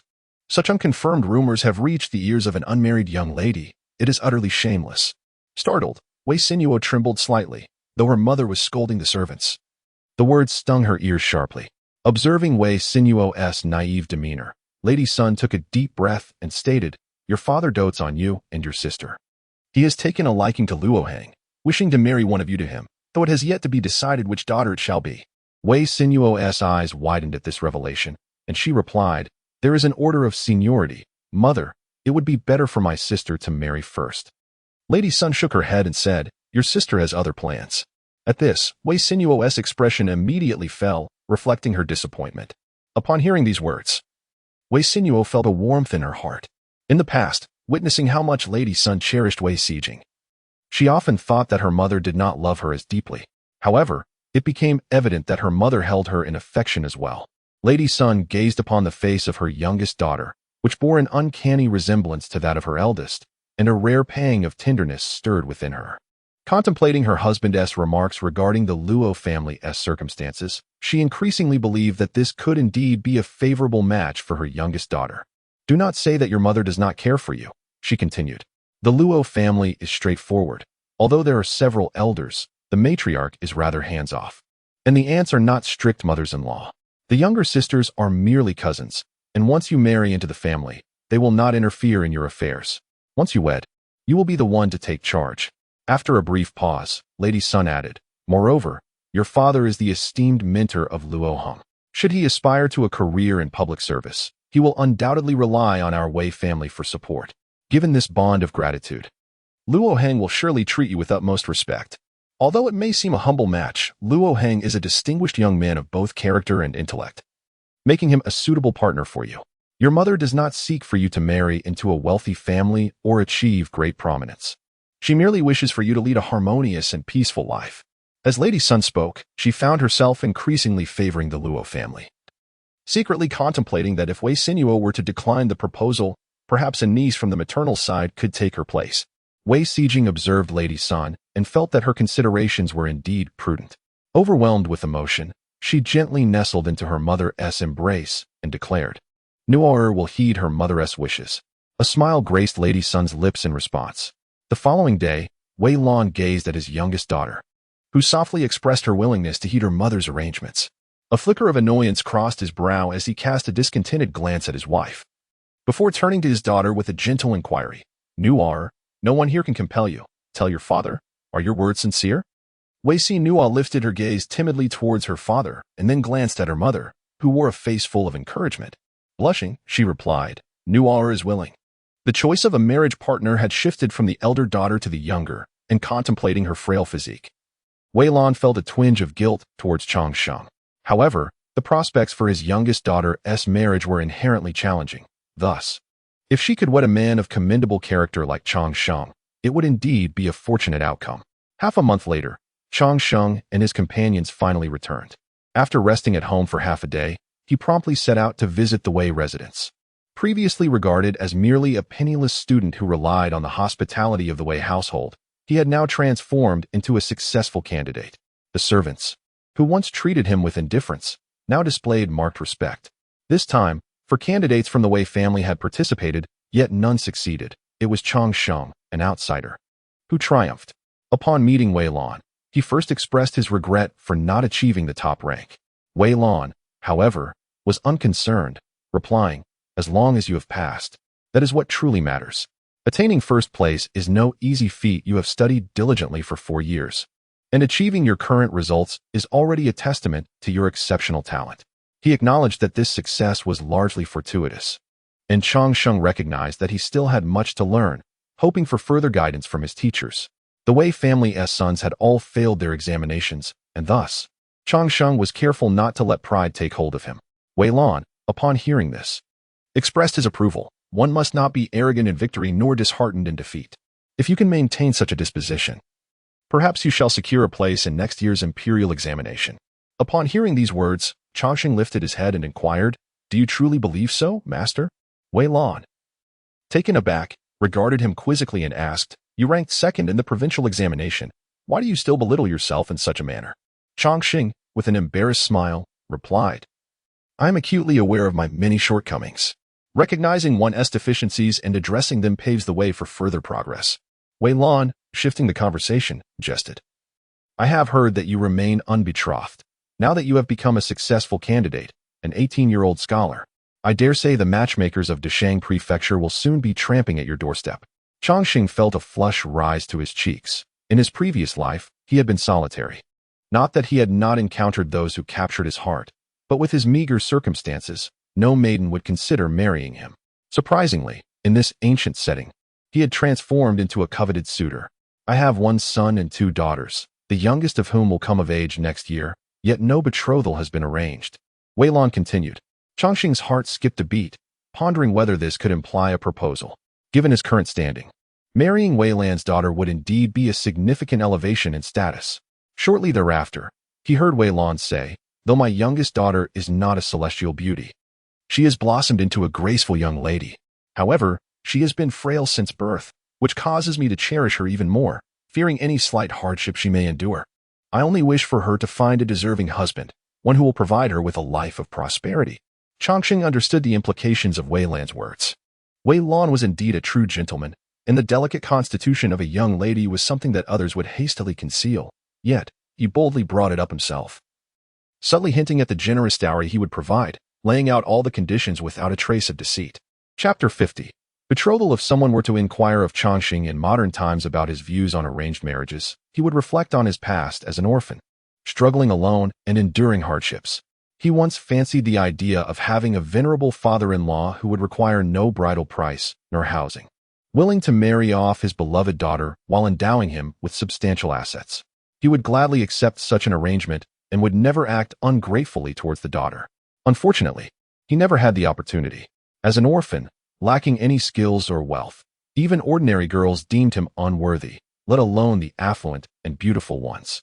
Now, however, with an opportunity laid before him, he found himself hesitating. A myriad of thoughts flooded his mind.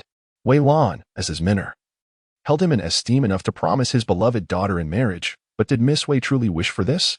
Having lived a lifetime as a mere scrap of meat, he suddenly pondered whether he was worthy of being paired with a fine vintage of Lafite from 1982. Indeed, he was not being overly self-deprecating.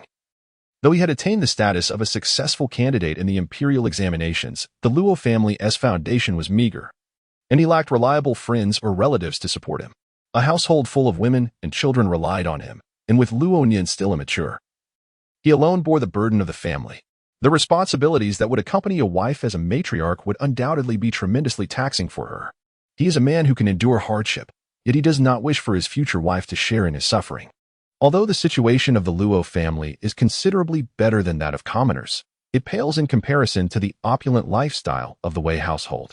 Having witnessed the grandeur of the Wei residence, he is acutely aware that he is incapable of providing Miss Wei with such a standard of living. While Wei Lan may perceive him as a golden son-in-law, he knows better, he is not that. As modern women often express, what is the purpose of marriage if one's living standards diminish thereafter? Transitioning from luxury to frugality is arduous, and the disparity in living conditions is too vast. He does not wish for resentment to fester in his future wife's heart. If an ordinary scholar were to marry the granddaughter of the Minister of Rights, it would be considered an extraordinary stroke of fortune, prompting an immediate proposal. Being somewhat frail is a minor flaw, for the dowry is substantial, and if necessary, one could take several concubines to ensure the continuation of the family line. However, having lived 2 lifetimes, he remains a man of principles. He is well aware that marrying Miss Wei would undoubtedly smooth his path in the officialdom, with the Wei family providing steadfast support. Yet, to knowingly embark on such a challenging union while feigning ignorance of its difficulties would be akin to deception. While a teacher may convey their intentions, a diligent student, deeply grateful for the teacher's guidance, ought not to shirk responsibility. However, the student finds himself in a predicament. His humble background renders him an unsuitable match. To reject this proposal, especially for one who has never even had the chance to be a mere admirer, is an exceedingly arduous task. He has long surpassed the age of yearning for true love and is not one to be swayed by fleeting impulses. To marry a woman of Miss Wei's stature would not merely be a lofty aspiration. It would be akin to reaching for the moon. However, after Wei Lan took him in, she devoted herself wholeheartedly to his education. Even her appointment to the Imperial Academy was postponed for the sake of his provincial examination. If one were to speak of gratitude, it would rival that of one's biological parents.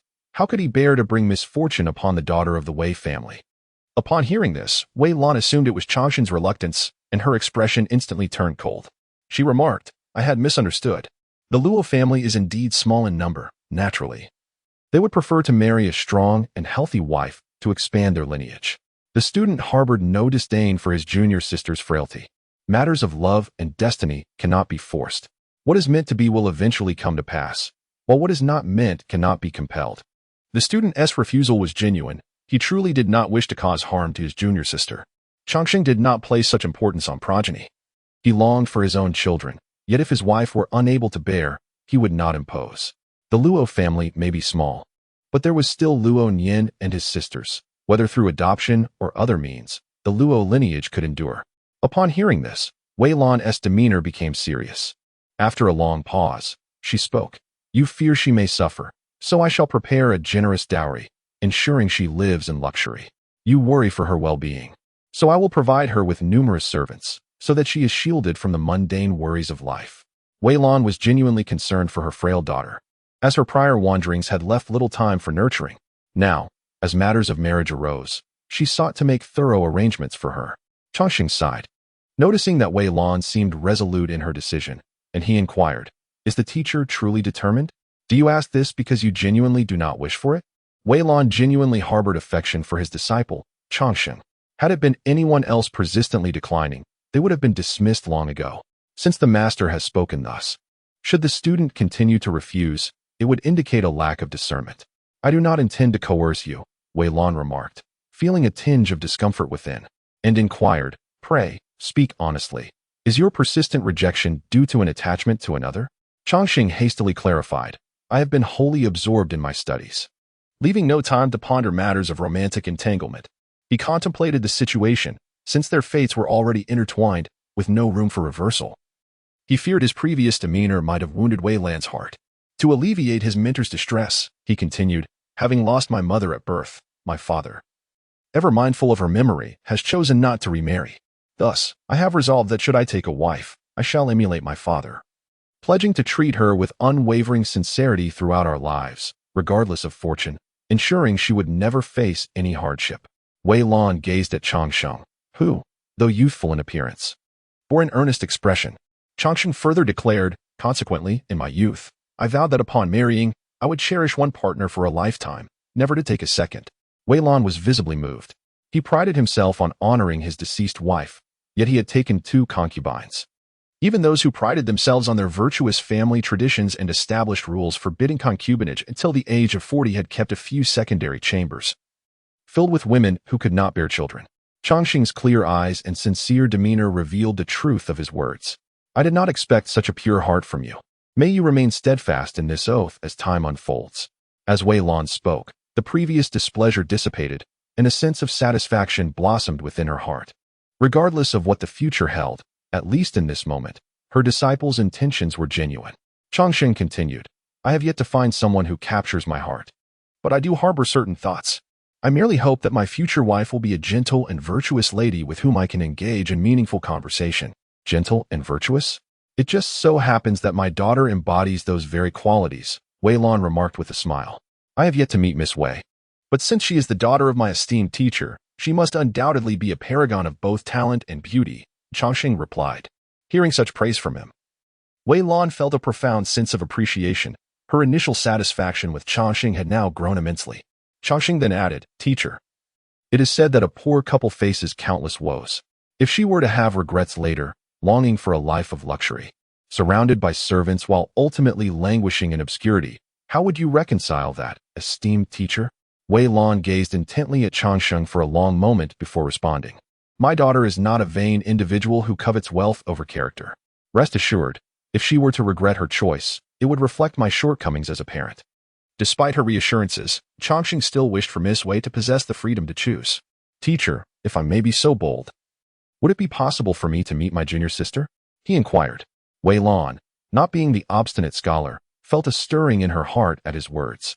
If the 2 children were to find compatibility, their union would surely foster greater harmony. "You are indeed siblings in the arts. What could possibly prevent you from meeting?" she replied. Wei Sino received a message from a servant, informing her that her father requested her presence in the study.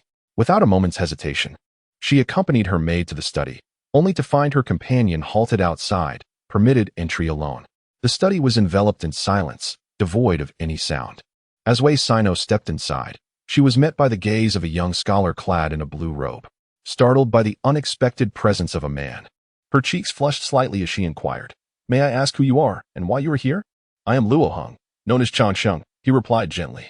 Although she lowered her head, her graceful figure and delicate demeanor were evident. Wei Sino timidly lifted her gaze to Changxing, who possessed an attractive countenance and a gentle expression. Recalling the words of Lady Sun, a flicker of joy ignited within her heart. "Father summoned me here, yet it is you who is present. Have I interrupted something?" she asked, casting a glance before lowering her eyes once more, appearing as timid as a small creature. In that fleeting moment, Changxing recognized her beauty. Identical to the young woman he had previously encountered outside Wei Qian's courtyard. Having heard that the Wei family had twin daughters, He speculated that the one he had seen before must have been her elder sister, given the stark contrast in their demeanor. Please do not take offense, Mississippi. I implored my teacher for the opportunity to meet you. Changxing spoke softly. Wei Sino's heart raced at his words, and she furtively glanced up, her eyes reflecting a hint of confusion, uncertain of his intentions. I have a grandmother who has now reached her 60th year, along with 2 aunts who possess amiable temperaments. I also have an elder sister, currently living at home after her divorce. My heart aches for her past experiences, and I do not wish to compel her to remarry. Changxing observed the young maiden's expression, noting her demeanor appeared untroubled, which alleviated his anxiety. In addition to his elder sister, he had 3 younger sisters, each bright and clever, along with a younger brother who was now 12, studying martial arts at a local school. They possessed a residence in Deshang Prefecture and a family fortune of 1,000 taels. Wei Xiaotian regarded Changxing with a hint of confusion, seemingly unable to comprehend why he was sharing such details. I am well aware of the Luo family's modest means, while the Wei family enjoys great wealth, akin to the disparity between heaven and earth. Should the young lady find it disagreeable, she need only voice her concerns. I shall address it with my teacher. Ensuring the young lady is not troubled in the least, Changxing assured her. Wei Xiaotian bowed her head in contemplation for a considerable time, and when she lifted it again, her eyes were slightly reddened, as if she had endured some grievance. Is it that you find me too frail, sir? She inquired. Realizing her misunderstanding, Changxing hastily replied, Dear lady, please do not take offense. That was never my intention. I merely fear that you may suffer in the future. Tears began to spill from Wei Xiaotian's eyes. Changxing had never interacted with such a delicate girl before. Witnessing her distress, he surmised she might indeed harbor some willingness in her heart. And this realization stirred within him a peculiar sensation. To soothe Wei Xiaotian's troubled spirit, he quickly declared, If I were to take a wife, I would vow to remain steadfast, devoted to one for all my days, never to take a second. Would you be agreeable to this? Wei Xiaotian was taken aback, remaining silent for a long while, before softly asking, Is that truly the case? Seeing her tears had finally subsided, Changxing smiled and replied, I do not speak falsehoods. A gentle smile graced Wei Xiaotian's lips, and in a voice barely above a whisper, she responded, Then I too am willing. Upon hearing those words, Changxing's face flushed a deep crimson, and he promptly replied, Miss, I beg your pardon. There are matters at home that require my attention. I must take my leave. With that, he fled in haste. Wei Xiaotian stood in the study, lost in thought for a considerable time, until she noticed the shadow cast upon the floor, which roused her from her reverie. She found Wei Lan gazing at her with a smile in his eyes. Father, Wei Xiaotian murmured. Thank you for devising such plans for me. Wei Lan nodded with a smile, saying, As long as you are content, I only wish for your future to be harmonious. After leaving the study, Wei Xiaotian made her way directly to her courtyard, throwing herself onto her bed, burying her face in the quilt. Miss, why are you leaving in such haste? If the nurse sees you, she will surely scold you, the maid whispered. Wei Xiaotian lifted her head, her cheeks aflame. Miss, why is your face so red? Are you unwell? I shall fetch some medicine at once, the maid said, extending her hand to check her forehead. However, Wei Xiaotian deftly evaded her touch, asserting, I am not ill and do not wish for any medicine. Please leave. I did not summon you. The maid wished to say more, but upon receiving a sharp glare from Wei Xiaotian, she retreated. Once alone in the room, Wei Xiaotian could no longer contain her laughter. Meanwhile, Changxing departed from the Wei residence, a smile playing upon his lips. Everyone yearns for true love, yet the chances of encountering it are exceedingly slim. Having come to this ancient era, one should not harbor illusions of finding a soulmate, for Wei Xiaotian is not the only woman in existence. She is the daughter of Wei Lan, whose character, along with that of Wei Xiaotian, is beyond reproach. As an ordinary individual, what reluctance could he possibly harbor in marrying such a wealthy and beautiful woman? Upon returning to the Luo family, Changxing promptly informed Madame Chen of the matter. Upon hearing this, Madame Chen felt a surge of joy and remarked, I initially thought that although you have achieved the status of a Jiren, finding a suitable match would still prove to be quite challenging. Now that Mr. Wei has taken the initiative, we must not be lacking in our courtesy. Just as Changxing was about to inquire about the next steps, Madame Chen continued, though Mr. Wei mentioned he wishes to remain for another 2 years. The two families can settle this matter for now, and when the time is right, an official marriage can take place. After the engagement was established, Madame Chen finally had the leisure to converse with Changxing. Following his success in the imperial examination, he was to journey to the capital for the palace examination, where an encounter with individuals from that realm was inevitable. Consequently, Madame Chen no longer concealed the Luo family's past from him. However, this history was unbearably heavy, weighing so heavily on Changxing that he instantaneously contemplated withdrawing from the recently arranged engagement with the Wei family. If this engagement had not been settled, would you still have chosen to keep this from me, grandmother? Changxing inquired. Chapter 51. Journey to the capital. What are you afraid of? After so many years, the other party may not even recognize us. If you fear this minor matter, how can you expect to manage anything else? Madame Chen gazed at Changxing with a solemn expression, then added, the road ahead is fraught with difficulties, but as a family, we shall forge ahead together. The Luo family has never been comprised of cowards. Changxing, however, did not share Madame Chen's optimistic outlook. He had initially thought his journey was akin to a pastoral tale, only to discover it was a narrative of vengeance. He secretly lamented the obstinacy of the Luo family. Despite their dismal fortunes, they never relinquished their struggle. The Luo family had reached such a nadir that it could hardly deteriorate further. The young lady bore him no disdain. Yet he himself was the one to succumb to trepidation. The Chen family is quite exasperated, she remarked. Changxing, swayed by her counsel, retained a flicker of hope within him and ultimately refrained from broaching the subject of breaking off the engagement. With adversaries in the open and in the shadows, he precariously held the upper hand, allowing him ample time to devise his plans. Not long after the results of the provincial examination were announced, Wei Lan set forth for the capital. The Luo family also intended to journey to the capital. Even before Changxing's provincial examination, they had commenced preparations for their relocation. Consequently, they hastily packed their belongings and accompanied the Wei family to the capital. Their entourage set out with great fanfare, and no one dared to offend them. They first traveled by land to Tonglin Prefecture and then took to the waterways to reach the capital. The younger generation of the Luo family had never sailed before, and this voyage was a novel experience for them. However, after just half a day, the ladies began to feel unwell from seasickness, with even the little monkey leaning against Luo Chu-Chu, displaying a most miserable countenance. Changxing, having heard from someone that one should consume fresh fruits while at sea, had prepared a considerable amount. Besides what was arranged for his own family, he also instructed that a generous supply of fresh fruits be sent to the Wei family's vessel. Such poverty, indeed, that they felt compelled to present these fruits as a gesture of goodwill. Truly, they were but simple country folk. Wei Xijin, upon hearing the maid's remarks, maintained an inscrutable expression. He picked up an apple, toyed with it for a moment, yet showed no inclination to taste it. Wei Sinuo's face displayed a hint of displeasure as she remarked, "Who permitted you to speak in such a manner? Sister, it seems you ought to discipline this indiscreet servant of yours." Wei Xijin nodded with a smile and replied, "You are right, sister. Yanxiao, go and receive 10 strikes on your palm." The maid Yanxiao, about to plead for mercy, caught sight of her mistress's ominous expression, which appeared quite fearsome, and immediately silenced herself. Wei Xijin then observed Wei Sinuo gazing longingly at the ordinary fruits on the table and inquired, "You seem quite pleased with these mundane fruits." A flush of crimson spread across Wei Sinuo's cheeks, only to be swiftly replaced by a pallor that indicated her discomfort. Wei Xijin hastily leaned closer, feigning concern, and asked, "Sister, what troubles you? Are you unwell again?" Wei Sinuo nodded, feeling somewhat breathless from the fragrant aura surrounding Wei Xijin, her eyes anxiously darting towards her maid, Chunxiao. Chunxiao promptly produced a black pill, and after Wei Sinuo ingested it, her complexion improved significantly after about the length of a tea time. "Is this the ginseng nourishing pill that you frequently take?" Wei Xijin inquired with a smile. Chunxiao then asked, "Miss, are you feeling better? Do you require another pill?" Wei Sinuo, still feeling a twinge of discomfort, responded, "Then I shall take another."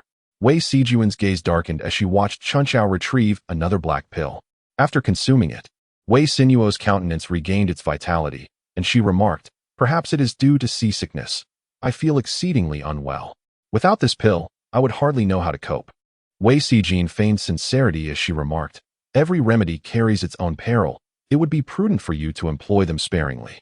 The eldest Qin's sister had written lamenting that she and her younger sister were incessantly confined to learning propriety, leaving them no moment of respite. Wei Shernua pondered this and, with a touch of curiosity, inquired, "Is it truly so stringent in the capital? I have heard that the matron from the palace is highly sought after by families." Wei Shernua, whose health was frail, had approached the study of etiquette with a half-hearted commitment, as both Madame Sun and Wei Lan had never imposed strict expectations upon her. Now that her marriage had been settled, there was even less reason for her to exert herself in this regard. Upon hearing this, Wei Xijin chuckled. With your close bond with Sister Qin, has she not mentioned this to you? She continued, next year, the Emperor's court will hold a selection. Families with intentions must surely seize the opportunity now. Wei Shernua, as if struck by realization, discerned the subtle insinuation in Wei Xijin's words and replied, such matters are hardly ones she would broach with me. Wei Xijin nodded in agreement, stating, since you are already betrothed, it is only natural that you would not be informed of such things. Wei Shernua echoed her sentiment, and you two need not partake in the selection. We can take it a bit easier together. A smile crept upon Wei Xijin's lips as she mused, as for me, perhaps not. With a profound gaze, Wei Xijin looked deeply at her sister and affirmed, you are correct. After exchanging a few more words, Wei Xijin eventually rose to depart from her sister's chamber.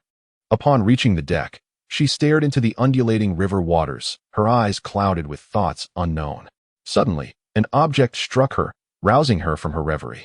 She looked down to find a rolling kuju on the ground and bent down to pick it up. Aunt, that is my ball, Wei Ziyuan exclaimed. Wei Xijun turned to glance at the petite Wei Ziyuan, whose face radiated youthful innocence. Wei Xijun lifted the kuju and smiled, saying, shall I throw it to you, dear? You must catch it. Wei Ziyuan eagerly agreed. Wei Xijun tossed the kuju toward him, seemingly by chance. The ball traced a parabolic arc through the air before plummeting with a splash into the river. Aunt, Wei Ziyuan pouted, somewhat displeased. An unmistakable malice gleamed in Wei Xijun's eyes as she remarked, oh dear, it seems I missed. After more than half a month of travel by boat, they finally arrived at the Tongzhou dock. The women of the Luo family, who had initially suffered from seasickness, gradually acclimated to the journey. The Wei household had already received news of their arrival, and someone was there to greet them. Uncle, I trust you have fared well. Was the journey smooth?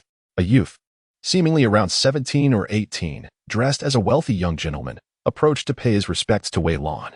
Wei Lan glanced at him, a smile breaking across her face as she replied, ah, it is you, see you. You have grown, both in stature and in years. My grandfather sent me 3 days ago to await your arrival. The carriage is already prepared. If we set off now, we shall reach the capital before nightfall. Wei Siyu said with a smile. He then turned to Long Sheng, who followed closely behind Wei Lan, and inquired, I presume this is your disciple, young master Luo Heng? Chongqing hurriedly greeted him. Wei Siyu, the second son of the Wei family's main branch, had come to receive them, which was indeed a mark of respect. With a smile, Wei Siyu remarked, earlier, my uncle mentioned in his letter that the Luo family would also be coming to the capital. My mother arranged accommodations early this morning, eagerly waiting for your arrival. Chongqing promptly expressed his gratitude. The group continued their journey by carriage for half a day until they finally reached the capital. Dechen glanced outside and nodded. A multitude of carriages entered the city, momentarily delayed at the city gate. Fortunately, with Wei Siyu leading the way, they swiftly made their entrance. Observing the congested traffic in the capital, Chongqing mused about the universal challenge of traffic jams throughout history and across cultures. As their carriage passed a certain street, the surroundings suddenly fell quiet. Intrigued, Chongqing peered outside. Noticing his curiosity, Wei Siyu explained, this street corner is called Anlua Street, and there is only one household here, the Duke of An's residence. Their carriage fortuitously passed by the Duke of An's estate. As the sun set, it cast a golden hue over everything, and Chongqing beheld the imposing gate, inscribed with the words imperially constructed Duke of An's residence. The stone lions at the entrance were pristine, and the guards stood tall and solemn, their demeanor suggesting they were not to be trifled with. Causing a sense of unease to stir within him, the Duke of An's lineage traced back to founding heroes who had achieved remarkable military exploits alongside the founding emperor, earning their illustrious title. Noticing Chongqing's prolonged gaze, Wei Siyu elaborated, from the founding emperor to the present, not a single title has been diminished in all these generations? Chongqing inquired. Wei Xiqian remarked with a smile, who can blame her for her good fortune? The current Empress Dowager is indeed the grandaunt from the Ongwood Duke's residence. She ought to have been conferred the title of Chengyan Gong, yet it was declined by the Ongwood Duke, resulting in 3 generations of unchanging noble rank. Chongqing listened, pondering deeply, and chose not to inquire further. After a quarter of an hour's journey, they arrived at a residence adorned with a crimson door, marked with the insignia of the Wei family. The main gate was ajar, indicating that they had received word of their arrival in advance. The Luo family, though seemingly modest, was treated with due respect, likely due to the impending marriage of their son. Even the esteemed elder of the Wei family, a minister of rights, took a moment to greet Changxing, offering words of encouragement. The Wei residence in the capital was considerably smaller than the grand estate of the Deshang family. Yet the household servants exhibited a level of decorum far superior to that of the old mansion. The presence of 3 branches of the family created a sense of crowding, and the Luo family's visit necessitated the hasty arrangement of a small courtyard for their accommodation. The Wei family members were living in close quarters, with even the sisters Bai Xiaotian sharing a room. Given the cramped conditions, Changxing felt it inappropriate to impose on the Wei family for an extended stay. The following day, he took Luo Nian out to seek a suitable residence. With 1,000 taels of silver in hand, he initially believed he could find an appropriate estate within the inner city. However, he ultimately ventured towards the outskirts, spending 800 taels to secure a fitting abode. Changxing did not mind the presence of old furniture. Rather, he felt relieved to have saved considerable effort. Chapter 52. Saving a life. The acquisition of the estate nearly depleted the Luo family's resources, prompting Changxing to contemplate how to navigate the challenges ahead. In a household filled with women and children, the Qin family had once excelled in the art of embroidery, but the matriarch's eyesight had deteriorated over the years, and in her old age, it was deemed inappropriate for her to continue laboring. Both of her sisters-in-law, the Xiao family members, had also suffered similar fates with their eyesight. Zhao, lacking any particular skill, primarily managed the household chores. Luo Nian was sent by Changxing to a temple outside the city to study martial arts. He spent more than half of his month there, yet his training had not yet yielded any results that could be relied upon. Changxing's eldest sister, though devoid of any notable talents, was remarkably industrious. She would prepare small snacks to sell to the neighbors, but the venture was modest, yielding barely a few coins each month. Below her, there were 4 younger sisters who had recently moved into the residence. Just 2 days after their arrival, Luo Chuchu had begun raising a flock of chicks in the yard.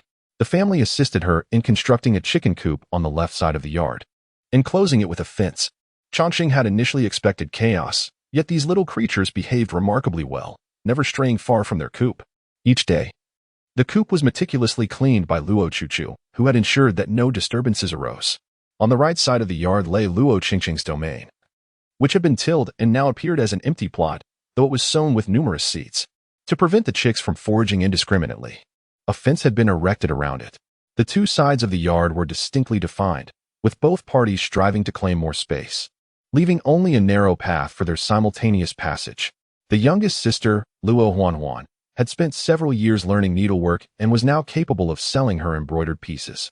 However, Changxing, feeling sympathy for her tender age and the absence of their parents, along with the cautionary tales of their grandmother and aunts, forbade her from overexerting herself. Fearing for the health of her eyes, the youngest sister, Rome, is merely 7 years old and follows behind, learning embroidery with little expectation. In a household of 5 girls, they all spend their leisure time under the tutelage of the young Chun, learning to read, without ever being taught poetry or prose. Changxing, who is responsible for their education, emphasizes the significance of the Great Yi laws, believing that understanding the law is crucial in any era. Managing a household resembles running a small enterprise. Changxing has no capable hands at his disposal, yet curiously, none in the family resort to deceit. As the family must support a scholar, even if they acquire wealth, they dare not squander it, leading to a life of extreme frugality. Changxing finds himself at a loss, as the women in the family cannot venture into the public sphere to open a shop, and hiring help is not feasible given their current financial constraints. Thus, he reluctantly retraces his steps to the dental shop, which is notably more bustling than elsewhere in the capital. After wandering for quite some time, he notices that most of the attendants are preoccupied with customers and pay him no heed. Typically, a dental shop employs only one merchant, whose qualifications are challenging to obtain. Yet he can hire numerous assistants. Changxing approaches a less busy attendant to inquire, waiting patiently for about 2 tea sessions before it is his turn. Upon hearing his request, the attendant's expression reveals his unease, stating, "Indeed, there are affluent families in need of a gardener, but not one like you, if you are willing." The Pingning Marquis' residence on Bayshire Street requires a gardener, with no obligation of servitude, offering a monthly salary of 2 taels of silver. Changxing shook his head and inquired, "Does the Pingning Marquis' residence seek a gardener for some rare and exotic flowers that have suffered calamity?" The man shook his head and replied, "I cannot say." Although he did not acquire the information he sought, he still paid a generous 10 coins as a tea fee. The Luo family, now devoid of income, was exceedingly cautious with every penny spent. And having expended money without any return left Changxing feeling somewhat bewildered as he stepped out of the dental shop and onto the bustling street. It is often said that a poor scholar outshines a wealthy candidate, yet the current dynasty does not offer much in the way of benefits to the latter. Although candidates still possess the qualifications for official selection, unless they hail from the ranks of the top scholars, they are destined to remain merely as county magistrates throughout their lives. In contrast to the previous dynasty, where candidates could be exempted from taxes on thousands of acres of land, those of the current era are relieved of taxes only on 300 acres, along with 8 days of corvée labor and an annual subsidy of 30 taels of silver. After achieving his academic success, Changxing had indeed received offers of land from affluent families, yet he declined them all. He believed in earning his keep through merit, fearing entanglements that could lead to complications. In an environment where investing had become commonplace, he anticipated that the Luo family would question his choices, but to his surprise, the Daichun clan fully supported his decisions. With still half a year until the imperial examinations, the Luo family could not afford to squander their resources. Changxing cast a glance towards the western side of the capital, where a range of mountains stretched out. After confirming his resolve, he knew he must return to his original trade. As Changxing trudged to the foot of the mountain, nearing noon, he observed a few individuals riding horses into the hills for hunting. He, however, remained among the few who walked. Passers-by were not astonished to see him, for his simple attire, along with a newly purchased basket and small shovel, led them to assume he was merely an old villager seeking herbs in the mountains. He felt he had brought shame upon the traversers. While others arrived in this world and thrived through various inventions and innovations, he, lacking extraordinary abilities, believed he would have perished from hunger in ancient times. This forest, likely frequented by hunters, had formed a distinct path, with sparse weeds lining either side, indicating a significant human presence. Changxing deliberately chose the more secluded routes, delving deeper into the mountains.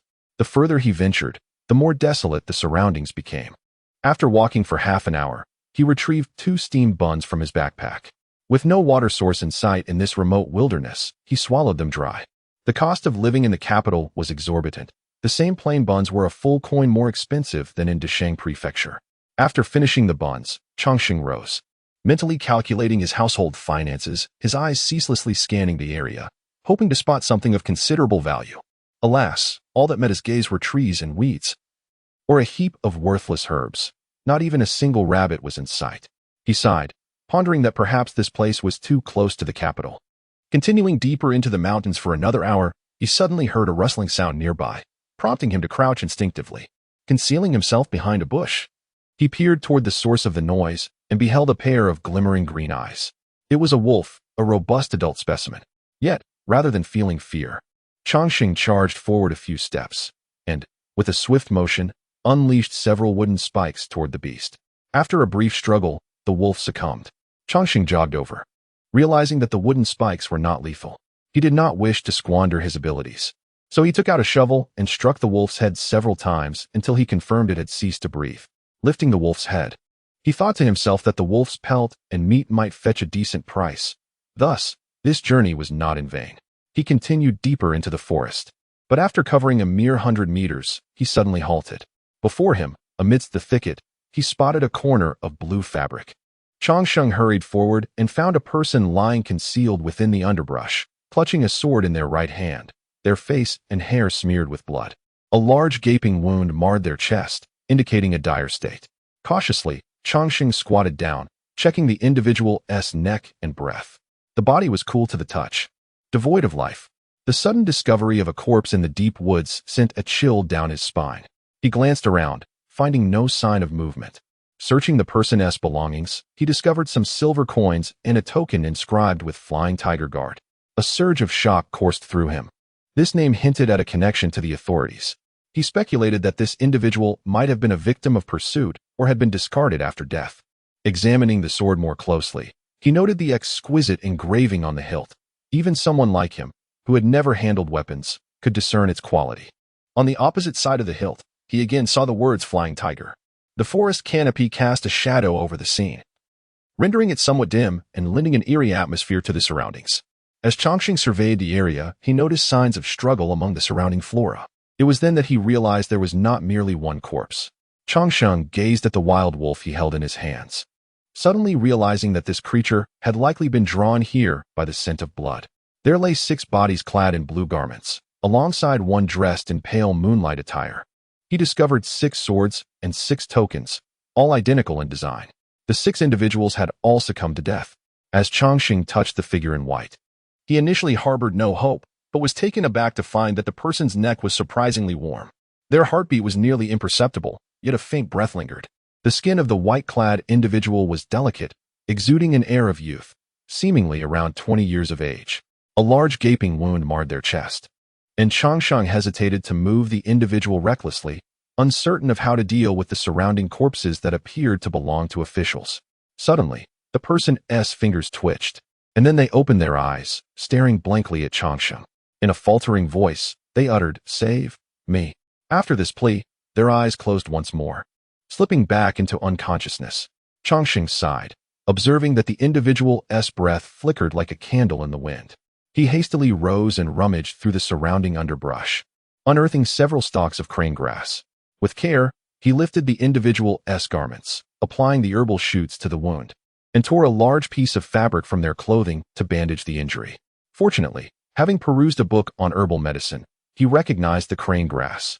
Though it held little monetary value and was abundant in the mountains, Chongqing was aware of its hemostatic properties, albeit uncertain if it would serve this purpose.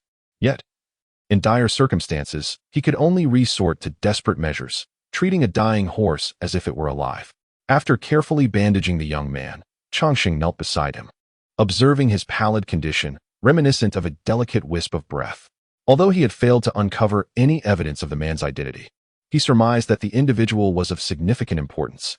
The thought of witnessing another life extinguished before him weighed heavily on his heart.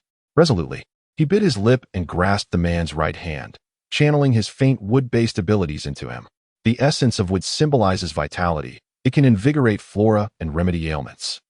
Yet, Chongqing's healing skills were rather mediocre, having proven inconsistent during the apocalypse. Uncertain of his success, he resolved to make an earnest attempt. For the man had lapsed into unconsciousness, and he was unafraid of revealing his powers. He simply wished to do his utmost. Approximately 5 minutes elapsed as Chongqing poured his abilities into the young man. Gradually, he discerned a marked improvement in the man's complexion, though still pale. He no longer bore the countenance of the deceased. Chongqing glanced at the backpack and small shovel he had recently purchased, tools he reluctantly abandoned for the sake of saving a life. With utmost care, he lifted the young man clad in white, noting the signs of struggle that indicated a violent pursuit. It seemed this group had encountered a deadly chase, entering the mountains from an alternate path. To avoid further complications, Chongqing retraced his steps down the mountain. By the time he arrived at the city gates, dusk was settling in, and as he saw the gates poised to close, he urgently called out, "Esteemed officials, please wait." In a most courteous manner, he implored, "Might you assist me in reaching the Jingzhou prefecture?" Throughout his journey, Chongqing had contemplated deeply, and it dawned on him that perhaps he had misinterpreted the situation. The 6 blue-clad figures might not have been protectors of the man in white, but rather his pursuers. He chose to send the individual in a straightforward manner. Instead of meticulously attending to the person's ailments, it was better to lay everything bare.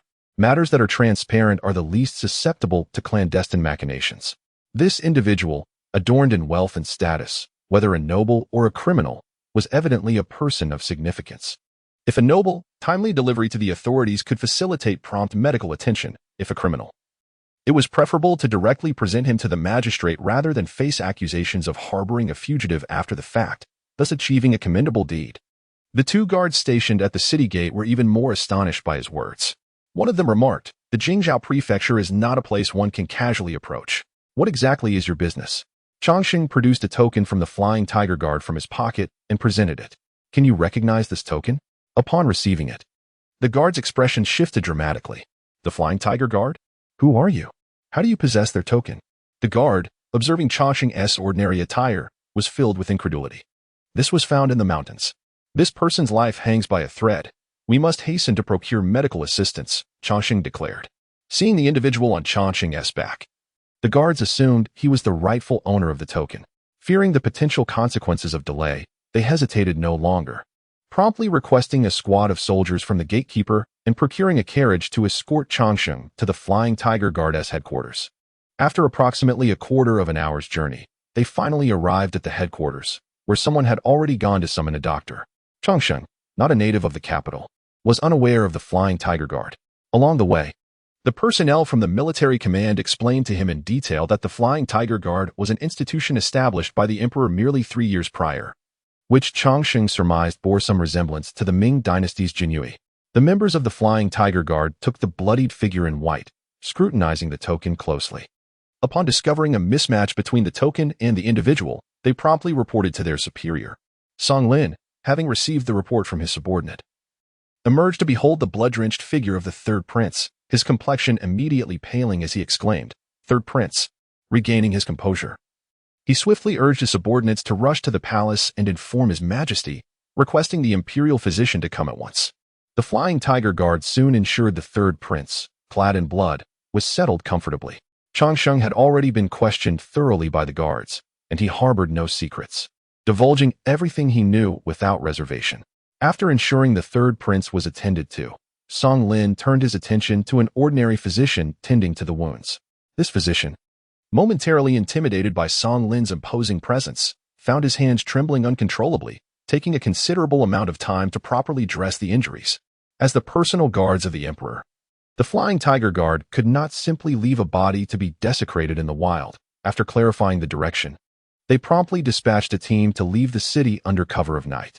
Seeing the sky gradually darkening, Changsheng addressed Song Lin, "Sir Song, it is growing late, and my home is occupied solely by female relatives. If they notice my prolonged absence, they may become anxious." Song Lin, narrowing his eyes slightly in response, did not immediately acquiesce, but instead inquired, "Where is your home?" He added, "No matter, we shall arrange for someone to send a message." Song Lin smiled and said, "I kindly ask for your leniency, my lord. At home, there are only my grandmother, 2 widowed aunts, and 5 sisters. If I do not return, they would be at a loss." Changsheng, with a distressed expression, replied. Upon hearing this, Song Lin raised an eyebrow. It had been quite some time since he had encountered such a familial arrangement. Nevertheless, he assured, "Rest assured, someone will deliver the message. If you remain uneasy, send 2 flying tigers to guard your household. No petty criminals will dare to intrude." Regardless of Changsheng's entreaties, the man remained unyielding, leaving Changsheng with no choice but to stay.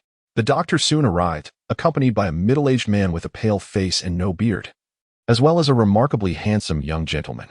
Upon seeing these two, Song Lin immediately stood, performed a respectful bow, and addressed them with deference. "Minister Wu, Lord Fong." Both men bore expressions of urgency. The middle-aged man wielded a whisk, and Changsheng surmised that this must be Minister Wu, a title reserved for a high-ranking eunuch within the palace. The other man, referred to as Lord Fong, appeared to be in his 20s, strikingly handsome, donned in a dragon robe that suggested a high rank, yet Changsheng could not ascertain his exact identity. "Enough of the idle chatter. Let us proceed to meet His Highness," Minister Wu stated. Song Lin promptly led the 2 men to the inner chamber. Before departing, he exchanged a knowing glance with a companion, who immediately escorted Changsheng to another room. This chamber was quite austere, furnished with merely a table, a chair, and a couch. Changsheng felt an odd sensation, but chose not to dwell on it. Not long after he entered, someone promptly delivered tea and meals to him. He did not stand on ceremony. Once he had satisfied his hunger, he intended to step outside for a stroll. However, he was met by 2 young men clad in the uniform of the Flying Tiger Guard, who turned their gazes toward him upon hearing the door open. Longsheng felt a chill run down his spine as he was scrutinized by 4 eyes. One of them spoke, saying, "Young master, please remain inside for a while longer. An official will arrive shortly to inquire." After waiting for about the time it takes to brew 3 cups of tea, the door was suddenly pushed open from the outside, and several individuals entered, moving tables and chairs inside before retreating in unison. "Will you, Feng Huai?"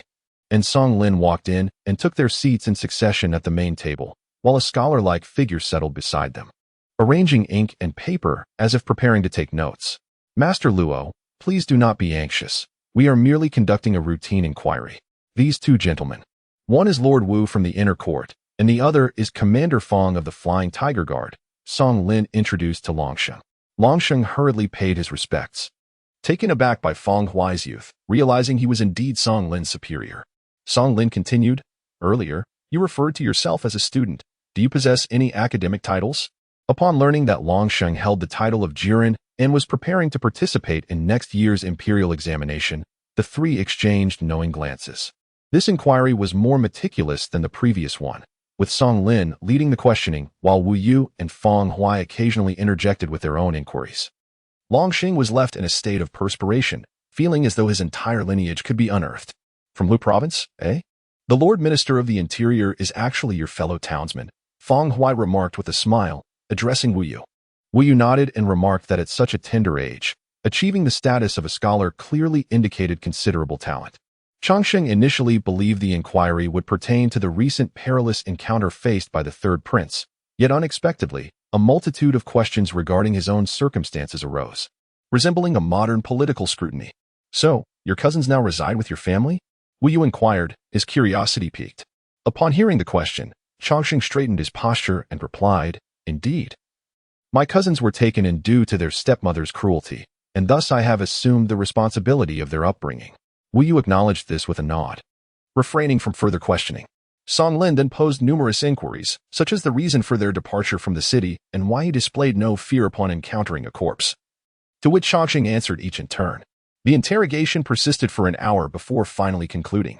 The recording officer then presented a lengthy scroll for Changsheng to sign. Once finished, the furniture was removed and 2 blankets were delivered before the door was shut, with no one else present in the room. Changsheng took the opportunity to reflect on the events that had transpired. The realization that he had saved a prince sparked a flurry of conspiracy theories in his mind, leading him to silently commend his fortunate fate for having avoided the assassins targeting the third prince, successfully escorting him to the Feihui headquarters without incident. He discerned that the demeanor of the Feihui suggested they had no intent to eliminate him, although he found himself confined for 3 days. He was grateful that the inquiries were conducted with civility, without the application of any form of torture. He felt a deep sense of urgency, unaware of the anxiety that the Luo family must be experiencing. On this day, when the door opened, Changsheng anticipated inquiries, but to his surprise, a eunuch entered bearing an imperial decree. After the members of the Flying Tiger Guard set down their burdens and departed, Changsheng retrieved the decree. The matriarch of the Dichen family took it from him, immediately lighting incense and skillfully presenting the decree with reverence. Once the ritual was complete, she finally found the time to ask, "Where have you been these past few days? How did you suddenly come to the aid of a prince?" Faced with the profound concern reflected in the matriarch's eyes, Changsheng could not bring himself to fabricate a tale, and thus recounted the events in their entirety. Upon hearing his account, the matriarch's face turned ashen as she remarked, "The Flying Tiger Guard bears an uncanny resemblance to the White Fish Guard during the reign of Emperor Shizong." Unfamiliar with the White Fish Guard, Changsheng felt a jolt of apprehension when the matriarch elaborated. During Shizong's reign, the Flying Fish Guard had wreaked havoc, committing countless injustices, hinting at an impending loss of control. In an effort to pave the way for the heir of the late emperor, Shizong ordered the disbandment of the White Fish Guard, only for the late emperor's son to invoke a similar fate, merely changing the name without altering the essence. While the rescue of a royal heir might be perceived as a momentous occasion by others, the matriarch was consumed by trepidation. Now that you have saved His Highness the Third Prince, once you enter the political arena, you may find yourself associated with his faction. We are still unaware of the circumstances surrounding the Third Prince. Judging by today's rewards, it appears he is not favored in the palace, with the nation lacking a crown prince and His Majesty having reigned for merely 7 years. There is bound to be fierce competition among the princes for the position of heir. Should you become embroiled in such strife, escaping it will not be an easy endeavor.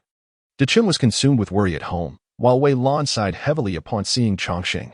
News of Changsheng's rescue of the prince had reached them, and to his surprise, Madame Sun had taken a particular interest in meeting him, engaging him in extensive inquiry, her demeanor rivaling even that of the elite Flying Tiger Guards. Eager to discern every minute detail, including the faintest hair on the third prince's face, Wei Lan, overwhelmed by her incessant questions and fearing delays, decided to personally escort Changsheng to her. "Your teacher's wife is one who takes whispers as truths. Being a woman, there is no need for extensive explanations," Wei Lan remarked. "She is simply concerned for her students, filled with goodwill," Changsheng replied. Wei Lan sighed and stated, "Though the third prince is the son of the virtuous consort, he lacks the emperor's favor, resulting in few followers." Changsheng, Puzzled, inquired, "Does the teacher imply that the third prince harbors ambitions for the throne?" Wei Lan explained, "The emperor has 10 legitimate sons, of which only 7 are currently alive. The first prince is the eldest, the second prince the legitimate heir, the third prince the next in line, and the 10th prince the youngest. The emperor is profoundly filial and favors his cousin, the virtuous consort, thus within the inner court. The most cherished is her second son, the 10th prince. Though the third and 10th princes share the same mother, their fates are vastly different." After hearing this, Changxing reflected on the intricate dynamics of royal life, pondering the peculiarities of 2 siblings born of the same mother, where the younger brother basked in affection while the elder faced neglect, leaving him to wonder what lay beneath such circumstances. Wei Lan remarked, "The third prince has never expressed a desire to vie for the throne. However, being immersed in such circumstances, it is no longer within his power to clarify his intentions. Now, faced with this calamity, it is likely that even a heart untroubled may become ensnared in ambition." Upon hearing this, Changxing felt a twinge of concern. Yet as he was merely a minor scholar, the matter of succession seemed too distant. Before long, he cast the matter from his mind. After Wei Lan entered the Imperial Academy, neither Changxing nor Wei Xiaotian accompanied him. Their studies would not ease due to Wei Lan's absence. Wei Lan would assign them a considerable amount of homework, transforming every holiday into a grand occasion for marking assignments. Changxing allocated a portion of the fabrics received as a reward to the Wei residents.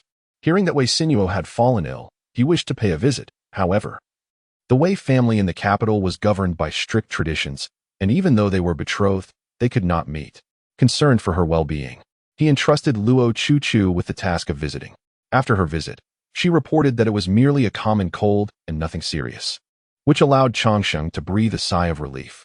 Suddenly, he was startled and hurried inside, only to find a young man seated in the hall.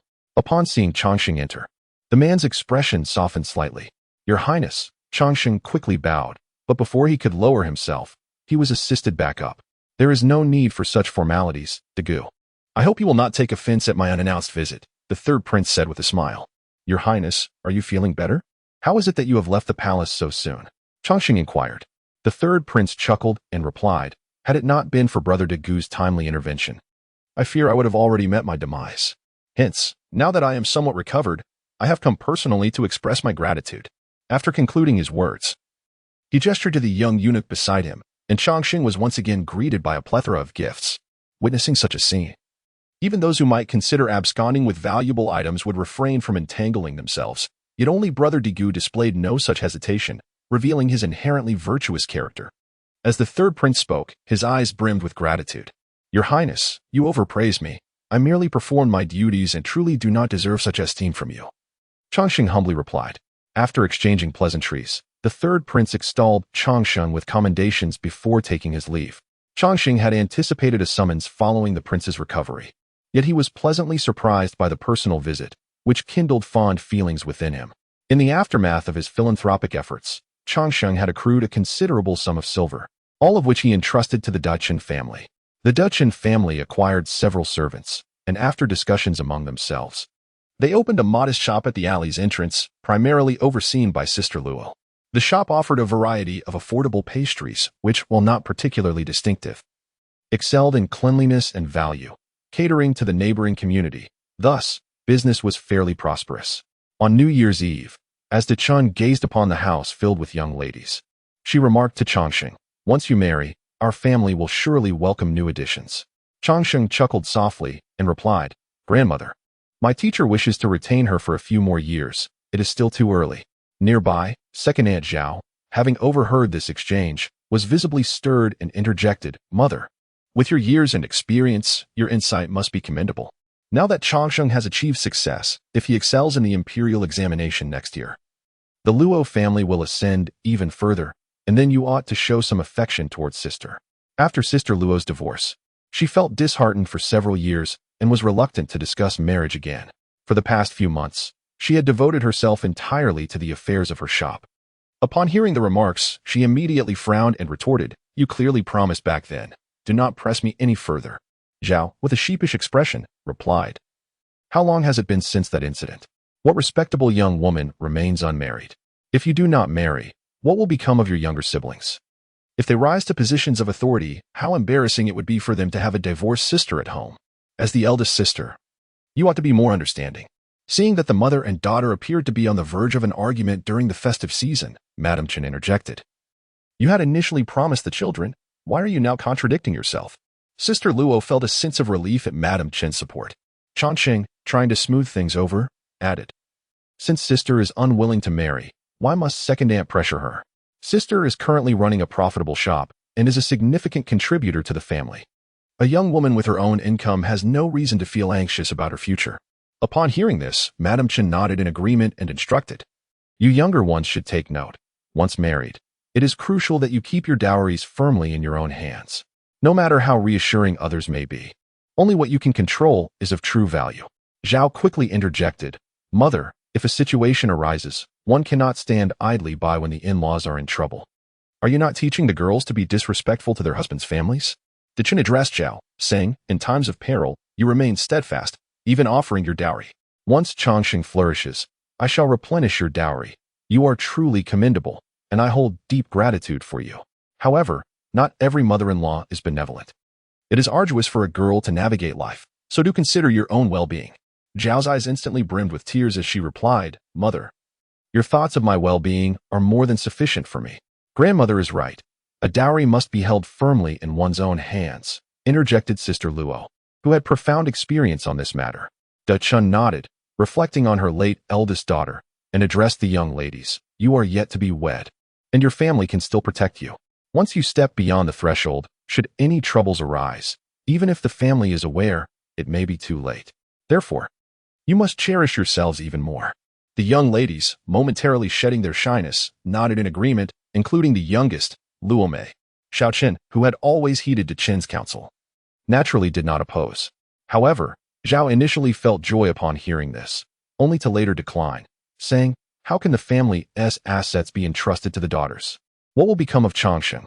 Changqing quickly interjected, Aunt, please do not concern yourself with me. The assets that my sisters earn are not something I would covet. Luo Nian and Luo Mei listened in silence, refraining from expressing any opinions. Luo Chuchu and Luo Qingqing exchanged glances, feeling a stir of excitement. Thus, the matter was settled. Should you wish to pursue anything, the family shall not impede you, provided it aligns with your eldest sister's precedent. However, one stipulation remains. Do not overstep your bounds. De Chen concluded, Grandmother, your concern for me and my younger brother touches my heart, yet I cannot simply take advantage of your kindness. Currently, I reside at home and must contribute to the household expenses each month. Sister Luo, feeling grateful, resolved to contribute more to the family finances in the future. Zhao subtly tugged at her garment, but Sister Luo chose to disregard it. Thus, the matter was settled. Luo Chuchu and Luo Qingqing were both quite excited, chattering animatedly about their aspirations, with the family occasionally chiming in with supportive remarks. Changqing observed Luo Huanhuan sitting quietly nearby, munching on sunflower seeds. He gently patted her little head and inquired, Huanhuan, do you not have any ambitions? Huanhuan shook her head and produced a dark blue pouch, offering it to Changqing. Upon examining the meticulously stitched pouch adorned with a cluster of orchids, Changqing asked, have you crafted a new pouch for me? Huanhuan nodded in affirmation. Changqing continued, the last one is still usable. You ought to embroider less frequently. If you overexert yourself, take a break to avoid straining your eyes. Huanhuan nodded softly, responding, I understand. As if a floodgate had been opened, Luo Qingqing brought over a pot of blooming daffodils as a gift for Changqing, while Luo Chuchu presented him with a roughly crafted fan case, its stitches so coarse they nearly matched the width of a fingernail. Just as Changqing was about to mention he did not possess a folding fan, Sister Luo gifted him one. Luo Mei contributed 2 handkerchiefs, simple yet evidently made with great care. Lastly, Luo Nian offered a wooden carving, a rough-hewn steed symbolizing success, which he had learned to sculpt while studying under a Taoist on the mountain. De Chen observed the scene with a cheerful demeanor and remarked, once the new year commences, Huan and Xiao Mei must learn the proper decorum. Upon hearing the phrase learn decorum, Changqing felt a surge of apprehension and replied, but they are still quite young. The Wei household had recently engaged a governess, and he learned from Wei Xiaotian that other sisters in the family were to participate in the selection process, hence the need to acquire proper etiquette. In the spirit of fairness, they also allowed Wei Sinuo and her sisters to follow suit. while Wei Xijin was diligent in her studies. Wei Xinyuo found it unbearable and frequently feigned illness to avoid attendance. As Wei Xinyuo was not the focus of attention, the family turned a blind eye to her absences. Initially, Changsheng had assumed that learning decorum would be a simple endeavor, but after hearing from Wei Xiqian about the stringent expectations that dictated every word and action, he grasped the severity of the training. The previous governess had resigned due to illness, and the Wei family was in a quandary until the scandal involving a young lady from the Qin family arose, prompting the Qin governess to withdraw from teaching, thus creating an unexpected opportunity for the Wei household. Matters concerning young ladies were not typically his concern, yet upon hearing the name Qin, he inquired further and discovered that it was a continuation of the earlier incident involving abduction at Decheng Manor. The Qin young lady was originally of impeccable reputation. Yet the whims of society proved harsh. With only 2 daughters in the Qin family, they had hoped to keep the matter concealed, but for reasons unknown, it had come to light, rendering them unable to participate in the selection process. The Qin family reported the exemption truthfully. By mid-February, the imperial examination would take place, and Decheng was preoccupied with the rituals for the new year, contemplating the offering of incense. The Luo family, being few in number, dared not compete for the first incense of the month with prominent families, fearing the crowds on the day of the dragon raising its head. Ultimately, they arranged to offer their prayers on the 10th day of the first month. However, as soon as the door opened that day, they found themselves greeted by a throng waiting outside. In the midst of urgency, Mr. Luo's visage was etched with an expression of distress. Chapter 55, A Favor to Ask. Lord He, appearing travel-worn and anxious, prompted a wave of astonishment in Changsheng, who inquired, "How did you find your way here?" During their previous encounter in Tonglin Prefecture, Lord He had implored Changsheng to rescue a flower and had offered 200 taels of silver. He also beseeched Mr. Luo for assistance in saving this precious bloom. Noticing a servant behind Lord He, who was carefully carrying a flower pot shrouded in black cloth, evidently to conceal it from prying eyes, Changsheng promptly stepped aside and said, "Please, come in and speak." Once they entered the courtyard, Lord He cast a glance at the womenfolk accompanying Changsheng, slightly averting his gaze to avoid any inadvertent offense. Changsheng then addressed his family, "Please wait for me in the carriage. I shall join you shortly." With a face full of worry, Lord He, now alone, unveiled the black cloth covering the pot containing a pure white lotus. Despite the early spring chill lingering in the air, Changsheng observed that the lotus had managed to yield a small bud.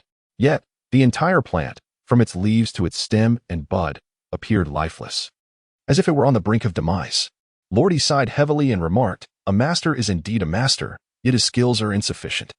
I had hoped he would enable this prized flower to bloom forthwith, but now it seems I am on the verge of losing it." Changsheng further inquired, "Where is this master now?" "Master," he sighed deeply, lamenting, "Alas, once this flower shows signs of decline, that esteemed gentleman will abscond with the funds."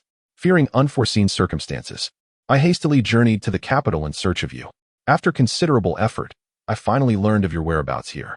Master He, apprehensive of any misinterpretation, added, "It is not my intention to intrude upon your privacy. Mr. Luo is quite renowned in Lu province. I merely inquired a little to discover your arrival in the capital." Changsheng, however, felt a tinge of unease within, remarking, "To travel such a distance for a single flower, you truly are an aficionado." Master He forced a smile and inquired, "Mr. Luo, I beseech you for a definitive answer. Can this flower be saved?" Changsheng extended his hand to gently caress the leaves of the elegant lotus, savoring the vitality contained within, adopting an observant demeanor. After a moment of contemplation, he replied, "It can be saved." Master He was overwhelmed with joy, exclaiming, "I understand that nurturing flowers demands considerable effort, and you are at a crucial juncture in your examinations. Yet, if you can save it, the price is negotiable." Changsheng, sensing an underlying discrepancy, responded, "Master He, since you are willing to travel such a great distance for a single flower, why the urgency? Surely, your family's business is substantial enough that a few days' delay would not bring it to ruin?" Changsheng discerned the contradictions in Master He's words, clearly indicating deception. "Mr. Luo, we have known each other for quite some time. I implore you to assist me in this matter. I am truly enamored with this flower," Master He pleaded, his face etched with desperation. Suddenly, Changsheng recalled that Master He's son was also a scholar, and inquired, "Previously, you mentioned that your son intends to travel to the capital for the imperial examination. Will you not accompany him to see it through?" Master He stiffened momentarily, then sighed and replied, "Alas, pressing matters at home demand my attention. Letters arrive incessantly. Scholar Luo, I implore you to assist." Changsheng, ever accommodating in matters of finance, ultimately accepted this commission. While the task posed no challenge for him, to dispel any doubts and portray a sense of hardship, he stated, "Let us adhere to the original price. I shall offer guidance, and my younger sister will tend to this flower, with a fair confidence of 70% that it will thrive before the examination." "Master," he eagerly responded, "I kindly ask for your utmost diligence to ensure the flower flourishes before the end of the month." Changsheng assured him, "I shall make every effort. However, should you harbor any doubts, feel free to seek another." "Master," he hastily expressed his reluctance to entertain such thoughts, but, lacking alternatives, entrusted the task to Changsheng. To mitigate unforeseen circumstances, Changsheng even drafted a written agreement with Master He. Upon receiving the orchid, Changsheng bid farewell to Master He. Once he had departed, the family proceeded towards the Faiwansi temple located outside the city. Offering prayers and incense was a significant affair, prompting even Luo Nian, who was training away from home, to be summoned. The family set out together in a well-organized manner. Among the numerous esteemed temples in the capital, high-ranking officials favored the Xianxia temple, while common folk preferred Faiwansi. Situated atop Dongshan Mountain, the temple was reached by carriage, which halted at the foot of the hill. Changsheng assisted the matriarch, Dechen, in disembarking, while the other female members of the household, except for Dechen and the younger Luo Huanhuan and Luo Mei, donned their veils. As the elderly Madame Chen aged, her descendant Changsheng intended to procure a sedan chair or a palanquin for her. However, Madame Chen merely waved her hand and said, "Prayers and offerings are meaningful only if made with sincerity. If others can ascend, why should I not?" Unable to persuade her otherwise, Changsheng supported his grandmother as they both gazed at the lengthy staircase.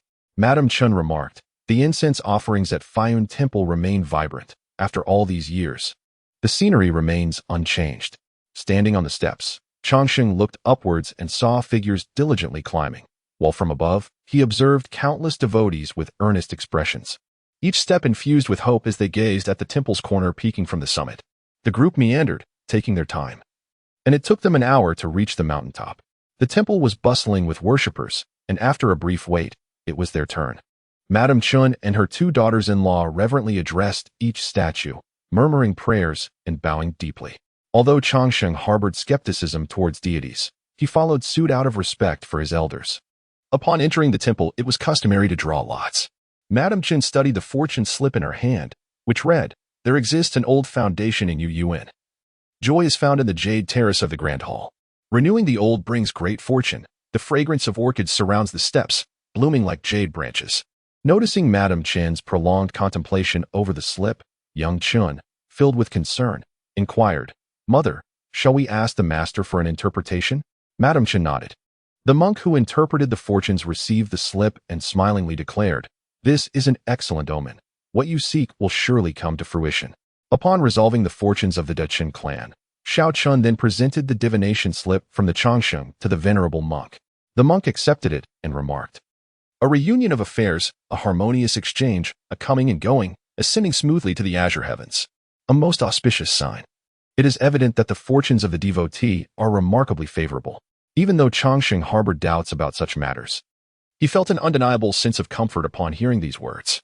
Aside from Zhao, who drew a fortune concerning Sister Luo's romantic ties, the rest of the family received favorable omens. Dechen generously contributed a substantial offering of incense money and proceeded to light several perpetual lamps. As Changsheng counted them one by one, most bore the names of the Luo kin, even including the revered Aunt Luo. Among them was only one outsider, named Su Qi Jing, whose gender remained uncertain. Among the Luo names, two unfamiliar ones caught his attention, Luo Zhizhong and Luo Yijing. Given that his grandfather was named Luo Yi, Changsheng speculated that Luo Yijing must belong to his grandfather's generation. Changsheng had anticipated partaking in a meal at the Faiyun Temple, yet Dechen had other plans, leading the family down a different path to the mountainside. They arrived at a secluded hermitage concealed within a thicket. The sign read, "Ziyun Hermitage." Concerned about intruding, Changsheng intended to refrain from entering, yet Dechen reassured him that there was no cause for concern, prompting him and Luo Nian to follow suit. Upon entering, after offering incense and paying respects to the Buddha, Dechen inquired of a young nun, "Dear novice, may we have the service of Wu Nian?" The young nun shook her head, responding, 3 years ago, Master Wu Nian attained nirvana. A look of sorrow crossed De Chen's face as he asked again, is Master Wu Xiang present? Yes, came the reply. The young nun nodded and inquired, are you an old friend of the abbess? Lady Chen sighed and replied, has she truly become the abbess now? The young nun affirmed, it has been so for 3 years.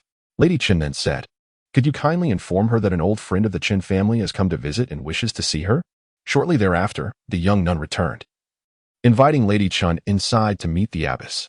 Lady Chen, accompanied by her daughter, entered the inner chamber and requested that the temple staff prepare a vegetarian feast.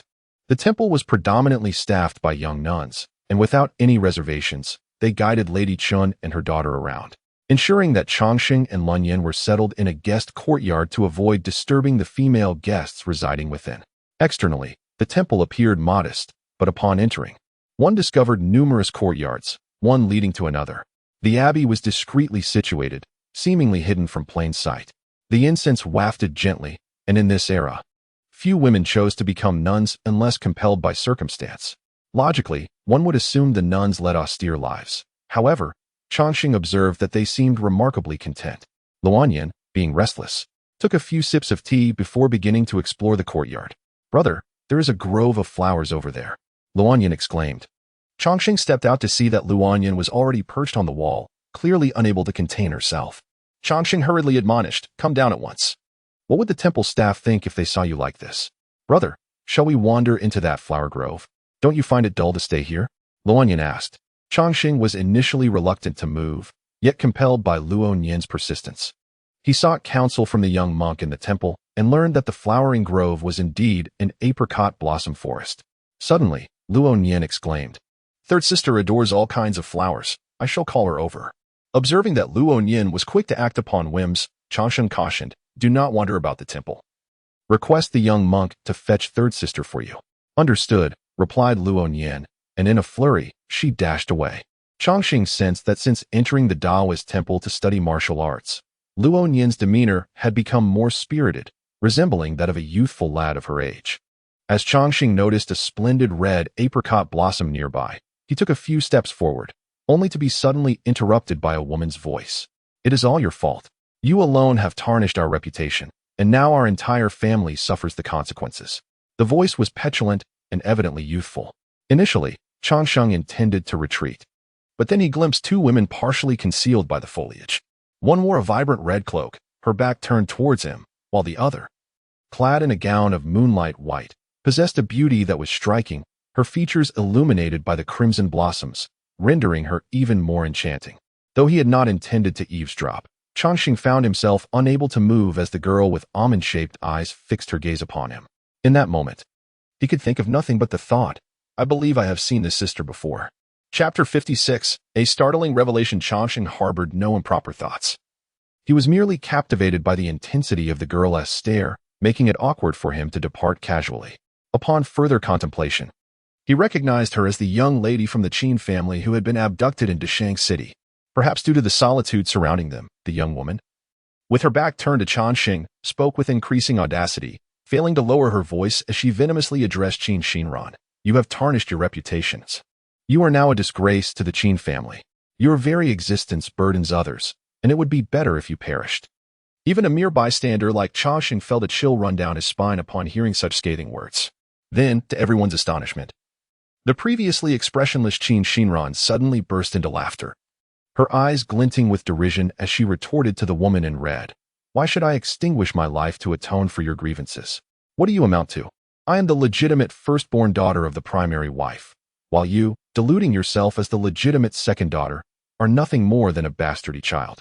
Even without my presence, do you truly believe you would ascend the ranks? The girl in red appeared startled, retreating 2 steps until her back met the trunk of an apricot tree. With a sharp tone, she exclaimed, what nonsense are you spouting? What do you mean by bastardy child? I do not comprehend your words.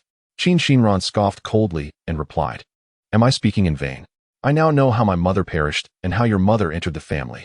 If it weren't for my grandfather's protection over the years, I would have likely met my end at the hands of your mother. With her back turned to Changxing, the girl's expression remained a mystery, but he could see her hands trembling uncontrollably as she cried out, you lie, you lie. My mother would never commit such acts. Qin Xinran continued, I lie? Do you think I would sully my reputation without cause? Was it not your ignorant mother who orchestrated this calamity? Little did she realize that harming others would ultimately lead to her own downfall. Do not blame me. If you must direct your ire, let it be towards your mother. The young lady in the red dress retorted loudly. It was not my mother who did that.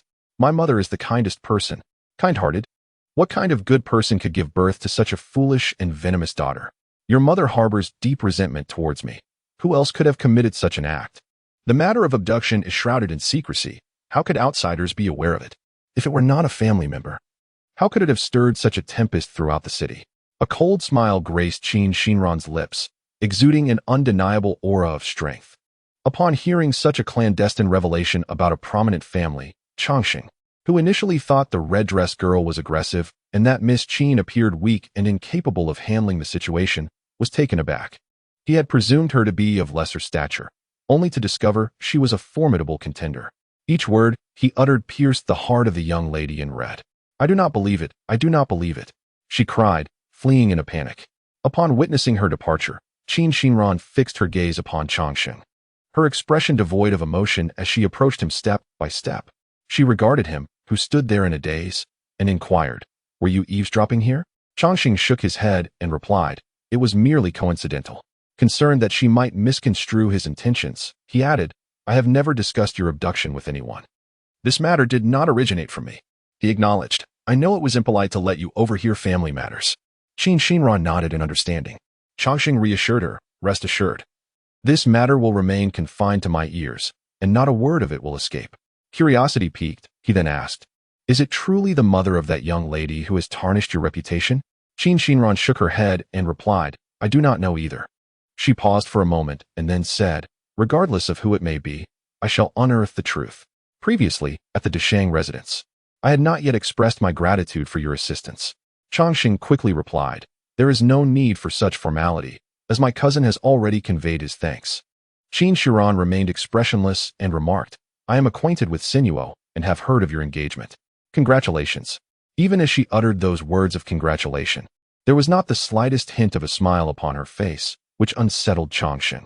He hastily responded, Thank you. I wish you great success in the upcoming imperial examination. After speaking, Qin Xinran ceased to elaborate further and did not regard his reaction, proceeding to leave directly. Taken aback by such a private revelation, Changxing lingered in the apricot blossom grove for a moment until Luo Nian and a group of sisters arrived. The elder and younger Qin sisters were already waiting, their eyes red and swollen, clearly having wept. The others, perceiving their reluctance to speak, dared not inquire further. By this time, the hour for lunch had long passed, and the entire family was ravenous. Changxing had presumed that vegetarian fare would be rather bland. Yet to his surprise, the vegetarian cuisine at Xian Monastery was unexpectedly delightful. After their meal, the elder Qin sister did not meet the abbess again, generously offering a substantial amount of donation before leading the family down the mountain. Upon returning to the city, they encountered a lengthy queue at the city gate, with over a dozen ornate carriages blocking the entrance. The carriage rented by Changxing's family found it impossible to squeeze through. Curious, Changxing alighted from the carriage and took a closer look, only to see the most magnificent carriage's curtain being lifted, revealing a remarkably familiar face. Changxing's heart skipped a beat, just as he intended to withdraw. He heard Zhang Xiu call out loudly, Luo Degua. Under the watchful gaze of the crowd, Changxing could not feign ignorance, so he approached and said, Brother Zhang. It has been quite some time. After Zhang Xiu alighted from the carriage, the curtain was lifted once more, revealing An Yun, who smiled and remarked, Brother Luo. It has been too long. Changxing nodded. Casting a cursory glance, he noted that An Yun, once clad in humble attire, now adorned himself resplendently, matching Zhang Xiu's opulence. Brethren, you are destined to be the top scholar this time, Zhang Xiu exclaimed, brimming with confidence as if he had already secured some assurance. Then allow me to extend my early congratulations, brethren, Changxing responded graciously. Zhang Xiu, displeased by Changxing's nonchalant reaction, retorted, Luo Heng, do you dare utter such words? Naturally. Changxing shook his head, finding the man's demeanor inexplicable. In this examination, with brother and as the top scholar, I shall be the second, and you, merely a lowly rodent. Zhang Xiu's attitude was as though he had already triumphed, while An Yun, standing beside him, offered no clarification, radiating an air of confidence. Changxing recalled Zhang Xiu's conduct during the provincial examination, and a pang of concern struck him. Witnessing their unwavering certainty left him deep in thought. He could not fathom why Zhang Xiu, having narrowly escaped disaster during the last examination, remained so unrepentant, still exuding the essence of a petty man reveling in his fleeting success. Consequently, Changxing harbored his reservations, opting not to engage further. After enduring Zhang Xiu's boastful tirade, he finally took his leave, and Zhang Xiu, having exhausted his audience, did not insist on retaining him. Changxing then unburdened himself, sharing his suspicions from the provincial examination with his teacher, recounting all he had observed and contemplated that day. He had initially believed that his conjectures, lacking substantial evidence, would draw reproach from Wei Lan. To his surprise, Wei Lan's expression turned grave upon hearing his words.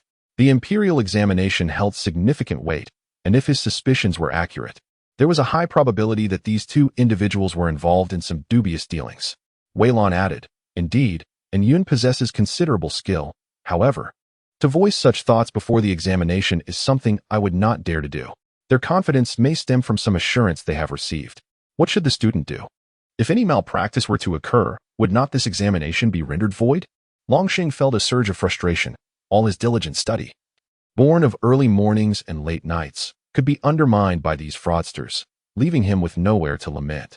Furthermore, he recalled the student who had been wrongfully accused during the provincial examination, fearing the recurrence of such an incident. Noticing the hint of panic on his face, Wei Lan quickly reassured him, "Do not fret, do not fret. You must not involve yourself in this matter. I shall handle it on your behalf." Wei Lan was particularly invested in this situation, as not only were his students participating in the examination, but his own son was as well. Should a malpractice scandal arise, it would adversely affect all candidates involved. Wei Lan refrained from disclosing his intended course of action to Longxing, instructing him instead to focus on his examination and to preserve his peace of mind. Longxing could only acquiesce, though the matter lingered in the recesses of his mind. At the end of January, Master He paid a visit and, upon seeing the revitalized Su Guanhe Ding, left joyfully after settling their financial dealings. For reasons unbeknownst to him, Changxing harbored a lingering suspicion regarding Lord He, though he could not quite articulate the nature of his unease. He thus instructed Luo Nian to investigate further. Luo Nian unearthed a plethora of information linked to Lord He's son, He Jiren, who maintained a close association with Zhang Xiu. A jolt of apprehension coursed through Changxing, for this He Jiren's father, Minister Qin, was the chief examiner for the forthcoming imperial examination. Changxing promptly relayed his findings to Wei Lan, whose demeanor shifted to one of grave concern. With a heavy sigh, Wei Lan remarked, "Where there is one, there is sure to be another. I fear that Zhang Xiu's matters may also implicate Chen." And suddenly, a realization seemed to dawn upon Wei Lan, his face contorting with distaste. In this round of examinations, 4 chief examiners were appointed, Chen and as the principal, accompanied by 3 associates. The power struggle between the crown prince and the second prince had reached a boiling point, and I had anticipated that the chief examiners would comprise one from each prince's faction. However, after some deliberation in the court, it transpired that 3 of the examiners aligned with the crown prince's faction, while the remaining one was a favored courtier of the emperor. Changxing was taken aback as Wei Lan continued, "Minister Jiang, Chenin's mentor, is the crown prince's maternal uncle, leading many to believe that he favors the crown prince. The second prince's beloved concubine hails from the Zhang family of salt merchants, and Zhang Xiu is indeed one of their own. It is precisely for this reason that I never suspected Chen and to be complicit in any malpractice." The intricate and convoluted dynamics of the court sent a chill down Changxing's spine, yet he dared not inquire further. Sensing Changxing's unease, Wei Lan reassured him, "In any case, you need not concern yourself further with this matter. I shall find a way to resolve it. You need only focus on your studies and prepare for the examination." Chapter 57, The Imperial Examination, Part 1. Wei Lan, though possessing a disposition of lofty integrity that rendered him indifferent to the intrigues of court, was by no means ignorant of state affairs. He swiftly discerned the intricacies involved in the contest for the heirship. Should Changxing fail to extricate himself from this predicament, he would indelibly bear the mark of the third prince, a fate he fervently wished to avoid. Thus, the original course was deemed unfeasible, compelling him to contemplate alternative strategies. As the 11th day of the second month arrived, the sky still adorned with a luminous moon, Changxing was summoned to rise. The Luo household was ablaze with activity, everyone bustling about in preparation. Observing his family's fervent efforts on his behalf, Chongqing felt a twinge of guilt and remarked, "There is no need for such commotion. Grandmother, given your age, it would be best for you to rest." Madame Chun, her eyes reddened from sleeplessness, replied, "I have not slept a wink through the night, burdened by concerns, so I have risen early." Chongqing's heart warmed at her words, and he reassured her, "Do not worry, grandmother. Should this attempt prove unsuccessful, there will be another opportunity.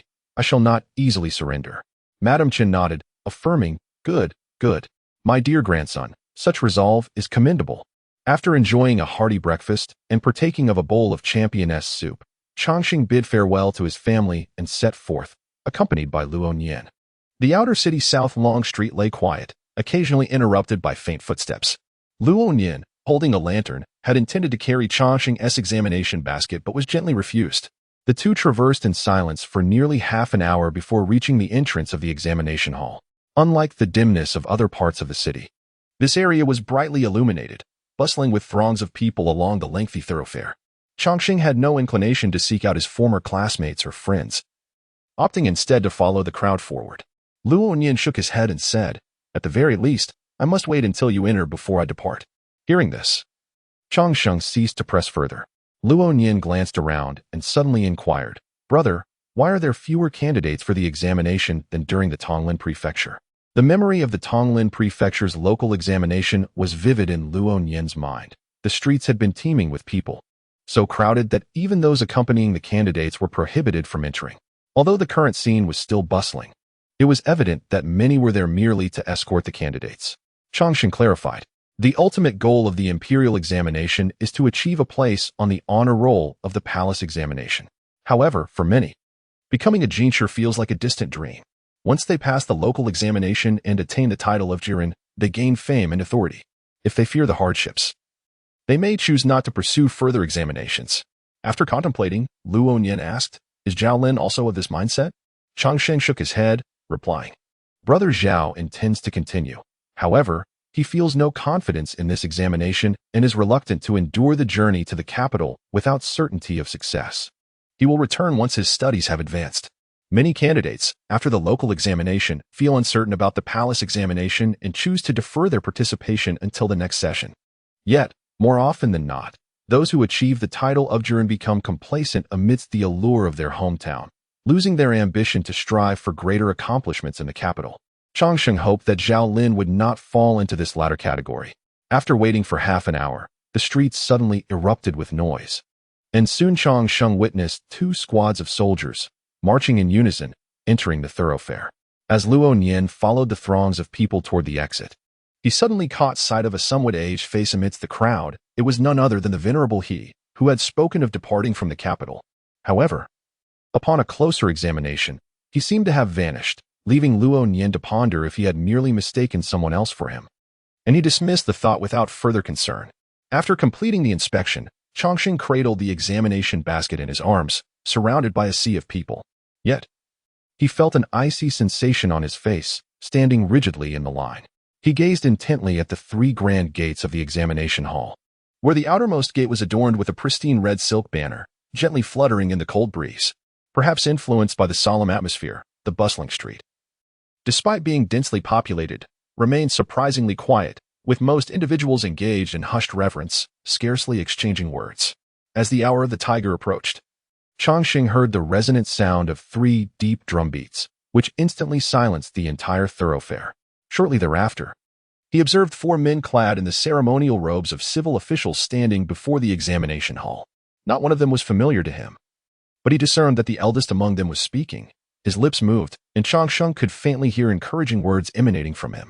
Chongqing surmised that this man must be the chief examiner, Minister Chun, and did not speak for long. Each of the 4 examiners took their turn, each offering remarks that lasted roughly the duration of a tea ceremony, before preparing for the candidates to enter. The imperial examinations occurred every 3 years, with procedures similar to those of the provincial exams, consisting of 3 rounds, each lasting 3 days.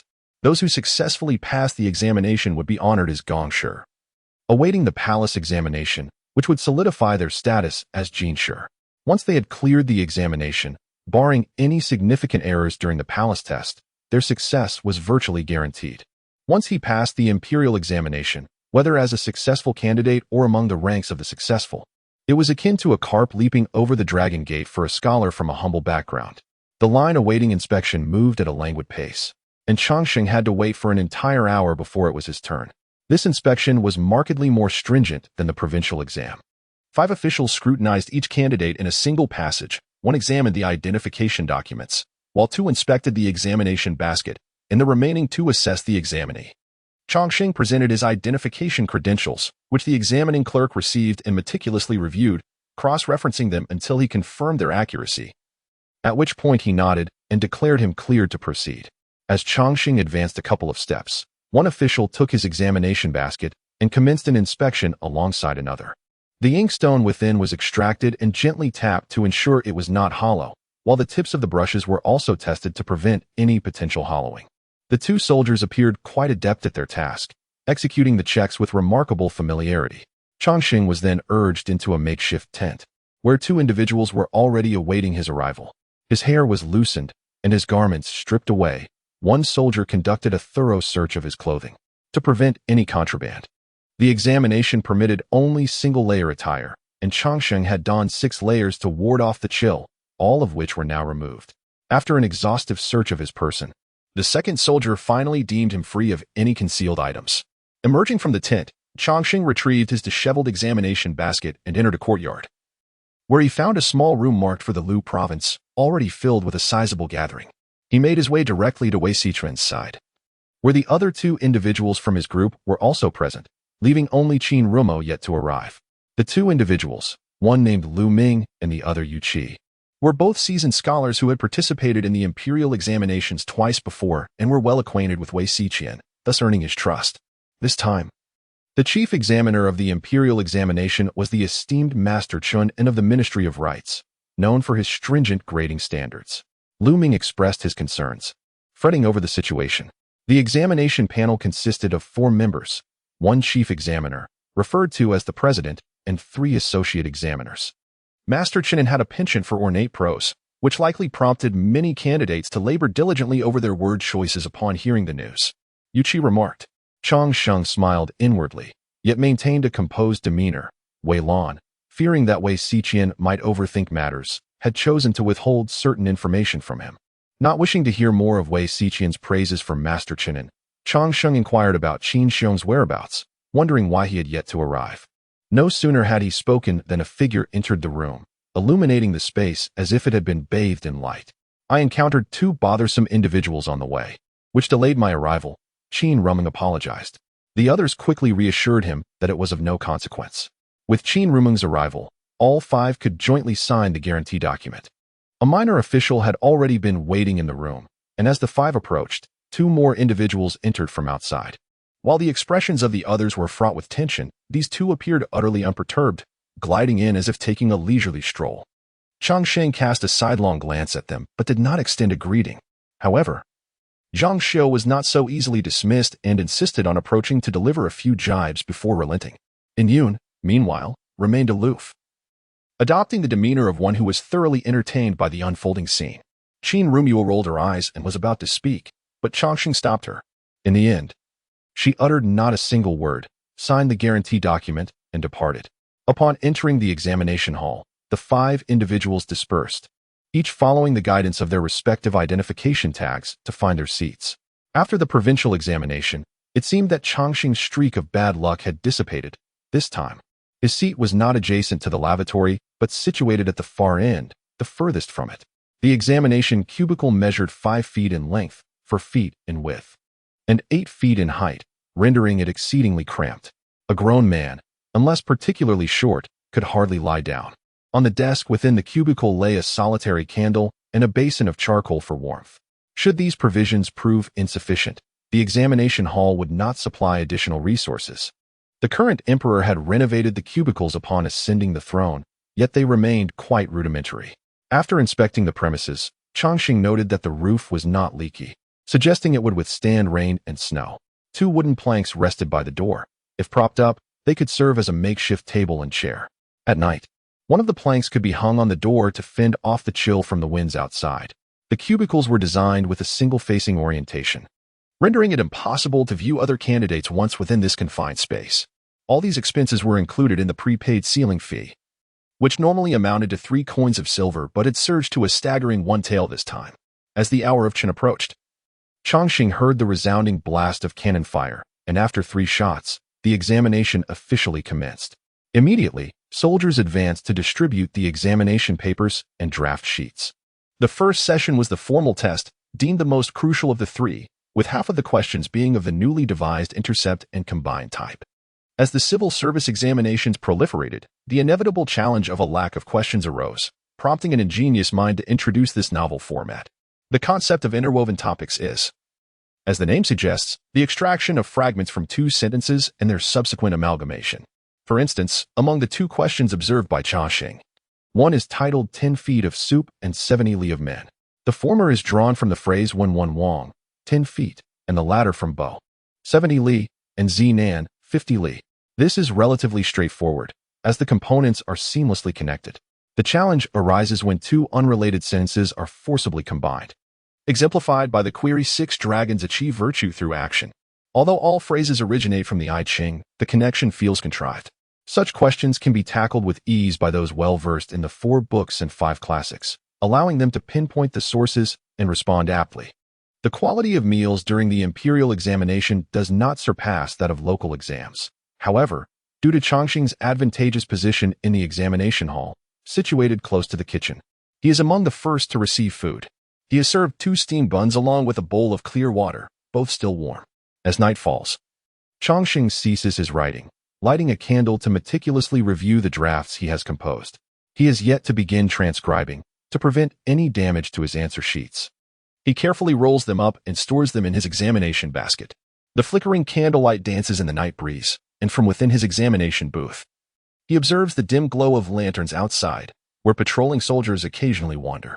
Suddenly, a cry of distress pierces the night. It's on fire. Help! Help!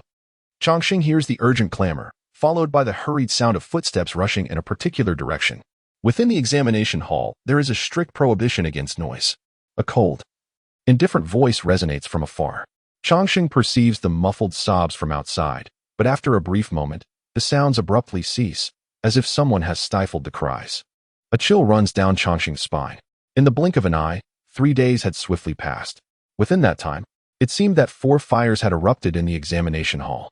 However, once the gates of the hall were locked, no one was permitted to enter or exit, regardless of the catastrophic circumstances, be it flood or fire. Fortunately, having hosted the imperial examinations for many years, it was well known that nights were particularly prone to fires. Thus, vigilance was heightened, preventing the blazes from spreading uncontrollably. Alas, it was the unfortunate scholars who sparked the fires and their neighbors who bore the brunt of the consequences.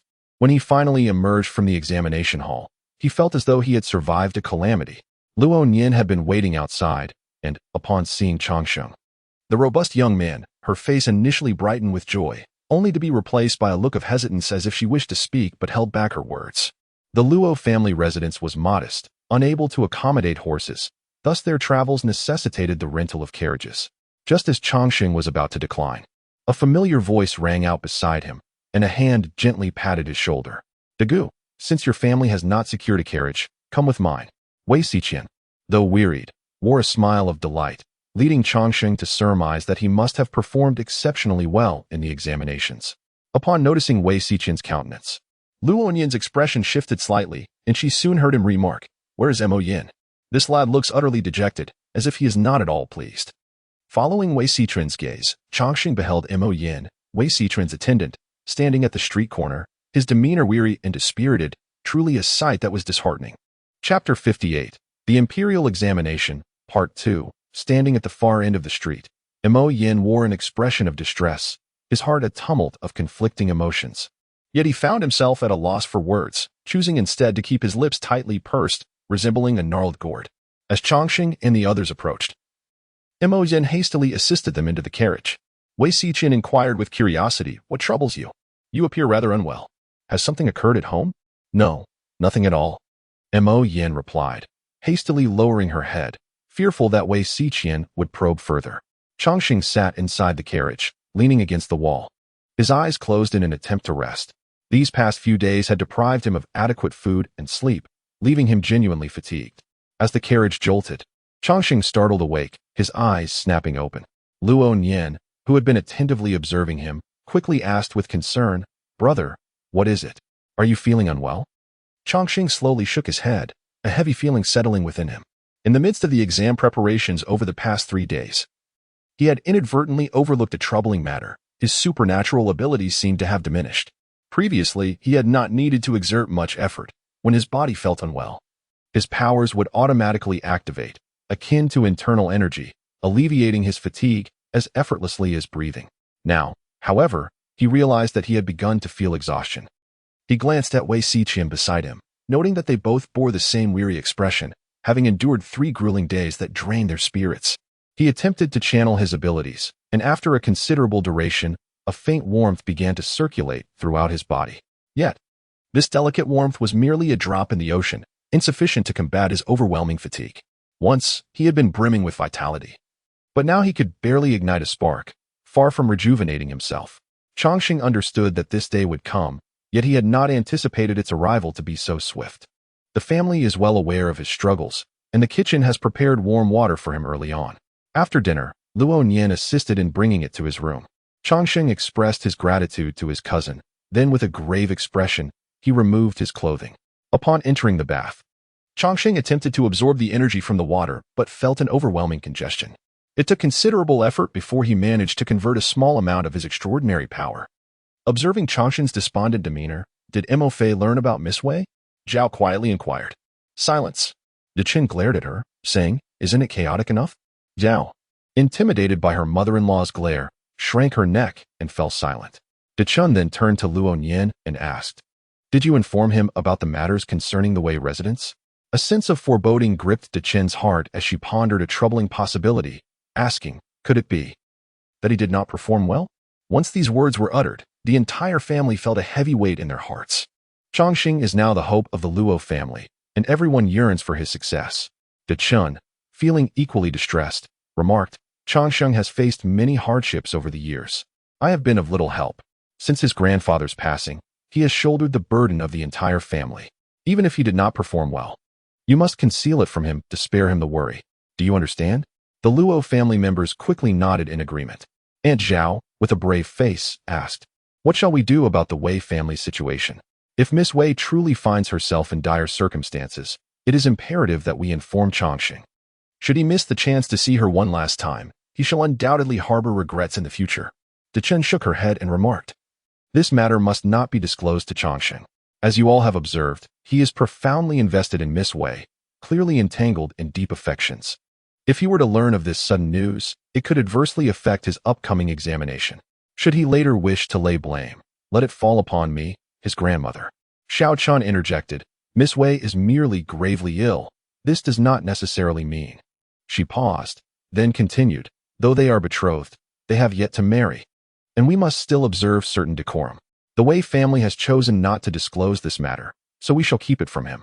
When Changxing eventually inquires, I trust he will not hold us accountable." Both Chins spoke in unison, and no further dissent arose from the others. Dechen, reflecting on Wei Sinuo's current state, felt an even deeper sense of guilt, yet for the sake of Changxing's future, she steeled her resolve. If there is one aspect of the Luo family that has notably pleased Changxing since his arrival, it is the absence of any troublemakers. Unlike the tumultuous relationships often witnessed among other families, the Luo household enjoys a serene existence, allowing Changxing to conserve his energy. Should any issues arise, both Dechen and Xiaochun are more than capable of managing them with clarity and efficiency. Once Changxing felt sufficiently rejuvenated, he re-entered the modest examination hall of the Tribute Academy. The questions posed this time were rather unremarkable, save for one peculiar prompt regarding a poem. Xiangling plays the zither. The gu se is an instrument, originating from I have esteemed guests, where the sounds of the gu se and sheng blend harmoniously, presenting no extraordinary spectacle. However, Xiangling is one of the 2 wives of Emperor Shun, renowned figures known as a Huang and Nuying. Reflecting upon the tale of Lady Xiang, Changxing felt a vague sense of foreboding. After completing the second examination, Changxing found himself exhausted, yet had fully recovered from the disappointment of his waning abilities. He was no longer a Navi youth and, once he had rested, couldn't help but notice the peculiar expressions of his family members. "Are you concealing something from me?" he inquired, furrowing his brow. Everyone vehemently denied any secrets, leaving Changsheng in a state of skepticism. Nevertheless, he feared that his obliviousness might lead to his sweet, yet Navi family suffering misfortune, prompting him to seek out Luo Huanhuan. Among the Luo sisters, the eldest, Luo Dijia, was seasoned in worldly affairs, while Luo Chuchu had previously served in a noble household, endowing her with considerable social experience. Luo Qingqing, known for her cleverness, had always been a smooth talker, leading Changsheng to believe these three were unlikely to divulge anything. Consequently, he turned his attention to Luo Huanhuan and Luo Mei. Despite her youth, Luo Mei possessed a certain intelligence, perhaps influenced by Luo Nian's admonitions. Upon seeing Changsheng approach, she promptly slipped away. "Clever little thing," Changsheng chuckled to himself, ultimately placing all his hopes on Luo Huanhuan. Unlike her other sisters, Luo Huanhuan had a different upbringing. Her mother remarried, leaving her without the affection that her cousins received from their mothers or the protective love of her cousin Luo Mei's elder brother. Although she was not treated cruelly or coldly, she still felt somewhat lacking in familial warmth. This very circumstance bred a profound reliance on Changsheng. With little effort, Changsheng divulged the entire story as if pouring beans from a bamboo tube. Upon hearing the sequence of events, he realized that his beloved wife had nearly perished, leaving him in a state of profound fear. Although Changsheng understood that the Dachin family and others acted with good intentions, he could not help but feel a twinge of resentment. After all, how could they prioritize the imperial examination over his fiancée? At that moment, the Wei household appeared devoid of cheer, and the doorman seemed taken aback by Changsheng's unexpected arrival. Upon meeting Wei Lan and Wei Xiaotian, Changsheng noted the grim expression on Wei Lan's face, his unshaven beard suggesting he had neglected his grooming, while bloodshot eyes spoke of sleepless nights. Wei Xiaotian's eyes were tinged with red, and upon seeing Changsheng, his face fell into a grimace. His two younger sisters had been affected deeply. Wei Xiaotian had become increasingly sullen since her near drowning, which naturally displeased Wei Xiaotian. Meanwhile, his youngest sister, Wei Sinuo, who had always been sweet and sensible yet frail, drew forth more of his concern, amplifying his sorrow. "The examination is of great importance. What brings you here?" Wei Lan, initially understanding of Changsheng's absence during this critical period, felt a sense of disappointment but now sighed with relief upon finally seeing his disciple, reaffirming his faith. Changsheng, filled with remorse, replied, "I only learned of this matter today. Please forgive me, master. It is of no consequence. Your presence here reflects your sincerity," Wei Lan reassured him. Wei Lan waved his hand dismissively. After dealing with the suspected malpractices in the imperial examination, he received distressing news about his youngest daughter's severe illness and took several days off in succession. Having lived a life of indulgence and neglect towards his family, he had previously regarded them as mere trifles, entrusting his daughter to Lady Sun without a second thought. Now, witnessing his daughter's youth slipping away, remorse began to gnaw at him. At this moment, during the examination period, many scholars from the Imperial Academy were preparing for their tests, and given his family circumstances, it was relatively easy for him to take leave. Wei Lan recalled the sight of Wei Sinuo's deteriorating condition over the past few days, glancing repeatedly at the door with growing disappointment, his eyes flickering with uncertainty. He surmised that his youngest daughter longed to see Changsheng, and thus he said, "She must be in her final days. There is no need to be overly concerned about propriety. I know you are a good child. Go and see her." Qin Shinran's eyes were red-rimmed. Upon seeing Changsheng, she remained silent, as did Changsheng, who had no inclination to converse. Upon the maidservant's invitation, she strode into the inner chamber. The arrival of Changsheng had been announced by a maid long before, leaving only a few of Wei Sinuo's close attendants in her room at that moment. This was Changsheng's first venture into a girl's boudoir. As she entered, the potent scent of medicine assailed her senses. Wei Sinuo appeared ashen, her garments meticulously arranged, her hair loosely tied in a bun devoid of any adornments. Sitting on the bed, propped against a pillow, she managed a faint smile upon seeing Changsheng, her lips barely twitching. Changsheng had only seen her a few times before. Previously, Wei Sinuo's pallor had suggested ill health, but nothing compared to the lifelessness she displayed today. Changsheng stepped forward, and immediately a clever maid brought over an embroidered stool. "You have arrived," Wei Sinuo said with a smile. To claim that there existed a profound affection towards this betrothed would be a fabrication. However, observing the bright, sparkling gaze she directed towards him, her eyes resembling a pool of clear water. Xianxia felt a pang of sorrow at her current condition. The maids hesitated, their faces reflecting uncertainty. Yet Wei Xiaotian instructed them, "You may leave for now." Once the maids had departed, Wei Xiaotian gently inquired, "Dagu, may I call you that?" A stray lock of hair fell across the girl's forehead, and Xianxia reached out to tuck it behind her ear, responding softly, "Of course." Wei Xiaotian was momentarily taken aback by his gesture, her eyes widening in surprise. Just as she was about to speak, she was suddenly overcome by a fit of coughing, her body swaying precariously. Xianxia, noticing her distress, swiftly supported her. It was not his intention to be presumptuous, yet he felt her frail form reduced to little more than bones, weighing heavily upon his heart. Wei Xiaotian set down the handkerchief she had been using, casting a casual glance at the bloodstains she had coughed up before discreetly concealing them. With a look of deep remorse, she turned to Xianxia and asked, "Dagu, do I appear very unseemly at present?" Xianxia shook his head, replying, "You do not look unseemly. It is I who have delayed you." Wei Xiaotian's face was awash with regret. Although she had only met Xianxia a handful of times, her heart had already been entrusted to him. She envisioned their future together, a harmonious partnership, raising children, and walking hand in hand through life. Yet now, all those dreams had turned to naught. How could one blame him for this? Xianxia's voice was gentle, as if he feared to frighten her.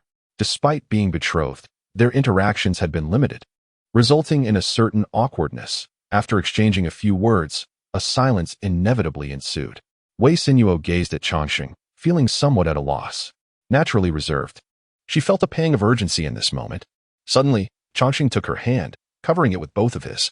Wei Xiaotian trembled slightly, instinctively wanting to withdraw her hand. Despite their engagement, she was overwhelmed with shyness. Yet, Xianxia did not release her grip.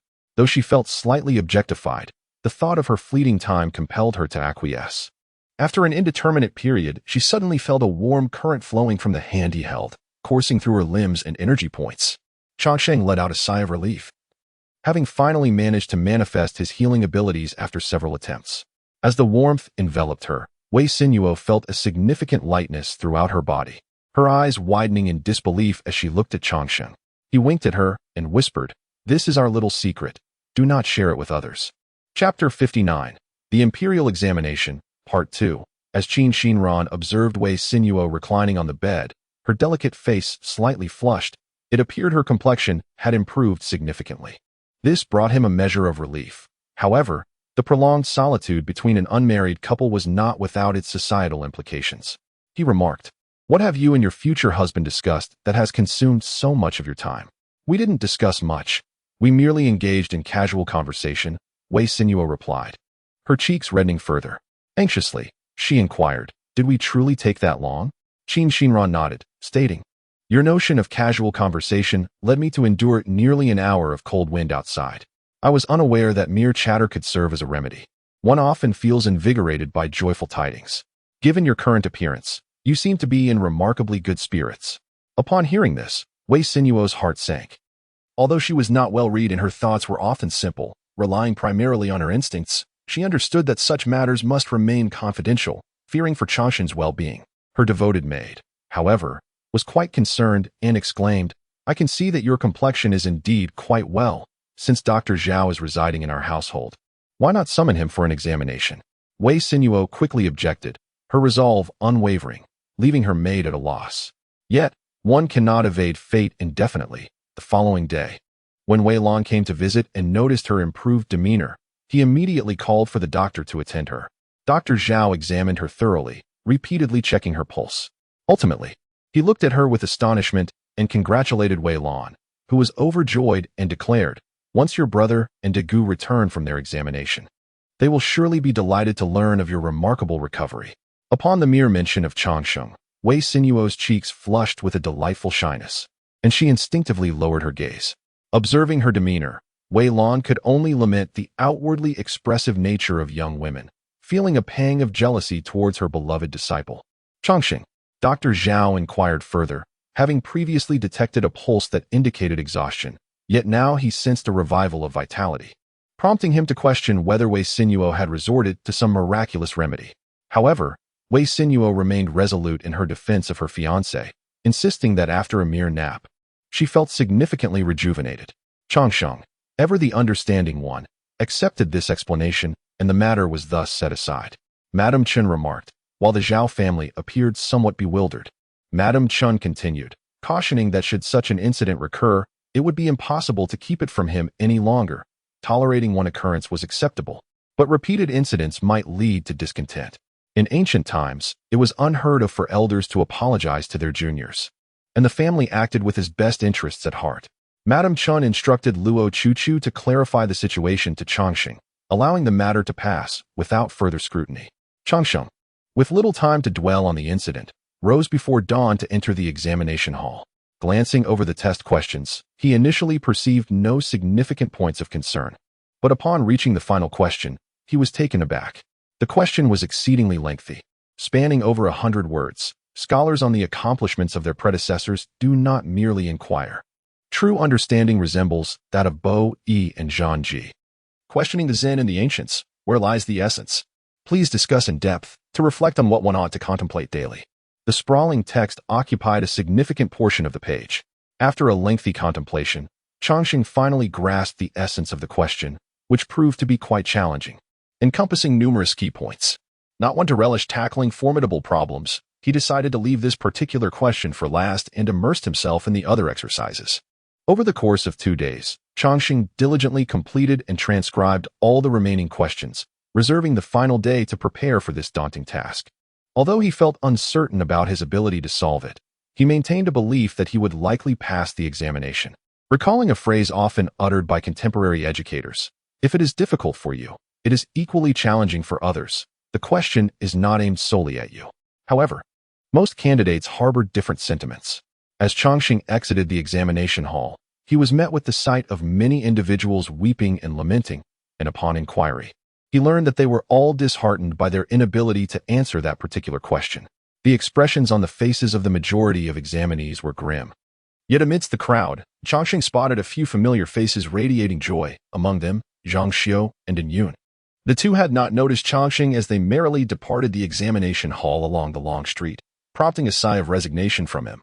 Uncertain of how the instructors would address the situation, after partaking in a meal and bathing, he succumbed to a deep slumber. The following morning, he was abruptly awakened by a series of urgent knocks at the door. A relentless knocking echoed from outside, and it was Luo Nian who rose to answer the door. The dawn had yet to break, and even this martial artist had not yet begun his morning practice. The members of the Luo family, though light sleepers, quickly stirred upon hearing the commotion. The visitor was a servant from the Wei family, his face marred by sorrow.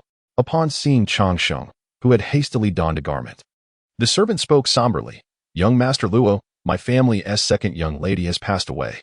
The words struck the Luo family members like a thunderclap, their expressions turning to shock and disbelief, all eyes darting towards Changsheng. His countenance wavered, growing increasingly pale. Hastily, Changsheng changed into appropriate attire and followed the young servant to the Wei residence, with Luo Nian accompanying him. Upon entering the Wei manor, they noted that no white banners were displayed at the door, and a flicker of hope lingered in Changsheng's heart, wishing fervently that this was merely a false report.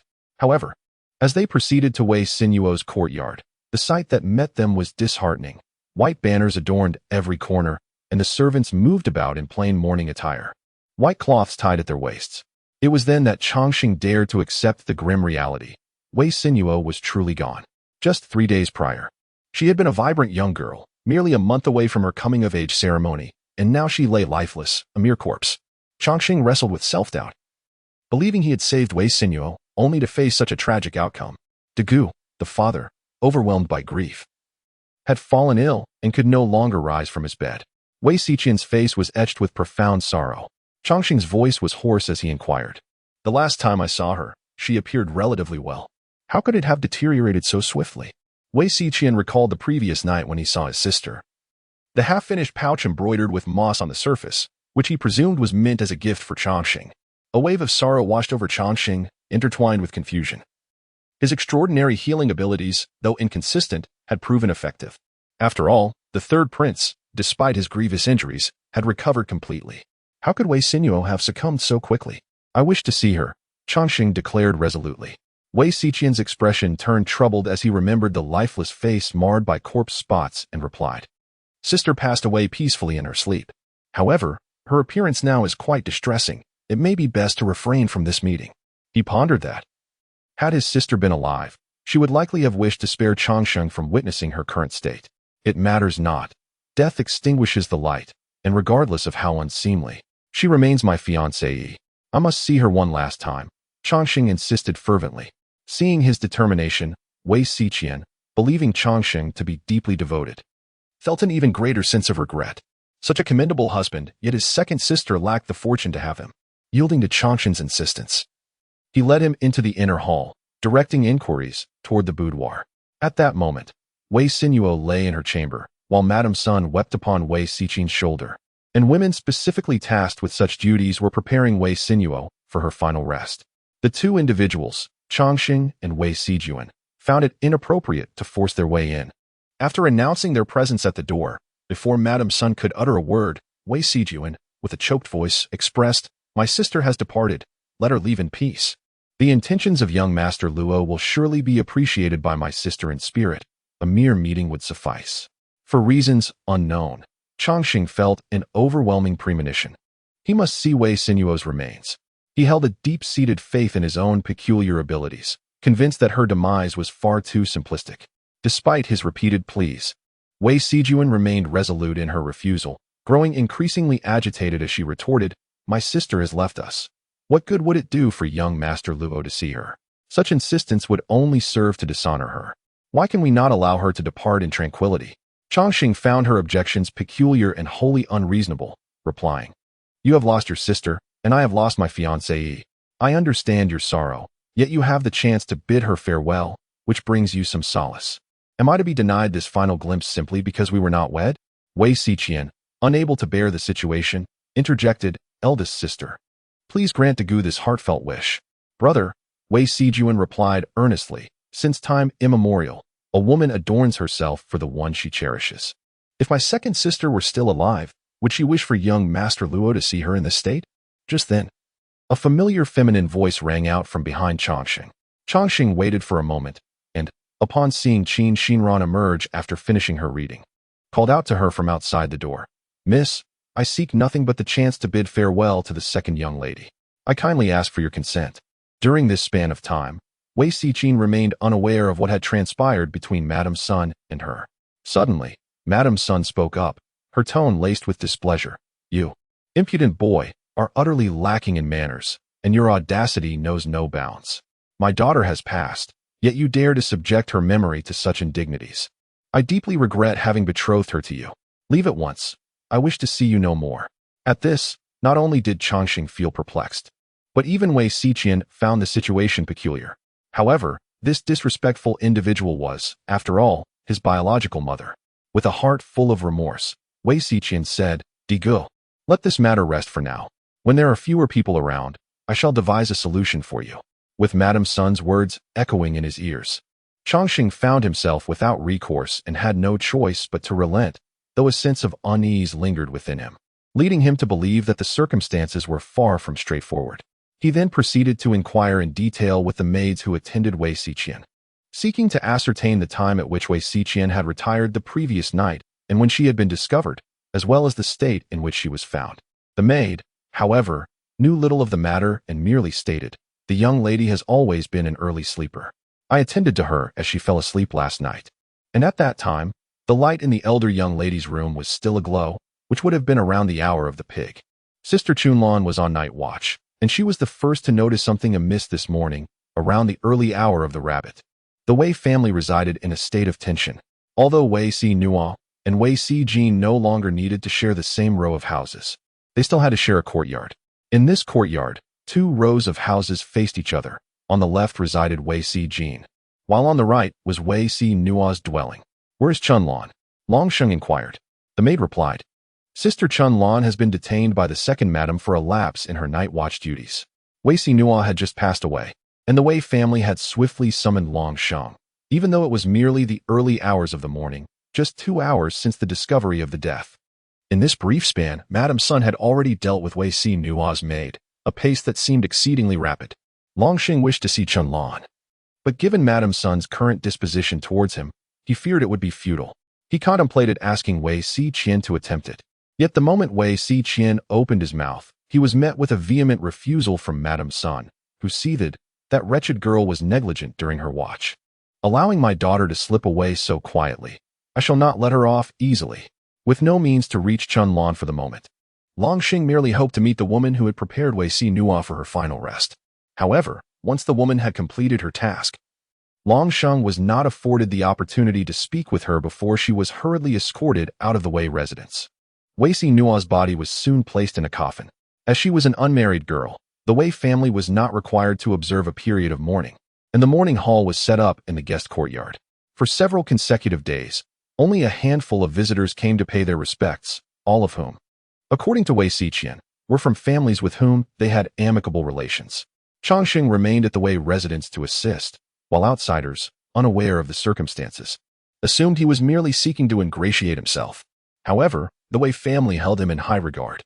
Yet, despite his presence, Chongqing had not been granted the opportunity to bid farewell to Wei Xinhua before her burial and sealing of the coffin.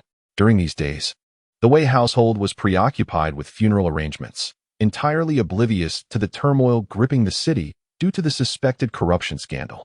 Shinan, who had been locked away in the examination hall overseeing the imperial examination, was summoned late at night to the Flying Tiger Guard for a discussion. In the capital's largest inn, Uliju, several prominent figures were also invited to the Flying Tiger Guard under the watchful eyes of the public.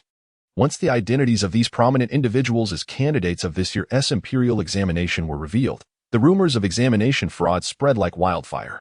After the Wei family concluded their mourning rites, before Chongqing could depart from the Wei residence, representatives from the Flying Tiger Guard arrived to make an inquiry. To his astonishment, it was Wei Lan who was being summoned. Wei Lao Shangshu was taken aback. The Flying Tiger Guard had garnered a poor reputation in the capital over the years. Although they were not known for their ability to silence crying children, their reputation was not far off. Observing that the Flying Tiger Guard's demeanor was relatively courteous, Wei Lao Shangshu suppressed his urge to rush to the palace to plead for mercy. When he noticed that even Chongqing was being summoned alongside Wei Lan, he felt an inexplicable sense of unease. Chongqing and Wei Lan were taken to the Flying Tiger Guard, yet they had no opportunity to exchange even a few words along the way. Wei Lan gave him a reassuring glance before closing his eyes and lapsing into silence. Upon entering the precincts of the Flying Tiger Guard, Chongqing and Wei Lan were further separated for questioning. The identity of the interrogator of Wei Lan remains unknown.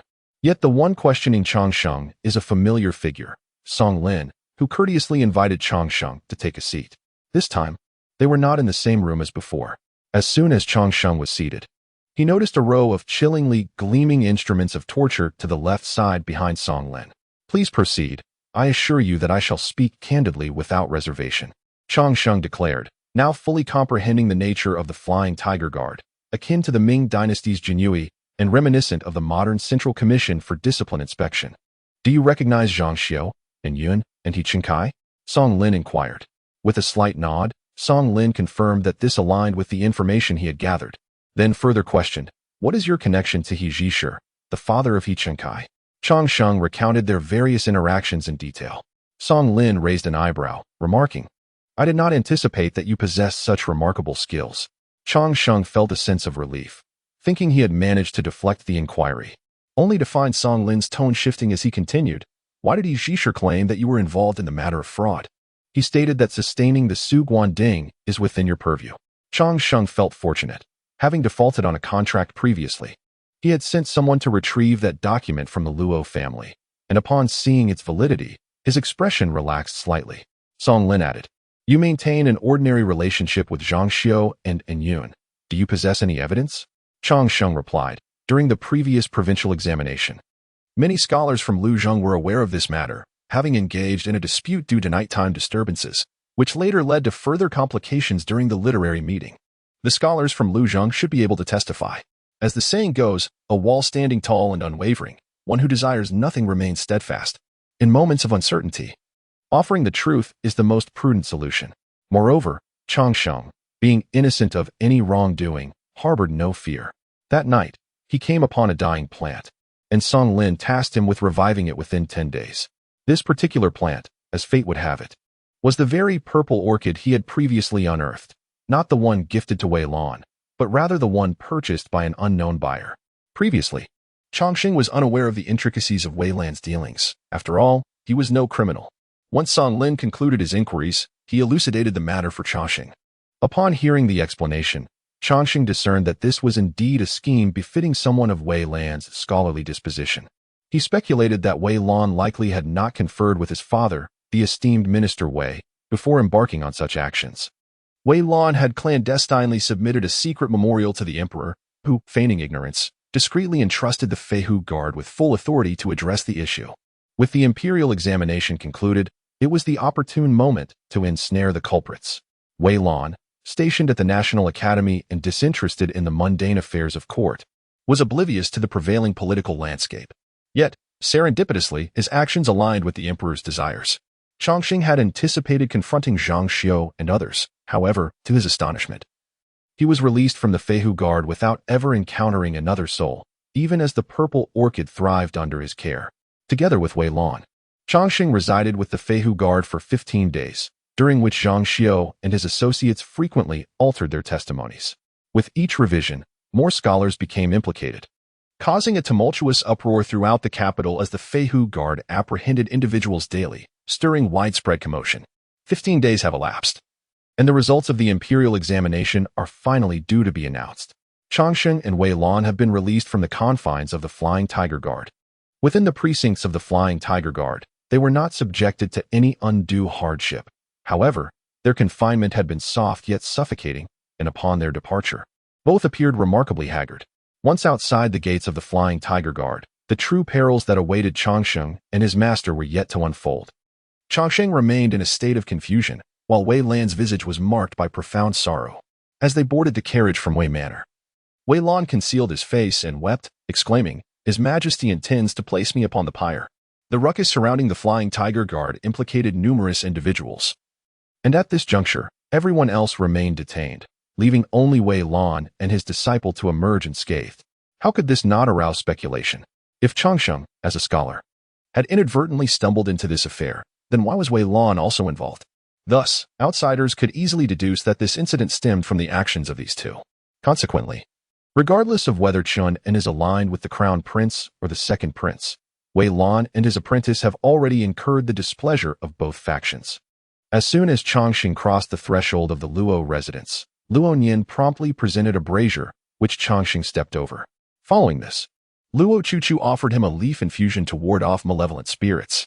However, after a lengthy deliberation, the esteemed Qin clan matriarch finally remarked, "His Majesty's actions suggest that he may indeed intend to place great trust in Master Wei." Chongqing, bewildered, pondered this statement, sensing a dissonance with Wei Lan's tearful lament. "Is not His Majesty seeking to harm my master?" Chongqing whispered. Qin gently shook his head and remarked, "Your Majesty has only reigned for 8 years. Yet the contention for the crown prince has already begun to manifest. The repeated invitations extended to Wei Lan to enter the capital are clearly not merely for show. Even if it were for appearances, Wei Lan, being a scholar of great renown, would not be so easily dismissed for such trivial matters." Qin elaborated for Chongqing, explaining that the emperor is keen to restrain the rivalry between the two princes. It is evident that the situation has escalated beyond the emperor's control. When two tigers vie for dominance, the emperor can maintain a balance between them, but he cannot afford to let the entire court become embroiled in the conflict. He must also cultivate his own trusted allies. However, is this not akin to placing his mentor in a precarious position? How can a learned man endure the machinations of warring factions? Chongqing asked, his face etched with concern. "Do not fret too much. Just watch. The decree for Mr. Wei's promotion will be issued shortly, and the emperor will bestow upon him considerable favor. At that time, even if the two princes harbor resentment towards Mr. Wei, as long as they retain their ambition for the throne, they will not dare to act rashly," Qin reassured him. Chongqing felt a slight alleviation of his worries, but was soon met with Qin's next words. "Instead of preoccupying yourself with Mr. Wei, you would do better to focus on your own affairs." "Why is that?" Chongqing inquired, puzzled. "If the two princes cannot touch Mr. Wei, do you think they would spare a mere pawn like you?" Qin replied. Chongqing felt a heaviness settle in his heart. "How could you involve yourself in this matter?" The elder Qin's expression revealed his surprise, and he continued, "What manner of individuals are these two princes?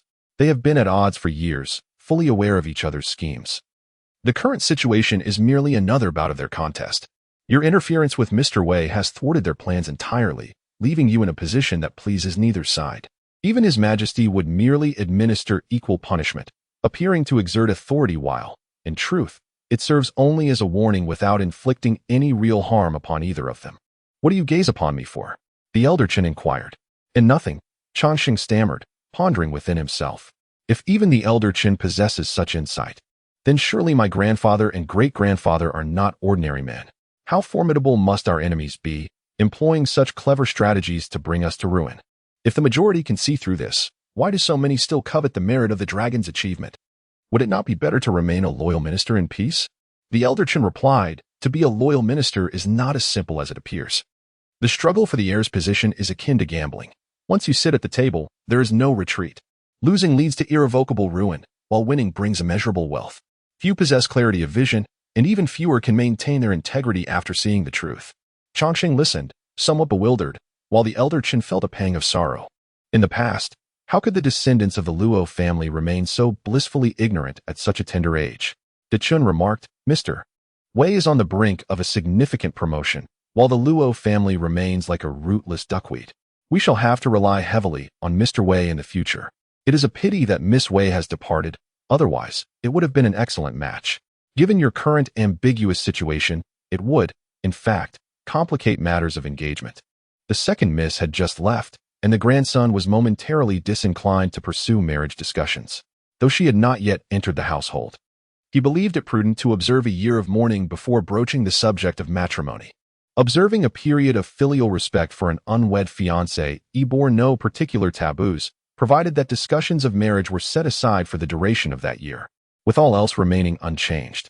Hearing Changxing's sentiments, De Chun expressed no dissent. As the grandfather and grandson engaged in their intimate conversation, a series of urgent knocks echoed from outside the residence. Following the previous incidents involving the flying tiger guards, the Luo family felt a sense of trepidation. Luo Nian cautiously opened the door, only to be greeted by a figure radiating joy. The visitor, clad in dark attire, appeared to be a government official, causing Luo Nian's expression to shift to one of wariness. Is this the residence of Lord Luo Hong of Liuzhou? The official inquired, noticing the apprehensive demeanor of the one who answered the door. What is your business? Luo Nian asked. The official, perplexed by the unexpected reception, replied, I am here to deliver the joyous tidings regarding the recent imperial examination. Upon hearing this, Luo Nian was momentarily taken aback, then filled with exuberance. She swung the door wide open and exclaimed, Brother, we have received good news. You have passed the examination. Upon the utterance of these words, the entire family emerged. Young Chun urged hastily, quickly present the purse of congratulation to this esteemed official. The official proclaimed loudly, Master Luo Hong of the Heilongjiang province has secured the 83rd position in the imperial examination. Luo Nian promptly handed over the prepared purse to the official, while Changxing personally approached to receive the good news. Upon opening it, he confirmed the joyous outcome and instructed Luo Nian to convey the news to the Wei residents, while also inquiring about Wei Sichuan's examination results. This piece of good fortune indeed alleviated the sorrow that lingered in the hearts of De Qin and Changxing. Changxing refrained from verifying the results beneath the announcement board, as the current trend of matchmaking beneath such boards was rampant. Given Changxing's handsome appearance, De Qin harbored concerns that he might be unwittingly claimed by someone unaware of his status. As for Zhang Xiu and Ing Yun, the earlier incidents related to the provincial examination resurfaced. They were subjected to dual penalties, stripped of their titles, and barred from the imperial examinations for 3 generations. They were further condemned to toil in the jade mines of Hangzhou, a remote and desolate region notorious for the exile of officials, a truly lamentable fate. Beyond these individuals, a dozen or so scholars were implicated, each meeting a similarly tragic end. When Zhang Xiu and Ing Yun arrived in the capital, they had indulged in extravagant luxury aboard a chartered vessel, reveling in scenic excursions, banquets, and frivolities, only to find themselves in such dire straits, which caused a stir throughout the capital. Changxing had initially assumed that the Wei residents would be in disarray for several days, yet to his surprise, the very next day, a messenger from the Wei household arrived to invite him for a visit. The joyous news of the imperial examination had indeed overshadowed the Wei family's sorrow. Although the eldest son of the Wei family had failed to pass, Wei Lan's son and disciples had all succeeded, further contributing to the decline of the Wei family's primary line. I understand that Nua's departure has left you heartbroken. Yet you have other children who require your attention. What are your intentions regarding Gina? The venerable Bai Xiaotian, known as Wei Ju, though in the twilight of his years, is already graced with a head full of white hair. He has devoted his life tirelessly for the sake of his family. Among my several granddaughters, in terms of appearance, Jean stands out the most. In character and demeanor, none can rival her. Wei Ju expressed his confusion regarding his second son's indifference and his daughter-in-law's lack of propriety, who somehow managed to raise a daughter of such poise. Wei Lan, not wishing to beat around the bush, said, "Please, father, be explicit. With Nua'a gone, there are no longer any taboos. The September selection has yet to submit names. It would be prudent to include Jean's name. Her remarkable qualities may very well position her as the foremost among the daughters of the Wei family." Clearly, Wei Ju harbored high hopes for Wei Si Jean.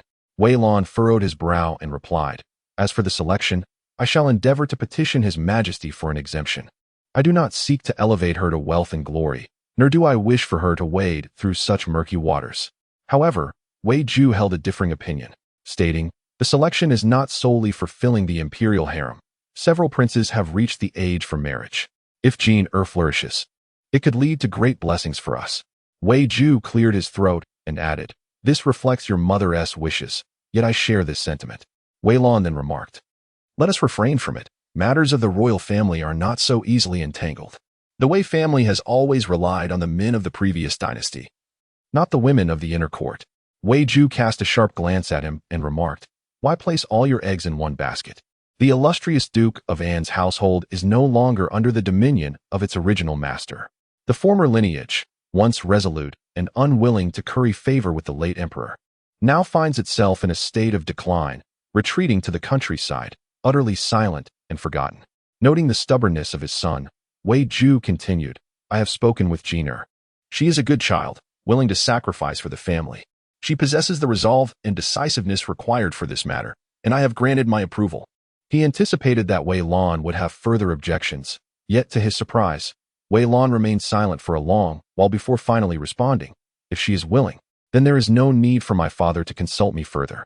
From now on, I shall take no interest in her affairs."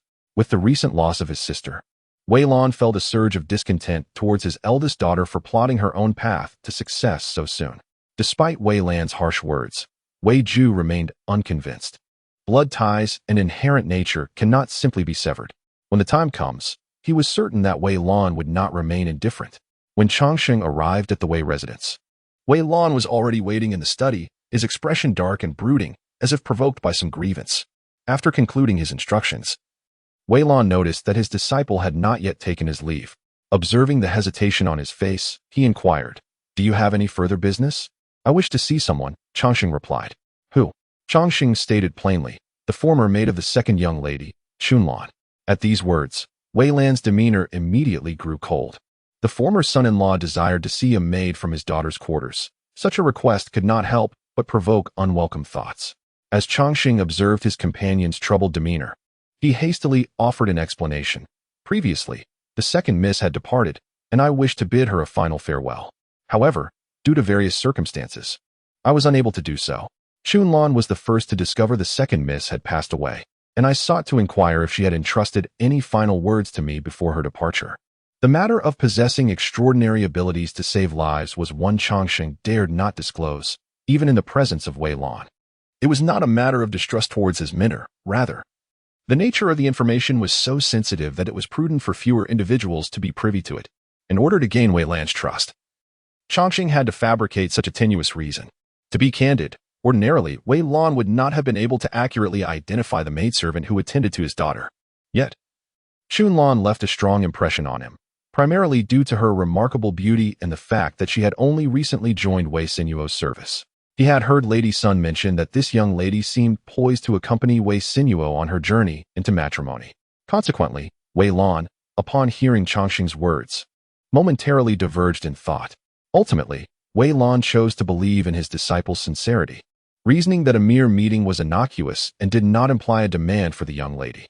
He promptly ordered his attendant to request Chunlan from Lady Sunday. The attendant, however, did not need to make the journey, responding directly, "Madam is enraged that Chunlan failed to care for the second miss adequately, and on that day, she was subsequently detained." During the few days Lord was residing with the Flying Tiger Guard, Xunlan had already been sold. Wei Lan found this revelation rather commonplace.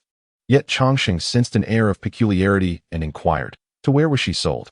The attendant replied, "I do not know where she has been sold.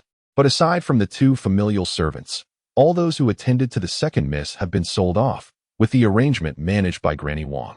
If young master wishes to know further, it would be prudent to consult Granny Wang herself."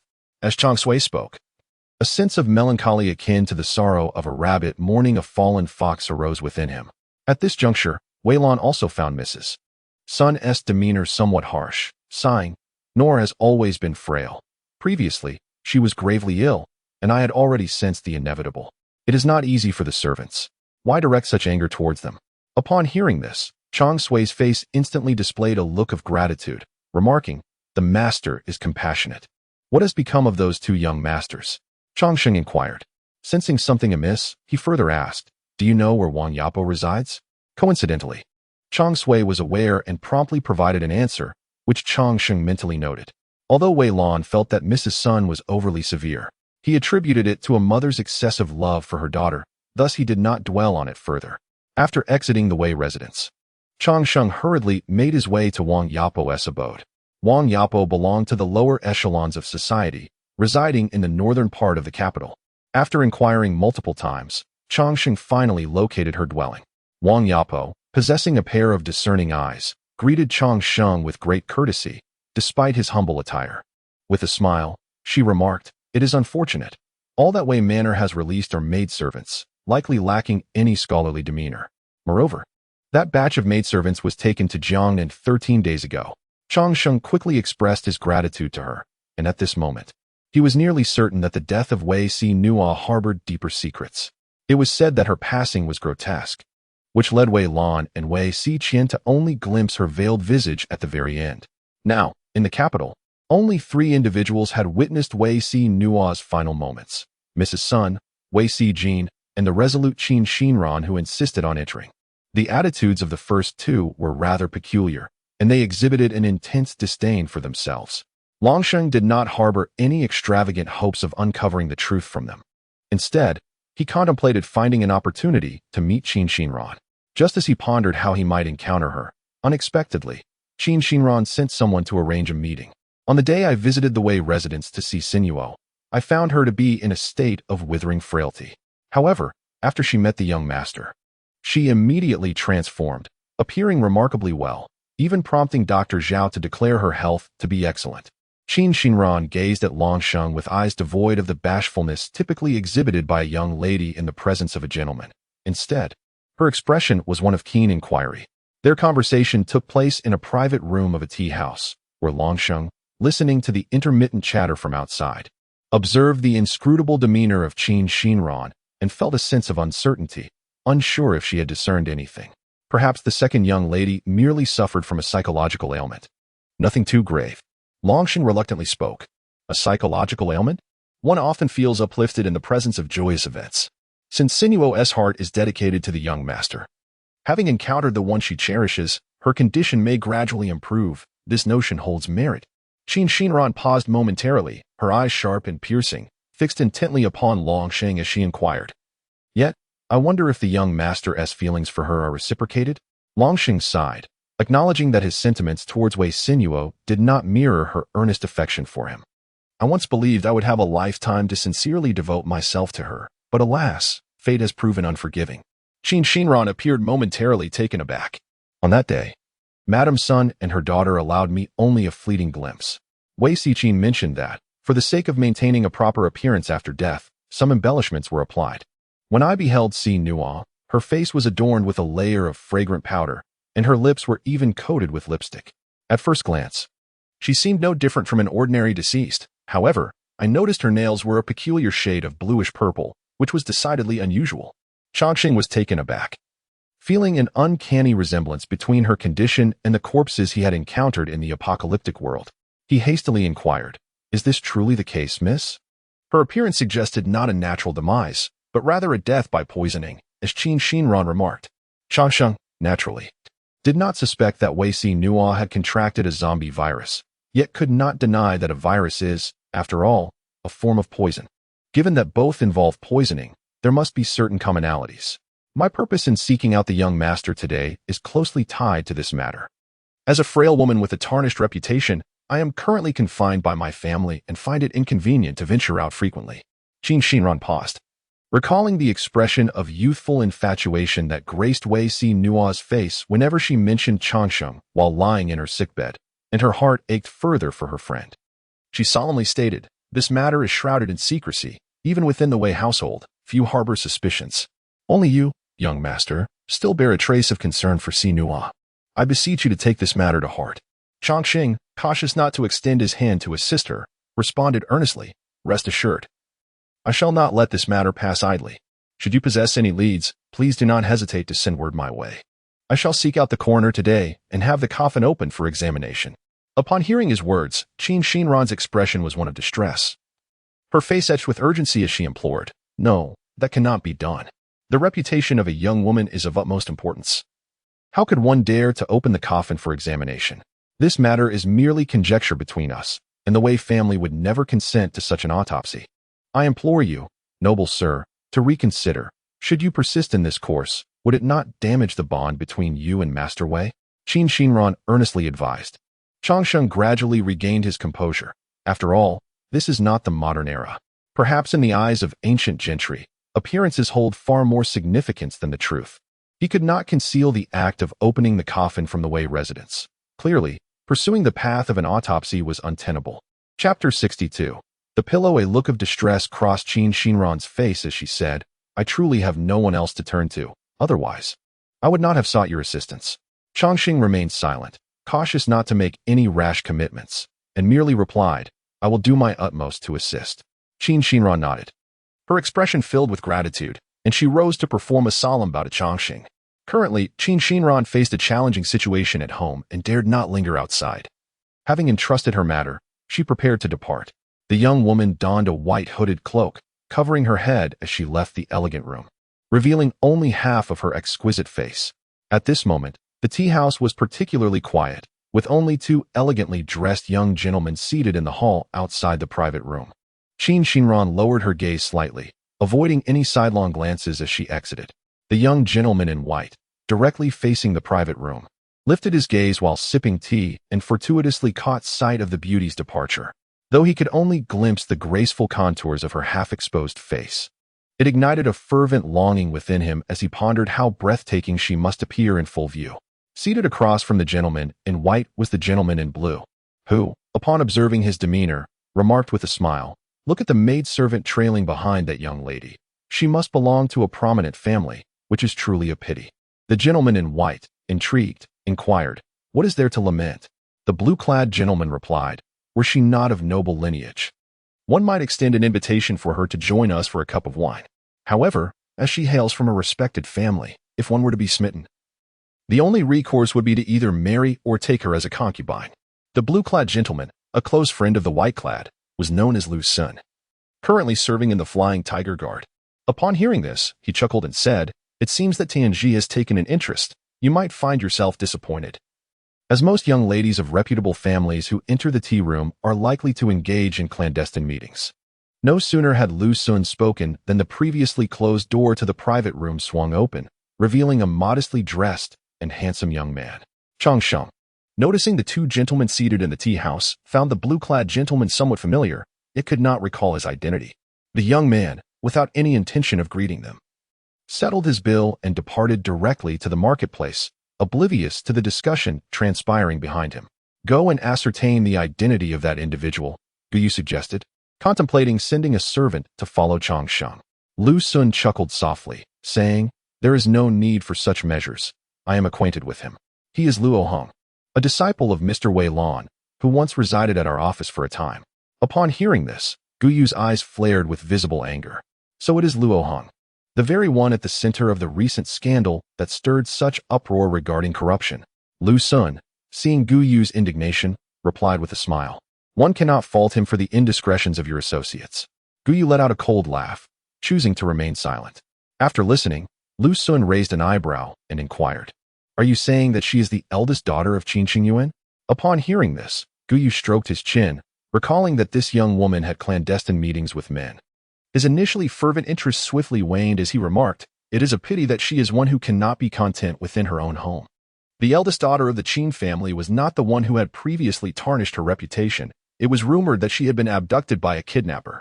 As a member of the Flying Tiger Guard, Lu Sun was privy to such information. Gu Yu, upon hearing this, displayed an even greater disdain, stating, "Such a woman is hardly pure." Lu Sun then recalled the clandestine rendezvous between Qin Xinran and Changsheng, smirking lightly as he remarked, "Luo Hong is quite clever. He managed to engage in secret meetings with the eldest daughter of the Qin family. What a fortunate lad he is."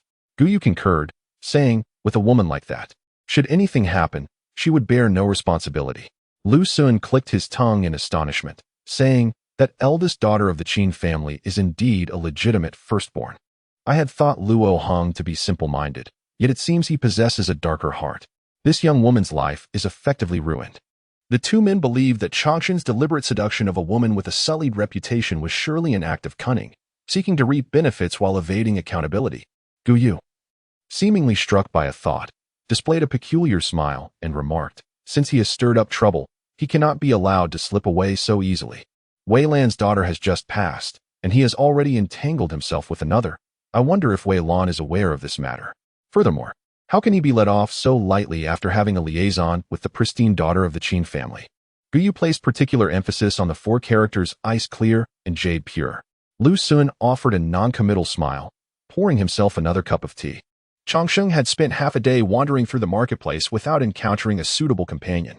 Ultimately, he purchased a family of three, a couple in their 30s and their daughter, who was around 13 or 14 years of age.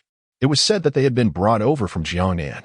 The wife could serve as a cook, while the husband could assist Changsheng as a personal attendant.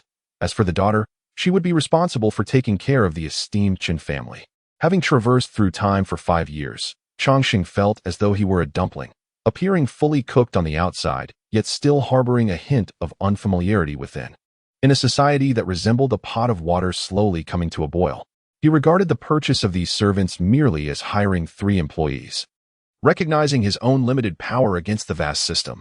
Nevertheless, he resolved to treat these 3 individuals with kindness. Changsheng initially sought a reliable person to make a trip to Jiangnan on his behalf, but he ultimately could not find anyone suitable. Luo Nian was a potential candidate for the journey, yet his youth and current training in martial arts at the Taoist temple made it inappropriate to disrupt his studies. Thus, Changsheng had to set this matter aside for the time being and proceeded to the northern part of the city. For 3 consecutive days, he visited all the forensic experts in the capital, yet none could provide him with a definitive answer. Merely judging by the discoloration of the fingernails, they could not ascertain that the cause of death was poisoning. Such conclusions could only be reached post-mortem. With the investigation into the forensics stalled, Changsheng began to place greater importance on the several maidens sold from Jiangnan. If there had indeed been foul play, it was likely that only these servants could reveal what transpired on that fateful day. Changsheng was initially troubled, uncertain about whom to invite for a journey to Jiangnan. However, he soon received an invitation from Qin Rumu, which felt rather serendipitous. Qin Rumu, having failed the imperial examination, did not intend to remain in the capital, and this banquet at Chunfeng Tower served as his farewell. There was no need for Changsheng and the others to consult Qin Rumu. Instead, he offered them words of comfort, stating, "My journey from the county examination to the provincial examination has been smooth sailing. Although I have stumbled in the imperial examination, I consider myself fortunate compared to most scholars. You need not worry about me. I have come to terms with it." The group praised Qin Rumu's open-mindedness, and Changsheng inquired about his future plans. Qin Rumu gazed towards the direction of Jiangnan and replied, "They say that reading thousands of books is not as enriching as traveling thousands of miles. I wish to travel to Jiangnan to experience the local customs and culture." Upon hearing his intentions, Changsheng felt a stir in his heart but refrained from speaking, mindful of their company. "Let us drink to our heart's content. No need to lament over parting sorrows," Bai Xiaotian proclaimed loudly. Once the banquet concluded, Changsheng lingered behind, finding Qin Rumu already inebriated and dazed. Qin Rumu grasped Changsheng's hand and exclaimed, "Among us, you are the most fortunate, Dagu. Your luck is exceptional. You succeed in everything you undertake." Changsheng patted his shoulder, reflecting on Qin Rumu's earlier words of acceptance, and suspected that he still harbored some unresolved emotions. As Qin Rumu spoke, he suddenly burst into tears. "Dagu, The provincial examination, the imperial examination, the examination hall is equally arduous. Just the thought of having to endure it once more fills me with unbearable distress. Being a man means enduring it once more, Changxing consoled him. It's filthy inside, cold and dirty. Qin Rumeng wept like a child, observing his state. Changxing felt certain that he would not be able to discuss any matters today. As Qin Rumeng continued to cry, he suddenly embraced Changxing and said, "Dagu, there's still the palace examination ahead.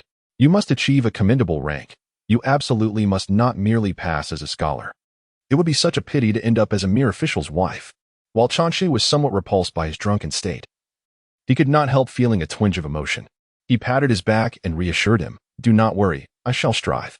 Qin Rumeng created a ruckus for most of the night, alternating between laughter and tears, and in the dead of night, he even dragged Changxing into singing the deer call, leaving Changxing in a rather uncomfortable position.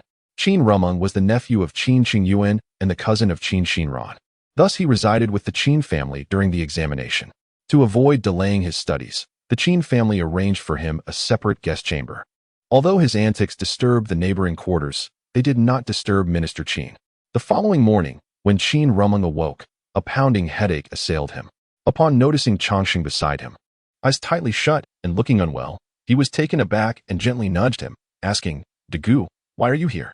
Changxing had not slept well throughout the night, as Qin Rumeng's sleeping posture was quite unseemly, and he had slept so soundly that it resulted in Changxing's distress alone. "Last night, you clung to me desperately, refusing to let me leave. What could I possibly do?" Changxing remarked that he indeed had matters to entrust to Qin Rumeng, and last night's insistence was somewhat of a half-hearted endeavor. After a brief silence, Qin Rumeng felt a twinge of guilt and noticed the dark circles under Changxing's eyes. Hesitantly, he inquired, "Did Dagu not sleep well last night?" Changxing gazed vacantly at him and slowly nodded in affirmation. Qin Rumeng, his eyes drifting, replied, "I apologize for that." Changxing, not wishing to dance around the issue, observed Qin Rumeng's clarity of expression and stated, "I have a favor to ask of you." Qin Rumeng, invigorated, promptly responded, "Do not hesitate to speak." After hearing the request from Changxing, Qin Rumeng's expression turned peculiar, and he asked, "How coincidental? For just the other day, I expressed my desire to study in Jiangnan. My elder sister also asked me to stop by Jiangnan to find someone. Both of us searching for servants sold by the Wei family. Do you suppose this is a prearranged meeting?" Changxing's face revealed a hint of embarrassment as he replied, "It is not surprising that Miss Qin and Miss Wei are close friends. Thus, her intentions are understandable." Qin Rumeng's decision to travel to Jiangnan was spontaneous, and Changxing realized that asking again would be superfluous, given that he had forgotten the familial ties between Qin Rumeng and Qin Xinran.